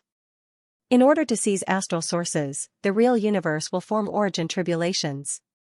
The purpose is to destroy the shell, which is the cultivator's body. This is the origin tribulation, Long Kuei explained. Luin was shocked. How could there be such a thing? The astral energy vortex formed in one's body, but was the star energy just an overflow of star energy? He thought back to when he had fought against an emissary from the sixth mainland. That emissary had been able to directly dissolve his star energy. His opponent had used an astral source, which had rendered his star energy useless. From Lu Yin's perspective, the origin tribulation was similar to the relationship between the mother tree and those monsters from the mortal realm. One side plundered while the other destroyed. They were mutually reinforcing and counteracting. Cultivators were like the mother tree, and the origin tribulation was like those monsters. Both had the same goal, which was to return everything to the universe. From this perspective, the universe was more like a virtuous cycle of life. Then, Bian stopped as the origin tribulation in the distance took shape. "Can't we avoid it?" Luin asked. Long Kuei shook his head. "No, we can only block it. The origin tribulation senses the astral sources within a cultivator's body. The more astral sources there are, the more terrifying the origin tribulation will be. If a powerhouse helps to block it, the origin tribulation will also be able to sense it, and its power will increase accordingly. Any astral source within the origin tribulation's range will be attacked, no matter who it is." Luin looked into the distance and saw an old man with a crazed expression. He was roaring at the sky, and there were quite a few people watching, but no one dared to approach. "Come, origin tribulation, come. I'll definitely survive it," the old man bellowed as he pulled out a weapon from his cosmic ring. There were even defensive power vessels placed around him, and there were all sorts of strange items. Above his head, the origin tribulation stirred the void and distorted the void. Following that, a stream of air descended from the center of the vortex and blasted towards the old man. The old man's face paled, and he roared as boundless star energy surged into the sky. At the same time, nine-lined battle force was imprinted on his palm, and he struck out with a palm strike that was extremely powerful. Even Luin raised his eyebrows, as this old man was no ordinary enlighter. The descending stream of air collided with the old man's palm, causing the world to rumble. A violent stream of air swept out in all directions, and the old man was directly pressed into the ground as blood splattered everywhere. At this moment, the vortex above his head twisted. This time, it was not a stream of air that appeared, but rather a rope-like shape that whipped towards the old man. Origin tribulations come in all sorts of forms, and no one knows what kind of tribulation they'll face. However, one thing is certain, the form of the origin tribulation is something that has appeared in outer space before. It's like a replay, but it's also like a rebirth, Long Kuei said in a low voice. Every expert who had become an emissary had faced an origin tribulation before, as it was a disaster that could not be erased. If 10 emissaries were born, then 100 would be erased by the origin tribulation. The old man's cosmic ring shattered, and he gripped a power vessel that resembled a conch tightly in his hand. At the same time, he frantically swallowed pills in an attempt to recover. The rope that had appeared from the origin tribulation whipped towards the old man. He raised his hand, and the conch flew out with a low sound. It pushed open the void and blasted upwards. This power vessel had a power level of over 500,000, which was about the same as the ring that Xianxia had given Luin. The rope whipped against the sound wave and gradually disintegrated it. It then transformed into a spear that ruthlessly plunged down and pierced through the old man's body, pinning him to the ground. There was a pained wail as a girl ran towards the old man. She was most likely the old man's granddaughter. The old man's body had been pierced, and he could no longer live.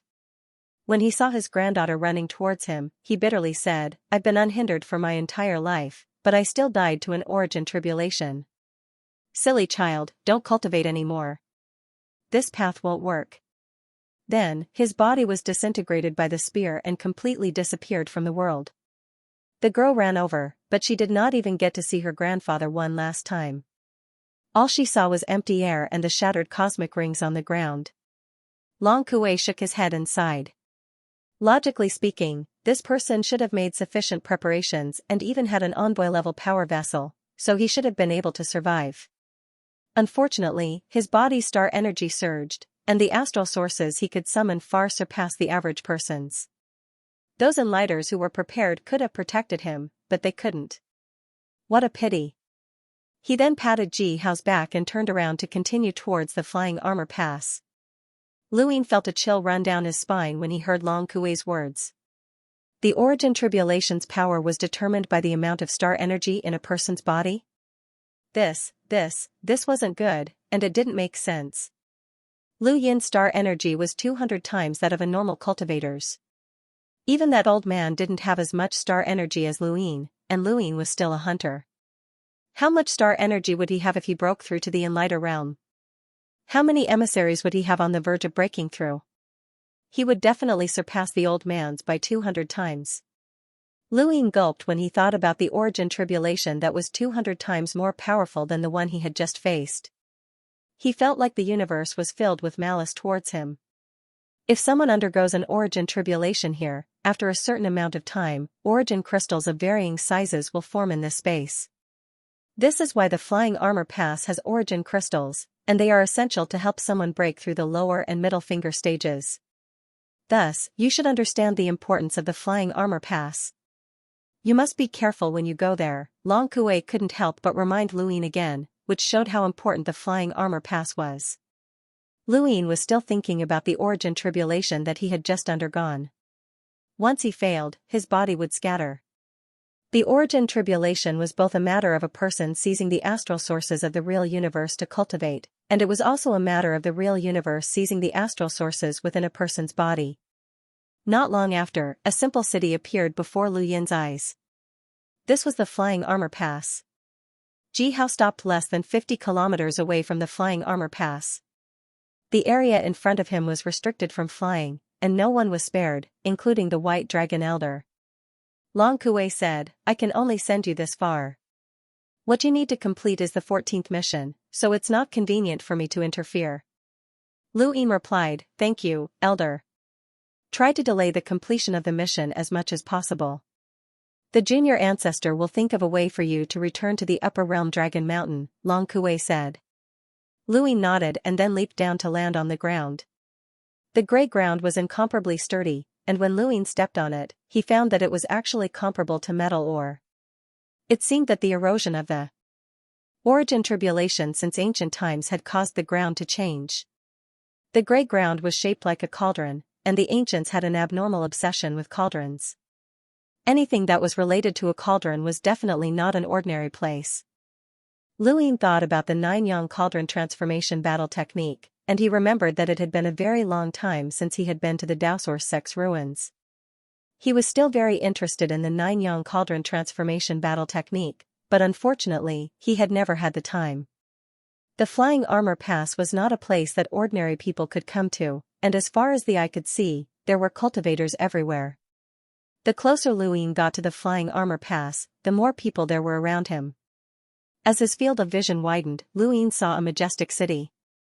There were flying armor soldiers patrolling the sky and the ground, and there were also flying armor soldiers standing guard at the city gates. Although there were no more rune lines, Lu Yin's control of star energy allowed him to clearly sense that this Flying Armor Pass had an extraordinary aura. This aura reminded him of a sourcebox array. This place was constantly being fought over, and any power that controlled this place would definitely set up an extremely powerful defense. After stepping into the Flying Armor Pass, Luin did not know how to find Guishan, but he believed that Guishan would definitely have a way to find him. If the two of them could not find each other and thus failed the mission, then that would be a joke. Luin casually ordered a few dishes from a restaurant and then looked into the distance. With his vision, he could see very far outside the Flying Armor Pass, and he saw quite a few cultivators digging for something underground. There were also some who were using some sort of instrument to probe the area. They were probably all looking for tribulation crystals. Not long after, an ordinary-looking middle-aged man approached Luin. "Little brother, can I sit here?" Luin turned around and saw that the man was smiling. He looked very kind, but his clothes were a little plain, and he did not care about his appearance at all. "Please, have a seat." The middle-aged man sat down, looked at Luin, and smiled. "I'm Guishan." Luin looked at Guishan and politely said, "I'm Long 7. "Greetings, senior." Guishan smiled. "I didn't expect you to be here so soon. Shouldn't I be here very late?" Luin was confused. Guishan replied, "With your status, you should delay any mission, especially the Flying Armor Pass. This is not an ordinary place." Luin smiled. "The sect must have taken a liking to my identity, which is why they sent me to the Flying Armor Pass." Guishan did not try to hide it. "That's right. What's the mission?" Luin asked. Guishan picked up his chopsticks and ate a few dishes. "Don't worry too much about the mission. In life, one must first live a carefree life. I'm a person who believes in sweetness before bitterness. You completed your last mission very well, and the sect asked me to reward you." Lu Yin's eyes lit up. "Thank you." Guishan laughed. "You're not humble at all." Luin shrugged. "The humble school is so large and has endless resources. Why would they care about such a small reward? I might as well accept it." Guishan smiled. "That's right, but you guessed wrong. The reward for you is not resources, but me." Luin blinked, a blank expression on his face. Guishan smiled. "You must be very powerful with your domain." Lu Yin's eyes flashed. "It's all right." Guishan nodded. "That's right. The sect's reward is for me to teach you how to cultivate your domain." Luin was stunned, as he had not expected such a reward. "May I know how far Senior has taught me?" Guishan thought about it. "I've only cultivated to the spiritual transformation realm. No matter how talented you are, you can only reach that realm." "What's the spiritual transformation realm?" "There's no rush. It's too much of a disappointment to talk about such serious matters the moment we meet. I'll take you around the Flying Armor Pass first." With Lu Yin's status, he would immediately attract the attention of the Flying Armor Pass even if he did not advertise his arrival with great fanfare. At this moment, his image appeared in Long Xian's study at the Flying Armor Army's residence.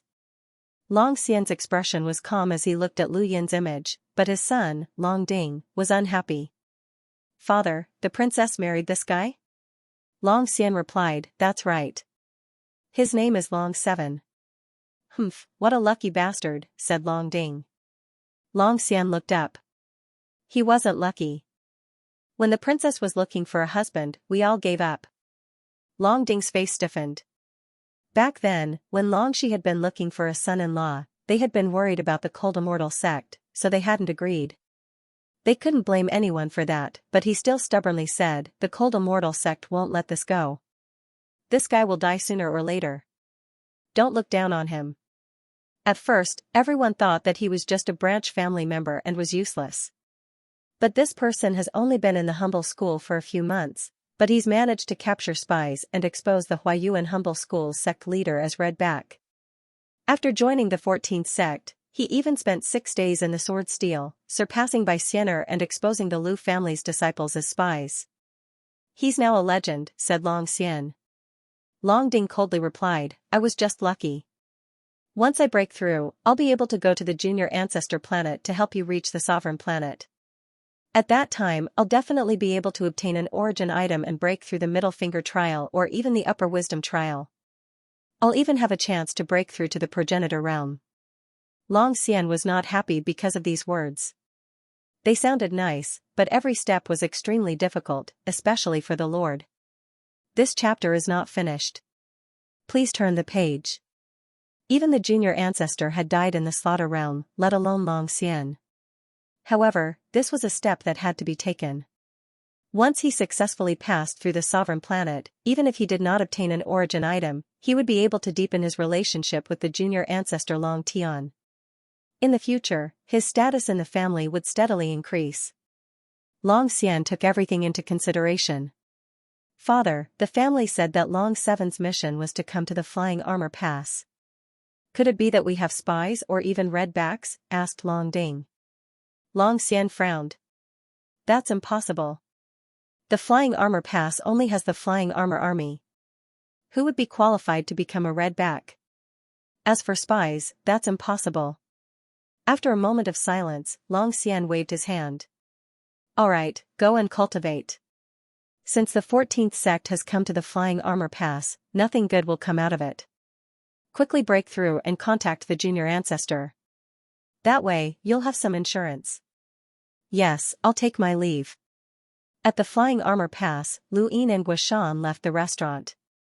Under Guishan's guidance, they toured the majestic ancient city. Although it was majestic, it was actually not that spectacular. Lu Yin had seen Night King Planet, Glory Mountain, and many other shocking scenes. This Flying Armor Pass could only be considered a city. Don't underestimate this city. The White Dragon Tribe's Flying Armor Army is stationed here, and there's also the legendary Flying Armor Array. That's a very powerful sourcebox array. Look at the ground, it's dark red. This city has been destroyed many times since ancient times and has been rebuilt many times. These bloodstains are from the past 100 years. Even so, the entire city looks like it's been dyed in a pool of blood. This shows just how cruel the war was. Look at that brick. It looks like a brick. Oh, sorry, it's really a brick. Lu Yin was led around by Guishan from day to night. Lu Yin was not in a hurry, as long as she had told him to delay the mission as much as possible. Furthermore, Guishan's actions might have been part of the mission's plan, but Lu Yin had not been aware of it. As they walked, Guishan suddenly pushed Lu Yin aside. Lu Yin instinctively resisted, but his physical strength was too great. Even though Guishan had caught him off guard, he was unable to push Lu Yin very far. Lu Yin was even prepared to use his hollow palm to counterattack. Careful, there's an assassin. Lu Yin paused, and the people around them looked at them strangely. One was pushing the other away, there was something wrong with their heads. Guishan stared at the ground with a serious expression. Lu Yin followed his gaze, but there was nothing besides a green, mud-like substance. Where's the assassin? Guishan pointed at the ground. Do you know what this is? Lu Yin shook his head. It was definitely not poison, or else the ground would not have remained unscathed. This is called an eyelid, or more accurately, a mill. There's also a type of eyelid. Individually, it's useless, but when combined, it can form a poison that numbs the meridians and slows the body. Although it's not fatal to the human body, think about it. What will happen if your body slows down? When I say slow, it includes your thoughts and your five senses, Guishan explained solemnly. Lu Yin's scalp went numb, and a chill ran down his spine. There was actually such a poison? He wasn't afraid of being poisoned, nor was he afraid of any poison that slowed his body's reactions, but this poison could slow his thoughts. Even if he had the secret art of plan, it was useless. Some people trained in certain movements before their nerves reacted, but most people's nerves reacted before their movements. Regardless of which type it was useless against the mill eyelid. It could slow down both one's thoughts and body's reactions. This chapter is not finished. Please turn the page. This is just a mill? Lu Yin asked. Guishan nodded and looked at Lu Yin seriously. Someone analyzed your movements and told you to step on the mill first, then the eyelid.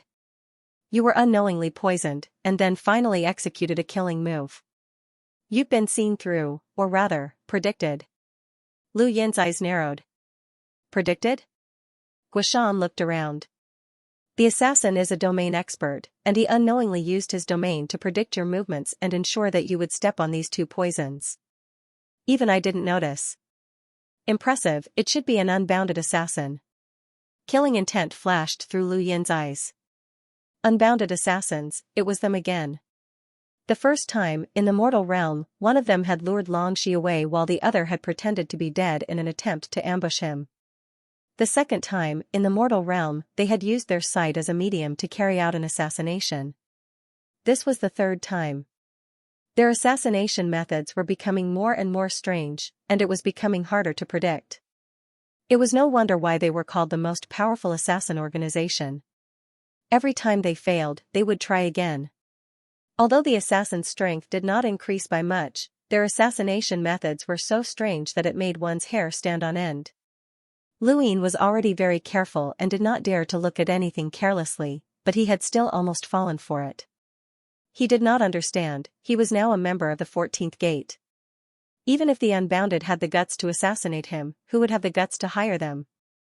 Were they not afraid of being investigated by the 14th Gate? Commoners tended to protect their own, and they often did not care about evidence. Once they confirmed that someone had hired an assassin to assassinate their own, they would definitely retaliate. Since that was the case, where had Bai Xiaohong gotten the guts to hire an unbounded assassin? Or perhaps it wasn't him?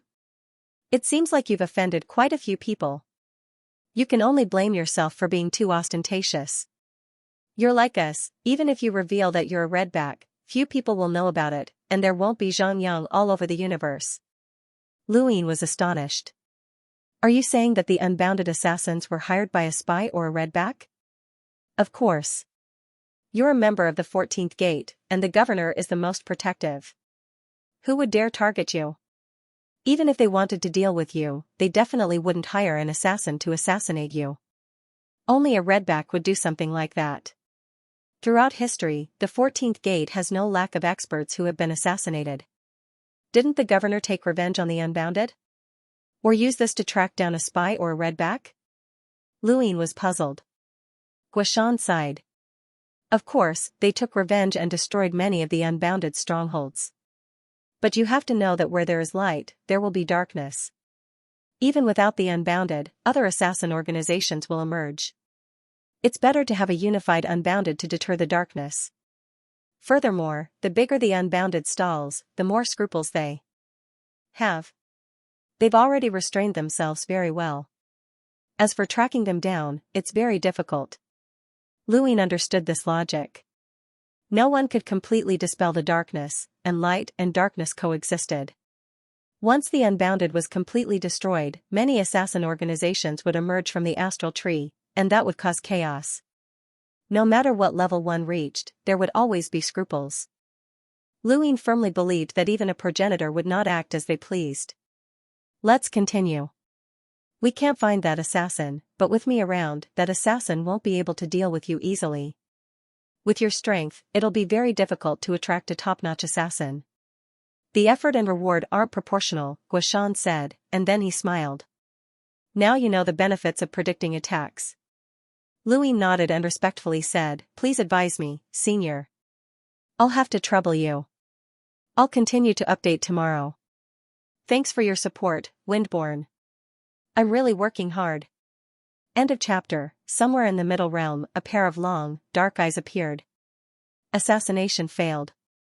All commissions will be refunded, or the price will be raised. Raise the price? Why? Is it because of a failed assassination? Doesn't the boundless realm value credibility? If you raise the price after a failed assassination, who will want to do business with you in the future?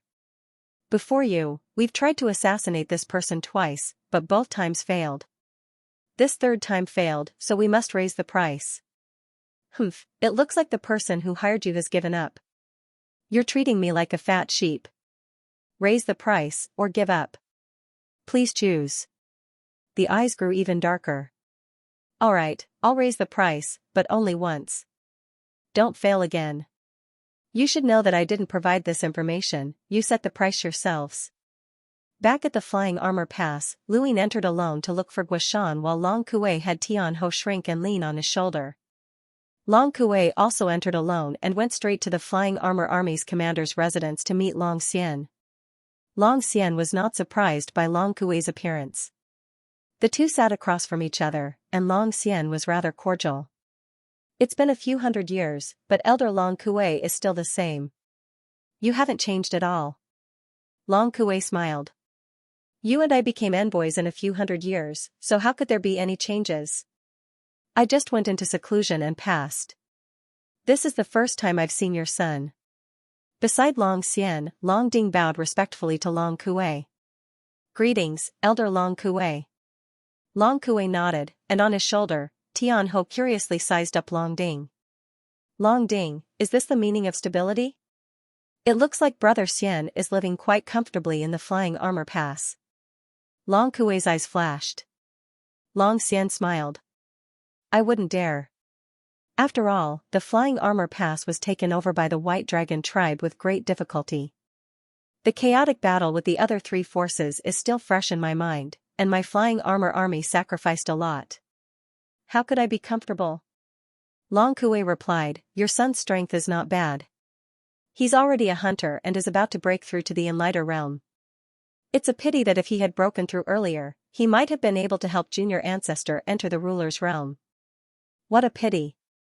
Long Ding was about to say something, but Long Xian beat him to it.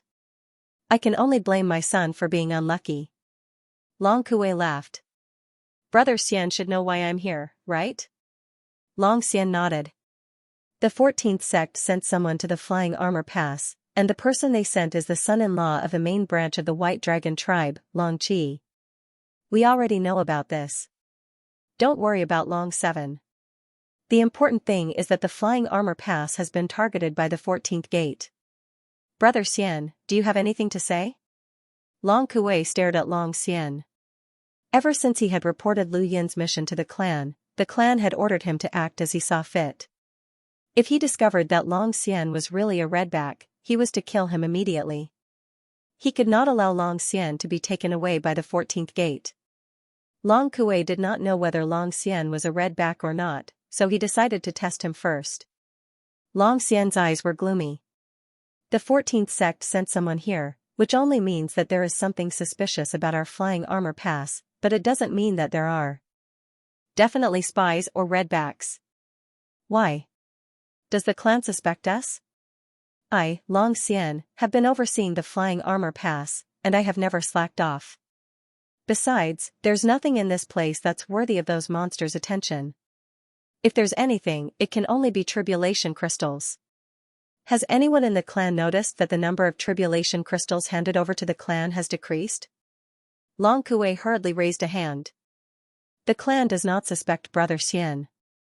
It's just that the people from the 14th gate have ill intentions, which is why we're warning you to be careful. The innocent knows their innocence. There's no need to worry about the 14th gate, Long Xian said. Long Ding suddenly said, I'm very curious about Brother Long 7. I want to see what kind of person is worthy of the princess. I wonder if I have the chance to meet him. Long Xian barked, shut up and leave. Long Ding was indignant. Father, I just want to meet Brother Long 7. Long 7 is currently a member of the 14th gate, and he's here to investigate the Flying Armor Pass. We'll talk after the investigation is over. Leave and cultivate. Long Ding had no choice but to bow to Long Kuei. I'll take my leave. Long Kuei smiled and nodded. Even after Long Ding left, Long Xian's anger had yet to subside. I've made a fool of myself.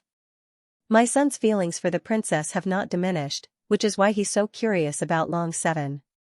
He doesn't have any ill intentions, so please don't misunderstand. Ha ha ha, he's a youngster. Who doesn't get jealous? Brother Xian, you're taking it too seriously. Long Kuei laughed. Long Xian smiled wryly. I'll show you around the flying armor pass. It's not easy to dig up tribulation crystals, and I'm sure you're curious as well. Long Kuei nodded. Please. Please. Tribulation crystals could be found everywhere outside the flying armor pass, but whether or not one could find any was up to the heavens. Luin looked curiously at the people holding the devices. Can the devices in their hands detect tribulation crystals? Guoshan was disdainful. Of course not. It's just a method that some merchants use to make huge profits. These idiots believe it even in their dreams, and they force themselves to believe it. Some people put the credit on those devices after digging up tribulation crystals, and then they use some propaganda to create this effect. As he spoke, a man behind him stared blankly at him with a device in his hand. Guoshan sneered once again. The device in the man's hand dropped. Is this thing useless? Guoshan rolled his eyes. Luin coughed. Don't listen to him. He's been digging here for hundreds of years, and he's just venting his frustration. The man sighed in relief. I knew it. How could it be useless? I just dug up a bit. Guoshan and Luin were speechless. You dug it up? Tribulation crystals were not that easy to dig up, as they were not ores that simply stayed in place. Tribulation crystals would move with the flow of the earth, and no one knew the rules behind this movement. Some guessed that it was due to the flow of star energy in outer space, while others guessed that it had something to do with the astral source of the universe. No one had been able to figure out how to dig up tribulation crystals, so it wasn't as simple as turning the earth upside down. An envoy's tribulation would at most produce a fingernail-sized tribulation crystal, and these tribulation crystals would be scattered all over the ground, making them difficult to see with the naked eye. That man took out a transparent crystal bottle very carefully. There was a very, very small shiny crystal inside. Guoshan was shocked. It really is a tribulation crystal. Did you dig it up? How long did it take? The man smiled proudly.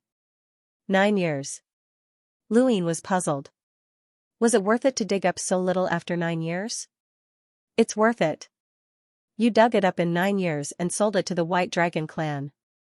You'll have nothing to worry about for the rest of your life, Guoshan exclaimed. The man laughed heartily. I think so too. He then picked up the device on the ground. So the tribulation crystal detector produced by our family is effective. He then turned around and looked at the people around him.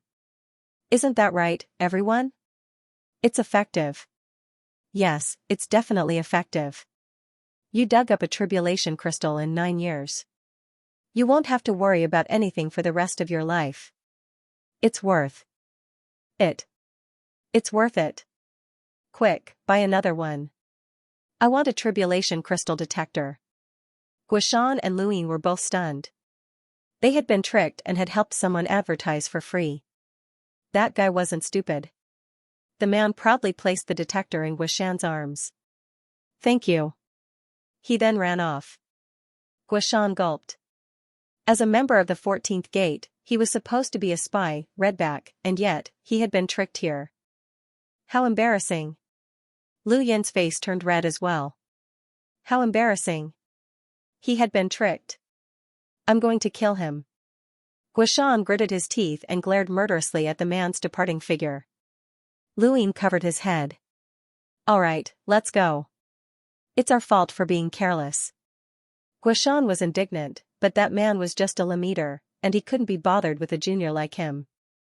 This was what it meant to fail miserably in an easy task. Today was the darkest day of Guoshan's life. In the distance, Long Xian happened to arrive with Long Kuei. When he saw this scene, Long Kuei's face twitched. Let's go. Long Xian smiled. These people are willing to do anything to dig up tribulation crystals. Some even prayed to the heavens. Please don't take offense, Elder. There were too many people digging around the flying armor pass. Even though there were people who gave up every day, there were still people who joined. Guishan brought Luyin to a sparsely populated area to shake off the trauma from earlier. He asked, "Do you know what the spiritual transformation realm of a domain is?" Luyin shook his head. "I've heard of it, but I don't know much about it." Guishan answered seriously, "Spiritual transformation is literally what it means. It's the process of transforming an inanimate object into a sentient being." Lu Yin's eyes widened. "That's impossible." Guishan replied, "It's not actually sentient, but rather something that seems to be sentient and easy to control. For example." As he spoke, a rock beneath Lu Yin's feet suddenly bumped into him. The rock that had bumped into him had not been controlled by star energy or a domain. It really did seem like a rock had bumped into him. When a domain is cultivated to the spiritual realm, it can envelop everything in the world and transform them into spirits. It doesn't seem very useful, but think about it. In battle, one can use the earth to suppress an opponent and the air to launch sneak attacks. This can sometimes change the outcome of a battle, Guishan explained. The greatest use of spiritual transformation is to prepare for the cultivation of the empty god realm. Lu Yin's expression changed. The empty god realm was rumored to be the highest realm in a domain. What's the empty god realm? Guishan looked up at the sky and seemed to be imagining things. The so-called empty god realm allows one to manipulate the void, teleport, and forcefully strip away space to reach the realm of being the ruler of an area. That realm has reached perfection, and it allows one to strip away an opponent's attacks and everything else.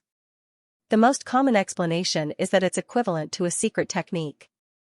Lu Yin's eyes lit up. Stripping away space sounded very powerful. He had the planned secret art, the U-secret art, and many other methods to block and redirect an opponent's attack. If he really couldn't do it, he could still avoid it. However, those were secret techniques that could not be casually used. If his domain had reached the empty god realm during the sovereign tournament, the battle would not have been so difficult. Even without the death transformation, it would have been difficult for Xianxia to defeat him. Don't think too much about it. The empty god realm isn't that easy to reach. You should first cultivate to the level of predicting attacks, Guishan said. How do I cultivate? Lu Yin asked. Actually, with your domain ability, you could have reached the level of predicting attacks long ago. It's just that you're cultivating in the wrong direction, Guishan said. He then began to guide Lu Yin in his cultivation. Thanks for your support, and I'll be writing again at 3 p.m. Lu Yin's current domain had far surpassed the strength of the Invisible Light's domain back in the Golden Ocean. The reason why he couldn't predict attacks was because he hadn't cultivated it. Predicting an attack isn't as mystical as divination, but it's also not as difficult as others think.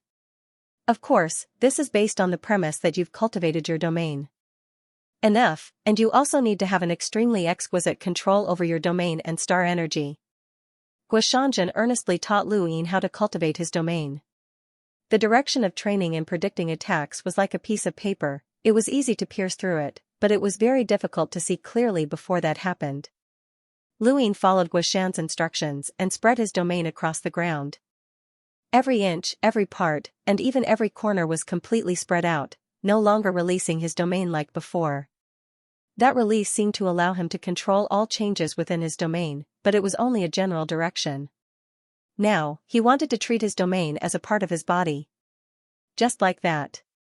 Yes, spread it out and completely see all changes within the domain's range. Visualize all the changes within the domain's range in your mind. You have to speculate and guess at the same time. There's a pattern to this. Yes. Guishan began, and Sun Sun guided him. Over the next few days, Lu Yin followed Guishan in his cultivation. It was impossible for one's domain to reach the level of predicting attacks, but Lu Yin's domain was already very strong to begin with. When it shrank completely, he could roughly predict some movements. For example, he could clearly see which direction a bug would crawl in or which leg it would take. With his mastery of the planned secret art, the U-secret art, and various other techniques, reaching the level of a domain's ability to predict attacks didn't have much of an effect on his battle prowess. The only thing that attracted Lu Yin's attention was the Void God realm.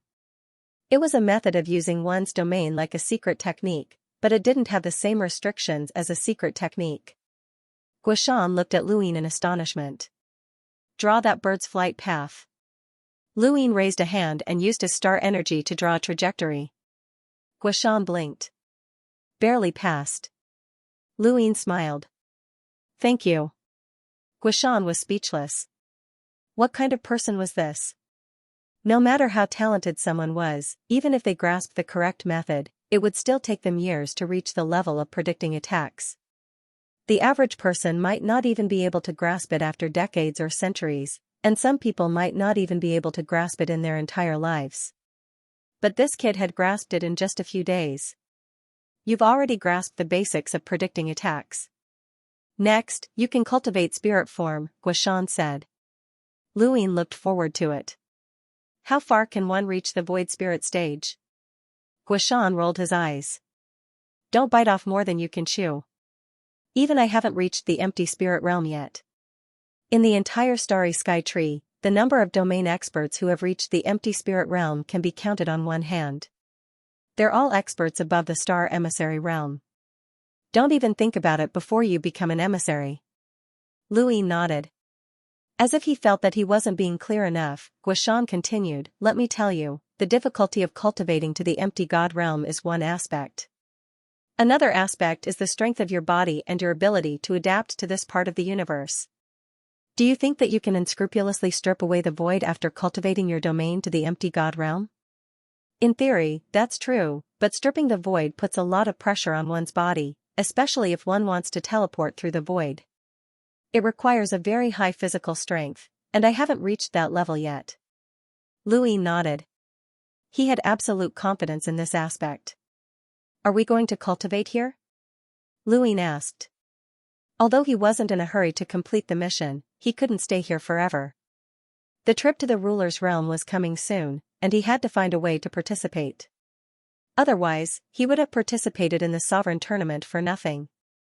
Guishan replied, the mission is complete.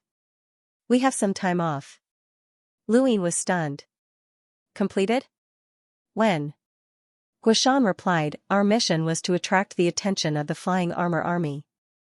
You did well. Lu Yin's eyes flashed. The mission started the moment I entered the Flying Armor Pass. You're also completing your mission by bringing me around the pass. Guishan nodded. It's good that you know. You don't have to say it out loud. Lu Yin looked at the Flying Armor Pass. It looks like there aren't any redbacks or spies here. Otherwise, it wouldn't be so peaceful. That's for the best. If there aren't any traitors among the humans, then we wouldn't be stuck here. The battlefield at the back of the mother tree is a place that many commoners dream of, Guishan sighed. Lu Yin asked, is the battlefield at the back of the mother tree very intense? Guishan recalled, it wasn't that intense at first, and it could even be considered a training ground for many people. However, about 2 years ago, it completely changed. Those monsters were endless, and no matter how hard we tried, we couldn't kill them all. That group of people who went there for training all died, and our humble class began to reorganize from that time onwards. The number of redbacks and spies among the humans increased explosively, and we couldn't catch them all no matter how hard we tried. More than a year ago, close to 2 years ago? Lu Yin's heart trembled. Wasn't that the end of the competition between the 5 signs of the stars? Right, he had been captured by the Neo-Human Alliance at that time, and the Neoverse had undergone a huge change. A horizontal black hole had appeared in the entire universe, isolating those monsters. That horizontal black hole had extended from the Neoverse to the Starfall Sea, and then to the 6th mainland under the Hui ancestors' arrangements. But what did that have to do with the astral tree? Lu Yin thought about it for a moment, and a light bulb went off in his head. The upper 3 gates. That's right, the upper 3 gates. The horizontal black hole had isolated the Starfall Sea from the outside world, which meant that the Starfall Sea was filled with monsters. The upper 3 gates were also there. The Sea King had been able to break through the upper 3 gates and cause the heavens to change, so those monsters could naturally do the same. After all, they were the mortal enemies of humanity. This meant that Lu Yin's guess had been correct. This was the world behind the upper three gates. Because of that huge change, the monsters had poured into this part of the universe through the upper three gates, and the entrance was behind the mother tree. Lu Yin suddenly understood why there were three gates. The three gates might have been the gateway that separated the fifth and sixth mainlands from each other, but there was also a possibility that they were related to those monsters. The entrances to the three gates were located behind the mother tree, and without these gates, those monsters would have been able to invade the fifth mainland through those entrances. If that was the case, then it was unclear what the astral tree's purpose was for the fifth mainland. The monsters had treated the fifth and sixth mainlands as wastelands, but they had used the gateway to protect them. Lu Yin's thoughts were running wild, and he didn't hear Guishan's words clearly. Guishan seemed to be reminiscing about his former comrades. The more experienced a person was on the battlefield, the more they would have such emotions. It was an admirable emotion. The battlefield behind the mother tree is getting more and more intense. Actually, it's better if you don't go. You'll die faster, Guishan said, changing his tone. Lu Yin blurted out, without the redbacks and spies, there's no point for the humble school to exist. That's for the best, Guishan answered seriously. Lu Yin's eyes flashed. That's right, it would be best if there were no redbacks or spies, but it would be even better if the humble school existed. At least, that was what Lu Yin felt. The central realm was huge, and some areas were illuminated by sunlight, while others had special ways to illuminate the day and night. The flying armor pass was very normal, as stars dotted the dark sky at night. There were also several shining planets that illuminated the path at night. Lu Yin looked down and saw 6 shadows. When he looked up, the 6 planets illuminated the night sky, allowing the flying armor pass to mine tribulation crystals regardless of day or night. Lu Yin's domain spread out like water, and countless tentacles connected the air, the earth, the trees, and the stones. Suddenly, a shadow flashed by, and Lu Yin's eyes flew open. He rushed out in the direction that the shadow had appeared, and every step he took was exactly the same as the shadows. Even his posture was the same, and it was like a mirror. This was the domain's prediction attack. He had predicted the shadow's path and movements, and he had imitated the exact same movements. The shadow's eyes were filled with astonishment under the mask, but they quickly turned vicious. Purplish-red patterns appeared on the surface of its body, accompanied by red stripes. This was 9-lined battle force. Lu Yin frowned, and Guishan appeared beside him. Without saying a word, a terrifying amount of star energy surged into the sky. This was the flying armor pass, and the moment a battle broke out, the flying armor pass would be the first to be attracted. However, the star energy dissipated in midair. Guishan was shocked. You're trapped? At that moment, several figures lined up in a row in the distance and attacked Lu Yin. Guishan told Lu Yin, be careful. Lu Yin did not have time to reply, as the shadow had already arrived. The shadow pulled out a long sword and slashed down with 9-lined battle force, its power ferocious. The shadow believed that this attack was enough to injure Lu Yin, but when he recalled that Lu Yin had defeated Lu at the sword steel, he had held back some of his strength as a precaution. His actions were correct, and Lu Yin immediately used an emptiness palm against the shadow's blade. Even though he had not used his full strength, this palm was still not something that a hunter could withstand. Lu Yin's emptiness palm had caused even Wang Yi to feel apprehensive during the sovereign tournament. This person in front of him was only a hunter, and in this region of space, he was definitely inferior to Wang Yi. Lu Yin's palm had not only shattered the shadow's 9-lined battle force, but it had also bent the blade. The shadow's pupils shrank, and he used the momentum to slash in another direction, dispersing Lu Yin's palm force. Lu Yin sneered and struck out with another palm. Let's see how many palms you can take. The shadow blocked with his sword, and with a thump, the blade caved in the shape of a palm. The shadow himself was sent flying 100 meters away, and he spat out a mouthful of blood. How was this possible? How could a mere branch family member have such strength? On the other side, Guishan had been paying attention all this time. When he saw Lu Yin send an expert who was at the same level as him flying with a single palm, and that person even had 9-lined battle force, he was similarly shocked. It was no wonder why he had been able to join the 14th gate. He suddenly recalled the assassin's ambush and how he had pushed Lu Yin away, which had almost resulted in a counterattack.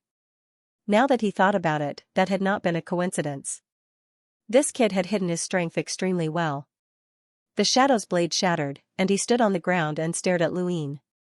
Lu Yin's eyes narrowed. "You're not an unbounded assassin. You're too weak." The black figure's eyes widened, and a long spear suddenly appeared in his cosmic ring with 9-lined battle force imprinted onto it. He kicked out, and the tip of the spear pierced towards Lu Yin. At the same time, his entire body charged forward. He was clearly charging in a straight line, but his body moved in a strange manner, as if he was a swimming dragon. Was this the white dragon roaming steppes? Lu Yin was astonished. Someone from the white dragon tribe? He immediately thought of the flying armor army, as there was no one else who could seal off an area of the flying armor pass. Someone from the white dragon tribe was attacking him, and it was obvious that it was Long Xian's people. Since his opponent was Long Xian's subordinate, Lu Yin did not want to be too eye-catching. He spread out his domain and tilted his head to the side. The tip of his spear tore through the air and tore the ground apart. The spear swept horizontally towards Lu Yin's chest. Lu Yin saw the shadow's spear technique clearly and retreated in advance. The shadow's eyes flashed with anger, and he stepped forward with his right foot. His aura suddenly changed, and Lu Yin could faintly hear a roar. "White dragon transformation. Be careful!" Guishan shouted. Lu Yin's gaze turned cold. The white dragon transformation was an inherited ability unique to the dragon tribe. Once it was used, one's strength would soar. This person was indeed from the white dragon tribe. After using the white dragon transformation, the shadow's strength increased significantly, and his spear technique swept out at an even faster speed. Combined with the white dragon roaming steppes, Lu Yin could not predict the attack in advance, but he was still able to narrowly avoid the attack.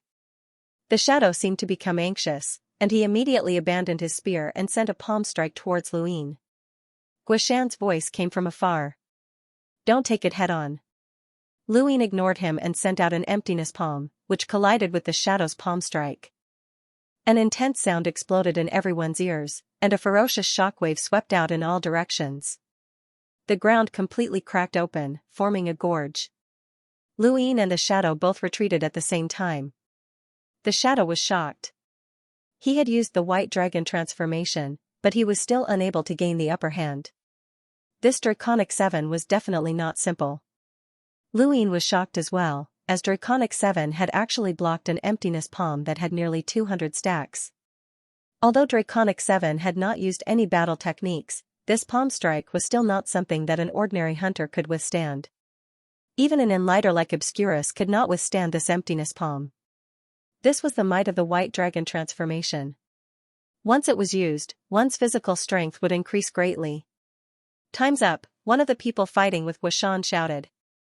Lu Yin immediately attacked, and the shadow was still an emptiness palm.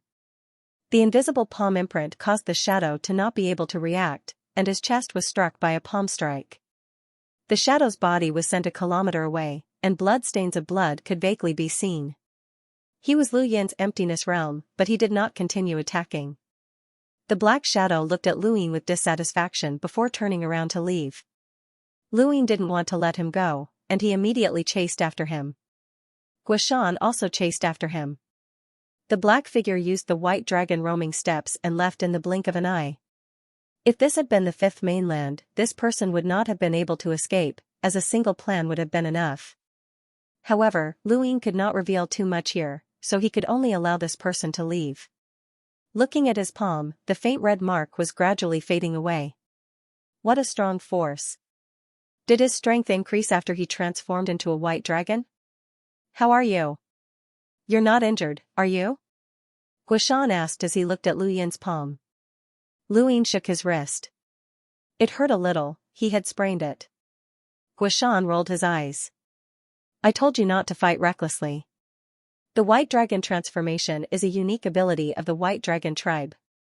Once it's used, the strength of your physical body will completely change. You'll be like a Tyrannosaurus in human form. That person just now clearly wasn't strong enough." Lu Yin shrugged. "Yeah, he's really fierce. It's a pity that you're only from a branch of the White Dragon clan. Very few people in the branch can use the White Dragon transformation. Your bloodline isn't pure. What a pity, said Guishan. He looked into the distance. Who's trying to ambush me? You want to know? Guishan smiled. I have a way. What is it? Follow me. This chapter is not finished. Please turn the page. I'll leave. Whoever tries to stop us will be the one to die. Watch me. Guishan immediately charged towards the flying armor pass. Not long after, the two entered the pass. Guishan shouted, I left a mark on that person. He won't be able to escape. The mark won't disappear for 15 minutes. Let's go. Luin was excited. Let's go. How dare he ambush someone from the 14th gate? He's courting death. The two had not gone far when a group of flying armor soldiers blocked their path. The leader was a bearded middle-aged man who glared at the two. There's a fierce battle outside the city. The general has ordered a curfew for half a month. You two are to return to your residences immediately. Violators will be arrested. Guishan and Luin exchanged glances. Luin stepped forward and raised his head. I'm Long 7 of the White Dragon clan. I request an audience with the general. The bearded man frowned. The general is busy and has no time to meet you. Brother, you're not from the general's residence. How do you know that he's busy? Shouldn't he be resting right now? Guishan retorted. The bearded man's gaze turned cold. There's a fierce battle outside the city. The general has sent people to investigate, so there's no need to report to you. He then looked at Long 7 and softened his tone. If young Master Long insists on meeting the general, then please return to your residences and wait while I report to him. This report took at least 15 minutes. Luin was certain that the person who had ambushed him was definitely one of Long Xian's men, but it could not have been Long Xian. Long Xian was not stupid enough to leave such a huge loophole in his actions that they would be able to find out so easily. The battle outside the city had just ended, and they had already chased after them. How could the army within the city know about this so quickly? Using this as an excuse to impose a curfew and delay their pursuit was too stupid. In that case, let's go. We won't hinder the flying armor army, Guishan said. Luin nodded. Farewell, young Master Long, the bearded man hurriedly said as he watched the two leave the flying armor pass. He then said to someone beside him, go report to the general that everything went smoothly. Understood. Outside the city, Luin was puzzled. It shouldn't be Long Xian. Then who could it be? Guishan laughed. Don't you know about the White Dragon clan's internal affairs? Luin shook his head. I don't know much about Long Xian. Guishan said, Long Xian has a son named Long Ding. He should be the one who ambushed you. His figure, battle techniques, and cultivation all match. Luin did not know who this person was. Even Long Kuei was meeting Long Ding for the first time. Why did he ambush me? Luin asked. Guishan looked at Luin strangely. Don't tell me that you're doing well in the White Dragon clan. That no one bullied you? Luin understood. This was another person who had a crush on Long Shi but restrained himself out of fear by Xiaohong. However, he was also jealous that Luin had married Long Shi. Long Shi's charm was truly great. What did you think of the battle with Long Ding? Guishan asked. Luin thought about it. He's very powerful, but I'm talking about after he used his White Dragon transformation. Guishan nodded. Any member of the White Dragon clan will experience a great leap in power after they use their White Dragon transformation. Long Ding's improvement is quite obvious, but he's still a bit lacking compared to you. You injured him, but things will be different in a few days. He'll definitely find another opportunity to fight you. What's the difference? Oh, you're saying that he's going to break through to the Enlighter realm? Guishan sneered. Enlighter realm? That's one of the reasons. More importantly, he's going to break through to the lower threshold. Luin was shocked. He can break through? This chapter is not finished. Please turn the page. Lower threshold? How is that possible? Does he have that many tribulation crystals? Previously, Luyin had not been clear about the lower threshold. Long Kuei had mentioned that tribulation crystals were used to help people break through the lower and middle threshold, but Luyin had not dared to ask about the specifics. Over the past few days, Luyin had been very careful in his conversations with Guishan, and he had finally understood. The human body had 3 thresholds: the lower threshold, the middle threshold, and the upper threshold. Most people would not be able to touch these 3 thresholds. Even if one became an emissary, broke through to the power level of 1,000,000, or even became a half-ancestor, they would not need to touch these 3 thresholds as they would not affect their cultivation. However, only the progenitor realm required one to break through these 3 thresholds. The further one progressed, the harder it would be to break through the 3 thresholds. The easiest way to break through them was when one was young, and that was with the help of tribulation crystals. Breaking through the 3 thresholds was not just for the sake of becoming a progenitor in the future. More importantly, every time one broke through a threshold, one's strength would increase by leaps and bounds, just like breaking through one's current realm. This was the cultivation method that everyone in this region of space yearned for but could not obtain. Even a large clan might not be able to obtain the tribulation crystals needed to break through the thresholds. The entire White Dragon clan had been gathering tribulation crystals for countless years, but they had only managed to gather enough to help Long Tian break through the lower and middle threshold. Even Long Shi had not been able to break through. Long Tian had been able to become a junior ancestor, along with Bai Xiaohong, Wang Su, and Xia Shenfei, who were all unrivaled in the universe, because they had all broken through the lower and middle threshold. Their strength was not on the same level as others. If the 4 of them could break through the thresholds, then even the 4 cardinal scales would not be able to withstand the consumption of tribulation crystals. How could Long Ding be able to do so? This is why the 14th gate is investigating the flying armor pass, Guishan said. Luyin frowned. Are you saying that the 14th gate suspects that Long Xian became a redback because of tribulation crystals? Guishan nodded. Think about it. The 4 cardinal scales accumulation over countless years was only enough to help the junior ancestor break through 2 thresholds. At most, it could help another person break through 1 threshold. But Long Ding has enough tribulation crystals to break through the lower threshold. Where did he get them from? Isn't there no problem with the investigation? Luyin was puzzled. Guishan nodded. That's the biggest problem. No one knows where Long Xian got his tribulation crystals. How many years would it take for him to intercept the tribulation crystals from the flying armor pass? It's impossible to intercept enough tribulation crystals to help Long Ding break through the lower threshold. Besides, how long has Long Xian been in charge of the flying armor pass? However, the investigation results ruled out the possibility of a redback or a spy, which is very strange. But since we've ruled out the possibility of a redback or a spy, we can't continue the investigation. No matter where Long Xian got his tribulation crystals from, it has nothing to do with us. Lu Yin's heart itched. In fact, the moment he had learned about the 3 thresholds, he had also realized the importance of tribulation crystals. His desire for tribulation crystals was different from his desire for star essence. Tribulation crystals were much more precious, and no one would sell them. If you want to become a progenitor, you have to break through the 3 thresholds. However, the further you go, the more difficult it becomes. It's almost impossible for a half-ancestor to break through the 3 thresholds on their own.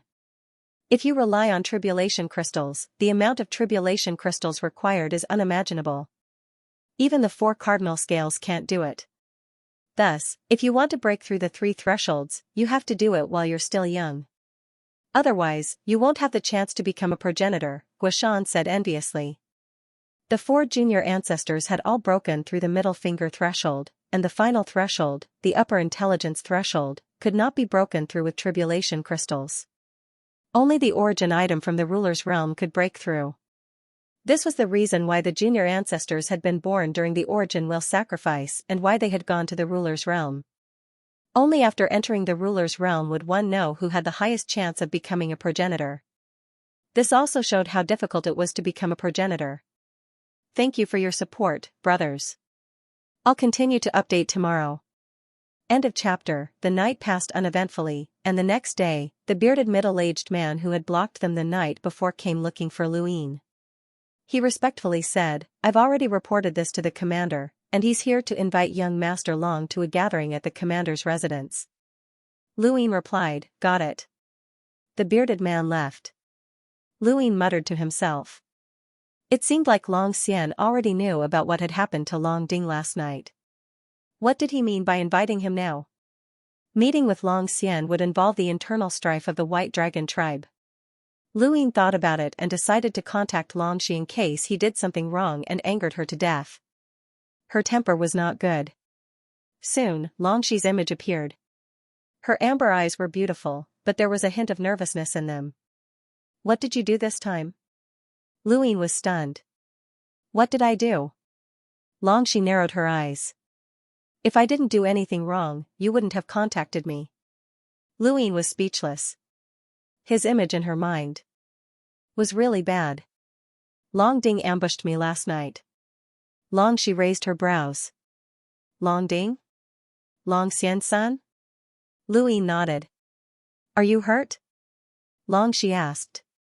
Lu Ying replied, I'm fine. I hurt him. Long Shi's eyes flashed. Because of the inheritance you obtained from the sword steal?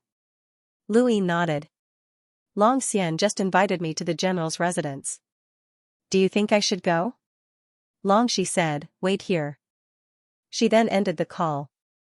Not long after, the cloud path stone vibrated and Long Shi's image appeared. Go, I've already contacted Elder Long Kuei. He's at the general's residence. Lu Ying nodded. Long Xian won't do anything to me, right? Long Shi replied, he won't. Right, bring Guishan along. Lu Ying nodded in agreement and watched as Long Shi's image disappeared. It was impossible for the humble class to participate in the competition of the 4 cardinal scales, but many people valued their protective nature. Because of this, even the 4 cardinal scales were competing to arrange for their juniors to enter the humble class. Among them, the 4 young ancestors were the most obvious examples.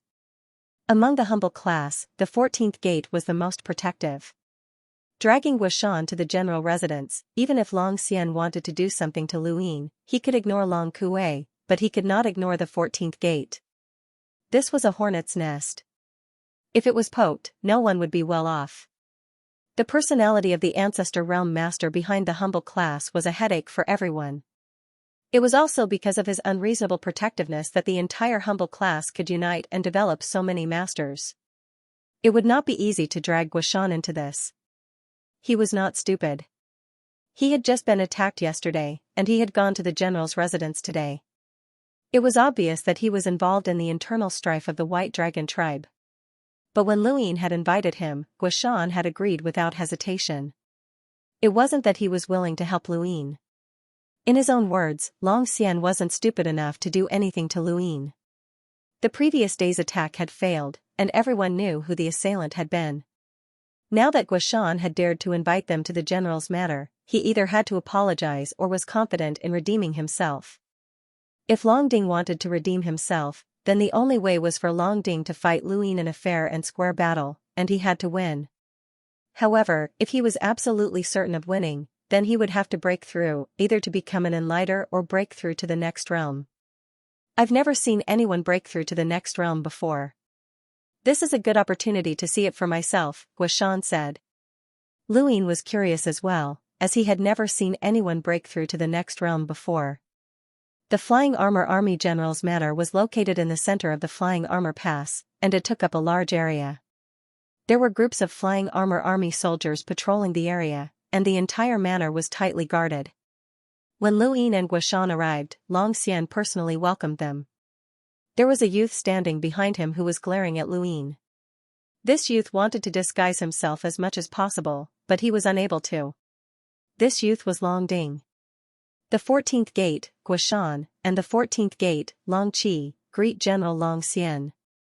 When Long Xian heard Lu Yin's introduction, a trace of dissatisfaction flashed through his eyes, but it quickly disappeared.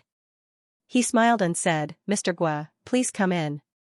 Guishan smiled and nodded. Long Xian looked at Lu Ying and laughed. You're Long Qi, the son-in-law of the legendary main bloodline of the White Dragon tribe. Lu Ying politely replied, General, you're too kind. Long Xian replied, to be able to suppress that by Xiener and become the person who has inherited the sword steel for the longest time is not something that can be covered with mere praise. Your name has long since spread throughout the top realm and even the entire astral tree realm. The sword steel's inheritance had indeed transformed Lu Yin's reputation, and his strength was gradually being accepted by others. Otherwise, Long Kuei would have been suspicious of him after the previous night's battle, and Long Shi and Long Tian would have been even more suspicious. Now, because of the sword steel's inheritance, no one would say anything no matter how much his strength improved. They would only be envious. Lu Yin modestly replied, I've only inherited a few ancient battle techniques, so how can I compare to General Long Xian's son? This must be brother Long Ding. Long Ding walked out from behind Long Xian and tried his best to appear friendly. He forced a smile and said, I've heard a lot about you, brother Long Qi. Lu Yin replied, those reputations are all exaggerated. How can they compare to someone like brother Long Ding, who has been through the military for so long? His expression was very serious when he said this, and if not for the previous night's incident, one would not have been able to detect a trace of mockery. Killing intent flashed in the depths of Long Ding's eyes. Long Xian smiled and led Lu Yin and Guishan inside. They did not mention anything about the previous night and only chatted casually. The atmosphere was rather harmonious. Half a day later, someone reported, General, the preparations are complete. Lu Yin and Guishan exchanged glances. Long Xian laughed. Immediately invite Elder Long Kuei to come and observe the ceremony. Yes, General. Long Ding's eyes were filled with excitement as he glanced at Lu Yin with a smug expression. Long Xian smiled at Lu Yin and Guishan. The two of you came at the right time. My son is preparing to break through. How about we go and observe the ceremony together? Guishan pretended to be surprised. Breakthrough? Does General mean that you have enough tribulation crystals for young Master Long Ding to break through? Long Xian smiled. I accidentally discovered an inheritance left behind by a predecessor and obtained a tribulation crystal. It just so happens that I can help him break through. It's just luck. Only a fool would believe that, Lu Yin and Guishan thought to themselves. General, you're truly blessed. Since ancient times, only a handful of people have been able to break through. In every epoch, even the four sides of the scale can only produce one or two. I never thought that I would be so lucky to see your son break through. It's truly a joyous occasion. Guishan smiled. Long Xian laughed and looked at Lu Yin. Long 7, you're Princess Long Shi's husband. The family will definitely think of a way to help you break through. But before that, let's watch Long Ding break through. It'll be good for you to gain some experience. Lu Yin stood up and politely replied, that's great. He then looked at Long Ding and enviously said, congratulations, brother Long Ding. Long Ding hurriedly waved a hand. I haven't broken through yet. Brother Long 7, please. Please. Within the central courtyard of the general's manor, many experts from the Flying Armor Army had gathered and were staring intently at the platform in the middle. There was a 10-meter-tall cylindrical object covered by a curtain. When Long Xian arrived, he waved his hand and lifted the curtain to reveal the tribulation crystals within.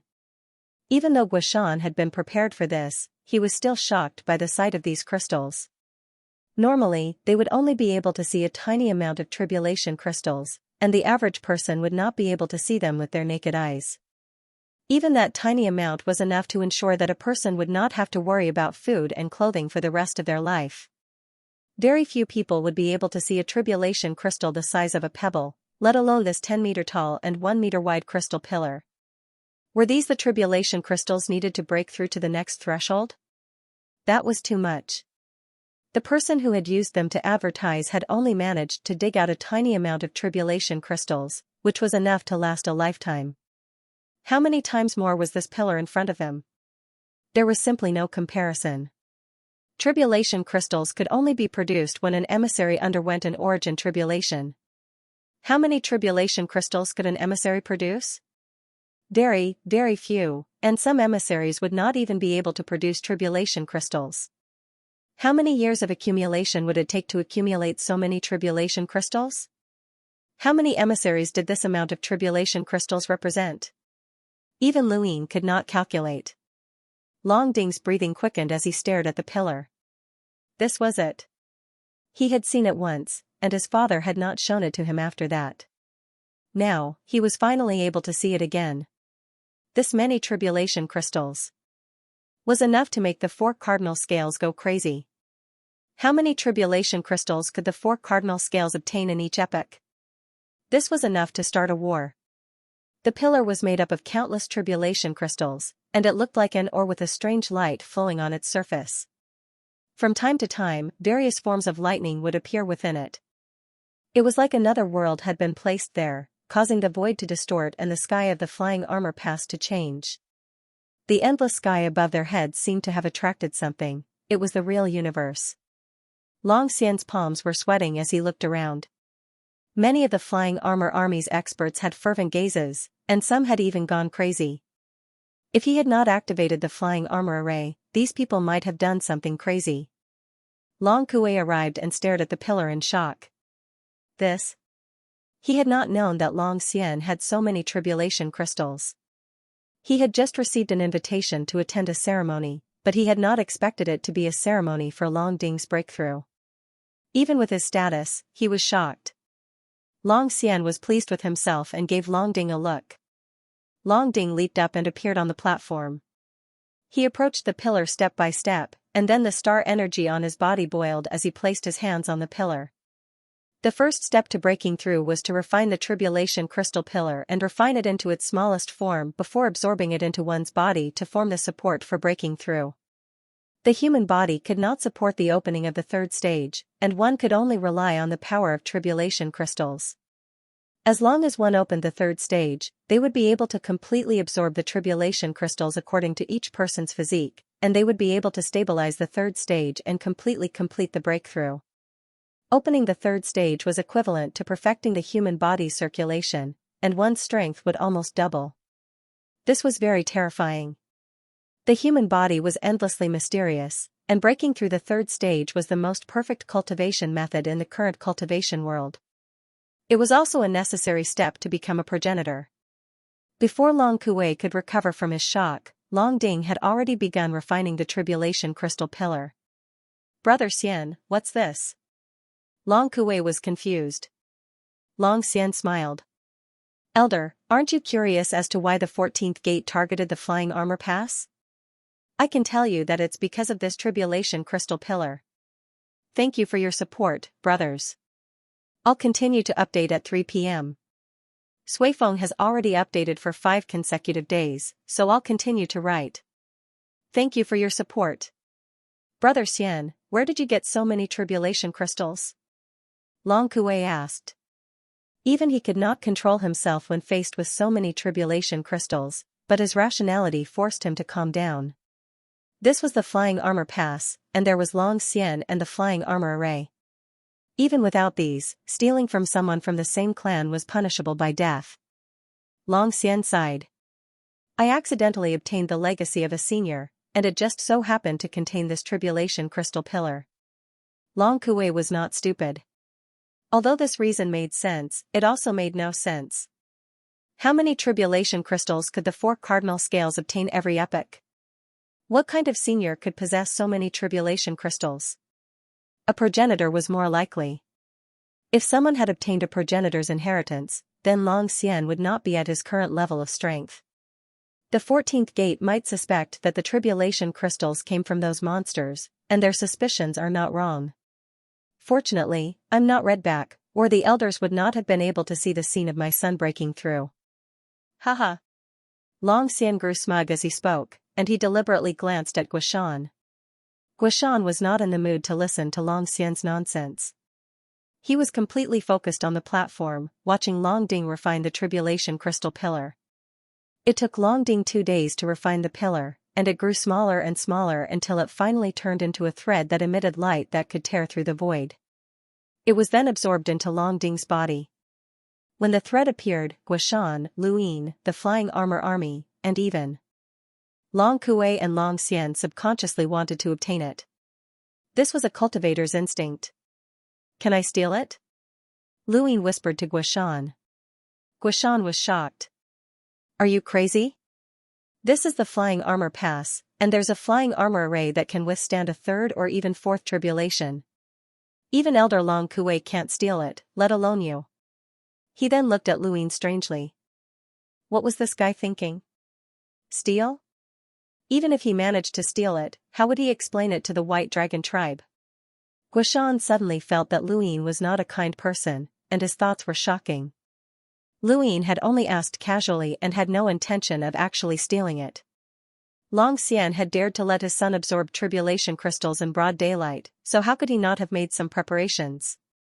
However, if Luin went all out, the outcome would be hard to say. After all, he had many good things on him. As the tribulation crystal thread entered his body, Long Ding suffered great pain. He knelt on one knee, and his face was ghastly pale. His 5 fingers pierced through the high platform. With a bang, the high platform shattered, and his body fell to the ground. Long Xian was shocked and hurried forward, but he was stopped by Long Ding. Father, I can. Long Xian clenched his fists. He was even more nervous than Long Ding. You must break through, Ding-er. You must. Long Ding roared and lay on the ground. Rumbling sounds came from his body as if someone was knocking on a door. The void shook. He raised his fist and punched the ground, shattering it and causing it to cave in. Then, he suddenly raised his head and roared. Fine dragon tattoos spread out on the surface of his body. It was the White Dragon transformation. Luin took a step forward and stared at Long Ding. This person's aura seemed unstable, but it gave Luin a very strange feeling, as if he was undergoing a metamorphosis. That's what it means to break through. You have to endure pain that ordinary people can't endure. You have to break through the limits of the human body, causing the cultivation body to approach perfection. There's a price to pay, and the greatest price is coming. The tribulation for breaking through is about to arrive. Guishan stared at Long Ding. Luin had never heard of such a thing. The tribulation for breaking through? Guishan muttered, how can an ordinary person's body withstand a tribulation crystal entering their body? It requires remodeling, breaking the body's structure, reshaping it, and adapting to the tribulation crystal. This is also part of the metamorphosis, and the pain experienced will increase tenfold or even more. Lu Yin's scalp went numb. His body was being remodeled, and he thought of formcast models. Every time he used one to break through, he would experience the pain of his body being crushed and reshaped. That was to adapt to the power of the transformation. This tribulation for breaking through was the same, the body had to adapt to the tribulation crystal. Wah! Long Ding spat out a mouthful of blood, and his body cracked open. Fresh blood flowed down his body and onto the ground, and the stench of blood spread out. Long Xian's face paled, and he gritted his teeth. Ding-er, endure it. After this tribulation, your life will be completely different. Ding-er, endure it. Long Ding's voice was hoarse. I'll definitely endure it. Not far away, Long Kuei frowned. Logically speaking, he should be happy that a descendant of the White Dragon clan had broken through to the next level. However, he could not bring himself to be happy. Long Xian and his son were not of the same mind as the main bloodline. Since ancient times, there had been traitors in the White Dragon clan. If he could, he would rather have Long Qi break through to the next level instead of Long Ding. Where had Long Xian obtained so many tribulation crystals? The tribulation for breaking through was different from refining tribulation crystal pillars. It took only a short time, but every second felt like a year to Long Ding. The pain he endured every second was not something an ordinary person could endure, and it felt like his body was being torn apart. Half an hour passed, and Long Ding almost fainted from the pain. His breathing gradually calmed down, and his sweat mixed with his blood to form a small river that flowed into the distance. He gasped for breath and threw off his clothes, revealing his sturdy muscles. The dragon tattoo of his White Dragon transformation gradually faded away. Long Xian was delighted, he had succeeded. He had succeeded. Actually, as long as one had enough tribulation crystals, it was normal to break through successfully. However, the pain he had to endure was too unbearable, and this was only the lower tribulation. The amount of tribulation crystals needed to break through the middle finger was unimaginable, and the pain he had to endure was even greater. Long Ding slowly stood up and closed his eyes, sensing something. Lu Yin stared at the blood beneath his feet. Long Ding's aura had changed, and he seemed like a completely different person. Was this the change that occurred after breaking through the lower tribulation? Guishan was envious. Even if the pain is 10 times greater, everyone is willing to try. This is the hope of becoming a progenitor. This kid's future is limitless. Ha ha ha ha, Ding as long as you completely absorb that tribulation crystal thread, you'll be stable. Ha ha ha ha. Long Xian was ecstatic. He had broken through the lower tribulation and reached out to contact Long Tian. With his status, he could contact Long Tian. Long Tian had not expected Long Xian to contact him, as the two of them had never crossed paths. The only possibility was that the 14th sect had recently sent people to the Flying Armor Pass to investigate, and Long Qi had been among them. Had Long Qi caused trouble again? When Long Tian's image appeared, everyone's expressions turned solemn. Long Ding opened his eyes, and they burned with passion. In front of the White Dragon clan's young ancestor, who was likely to become a progenitor in the future, no one dared to be impudent. Even Long Kuei straightened his back and Guishan's expression changed. The four-way balance's young ancestor was a truly important person. Even within the humble class, his status was higher than Guishan's. Military Lord Long Xian, why have you contacted me? Long Tian was puzzled. He was from the main bloodline, and Long Xian had a grudge with the main bloodline. Why had Long Xian contacted him for no reason? Long Xian respectfully replied, "Young ancestor, I apologize for disturbing you. The trip to the ruler's realm is about to begin. Do you have a suitable candidate in mind?" Long Tian smiled. "Does Military Lord Long Xian have someone to recommend?" Long Xian replied, "It's my son, Long Ding." Long Tian's brows rose. Long Ding? Never heard of him. Long Xian was not angry, and he smiled. He just broke through the lower tribulation and is currently stabilizing. It's normal that you haven't heard of him. Long Tian was shocked. What did you say? He broke through the lower tribulation? Long Xian replied, yes, he just broke through.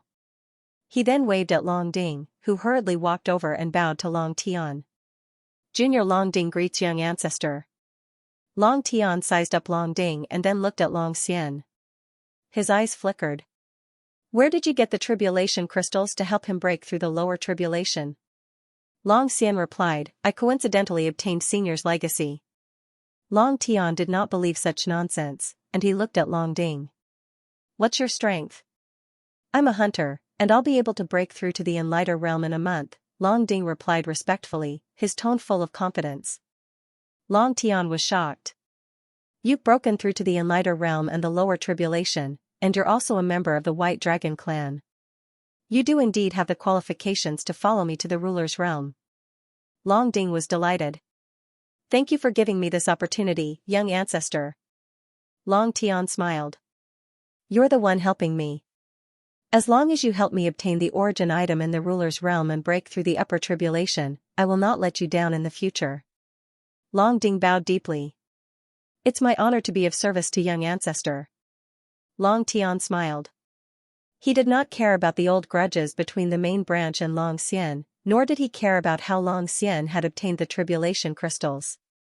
To him, the trip to the ruler's realm was the most important, and he had already been worried about the candidates. Now, Long Ding was qualified, and with Long Shi, he only needed to invite 2 more people. Long Tian saw Lu Yin from the corner of his eye and turned to stare at him. He spoke rudely, what are you doing in the Flying Armor Pass? Don't disturb Military Lord Long Xian and the others. Lu Yin's eyes narrowed. They're very hospitable. Long Tian frowned and impatiently said, leave as soon as possible and return to White Mountain. He then turned to Long Kuei. Elder, bring Long 7 back to White Mountain. Don't cause trouble. Yes, young ancestor, Long Kuei replied. Long Tian finally looked at Long Ding, and his tone changed to one of friendliness. Work hard in your cultivation. As long as you break through to the Enlighter realm, you'll be able to help me on my trip to the ruler's realm. I'll wait for you on White Dragon's young ancestor planet. Yes, young ancestor, Long Ding replied loudly. Tian nodded to Long Xian, and the image disappeared. Long Ding raised his head, as everything had gone smoothly. Long Xian exhaled, as everything had progressed as he had expected. He had obtained these tribulation crystals a long time ago, and he had deliberately controlled Long Ding's cultivation to be at the hunter realm in order to make it easier for him to break through to the next realm. Now, as long as he broke through to the enlighter realm, his strength would soar once again, and Long Ding would become one of the top experts of his generation in the cosmic tree domain. It was perfect. Guishan was envious. He's just lucky. Luyin was envious as well, as the cultivation system in this universe was much better than the fifth mainlands. After breaking through to the next realm, Long Ding's strength would not be much weaker than Obscured Light and the others who had reached the enlighter realm. In fact, he might even be on par with them. Once he broke through to the enlighter realm, his strength might even reach the level of Wang Yi, and he would indeed be qualified to accompany Long Tian to the ruler's realm. Everyone was envious, but Long Ding was excited. He felt as if he had stepped onto the peak, and this sudden surge in his emotions brought him the need to vent. He urgently needed a target to vent his emotions and experience his current strength. He immediately looked at Luyin. Brother Long 7, I heard that you obtained an inheritance from the sword steel that has been around for even longer than that person from the Frigid Immortal sect. I'm really curious. How about we exchange pointers? Long Xian didn't stop him. This was originally planned. He wanted Long Ding to break through and use Long 7 to show off his strength. He could take revenge for what happened yesterday and also let Long Ding feel the leap in his strength. Long Kuei subconsciously stopped him. No, we have to rush back to White Mountain. Long Xian smiled and said, Elder, why are you so anxious? It's a good opportunity for juniors to test each other's strength. Don't worry, it's just a spar. Don't go too far. Long Kuei was dissatisfied. Brother Xian, Long 7 is the son-in-law of the main branch. His every action is related to the main branch, so he can't just casually spar with others. Long Xian said, Elder, that's not right. What's wrong with the main branch? My White Dragon clan's main bloodline doesn't rely on being reserved, but rather battles. Our prestige is established through battle after battle, and I believe that this child, Long 7, won't be so cowardly as to not even dare to spar. He then looked at Luyin and smiled. Isn't that right, Long 7? Now that things had come to this point, they had to fight even if they didn't want to. Otherwise, the main faction would be the one losing face. Long Kuei didn't know how to stop him, so he looked at Luyin. Don't force it. Don't go overboard. Long Ding's strength had soared by leaps and bounds, and he was no longer the same as before. Although Luyin had defeated Lulu in the Lu family, Lulu still couldn't compare to the current Long Ding. At most, he was comparable to the Long Ding from before, but Long Ding now had the qualifications to challenge Lu Hao. Luyin walked out, looking a little nervous, which was the complete opposite of Long Ding's smug look. It's just a spar. Brother Long Ding, remember, it's a spar. Luyin emphasized, as if he was afraid of being injured. Long Ding's lips curled up, and a sinister glint flashed across his eyes. Don't worry, Brother Long 7. It's just a spar. He then pulled out a spear and pointed it at Luyin. Are you ready? I can let you attack first. As soon as he finished speaking, Luyin moved his hand and struck out with his emptiness palm. The invisible palm print was something that even the current Long Ding would have a hard time dodging. Even Wang Yi would have a hard time dodging this attack, and even Long Ding would not have been able to do so even if he had broken through the lower realm. Fortunately, Lu Yin's luck was pretty good, and his palm struck the tip of the spear. Long Ding subconsciously used his strength and retreated a few steps before blocking the emptiness palm. He gritted his teeth and looked up. Seventh brother, you're quite skilled. This was the White Dragon swimming steps. Lu Yin's face turned cold. This Long Ding was indeed different from before. He had actually taken on Lu Yin's emptiness palm head-on, even if it was only 200 stacks. Long Ding's spear flickered with a cold light as 9-lined battle force was imprinted onto it. Long Ding thrust out with his spear, causing a curtain to form in the air that was torn apart. The might of this spear was ferocious, and it even surpassed the attack power that Luyin had displayed when he had transformed into his White Dragon that night. After transforming into his white dragon, Lu Yin had exchanged blows with Long Ding's Empyrean palm. Facing this spear, Lu Yin could tell that Long Ding's inheritance within the sword steel was not fake. When faced with the current Long Ding, Lu Yin's domain prediction attacks were no longer effective. Long Ding was using brute force to break through his technique. Lu Yin stared at the incoming spear tip, and just as it was about to pierce him, he suddenly dodged. Long Ding sneered. I knew that you knew how to predict my attacks, but what use is that? The handle of the gun suddenly moved horizontally, whipping in the direction Lu Yin had dodged. Lu Yin's domain suddenly erupted, and his spear seemed to have sunk into a swamp. He took advantage of this moment to strike out with an empty palm. Long Ding bellowed, and fine dragon patterns appeared on his body. White dragon transformation. The Empyrean palm struck Long Ding's body. In their previous exchange, Lu Yin's Empyrean palm had injured Long Ding, but this time, the Empyrean palm was ineffective. Long Ding grabbed the spear with one hand and exerted more strength. The handle of the spear viciously struck Lu Yin's shoulder, sending him flying and crashing into the ground. Long Ding did not give up, and he leaped forward with his spear pointed upwards. He stabbed downwards. In the distance, Long Kuei sternly shouted, "Stop!" He was about to intervene. Long Xian hurriedly stood in front of him. "Elder, don't worry.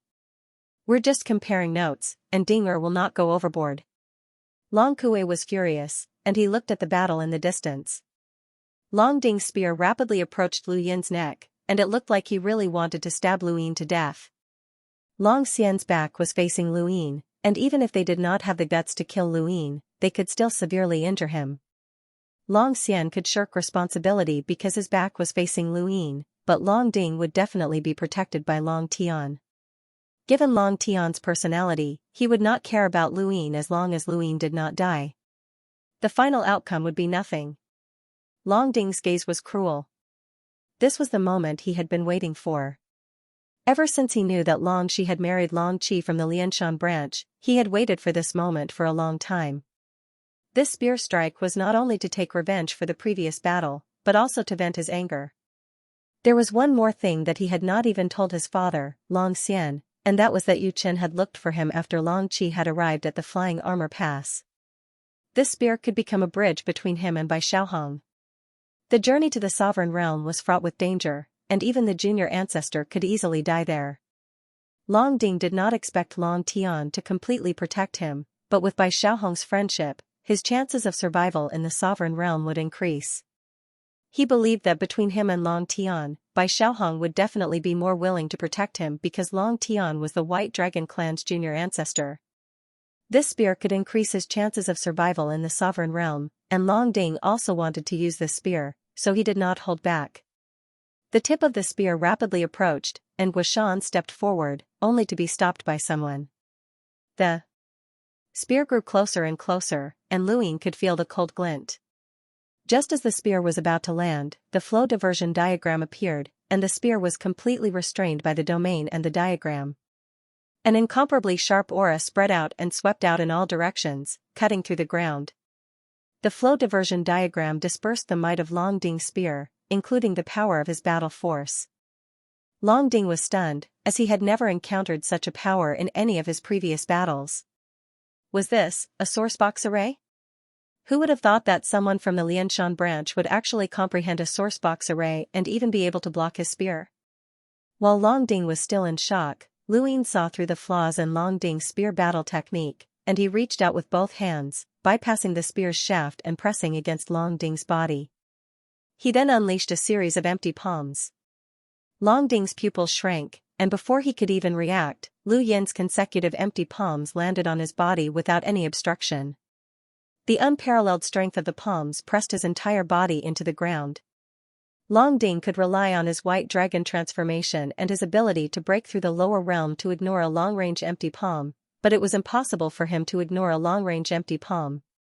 Lu Yin's empty palm's power had increased to 220 stacks, and even though it had not been fully unleashed, it had already surpassed what it had been before. Long Ding was destined to be unable to counter Lu Yin's continuous palm strikes, as his body had already been injured by the fourth palm strike. His 9-lined battle force had collapsed, and the dragon patterns on his white dragon transformation had become much fainter. Lu Yin, on the other hand, had continuously unleashed more than 10 palm strikes, which was something that no one had ever endured before, aside from Night King Jinwu. No hunter could withstand 10 empty palm strikes at the same time without suffering any injuries, and Long Ding was no exception. The ground completely shattered, and a ferocious force spread out from the surface of the earth and swept upwards. Long Xian turned around, his eyes bloodshot. Stop. He took a step forward and reached out to grab Lu Yin. At that moment, Long Kuei moved from behind and blocked Long Xian's path. Brother Xian, let's not interfere in a battle between the younger generation. It's just a spar, and we shouldn't go overboard. Just as he finished speaking, a strange fluctuation swept through the ground. Following that, a thread of light flickered and illuminated the general's residence. It was a tribulation crystal thread. When they saw it, Long Xian and Long Kuei were both stunned. Lu Yin had actually managed to strike the tribulation crystal thread out of Long Ding's body. Underground, Lu Yin was equally surprised, as he had never thought that he would be able to strike the tribulation crystal thread out again. When he saw it right in front of him, he subconsciously grabbed it. Long Ding held as his body had been severely injured by the empty palm. His abdomen was a mess of flesh and blood, but he still struggled to snatch the tribulation crystal thread back. This was a once-in-a-lifetime opportunity, and Lu Yin had never thought that he would be able to come across such a thing. Since he had obtained it, there was no reason for him to return it. Long Qi, you dare to snatch it? You're courting death. The Flying Armor Army won't let you off. Long Ding threatened. Lu Yin immediately took out the circle that Long Qi had given him and encircled himself. The ground suddenly split apart, and Long Xian, Long Kuei, and the rest of the people on the surface all saw Lu Yin holding the tribulation crystal thread. Long Xian's eyes were bloodshot, and he reached out to grab it, but his attack was blocked by the circle. With his strength, he could break through the circle's defenses, but that would take time. Long Kuei was also beside him, and he would not allow Long Xian to attack freely. Long Qi, put down the tribulation crystal thread, and I can pretend that nothing happened. Lu Yin frowned, but he did not even look up. Long Kuei did not know what to say. Deep down, he had hoped that Lu Yin would absorb the tribulation crystal thread and break through, but now that it had happened, even he, an elder of the White Dragon clan, was stunned. What should he do? What should he do? One was the general of the Flying Armor Army, and the other was the son-in-law of the White Dragon clan's main bloodline. Long Ding was at Lu Yin's feet, and he spat out a mouthful of blood.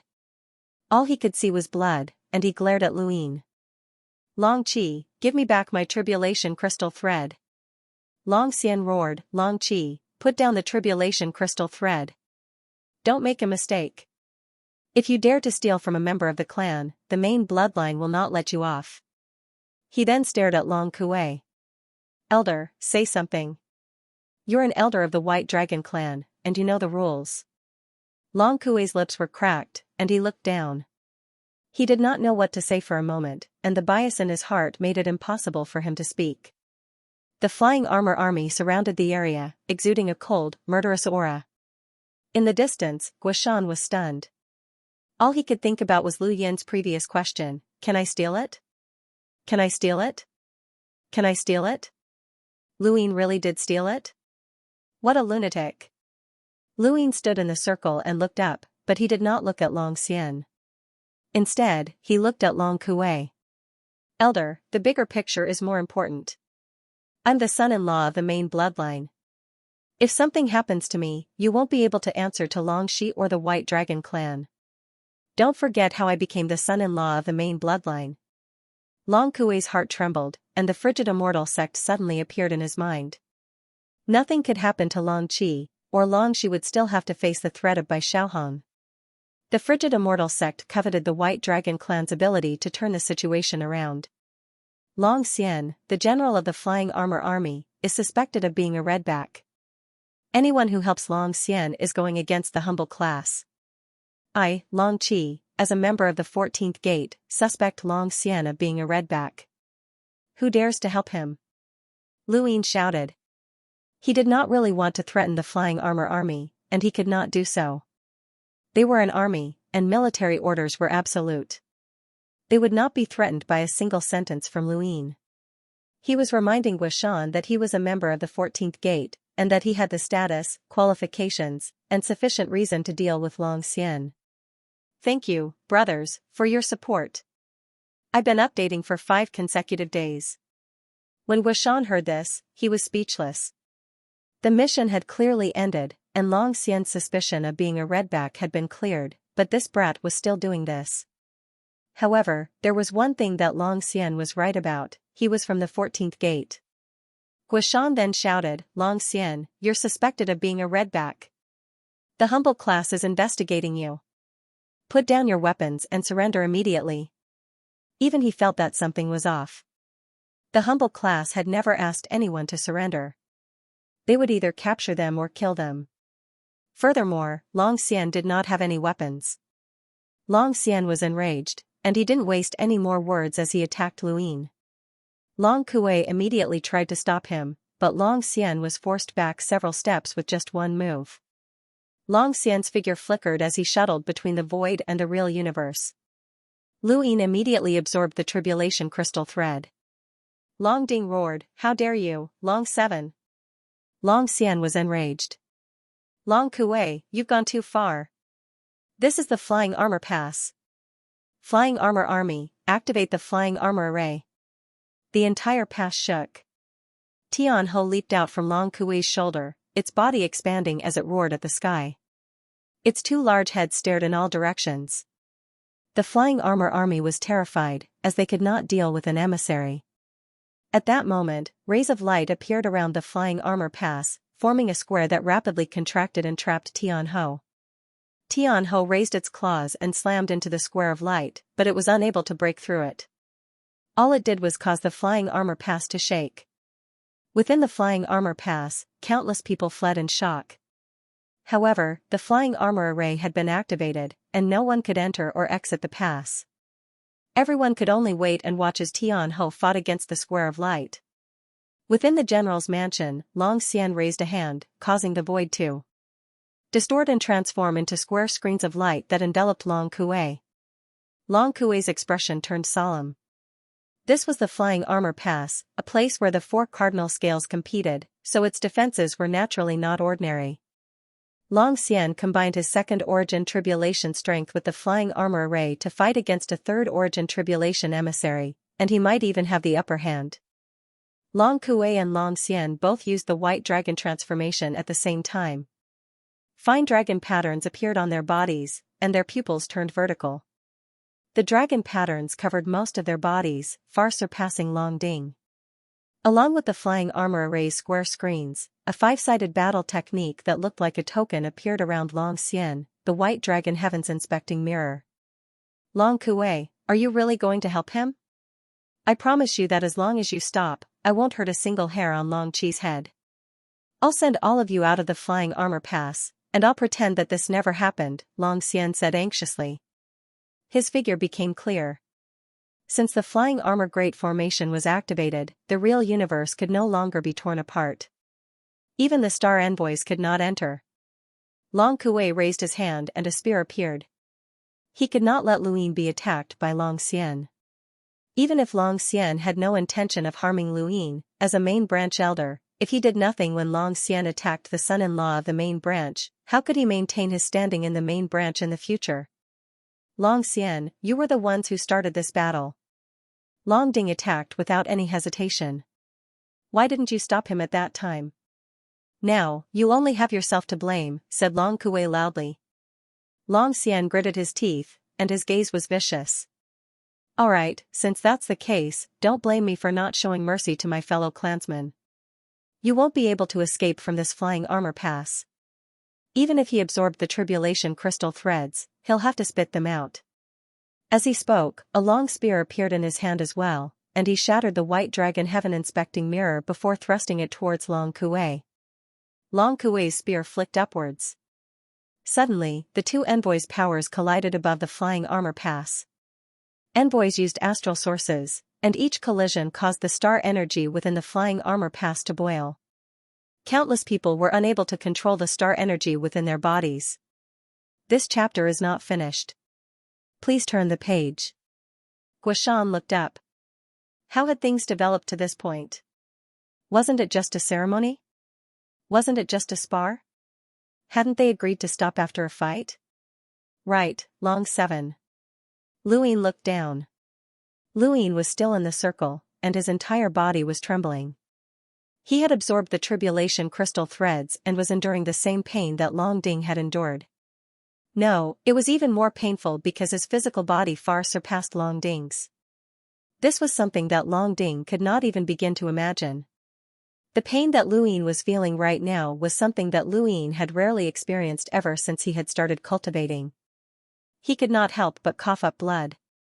Guishan pursed his lips and looked up. Could he block it? If Long Kui was defeated, then Long 7 would also be forced out of the tribulation crystal threads. Had Long 7 considered the consequences? Was it even possible to succeed? Luyin had never considered failure. Even if Long Kui was defeated, even if he had to expose the walnut xenogeneic treasure that Master Yuan had created or the Tianhuang formation sourcebox that Heavenly Master Elysium had given him, he had to fuse with the tribulation crystal threads and break through. He did not care, he had to break through. Long Xian and his father had a grudge with the main bloodline, but even so, Long Tian's attitude towards them was still the same. Long Tian did not care about who was breaking through, he only wanted people who could help him. Luyin also wanted to go to the ruler's realm, and this was a rare opportunity. He could only blame Long Ding for picking a fight with him. The tribulation crystal thread entered his body and followed the flow of star energy to his lower abdomen. He had never paid attention to that place before, but who would have thought that it was where the tribulation crystal thread was? It stopped there, and it hurt the most, as if it had been completely torn apart. Beads of sweat dripped from his forehead, and the surface of his body cracked just like Long Ding's. Fresh blood flowed from the soles of his feet. Not only did he have to endure the pain, but he also had to be on guard against Long Xian at all times. At that moment, experts from the Flying Armor Army appeared one after another and attacked him. Although there were no envoys, there were still many of them. However, their attacks were all blocked by the circle, thanks to Long Shi. Above him, Long Xian and Long Kui's battle grew even more intense. The collision of envoys caused the flying armor pass to tremble, and the Hui was trapped by the flying armor array. Lu Yin's eyes flashed, and the increasing pain almost caused him to faint. No, Long Kui might not be able to withstand the flying armor array. The moment he was trapped by the array, Long Xian would be able to attack him. Luyin wanted to keep his things hidden as much as possible, as they were all disposable items. Long Qi, give me back my tribulation crystal thread. Long Ding roared as he stabbed his spear at Luyin. The attack was blocked by the circle, and there were many experts from the Flying Armor Army around him. Luyin looked at Long Ding as blood dripped from the corner of his mouth. He suddenly reached out and grabbed Long Ding, pulling him into the circle. Long Ding's strength had returned to normal, and just like that night, he was powerless against Luyin. He was pulled into the circle. The experts from the Flying Armor Army shouted angrily, but Luyin ignored them. He looked up and took a deep breath. Long Xian, look at your precious son. He roared, alleviating the pain slightly. In the sky, Long Xian continuously controlled the flying armor array in an attempt to trap Long Kui. Long Kui also used the White Dragon Heaven Inspecting Mirror to counterattack, but Lu Yin's roar attracted the two's attention. They looked down and saw that Luyin had grabbed Long Ding by the neck, his face flushed red. Long Xian's eyes were red, and his face was pale. He immediately descended and glared at Luyin. How dare you, Long Qi? Long Kui was still in the sky, and he stared blankly at Luyin. Was this Long Qi? Was this the same Long Qi who had been so submissive that he hadn't even dared to dodge Elder Qing Xing's attack? He was actually bold enough to use Long Ding's life to threaten Long Xian. Underground, Luyin and Long Xian stared at each other. What do I not dare to do? I'll kill your precious son. This chapter is not finished. Please turn the page. Even if I return the tribulation crystal thread to you, what can you do with it? Give birth to another son? Long Xian panted heavily, and his killing intent had long since reached the heavens. Extreme regret filled his heart, as he should have been prepared. This Long Qi had dared to steal the tribulation crystal thread and cause a huge battle in the flying armor pass. What else did he not dare to do? Let go of Long Ding and return my tribulation crystal thread, and I promise not to harm a single hair on your head. I can also agree to one of your requests. In the future, the flying armor army will fully support you. Lu Yin sneered. Do you think I'm an idiot? Why would you support me? I'm just the son-in-law of the main bloodline, not the junior progenitor. Long Xian roared, what do you want? State your conditions. Lu Yin's face grew paler and paler, and the surface of his body continued to shatter and bleed. He was still enduring the pain of breaking through, and this pain made him want to curse out loud. Long Ding resisted fiercely, wanting to escape while Lu Yin's physical body was being reconstructed. However, Lu Yin's domain was just as terrifying, and he could trap Long Ding with it. No matter what Long Xian said, Lu Yin ignored him. He only wanted to use Long Ding's life to stall for time. As long as he could completely absorb the tribulation crystal thread, Long Kuei would be nearby, and Long Xian would not dare to do anything. Long Kuei descended. Long Xian looked at him, and his eyes flashed. He raised a hand, causing the cloud connection stone to tremble. Long Tian's figure quickly appeared with a smile. What's the matter, General Long Xian? He was shocked to see that Long Xian was in a sorry state, as if he had just gone through a huge battle. Long Xian seemed to have grasped onto a life-saving straw, and he hurriedly pleaded, Junior progenitor, please save Long Ding. Long 7 has gone crazy and stole the tribulation crystal thread. He's even threatening me with Long Ding's life. Long Tian turned to look at the ground and saw Lu Yin enduring the pain. It was obvious that he was trying to break through to the next level. He also saw Long Ding being grabbed by Lu Yin and helpless. Even Long Tian, the junior ancestor, was stunned. What was going on? Junior progenitor, please save Long Ding. Long Ding forcefully suppressed his realm in order to help you in the sovereign realm so that he can break through to the Enlighter realm more smoothly. Please save him on account of his sincerity. Let Long 7 return the tribulation crystal thread. I, Long Xian, swear that Long Ding will help you in the sovereign realm, even if I have to use my life to pave the way for you, Long Xian said resolutely. His voice was hoarse, and he sounded extremely pitiful. Long Tian's eyes flashed as he watched the scene below. Long Ding, Long 7, Long Ding, Long 7, who will he help? He was the same as Long Kuei, and he naturally hoped that Long 7 would break through. Junior progenitor, Long 7 is just a hunter, and he won't be able to break through to the Enlighter realm anytime soon. Even if he breaks through, he won't be able to help you in the sovereign realm. Long Xian immediately shouted. Yes, this was the crux of the matter. Long 7 could not help him. No matter how great his future achievements were, could they surpass Long Tian's? Long Tian only cared about himself, so he immediately said to Lu Yin, Long Qi, release Long Ding and return the tribulation crystal thread. My White Dragon clan has a rule that forbids you from stealing from someone of the same clan. Do you want to die? Long Xian hurriedly replied, as long as you release Long Ding and return the tribulation crystal thread, I can pretend that nothing happened today. Long Tian was very satisfied with Long Xian's attitude. No matter what Long 7 had done, he was still the son-in-law of the main bloodline. Long Tian had promised Long Shi that he would protect this person, and Long Shi was much more important than Long Ding. Thank you. Big Brother Ai Xing. Thank you for your support. I'll continue to update at 3 p.m. Follow the wind, I'm working hard to write. I'm really working hard, and I'm staying up late every night. Thank you for your support. End of chapter. Lu Yin lowered his head as he endured the pain and tried his best to break through. As for Long Tian's words, they were bullshit and had nothing to do with him. When Long Tian saw no reaction from Lu Yin, he grew unhappy. Long Qi, did you hear me? I said release Long Ding and return the threads. Lu Yin's head was still lowered. Soon, very soon. Long Tian barked, Long Qi, I'm talking to you. If not for the fact that he was hiding his strength, he would have used his Reaper transformation and given this bastard a scythe. He wanted to see if this so-called junior ancestor could block his Reaper transformation. Long Qi. Long Tian bellowed. He was truly angry that this person had dared to ignore his words. Long Xian was nervous, as the scene that he had been most worried about had happened. Wealth could move people's hearts, let alone tribulation crystal threads. Even the junior ancestor's words were useless. He clenched his fists.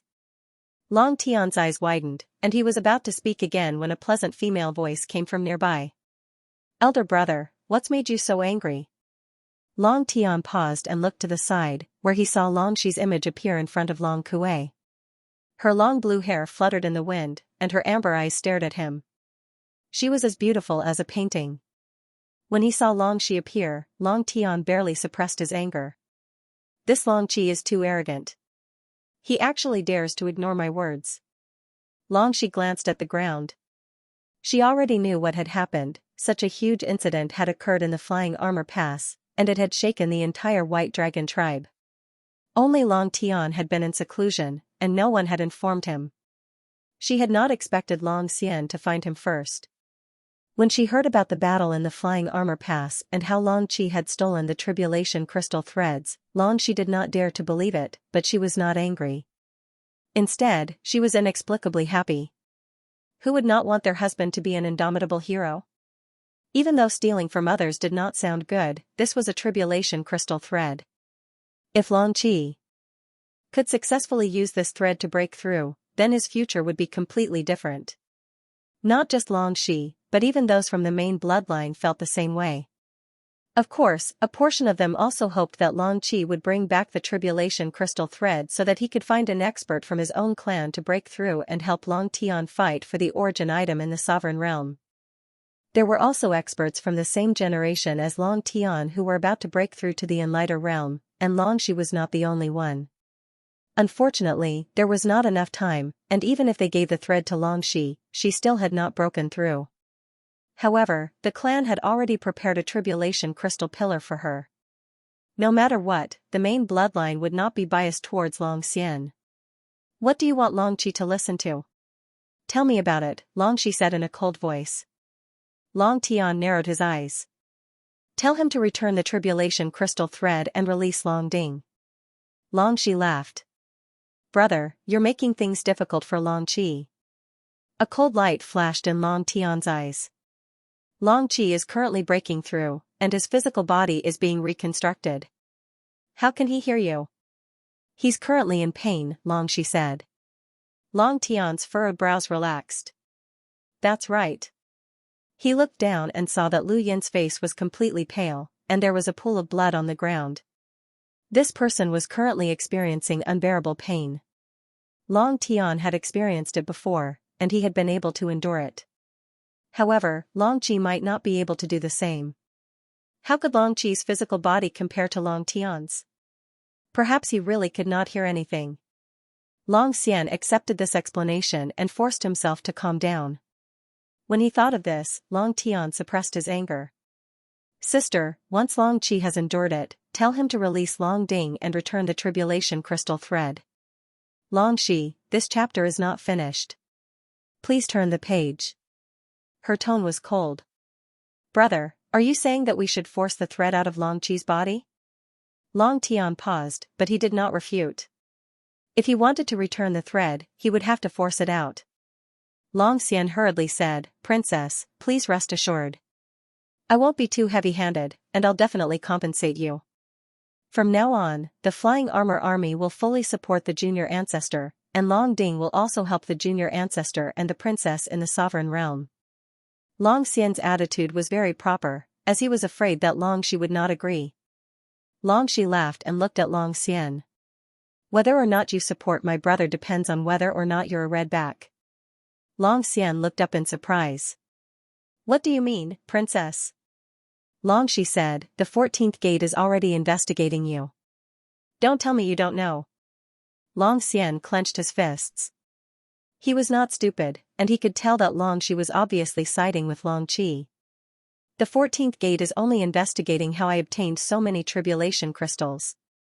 My tribulation crystals came from the legacy left behind by a senior, and they have nothing to do with a red back. Also, why would those monsters be willing to spend such a large amount of resources on me, the commander of the Flying Armor Army?" To put it bluntly, I'm not qualified. Long Shi naturally understood this, and so did the 14th gate, which was why they had already removed their suspicions of Long Xian being a redback.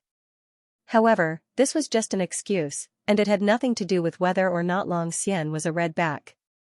With these tribulation crystals, you can help Long Ding get close to my brother. Perhaps the purpose of these tribulation crystals is for Long Ding to secretly harm my brother in the sovereign realm. Using these tribulation crystals to harm a future progenitor is not a big price to pay, Long Shi said calmly.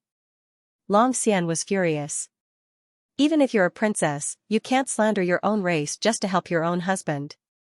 This will make the White Dragon race and all the other branches bitterly disappointed.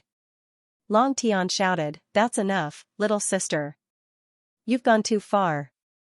Long Shi said, "It's just a guess, but brother, are you sure it's not true? Ask that Mr. Gua. He's from the 14th gate." Long Tian looked at Guashan. Guashan blinked and said blankly, "I'm here to investigate." He only said 6 words and did not say anything else, but to everyone present, it was exactly what Long Shi had said. Long Xian was so angry that he almost vomited blood. These bastards were wrongly accusing him. He really was not a redback. Even Long Tian was starting to have some doubts. He had always been suspicious and selfish, and he only cared about himself. If Long Xian really was a redback, then using the tribulation crystal threads as the price to get Long Ding to secretly harm him in the sovereign realm was not impossible. When he thought of this, Long Tian was somewhat uncertain. He was very arrogant and conceited, and the more arrogant and conceited he was, the more he believed this guess to be true. Using tribulation crystals as the price to secretly harm a future progenitor was definitely worth it. When he saw Long Tian's expression change, Long Xian's heart sank. He could see that he had been isolated.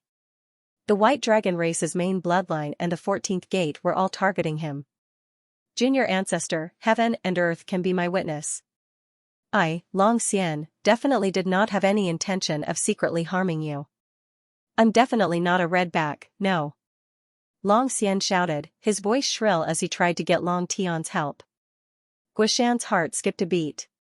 If he had said something at this moment, then Long Xian and Long Ding's fates might have changed. However, he was from the 14th gate, and so was Long Qi. He could not help Long Xian. Furthermore, he had not lied, nor had he harmed Long Xian. He really was here to investigate, and there was nothing wrong with that. It was just that he had not said that the investigation was over, and there was no need to say that. This chapter is not finished. Please turn the page. What was the point of telling outsiders about the results of the internal investigation? Yes, there was nothing wrong with that. Everyone looked at Long Tian, as if waiting for his decision. He was the White Dragon race's junior ancestor, and a single word from him could change many people's fates. Only Luin did not care about him at all. Long Tian finally made his decision and looked down. "Long Qi, take the tribulation crystal thread and return to Dragon Mountain. General Long Xian and Long Ding should go as well. The race will investigate, and if General Long Xian is not a redback, then return the thread to Long Ding and punish Long Qi." He then looked at Long Xian. "What do you think, General?" Luin heard this and secretly cursed at how ruthless Long Tian was. If he went to the main bloodline, then what could Long Xian do? This pair of father and son were basically at the mercy of others. The only reason they had the right to speak now was because of the existence of the flyaway armor array. Once they went to Dragon Mountain, the White Dragon race's main bloodline would definitely not let them off for the tribulation crystal thread. It was the same for Luin. Long Tian's goal was simple: obtain the tribulation crystal thread and use it to find the most suitable person to help him fight for his destiny in the sovereign realm. He no longer cared about the lives of Long Xian and his son. Long Xian's face was so gloomy that it looked like water was about to drip from it, and his voice was terrifyingly low. "Junior ancestor, when Long Ding broke through, he immediately contacted you because he idolized you since he was young and wanted to help you." Long Tian's expression was calm. "Don't worry. As long as you are not a redback, no one will be able to wrong you." He then looked at Long Shi. "Little sister, what do you think?" His gaze was deep, and Long Shi naturally knew what he was thinking. She looked down at the ground and saw Lu Yin's pained expression. Her eyes flashed. Brother, the tribulation crystal thread has already been absorbed by Long Qi, and he's about to break through. With his constitution, if he forcibly expels the tribulation crystal thread, he might die. How about this? If the clan determines that General Long Xian is not a red back, then I'm willing to spend the rest of my life compensating them. Another line of nonsense. Guishan rolled his eyes. If they went to Dragon Mountain, even if this pair of father and son were not red backs, they would definitely be punished for other crimes. He realized that the White Dragon race was very good at saying such things. Who had ever told him that the White Dragon race was straightforward? Especially that Long Qi, he was so evil. Long Tian frowned. His goal was the tribulation crystal thread, and it had already been absorbed by Lu Yin.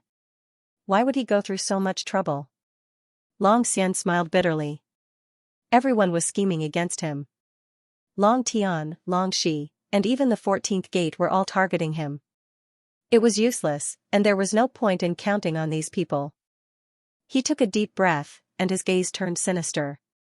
He suddenly pressed down with one hand, and the square light screen that had trapped Ho in the sky suddenly descended, trapping Long Kuei while Ho was still high up in the sky. Long Xian took this opportunity to attack Lu Yin with his spear. Even if he had to betray the White Dragon race, he had to kill Long Qi and retrieve the tribulation crystal thread. Ding-er and Ding-er had broken through and were valuable enough to join the other three forces in the top realm. Long Xian himself was also an envoy, so he did not necessarily have to stay in the White Dragon race and wait for death. No one had expected Long Xian to attack just like that. If he attacked now, it would be tantamount to betraying the White Dragon race. Did he not care about Long Ding's life? Stop!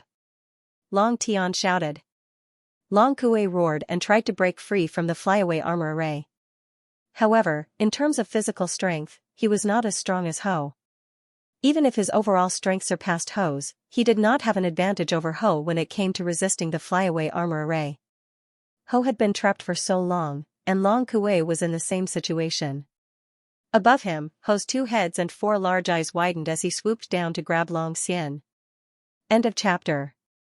Long Xian's spear pierced through the protective barrier, which had been given to him by Long Shi. It was powerful enough to block an emissary's attack, but it could only block an emissary who had survived the first origin tribulation. Long Xian had survived the second origin tribulation and was extremely powerful. He was betting that the circle would not be able to stop him for more than 2 seconds. He was betting that Draconic 7 would not dare to kill Long Ding, or that he did not have the ability to kill Long Ding. After breaking through, the pain that Long Ding had to endure would probably cause him to lose consciousness. To be able to become the commander of the Flying Armor Army and an emissary, Long Xian's ruthlessness was carved into his bones.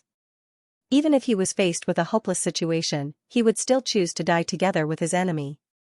If Lu Yin had been an ordinary cultivator, or if he had been the adopted son-in-law that Long Shi and the others knew, then he would definitely have panicked. Even in his normal state, he would not have dared to resist an emissary's attack, much less in the midst of a breakthrough. However, he was not an ordinary cultivator. He was Lu Yin, the Outerverse master of the Fifth Mainland, the champion of the Sovereign Tournament, and the Lu Yin who had dominated the Fifth Mainland and overturned the day-night flow zone. Long Xian was ruthless, but Lu Yin was even more ruthless than Long Xian. The moment Long Xian's spear broke through the protective circle, Lu Yin immediately pushed Long Ding towards the tip of the spear. If Long Xian continued to attack, Long Ding would definitely die. Long Xian had imagined that Lu Yin would react in many ways, and the most likely reaction would be fear and shock. However, he had never expected that Lu Yin would make such a decision in the span of a single second. Long Xian immediately retracted his spear and slowed down his attack. Taking advantage of this opportunity, Lu Yin struck Long Ding's back with his palm, sending Long Ding flying towards Long Xian. At the same time, he rushed out of the ground. Long Xian caught Long Ding in his arms. In front of him, Long Ding spat out a mouthful of blood, splattering all over his face. Ignoring the blood stains on his face, Long Xian hastily took out some medicinal pellets to treat Long Ding's injuries. Long Ding was already seriously injured, but even so, he still grabbed Long Xian's clothes tightly. "Father, kill him." Kill Long Qi. Alright, I'll take revenge for you. I'll definitely kill Long Qi, shouted Long Xian. Flying Armor Army, protect the young master. Yes, General. The moment Long Xian attacked, Long Tian's image also disappeared, and the connection with the Cloud Connection Stone was lost. Similarly, the moment Long Kuei was sealed by the Flying Armor Grand Array, Long Xi's image also disappeared. The two siblings only saw Long Xian make a move, but they did not see what happened after. However, when Long Kuei saw this, he was even more surprised. His impression of Lu Yin had been constantly changing, and when Long Xian had attacked just now, he had thought that Lu Yin was dead for sure. He had not expected Lu Yin to be able to react in such a way. Hui descended from the sky and clawed at Long Xian. Long Xian's body was covered in fine draconic patterns, and he raised his head to block the attack with his spear. His body was ruthlessly pressed into the ground by the pyrolite. Scram! Long Xian shouted as he stirred up the void. His astral source transformed into a visible shockwave that surged up from the ground and sent pyrolite flying into the sky. This wave of astral source power swept through the Flying Armor Pass, stripping away everyone's control over their star energy. Lu Yin was stunned, as he was at a huge disadvantage when fighting against an emissary. His star energy control was at the level of a world-level cultivator, but even so, he still couldn't control it. He hid behind Long Kuei and stared at Long Xian. Long Xian's killing intent towards him was so great that Lu Yin even forgot about the pain he had experienced when he was trying to break through. That extreme hatred and killing intent seemed to have solidified, and that astral source was Lu Yin's killing intent. Suddenly, Lu Yin's back went numb, and a chill surged up from the soles of his feet. His eyes narrowed. Not good, there's an assassin behind him.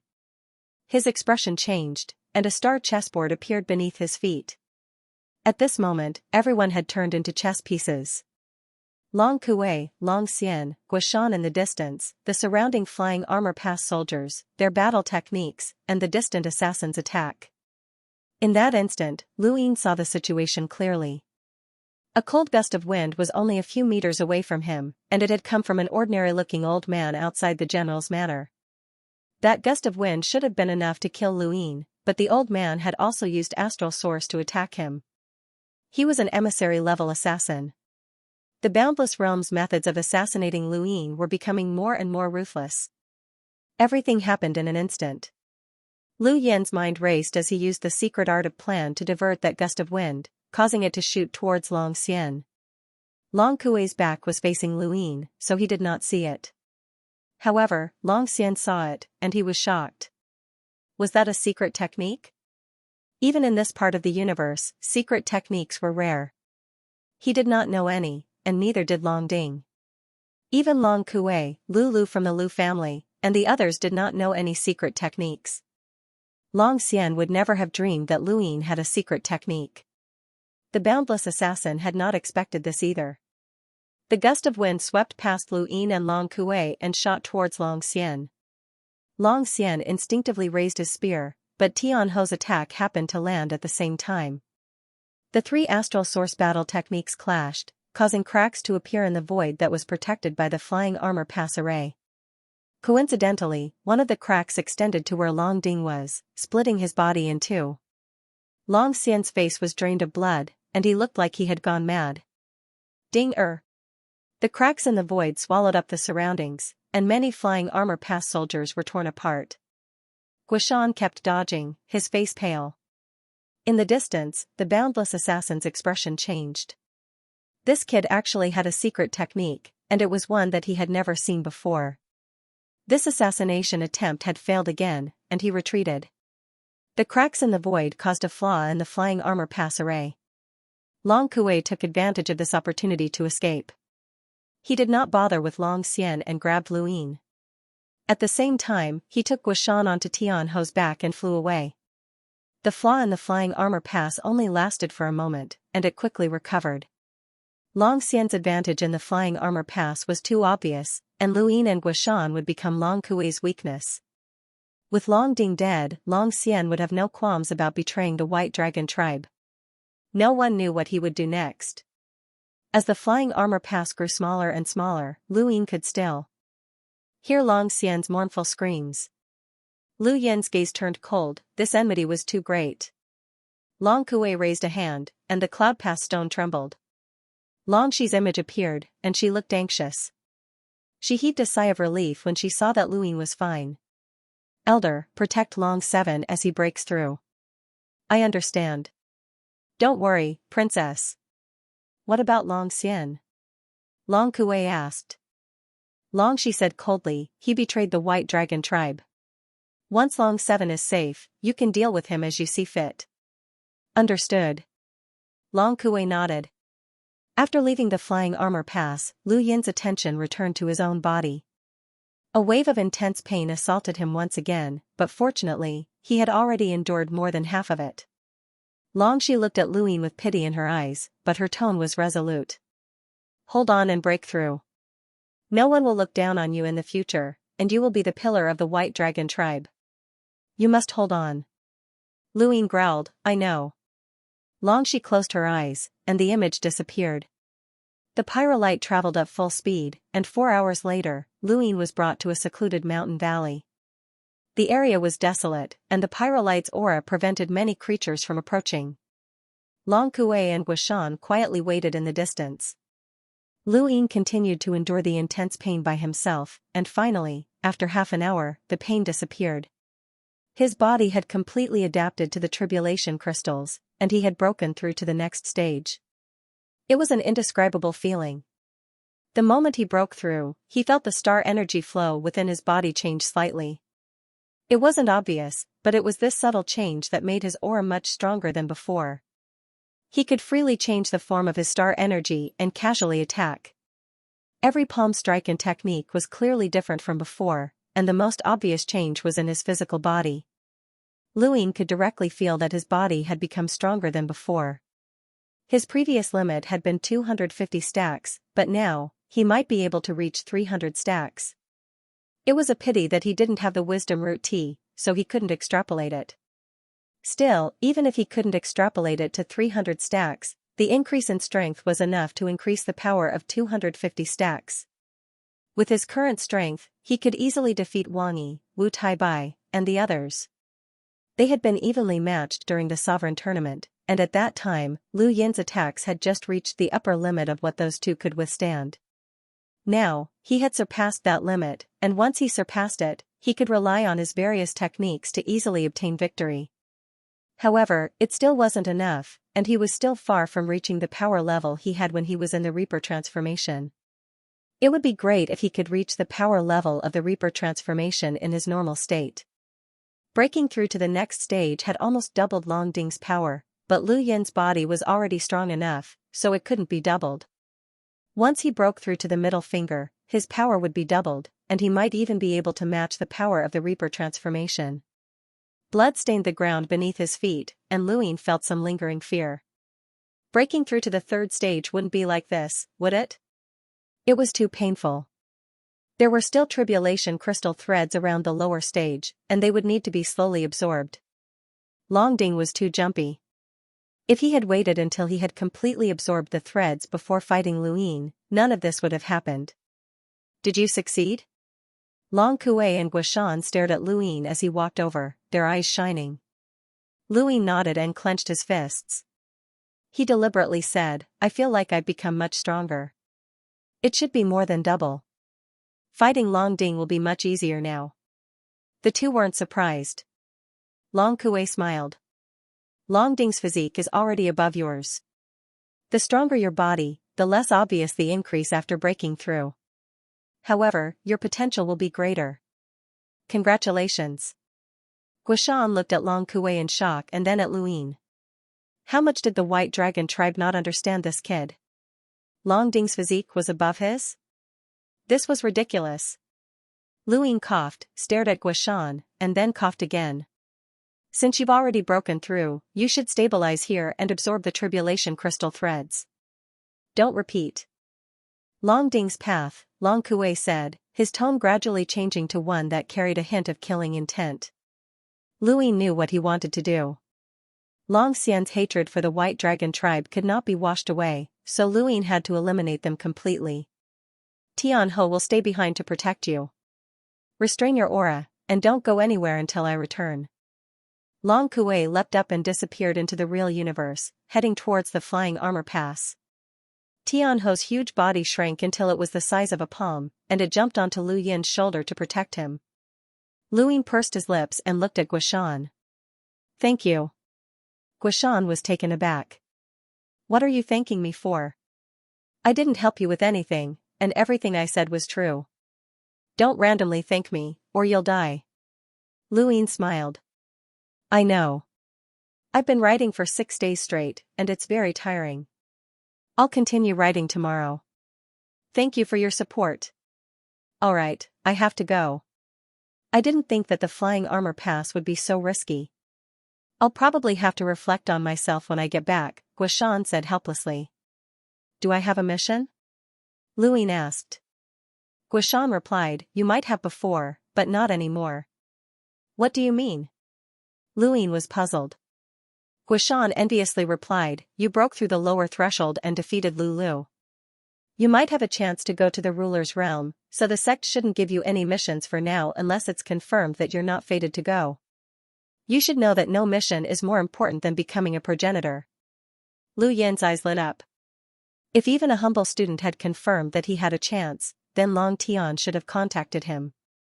His breakthrough had given him the perfect excuse to reveal his strength. Even if he couldn't reveal too much, he should be able to at least reveal it to the public. Of course, it would be best to reveal it after he became an Enlighter. Breaking through to the Enlighter realm was not easy, and Lu Yin had only used Long Shi's essence blood to break through to the 16th cycle of the Hunter realm. If he broke through in such a short time, then Long Shi would be suspicious, which would be a headache. Most importantly, would there be any obstacles to breaking through to the Enlighter realm? Lu Yin panicked when he thought about the obstacles he had faced when breaking through to the Melder, Explorer, and Hunter realms. No matter which breakthrough he had made, he had almost failed. Would it be the same when he became an Enlighter? Lu Yin obediently waited in the valley while Long Kuei went to the flying armor pass. When Long Kuei arrived at the pass, he found that Long Xian was nowhere to be found. He had even abandoned the entire flying armor army and had only taken Long Ding's corpse with him. He ran pretty fast, Long Kuei muttered to himself as he looked towards the north. Even if Long Xian had left, there would still be traces left behind. Long Xian had not only been killed because of his hatred and betrayal of the White Dragon tribe, but also because of the tribulation crystals. Where had this person obtained so many tribulation crystals? This was what the White Dragon tribe wanted to know the most, and it was also why Long Tian wanted to bring Lu Yin to Dragon Mountain. Only then would Lu Yin have no chance of escaping. Unfortunately, Long Xian was not stupid. The sky darkened, and it began to drizzle. The rain here was light blue, like a beam of light falling from the sky. Although it was dim, it illuminated Long Xian's face. Long Xian buried Long Ding. Throughout the whole process, he did not say a word. His face was terrifyingly calm. He had no one to talk to. Endless resentment was hidden in the bottom of his heart. The rainwater dripped onto the back of his hand. It was a little cold. Looking back, it had already been 10 hours since he left the flying armor pass. Ever since Long Kuei left with Long Qi, he immediately left as well. He knew that the White Dragon race would not let him go. Without the protection of the White Dragon clan, he would be in even more danger. The origin of the tribulation crystal pillars would attract the attention of countless people. Hopefully, no one would be able to track him down. Thinking about it, Long Xian continued to head north. He wanted to go to the Zhongping Sea. Because the Zhongping Sea was vast, there were many desolate and uninhabited places. Overseas. Some of these places even developed a different type of civilization called the Starry Sky. As long as he hid in the Zhongping Sea, no one would be able to find him. When his combat power reached 1 million, he would return. It was not that he did not think of joining the Hanxian sect, the Wan clan, or the Xia clan. However, whether it was them or the White Dragon clan, they only wanted to know the origin of the tribulation crystal pillars. As for the origin, he could not explain it. 2 hours later, he was already very far away from the flying armor pass. Long Xian was still on his way. Suddenly, the void in front of him split open. A pair of fierce eyes appeared and reached out to grab him. Long Xian was already prepared. He had always been prepared for the worst. It was not surprising that someone would track him down. He directly took out his spear and stabbed it. Suddenly, 5 fingers appeared in front of him. For unique skills, Pearl Carrot. Not good, it's the Wang clan. Long Xian hurriedly panicked. This chapter is not finished. Please turn the page. He dodged, but it was still too late. He did not even know what was sealed in him. Fine dragon patterns appeared. In front of him, the palm imprinted on his chest. With a bang, Long Xian's eyes almost popped out. He spat out a mouthful of blood and flew backward, crashing heavily on the ground. Not good, he was injured so easily. The strength of his body was sealed. Long Xian coughed out blood. In front of him, a black figure slowly walked out. This person's strength was similar to Long Xian's. He had also passed the second origin tribulation. However, he took the initiative to seal the strength of Long Xian's body. After that, he severely injured Long Xian with a palm, making Long Xian unable to resist. The figure did not say a word and reached out to grab Long Xian again. Long Xian held his spear tightly and stabbed it out. This spear pierced through the void. It was not to defeat the enemy in front of him but to attract more people. Long Xian firmly believed that since the Wang clan had come, the divine martial heaven and the Hanxian sect would not be alone. The figure dodged the spear. Seeing that the void was cut open, revealing a real universe, he knew that this was not good. He waved his left hand and used the 4 unique skills, Heavenly Blade. Long Xian borrowed the force of the spear handle and narrowly avoided it. However, he was still affected by the blade of the Sky Blade. His left arm was cut off and he was thrown more than 10 meters away. The figure rushed over and raised his hand to grab. In the void, a finger appeared and pointed at the figure. The figure hurriedly retreated. The finger broke the void and crushed a part of the ground. Long Xian's eyes widened. The immortals of the Hanxian sect had led the way.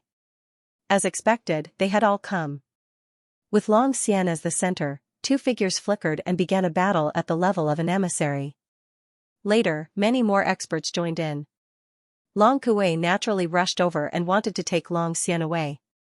However, there were many experts. Even if he suppressed the crowd, he could not take Long Xian away alone. Long Xian's body recovered its strength and rushed into the real universe to escape. However, the moment before he escaped, his entire right hand was cut open at the wrist. His palm fell to the ground, including the cosmic ring on his finger. What you want is in the cosmic ring. If you chase after me, no one will get it, Long Xian shouted and then fled without hesitation. Long Kuei wanted to chase after him, but his attention was attracted by the cosmic ring. The Calamity Crystal Pillar appeared in his mind. His eyes flashed with passion. He grabbed it, and the others followed at the same time. Long Xian did not know the final result. There were still people chasing after him. No one would believe him so easily. He had the power of an emissary, but because of his serious injuries, especially the stellar origin cyclone in his left arm, he finally could not bear it and fell out of the real universe.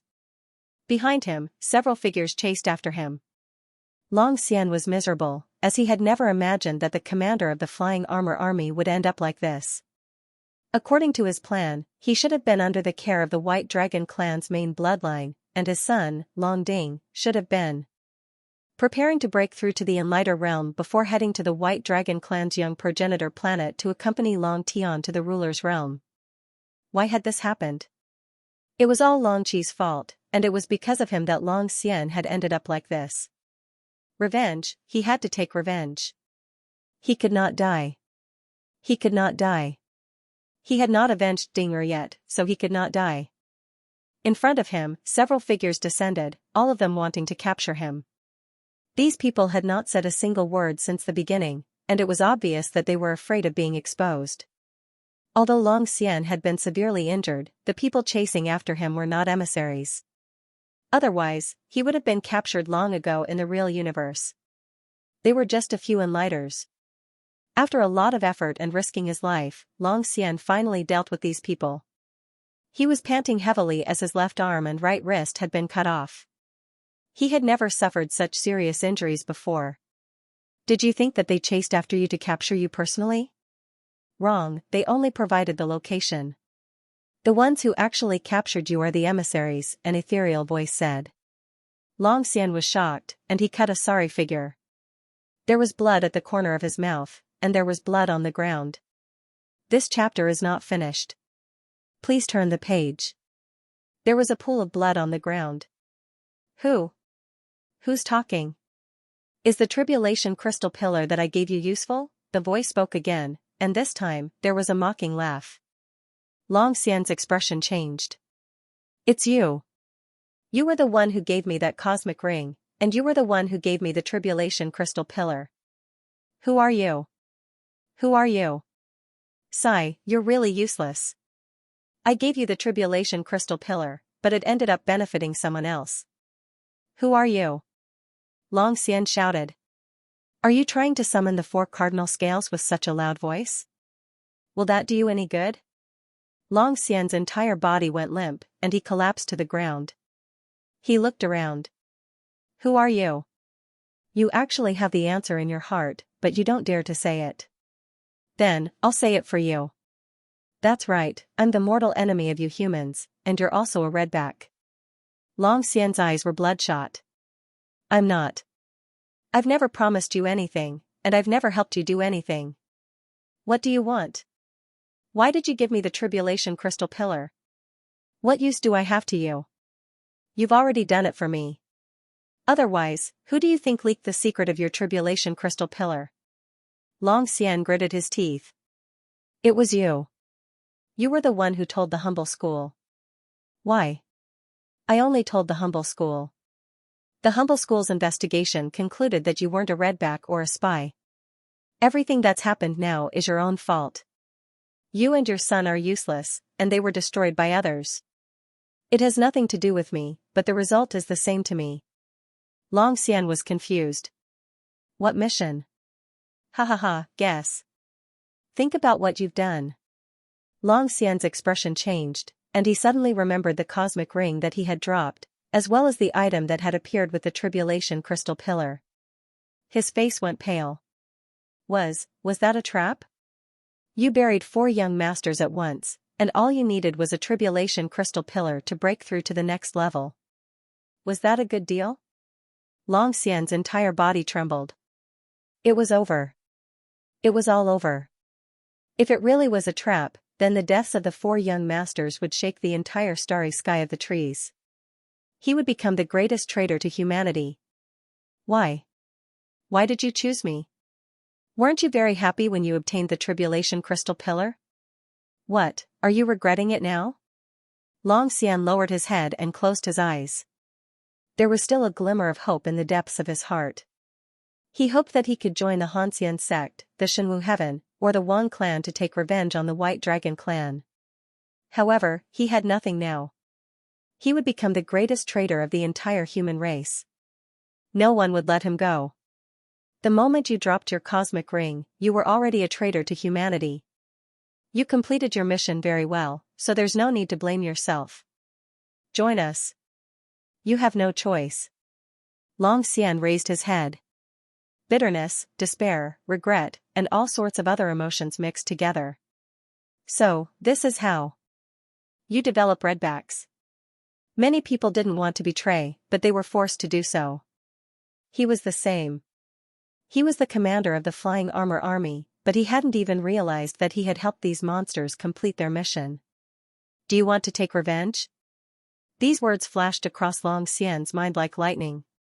The scene of his son, Long Ding, falling into his arms and screaming shrilly appeared in his mind. Revenge, he had to take revenge.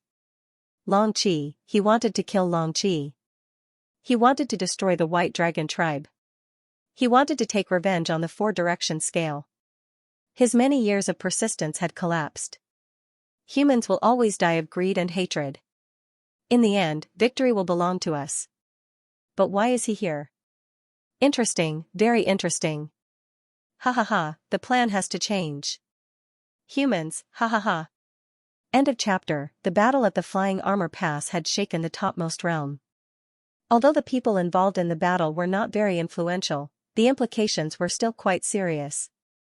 The flying armor pass itself was one of the targets of the four-way scales in the top realm. Long Xian had inexplicably obtained enough tribulation crystals for Long Ding to break through. The origin of these tribulation crystals attracted the attention of everyone in the four-way scales. In the end, Long Xian's whereabouts were unknown, and something that resembled a map was found in his cosmic ring. The four cardinal scales fought over it and split it into four. The White Dragon clan was in an uproar, and everyone was debating this matter. Many people criticized the main branch for being too biased, but the main branch used the humble clan's investigation as an excuse. This argument lasted for several days until the Frozen Immortal sect suggested that the four pieces of the map be pieced together. That map was recognized as a map of the Sovereign's realm, which meant that it led to a huge opportunity in the Sovereign's realm. At the very least, Long Xian's tribulation crystals were definitely related to that opportunity. Luin did not know how the four cardinal scales had decided to use this map. He looked at the man in front of him and was both excited and confused. If you want to stay in Dragon Mountain for the rest of your life and be protected by my sister for the rest of your life, you can reject my suggestion. However, I'll only say this once, and this suggestion will only come once. The person speaking to Luin was Long Tian. This young ancestor of the White Dragon clan had just found Luin and suggested that he head to the White Dragon clan's minor planet. He would provide resources so that Luin could attempt to break through to the Enlighter realm as soon as possible. Once he succeeded, he would be able to help Luin enter the Sovereign's realm. Luin felt like he had been hit in the head with a cake. After arriving in this region of space, although it had been a little troublesome at first, everything had gone smoothly. Will Longxi agree? Luin pretended to be nervous. Long Tian frowned. Don't worry about her. I'll only ask you this once. I'll provide you with resources and do my best to help you break through to the Enlighter realm. Are you willing to accompany me to the Sovereign's realm? Luin took a deep breath and solemnly said, Brother-in-law will not disobey elder brother's orders. Long Tian was startled. These words sounded very pleasant, but why did it feel so fake? He recalled what had happened in the flying armor pass. Did this fellow really not hear him, or was he just pretending? When he saw Lu Yin's sincere expression, Long Tian's gaze softened slightly. Luin definitely hadn't heard him, otherwise, how could a remote branch member dare to go against his wishes? Alright, come to the White Dragon minor ancestor planet. I'll prepare everything for you. Luin looked up at the sky. Prepare everything? How could he do that? Luin would need a lot of star essence to break through to the Enlighter realm, but he had already prepared enough. If he used Long Tian as an excuse to break through to the Enlighter realm, no one would say anything about it.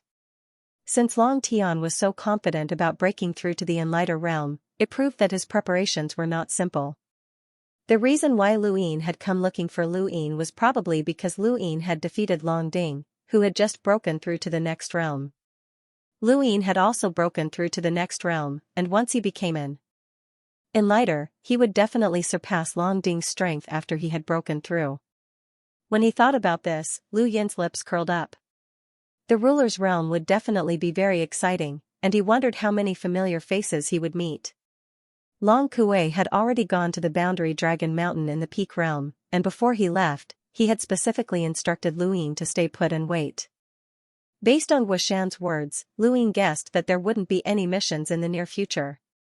In that case, he would just wait here until Long Kuei returned so that he could bring him to the White Dragon minor ancestor planet. In the Peak realm, in the Frigid Immortal sect, Yuchen had a solemn expression on her face. This chapter is not finished. Please turn the page. She was flipping through something when a man walked over from behind her with his head lowered. He respectfully handed over the information that he had sorted out. Miss, this is the detailed information regarding the battle at Flying Armor Pass. Yuchen grunted and accepted the information. She slowly flipped through it, and the more she read, the more shocked she became. This Long Seven actually had the strength to defeat Long Ding, who had just broken through to the next realm. Although Long Ding wasn't one of the most elite members of the four-way scales, after breaking through to the next realm, his strength had already reached that level. In the entire White Dragon clan, he should be among the top 3 of the young ancestors' generation. Long Seven's strength had actually reached such a level. His improvement was too fast. She carefully flipped through the information, and the more she read, the more she felt that something was amiss. This information recorded the details of the incident before and after, even including what Long Tian and Long Shi had said. Yuchen closed the information and pondered deeply. Did this Long Seven really not hear what Long Tian had said? This was a very important point. If he hadn't heard it, then it was fine, but if he had heard it but ignored it, then there was a huge story behind it. This meant that this person didn't even care about the young ancestors, which meant that most of what had happened before was just an illusion. Yuchen had a habit of thinking in a direction that was unfavorable to her. With this guess as the basis, she flipped through all the information regarding Long Seven again, especially the information regarding how he had plotted against Imogauha and the three Guan brothers. A trace of shock appeared in her eyes. Perhaps all of this had nothing to do with the White Dragon clan, and was done by Long Seven himself? But how did he know that the three Guan brothers were redbacks? How did he instigate them to defect? Was it really such a coincidence that they were past friends? It couldn't be that coincidental. Yuchen flipped through Long Seven's information for a full 2 hours before finally closing it with a bang. No, there was a problem here. How could someone who had received the Sword Steel's inheritance for longer than Xianxia be a piece of trash? How could he be willing to be a son-in-law? Her plans had failed time and time again, so this wasn't a coincidence. She had really been plotted against, and the person who had plotted against her was very likely this Long Seven, who no one paid any attention to and who everyone thought had gotten lucky. Yuchen stared at Long Seven's appearance. Perhaps this person was hiding a huge mystery, and she needed to find someone to break through this mystery. When she thought of this, she announced to the public that Long Seven's inheritance came from half-ancestor Kui Luo. The man behind her was shocked. If that's the case, Yu Dai, who passed on this information, will have to be sacrificed. Yu Dai was a spy that Yuchen had planted in various powers. Just like the Redbacks, who were the human race's archenemy, Yuchen also had an organization called Yu Dai. According to Yu Dai's information, there are less than 10 people in the entire White Dragon clan who know this secret. He'll be easily exposed, the man emphasized again. Yuchen muttered, then let him be sacrificed. The man's eyes flashed, and when he saw Lu Yin's appearance, his lips curled up. You really know how to cause trouble, even making Yuchen sacrifice a jade butterfly like this. Yes. Yuchen exhaled. It wasn't easy to develop a Yu Dai of that level, and the price to pay was enormous. However, she always felt that this Long Seven was hiding something that she couldn't see through. This feeling made her very uncomfortable, and she desperately wanted to refute all of her guesses and convince herself that this Long Seven was just lucky. However, the more she thought about it, the more impossible it seemed. I don't care if you're faking it or not. I want you to disappear, Yuchen said indifferently, a cold glint in the depths of her eyes. Half-ancestor Kui Luo was a notorious figure in the astral tree domain. It wasn't that he had committed many crimes, but rather that he seemed to be mentally ill. This chapter is not finished. Please turn the page. He had a powerful spiritual force, and his favorite pastime was to find others and expose their secrets. He also liked to publicize the battle techniques that had been passed down from various powers. Because of this, he had been hunted down by countless people and caused countless grudges. It could be said that the secrets that Kui Luo had exposed were enough to write countless moving chapters. He was basically a walking story that was even more impressive than the intelligence reports from Unbounded. His greatest achievement was that he had caused a battle between two ancestors, which had caused the astral tree domain to become unstable. Many people guessed that he was a redback, but there were also some who said that he wasn't a redback. He wasn't that high profile, so he was just crazy. Regardless of whether Kui Luo was crazy or not, he was hated by everyone in the astral tree domain. He was worse than a street rat, and he had caused the astral tree domain to become unstable for many years. Even after his death, he had deliberately spread a large number of rumors, which disgusted many people. Because of the secrets that Kui Luo had exposed, many people were unable to raise their heads for the rest of their lives. Their hatred for Kui Luo couldn't be washed away even after death. Lu Yin was leisurely reciting the Stonewall scriptures in a valley, and he was thinking about how he could break through to the Enlighter realm in a more reasonable manner. He was also thinking about how he could break through to the Enlighter realm. The cloud connection stone vibrated, and Longxi's image appeared. Her expression was extremely ugly. Luin felt guilty when he saw Longxi's face, and he tried to recall if he had done anything wrong. He hadn't, as he had only recently tricked Xian and stolen his tribulation crystal. He hadn't done anything too outrageous. "Where are you?" Longxi asked coldly. Luin pursed his lips. "I'm still here. I haven't moved." He then changed his words. "I don't dare to move. You told me to stay here." Longxi's eyes flickered, and she looked a little strange and a little dissatisfied. In the end, she felt helpless. "Don't go anywhere. Elder Long Kuei has already returned to the Central Realm to pick you up. He'll be here in half a month at most." Luin blinked. Didn't Elder Long just leave the Central Realm a few days ago? Why is he so fast? "The four-way scale has its ways," Longxi said indifferently. She then rubbed her aching head, as if she was conflicted about something. Luin was curious, but he didn't dare to ask. After a while, Longxi finally spoke. "Who else knows about your inheritance from Kuei Luo?" Luin subconsciously shook his head. "Just you guys. I didn't tell anyone." "You don't even know about it?" Longxi stared at Luin. From what she knew, Kuei Luo was Lu Yin's old friend who had gone through thick and thin together. Luin was resolute. "I definitely don't know. I wouldn't even dream about it." Kuei Luo? He had never even heard of Kuei Luo, a group of stowaways. Longxi sighed. "This matter has been exposed." Lu Yin's mouth fell open, and his expression turned ugly. He had chosen to say that he had obtained Kuei Luo's inheritance because he was afraid that the White Dragon tribe would investigate. Kuei Luo had died a long time ago, and when he had been alive, he had been hated by everyone. No one had been able to find him, so he wasn't afraid that the White Dragon tribe would be able to find him. He also wasn't worried that the White Dragon tribe would leak this information, as it would be embarrassing for the White Dragon tribe. Who would have thought that this matter would be exposed? Once it was exposed, it would be troublesome.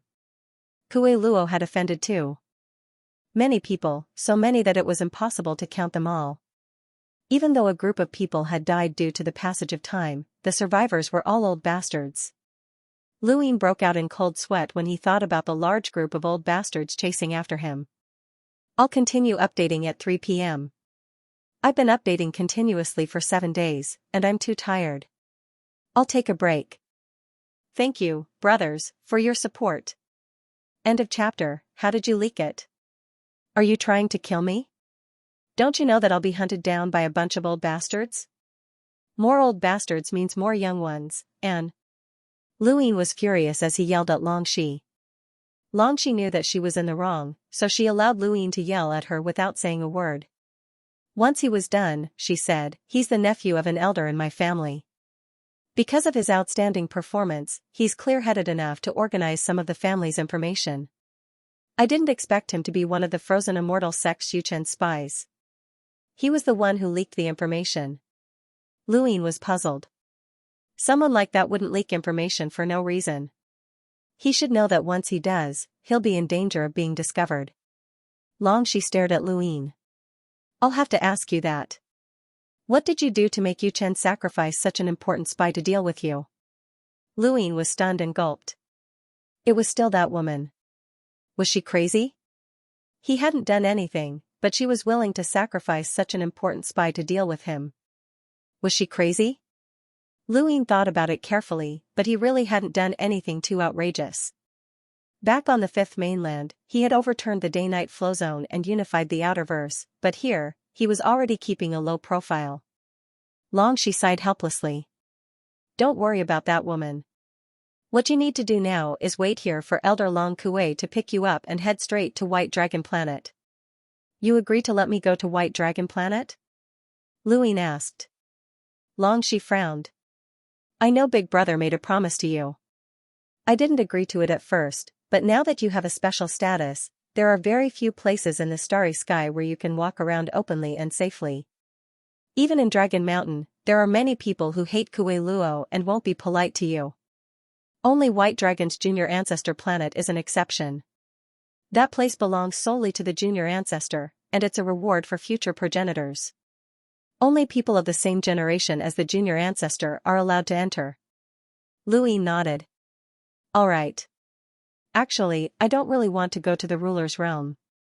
It's too dangerous. I know. As long as you don't break through to the Enlighter realm, my brother won't risk letting you go.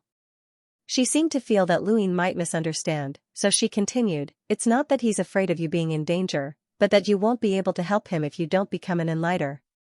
He's worried that he won't be able to obtain any opportunities. I know, Lu Yi. She gave a few more instructions before ending the call. He raised his head and looked at the top realm. Yu Chen, this woman had caused so much trouble for him, and he would have to deal with her sooner or later. In the middle realm, below the sword steel, Lu Hao stood quietly as the stooped Elder Song walked over. Have you thought it through? Lu Hao nodded and respectfully said, Xianxia. Elder Song smiled. Junior ancestor of the four-way balance, Xianxia is worth befriending. Lu Hao replied, if I'm with him, I won't have to worry about being plotted against. Elder Song turned his head and looked to the other side. Lu Tianmu slowly walked over and bowed to him. Kid, have you decided who to help? Elder Song asked. Lu Tianmu said seriously, Long Tian. Elder Song and Lu Hao were not surprised. Bai Xiaohong was out of the question, as the frigid immortal sect did not lack experts. Lu Hao might be able to replace the others, but Lu Tianmu, who had never seen the 13 swords, did not think she could replace anyone. She could only go to the White Dragon Junior Ancestor planet to try her luck. Let's go. I'm going to the Shenwu Junior Ancestor planet, so I'll send you off, Lu Hao said. Thank you. Lu Tianmu was still as calm as ever. This chapter is not finished. Please turn the page. In the middle realm, Nong Sanyang straightened her back and knocked on the ground. Am I getting old? Why am I so tired? Not far away, Nong Lai curled his lips. I'm old. Nong Sanyang glared at him. What did you say? You're asking for a beating. Nong Lai smiled. Sis, who do you want to help? Nong Sanyang wiped her sweat with a piece of cloth. She undid the white cloth covering her head, revealing her long black hair. Her style was unique. Even though she looked delicate and pretty, standing in the middle of a field, she had a different kind of charm, even though her feet were covered in dirt. Wang Su, you're a woman. Why do you have to make things difficult for other women? Nong Lai nodded. I also think Wang Su is better. The other three are all men. Sis, you'll be annoyed to death if you go. Nong Sanyang rolled her eyes. Am I really that charming? As soon as she finished speaking, the stallions in the field rushed out and jumped into Nong Sanyang's arms, making adorable noises. They seemed to like her a lot.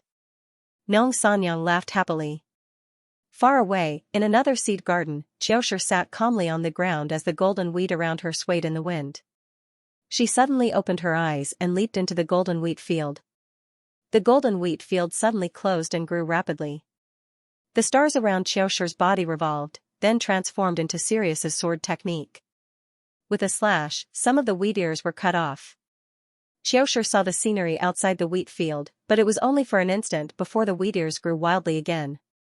No matter how many times Xiaoshi slashed, she was unable to break through the wheat field.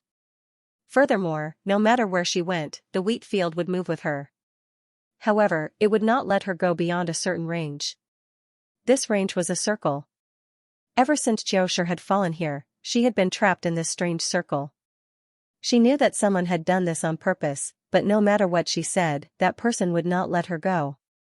2 stalks of grass playfully walked past her before rushing into the wheat field and disappearing. Xiaoshi was at a loss. What was this place?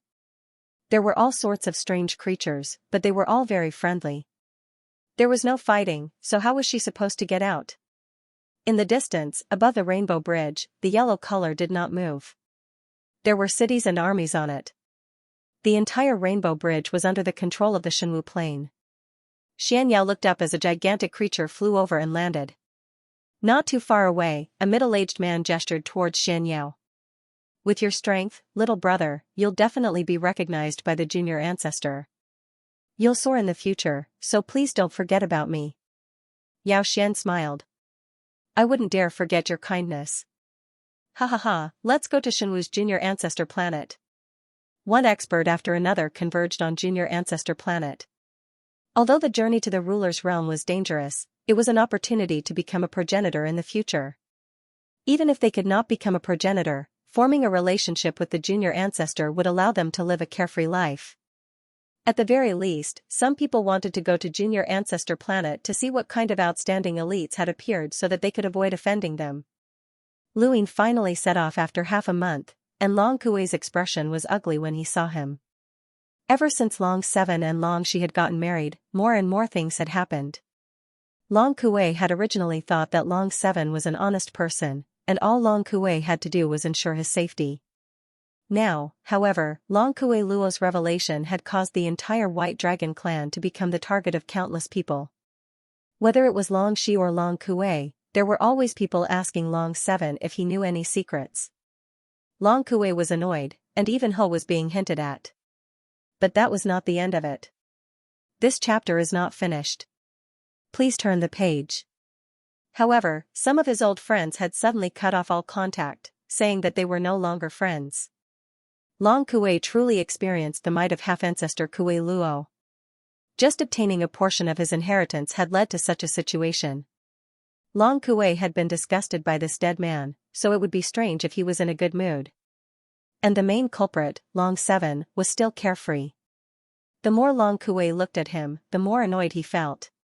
Did half-ancestor Kuei Luo leave behind any other information besides a portion of his inheritance? Long Kuei asked in an unpleasant tone. Luin was confused. Such as?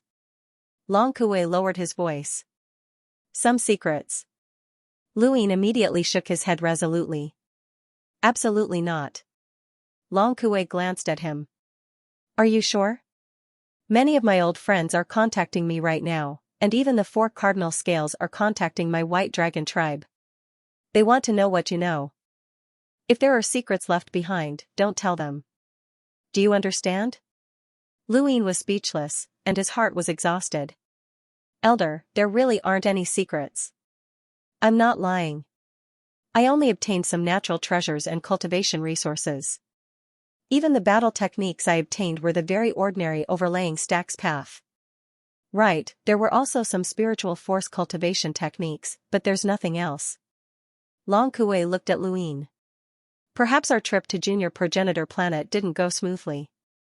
Once our whereabouts are revealed, many people will come looking for you. Be careful and don't be tricked by others. Luin was helpless, and he regretted choosing half-ancestor Kuei Luo. But even if he hadn't chosen him, there had been no other choice.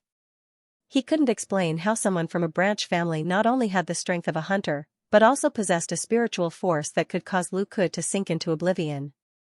However, Long Kuei was clearly overthinking things.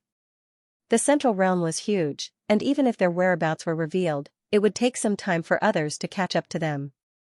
Far in front of them, at the very end of the central realm, was a floating continent called Hope Isle. It was named after Hope Isle, and it was connected to the 4 young progenitor planets. If one wanted to reach the 4 young progenitor planets, they had to ascend Hope Isle. Only by ascending Hope Isle could one cross the bridge that connected the 4 young progenitor planets and truly reach Junior Progenitor Planet. There was a huge restaurant on the gazing isle called the Ancestral Gazing Restaurant. It was located right in front of the bridges that connected the 4 young ancestor planets. Standing on the Ancestral Gazing Restaurant, one could clearly see the 4 bridges of different shapes and sizes. Behind the bridges, one could vaguely see a dot, and that dot was the young ancestor planet. As the trip to the sovereign world drew closer, more and more guests arrived at the Ancestral Gazing Tower. There were both young and old, but not all of them were here to visit the Junior Progenitor Planet. Many of them simply wanted to see who would be able to reach the Junior Progenitor Planet, who would be welcomed by the Junior Progenitor Planet, and who would be fishing for fame.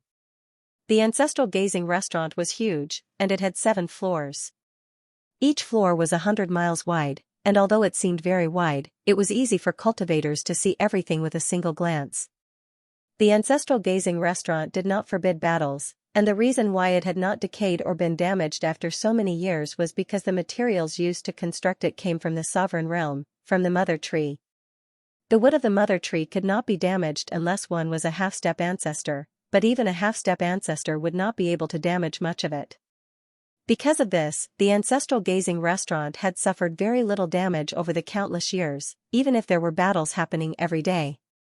The strangest thing about the ancestral gazing restaurant was that there were no waiters or kitchens.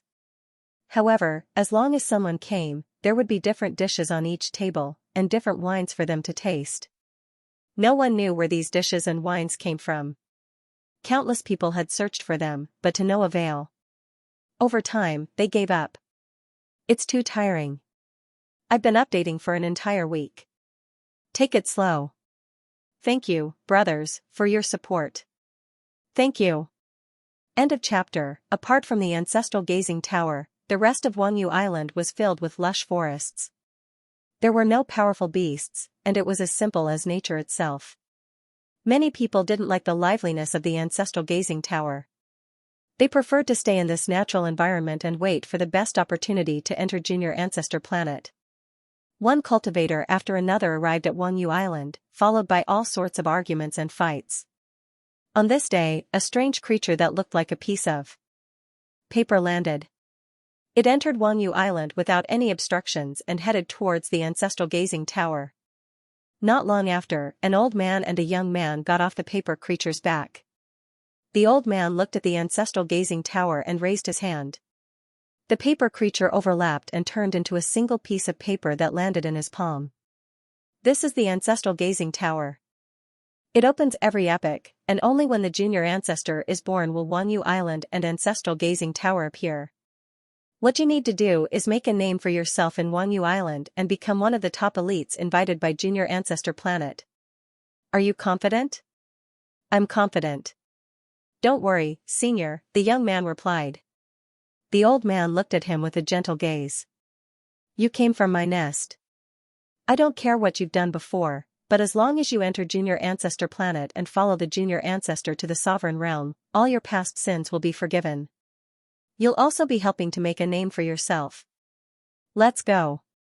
I'll let your name start here. Yes, Mr. Zue. The 7th floor of the ancestral gazing tower was a boiling cauldron of voices. Those who were able to come here were either outstanding themselves or were led by experts. The higher the floor, the more confident they were, because the number of tables in the ancestral gazing tower was fixed and couldn't be increased. No one wanted to have their heads trampled on. The top floor of the ancestral gazing tower was naturally the place everyone wanted to go. However, there was an unwritten rule that only those who were led by emissaries could go to the top floor. Everyone else could only stay on the lower 6 floors. Mr. Zue and Xianxia stayed on the 1st floor. They had no intention of going up. The nest was the largest prison in the Middle Realm, so their identities were quite sensitive. Most of the time, the 1st floor was filled with experts from the younger generation. Very few were led by seniors, or they could go to the higher floors. Even if they were led by seniors, they wouldn't be very strong. The 1st floor was also the floor with the most empty seats in the ancestral gazing tower. The two found a place to sit. Soon, exquisite dishes and fragrant wine appeared on the table. Mr. Zue took a deep breath and smiled in satisfaction. This is the taste. The fine wine here is always the most intoxicating. With that, he downed the wine in large gulps. Xianxia was not interested in wine. Ever since he came to this part of the galaxy, the 3 streams of air that had once coiled around his body had been restrained to his waist. If they still coiled around his body and hovered in the air, he would be asking for a beating. This was also something that Elder Chan had specially instructed them to keep a low profile when he sent them to this part of the galaxy. After drinking for a full 2 hours, Mr. Zue burped. It was obvious that he had drunk too much. He put down his cup and muttered to himself, Wangyu opens once every era, and there are very, very few people who can live an entire era. Even the emissaries have to freeze their own vitality, which is equivalent to freezing time so that they can wait until the next era. In the starry sky, any meteorite has existed for far longer than us humans. However, it doesn't matter how long the passage of time is. Any random explorer from the human race can destroy a planet that has existed for countless epochs, and any random meteor can destroy a meteorite, even if that meteorite has witnessed the birth of the human race, or even the birth of a species that predates the human race. It's the same for destruction. Wisdom is the foundation of a person. Xianxia was puzzled. It was strange for a sinner from a nest to say such things. Mr. Zue picked up his cup again and took another sip. He exhaled deeply. Some people have monstrous wisdom that surpasses the limits of power and human understanding. Their methods, schemes are enough to shock the ancients and dazzle the contemporaries. They can easily change history. He downed another mouthful of wine. Those people can change the history of a part of the universe in just a few decades, causing a gap in the truth of history to appear. How terrifying, how terrifying. Xianxia did not understand what Mr. Zue was muttering to himself, and he was not interested in listening. He was more interested in the conversation between the two people at the table next to him. Every table was quite far from each other, but to a cultivator, as long as they did not deliberately prevent others from eavesdropping, they could easily hear the conversations of everyone on this floor. Have you heard? There was a group battle on the 6th floor. It's said that several clans got involved. I know. The clans of the Divine Martial Plane and the Frigid Immortal sect fought fiercely. I don't know what happened, but the Wang clan and the White Dragon clans also got involved. I heard that it's because of the Lu clan and the Seed Garden. The Frigid Immortal sect's young ancestor Maid, Miss Yu Chen, personally invited them, but Lu Hao chose the Divine Martial Plane, while Nong Sanyang from the Seed Garden chose the Wang clan. The Frigid Immortal sect couldn't accept it. Yu Chen is the goddess of many people's dreams. She's been humiliated, so of course some people will try to get back at her. Humph. A bunch of idiots. It's none of their business. No matter how fierce the battle is, Miss Yu Chen won't even look at them.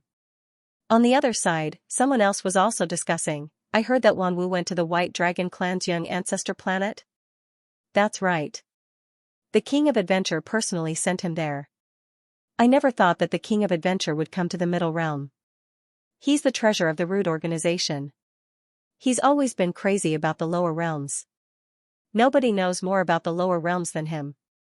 The King of Adventure is indeed someone worthy of respect. That's why Wan Wu was directly sent to the White Dragon clan's young ancestor planet.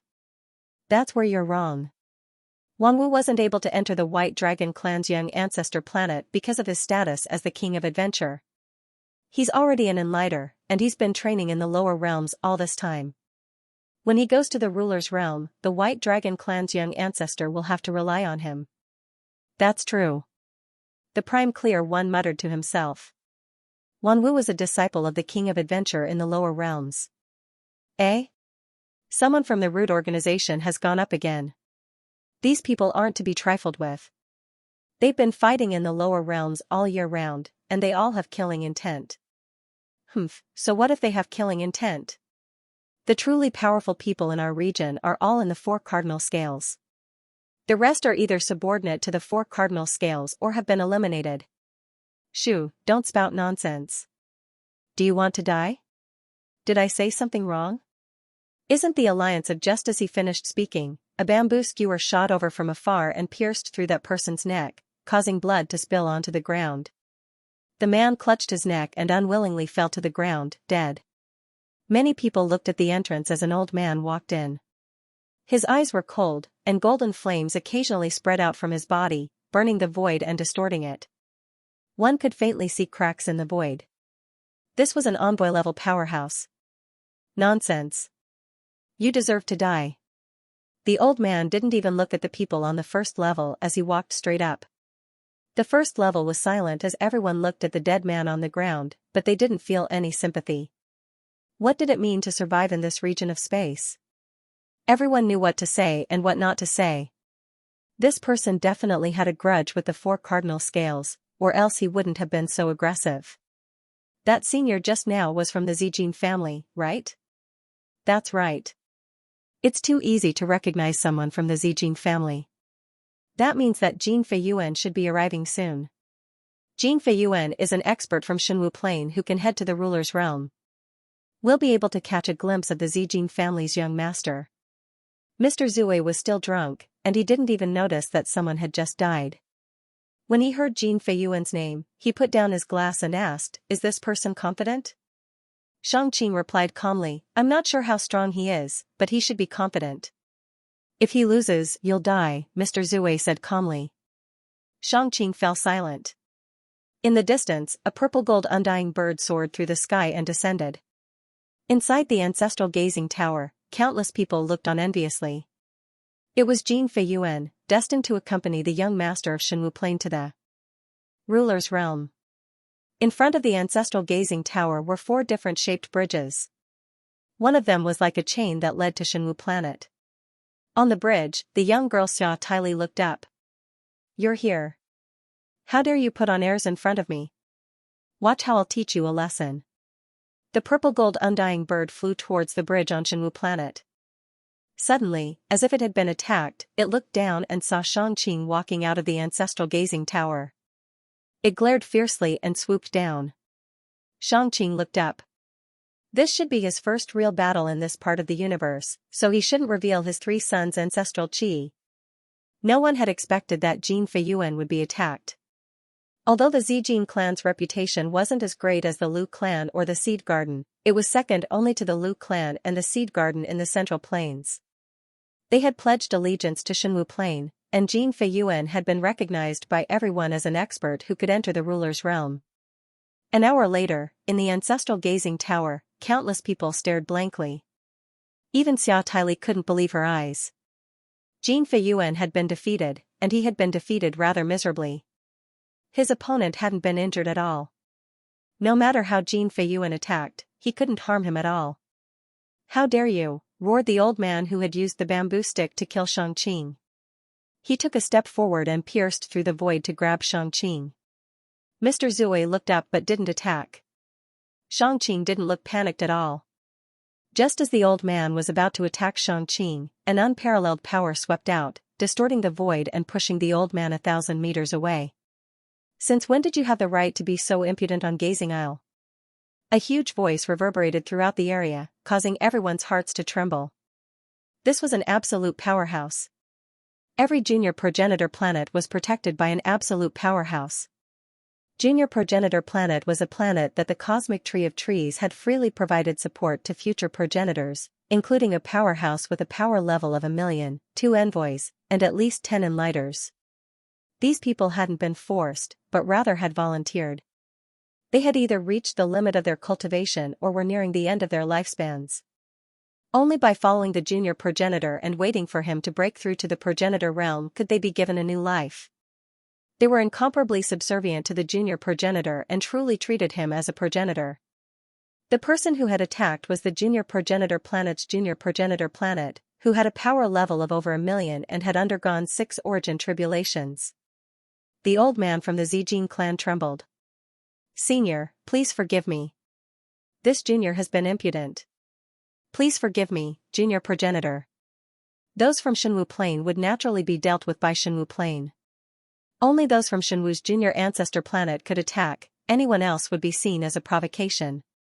No one paid any attention to the old man, as everyone's attention was focused on Xianxia.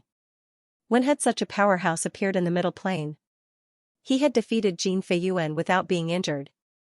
The violet gold flames around Jin Feiyuan's body were extremely weak, and his hair was disheveled. He was handsome, but now, he looked extremely ferocious. "Who are you? Where are you from?" Xianxia ignored him. A few people were walking over from the bridge that led to Junior Ancestor Planet. There were 3 women and 1 man. They were the representatives of the 4 junior ancestors, and they were looking for people who were qualified to enter Junior Ancestor Planet. Yuchen represented Junior Ancestor Planet Hanxian, Xiaotai represented Junior Ancestor Planet Shenwu, Longxi represented Junior Ancestor Planet White Dragon, and Wang Dashui represented Junior Ancestor Planet Wang. Yuchen, Xiaotai, and Longxi all walked over. Wang Dashui glanced at them, and then he suddenly dashed towards Xianxia. This scene made many people feel strange. What was going on? Xianxia also looked at Wang Dashui strangely. The three girls were walking step by step, and they were very reserved and elegant. This guy, on the other hand, was like a race, ruining the atmosphere. After hearing what he said, the atmosphere was even more ruined. Brother, come with me. I'll take you to see Wang Su. That's the Wang family's junior ancestor, and she's a great beauty. Come, follow me. Wang Dashui was very enthusiastic. Many people were speechless when they heard this. Was he trying to solicit customers? Xianxia looked at him blankly and was at a loss of what to do. He had grown up in Glory Mountain since he was young, and the people he saw and interacted with were the most cultured people. He had never seen such a person who was filled with the aura of the pugilistic world. Even in the nest, no criminal dared to approach him. The only person he had an impression of was Luine. Back on the mountain and Sea Realm's golden stage, Luine had actually backed down when Feather Mavis had challenged him to a spar. Wang Dashui's act of soliciting customers and his impudent running had directly destroyed Yu Chen and the other two's rhythm. Their expressions changed. If they still walked step by step now, they would look no different from idiots. Xia Taili pursed his lips, rolled his eyes, and landed in front of Xianxia. Hey, the senior from Shenwu's junior ancestor planet helped you just now. Come with me to Shenwu's junior ancestor planet. My brother must think highly of you. The Zijin clan is a vassal clan of the Shenwu heaven. If he goes there, it's hard to say what the Zijin clan will do in the Dominator world. Or is the Shenwu heaven willing to give up Jin Feiyuan for him, said Yu Chen. Xia Taili was speechless. No matter what, the Zijin clan was still a vassal clan of the Shenwu heaven. If they gave up on Jin Feiyuan because of this person, it would undoubtedly be disappointing. But if they didn't give up, then Jin Feiyuan would join this trip to the Dominator world. Just as Yu Chen had said, no one knew what he would do. After all, the elder from the Zijin clan had just attacked Xianxia, so Xianxia would definitely hold a grudge against him. Xia Taili glared angrily at the elder from the Zijin clan. That one attack had put her in a passive position. Jin Feiyuan is Jin Feiyuan. That old guy can't represent the entire Zijin clan. Yu Chen smiled. Let's see if this gentleman thinks so. Look, Jin Feiyuan's expression is very unfriendly. Xia Taili glared at Jin Feiyuan. Jin Feiyuan hurriedly lowered his head, but the hatred in his eyes could not be concealed. Xia Taili gritted his teeth. Idiot. Yu Chen's words had caused the Shenwu heaven to lose their chance to invite Xianxia. No matter how enthusiastic Wang Dashui was, Xianxia would never join him. They were not on the same side. The Cold Immortal sect has many experts. Among the disciples, Dongshan and Donghe are both enlighters, and they will definitely head to the Dominator world. That means that there are only 2 spots left for outsiders. With the Cold Immortal sect's status in the Cosmic Tree realm, they will be able to invite more experts from their generation than even the 3 of us combined. In that case, there will be many people vying for these 2 spots. Yu Chen smiled. I heard that the King of Adventure's disciple, Wan Wu, and the School of Agriculture's Nong Lai are both interested in junior ancestor Long Tian. Those 2 are also enlighters, so if you include yourself, Princess Longxi, then won't there only be 1 spot left for outsiders? Longxi looked at Yu Chen. I can withdraw at any time. This was a harsh statement, and Yu Chen could not refute it. In the end, Xianxia chose the Cold Immortal sect. He belonged to the 5th Mainland's Hall of Honor, and he was the true number 1. If not for Bai Xiaohong's freakish strength, he would have been a supreme. In this region of space, only the Cold Immortal sect matched his temperament. Furthermore, he also wanted to see if Bai Xiaohong's strength could match up to his ancestral qi. Xianxia did not believe that he was inferior to the 4 junior ancestors because he was not the only one who could compete with them. There were also progenitors Chen and Hui. Wang Dashui felt that it was a pity. I invited him so enthusiastically, but he didn't give me any face. Is it because I'm too handsome that he feels inferior? That must be it.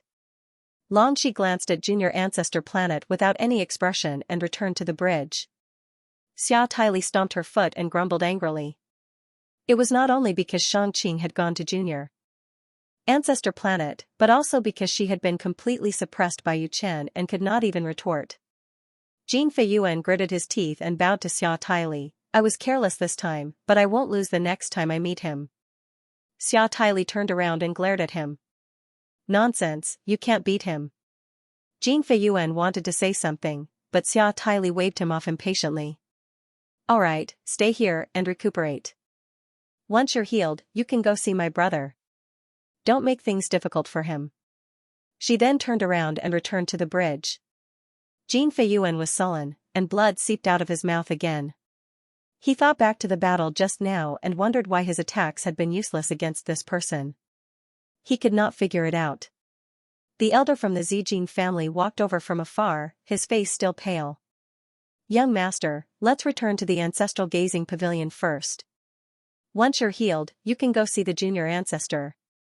Jin Feiyuan gritted his teeth. Just you wait. I won't lose just like that. He then walked towards the ancestral gazing pavilion. By this time, Lu Yin had already arrived at the central flat sea. The central flat sea surrounded the central flat realm and was similarly vast. Because of the incident with half-ancestor Kuei Luo, Long Kuei had been worried that they would be stopped along the way. Fortunately, no one had stopped them all the way to the central flat sea. However, the cloud connection stone had been constantly vibrating along the way. Lu Yin was truly curious as to how much information half-ancestor Kuei Luo had obtained in the past for these people to be so crazy about it. Of course, there were naturally some who wanted to know the secrets of others as well. Didn't half-ancestor Kuei Luo reveal the secrets of those people? Why are there still so many people who want to know? Lu Yin asked curiously. Long Kuei was unhappy. He didn't reveal everything. Before his death, half-ancestor Kuei Luo announced that he had hidden even more secrets throughout the cosmic tree realm that could be discovered at any time. That's why so many people have been searching for him for so many years, but no one has been able to obtain those secrets. Could it be fake? Lu Yin guessed. Long Kuei replied, it's 90% likely. Otherwise, even a half-ancestor wouldn't be able to find him. It doesn't make sense. Lu Yin was amused, as he was rather curious about this half-ancestor Kuei Luo. He had disgusted the entire cosmic tree realm, which was truly insane.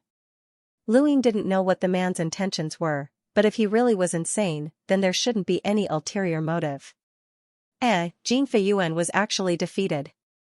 It seems like there are still many hidden elites who haven't revealed themselves. Long Kuei was astonished. Jin Feiyuan? Lu Yin was curious. Long Kuei introduced him. He's a descendant of a vassal family of Shenwu Plain, the Zijin family. This family isn't simple, and they're known as the Zijin undying bird that can rise from the ashes. Phoenix clan? Lu Yin almost blurted out. He easily defeated Jin Feiyuan and joined Young Ancestor Planet? The frigid immortal sect is indeed the most attractive, Long Kuei commented. He then continued, according to the princess, you can go to Young Ancestor Planet, but you can't follow her to the Sovereign Realm. It's too dangerous, and you might even run into Bai Xiaohong. That's why the princess wants you to avoid breaking through to the Enlighter Realm if possible, even if it means offending the Young Ancestor. Lu Yin nodded. Understood. Once you reach Young Ancestor Planet, there will definitely be people who will cause trouble for you because of half-ancestor Kuei Luo. Just ignore them. Once you reach Young Ancestor Planet, you'll have the Young Ancestor's protection, and no one will be able to harm you, Long Kuei advised. Lu Yin replied, don't worry, I'm an honest person. Long Kuei was stunned, as that sounded familiar. He remembered that before he had gone to the Humbeline Mountain District, Lu Yin had said the same thing several times. After that, a series of events had occurred, and even the Nine Gates superintendent had been drawn out. On Wangyu, at the top floor of Ancestral Gazing Tower, Jin Feiyuan had been here for several days, and his injuries had mostly recovered. Young master, that person from Xian Academy has arrived, the elder from the Zijin family whispered. Jin Feiyuan looked at the entrance to the 7th floor. A man in white robes walked over with a book in hand and a smile on his face. He wasn't particularly handsome, but he gave off a comfortable vibe. His eyes, in particular, gave off a strange sense of oppression even though they weren't sharp. The 7th level could only be reached by an emissary leading the way, but no one stopped this man when he arrived. Below, many people were discussing. It's him, Xian Academy's #1 scholar. I never thought that Xian Academy would send someone here as well. Didn't they say that they wouldn't participate in the four-way scales? This isn't about the four-way scales, but rather the sovereign realm. Who doesn't want to become a progenitor? But I've never heard of anyone from Xian Academy participating. This seems to be the first time. Jin Feiyuan looked at the man who had reached the 7th floor and frowned. He curiously asked, isn't Xian Academy supposed to be able to become a progenitor at the end of one's writing? What, have you realized that you were wrong and want to explore the sovereign realm? The man clasped his hands behind his back and smiled at Jin Feiyuan. My academy's ancestors once said that one can become a progenitor at the end of one's writing, but is there an end to writing? If there are people, then there will be articles. Who can read to the end? Sigh, illiterates are really scary. After a week of continuous updates, Blown by the Wind slowed down a bit. Thank you, brothers, for your support. Jin Feiyuan raised his eyebrows. Xian Academy has never participated in the affairs of the ruler realm. Now that they've sent you here, their intentions are clear. They wish to participate in the matter of the four-way scales. If word of this spread, it would cause others to suspect that Xian Academy was participating in the matter of the four-way scales, and it would bring about a great deal of trouble. The four-way scales would not let Xian Academy off. Jin Feiyuan's words were poison to Xian Academy. The man rolled his eyes. Nonsense. Jin Feiyuan was furious. Wen Shui, be careful with your words. You're a scholar. Wen Shui sneered. That's how scholars treat hoodlums. So what? Hit me if you can. Can you beat me? Studying is for the sake of talking nicely with a gentleman. Against a hoodlum like you, fists are the law. Jin Feiyuan immediately attacked.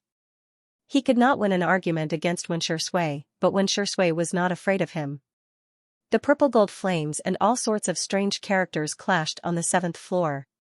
They fought for more than 2 hours, but there was no clear winner. Not bad, Jin Feiyuan. You've just been beaten up, but you still have the energy to fight me. As expected of the undying bird. You're amazing at taking a beating, Wen Shui mocked. Jin Feiyuan panted. If you're so strong, then don't ever enter the sovereign's realm. Nonsense. Wen Shui sneered again. Jin Feiyuan snorted. Jin Feiyuan, believe it or not, someone will beat up a hoodlum like you very soon, Wen Shui said. Jin Feiyuan raised his eyebrows. You're the most resilient person in Xian Academy. Is there anyone else besides you who can fight me? Wen Shui shook his head. Illiterates are scary. I'm not just talking about Xian Academy. There are too many other people who can't stand you. That Xianxia guy must have beaten you up because he didn't like you. You. Jin Feiyuan was furious. At that moment, a white fatty rushed into the ancestral gazing tower and ran towards Wen Shui with a burning gaze. Wen Shui's mouth twitched. He had arrived at Wangyu long ago and had personally seen the battle between Xianxia and Jin Feiyuan. He had also seen the way Wang Dashui had invited people. He hurriedly said, Brother Wang, please wait. I'm not in a hurry to go to Junior Planet. I've already made a decision. Wang Dashui asked eagerly, have you made a decision? Who? Who? Of course it's our Wang clan. Our junior ancestor is so pretty. Wen Shizhong was speechless. It's my white dragon race. Long Shi's voice came from afar. Wang Dashui looked over. Why should I? Long Shi was too lazy to talk nonsense with him. Wen Shui helplessly replied, it really is the white dragon race. Please forgive me, Brother Wang. Wang Dashui blinked his eyes and was a little confused. Was his way of inviting him wrong? Or was he too handsome? Yu Chen and Xia Taili didn't come out at all. They knew that Wen Di would never help the cold immortal sect and the divine martial heaven. Xian Academy had always disliked them. Yu Chen's eyes flashed as she looked at the #1 scholar of Ancestral Gazing Tower. Xian Academy? As long as they remained neutral, it would be fine. Otherwise, they would not continue to exist. The most obvious difference between the starry sky trees and the fifth mainland was the lack of combat power. The four-way scales had nurtured many elite powerhouses, and there were more than one or two enlighters in the same generation as the junior ancestor. Outside of the four-way scales, even the Sword Steel's Lu family and the Seed Garden's Farmer family had far fewer elite powerhouses than the four-way scales, let alone the other powers in the Central Plain realm. Although the Hall of Honor was in charge of the fifth mainland and had nurtured many top-notch powerhouses, there were still powerhouses in the Innerverse who could rival the Hall of Honor, let alone the Neoverse. Something like this would never happen in the starry sky trees. The four-way scales had to be the strongest. These were the concepts that Luine had summarized after arriving in the starry sky trees. Here, the four-way scales were too tyrannical. Luine rode on the back of the hoe and smoothly crossed the Central Plain Sea. He saw a huge island floating in the sky in the distance. That was Wanyu. What about the junior ancestor planet? Isn't it connected to Wanyu? Luine was curious. Since it was a planet, it couldn't be too small. Long Kuei looked at the floating island in the distance with longing in his eyes. You can only see the junior ancestor planet if you climb to Wanyu. Wanyu and the planet will only appear after the origin will sacrifice. The hoe was too large and eye-catching. When it appeared not far from Wanyu, it attracted the attention of many people. One of the elders' eyes flashed, and he raised his Cloud Connect stone to contact someone. Atop the ancestral gazing tower, Jin Feiyuan was already preparing to head to Shenwu's junior ancestor planet. He didn't want to waste time arguing with Wen Xingyi, but he was stopped by the elder from the Zijing family. Young master, Long 7 is here. Jin Feiyuan was stunned, but then he sneered. He really came. He's smart. As long as he enters the White Dragon Junior Ancestor planet, no one will be able to disturb him. What about the matter that the family head wants us to ask about? The elder asked. Jin Feiyuan thought about it. Don't ask anything for now, lest we be targeted. The elder nodded.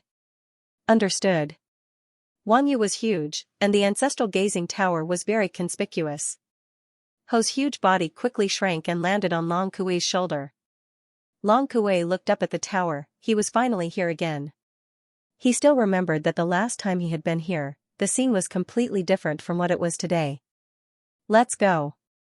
Long Kuei sighed and stepped into the tower. Luine followed closely behind. Ho's appearance had created an envoy's level of pressure, and everyone was paying attention to Long Kuei and Luine. On the first floor of the tower, Mr. Zue also saw Long Kuei and Luine, but he didn't care. He lowered his head and continued drinking. Luine looked around curiously, as he had been to a similar place more than once. Before the mountain and sea realms 5 scions of the stars had competed, the brothels had been similar to the ancestral gazing tower, and many people had been waiting there. These people all hoped to become progenitors, but very few could actually enter the junior ancestor planet. If you want to enter the junior ancestor planet, you either have to be famous for a long time or have shown enough value on Wanyu. The ancestral gazing tower is the closest to the junior ancestor planet, and you can also see the bridge that leads to the junior ancestor planet. It's the best choice, Long Kuei explained. What about me? Luine asked. Long Kuei replied, Princess Long, she will bring you to the junior ancestor planet soon. The two gradually reached the top floor, where the atmosphere was very quiet. There weren't many people here, and when Luine arrived, he was immediately attracted to Jin Feiyuan. He was too eye-catching, and his body was covered in violet gold flames. This must be the undying bird. Jin Feiyuan and Luine looked at each other. Calmly. Luine continued to look at the others.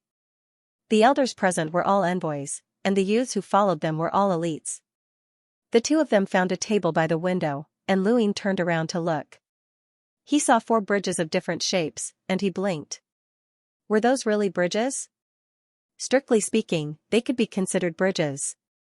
Off in the distance, 4 winding paths floated in the sky, extending into the distance. The furthest path was connected to 4 enormous planets. That had to be the junior ancestor planet. Senior Long Kuei, do you still remember this junior? A voice broke the silence. The speaker was a middle-aged man with a young girl beside him, who was curiously looking at Wen Xingyi. Long Kuei and Luine turned around at the same time. You are?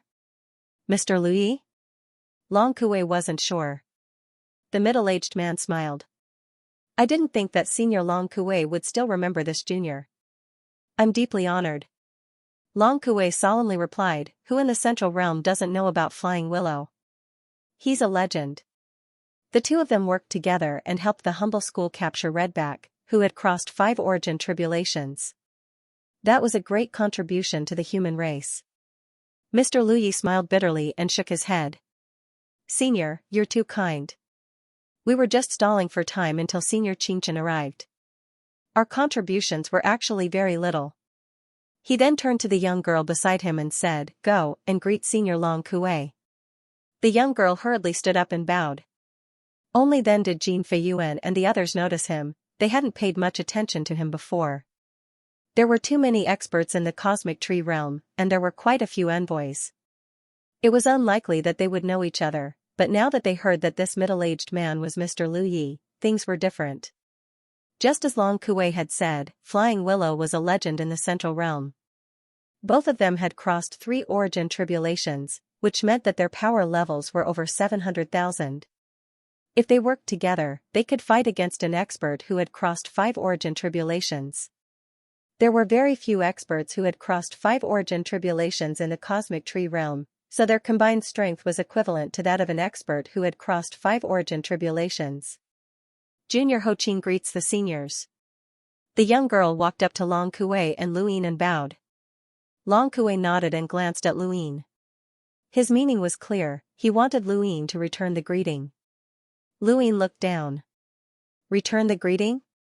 Impossible, as it had nothing to do with him. He felt like he would be treated like a fool if he returned the greeting. Long Kuei couldn't force him, although his status was high, it wasn't higher than Lu Yin's, and Luyin wasn't his junior. Hoqing? Not a bad name, and your cultivation isn't bad either. Long Kuei smiled. Even if he and Tian Ho worked together, they might not be a match for Flying Willow, even if they were juniors. It's rare for a senior to praise us. Hoqing, come back, Mr. Lui said. Hoqing looked up at Luyin, blinked, and smiled before returning to her seat. Senior Long Kuei, I have a question for Long 7. I wonder if it's convenient for you, Mr. Lui said. Long Kuei's eyes flashed. Mr. Lui, you must be asking about your master. Mr. Lui's expression turned solemn. Yes, my master has always wanted to ask about half-ancestor Kuei Luo, so. Long Kuei raised a hand to stop Mr. Lui. It's not just you, many people have questions for Long 7 as well. However, you've come to the wrong person. Long 7 only received a portion of half-ancestor Kuei Luo's resources, and it can't even be considered an inheritance. How can he answer your questions? Mr. Lui looked at Luyin. Is that so? The elder from the Zijin family, Jin Feiyuan, Wen Shishir, and the other emissaries in the highest echelons of the ancestral gazing pavilion had all heard Long Kuei's words. Long Kuei had wanted them to hear so that they could spread the news. Since Senior says so, I'll believe you, Mr. Lui said politely. Luyin didn't say a word, which fully demonstrated his honesty, which made Long Kuei feel slightly more at ease.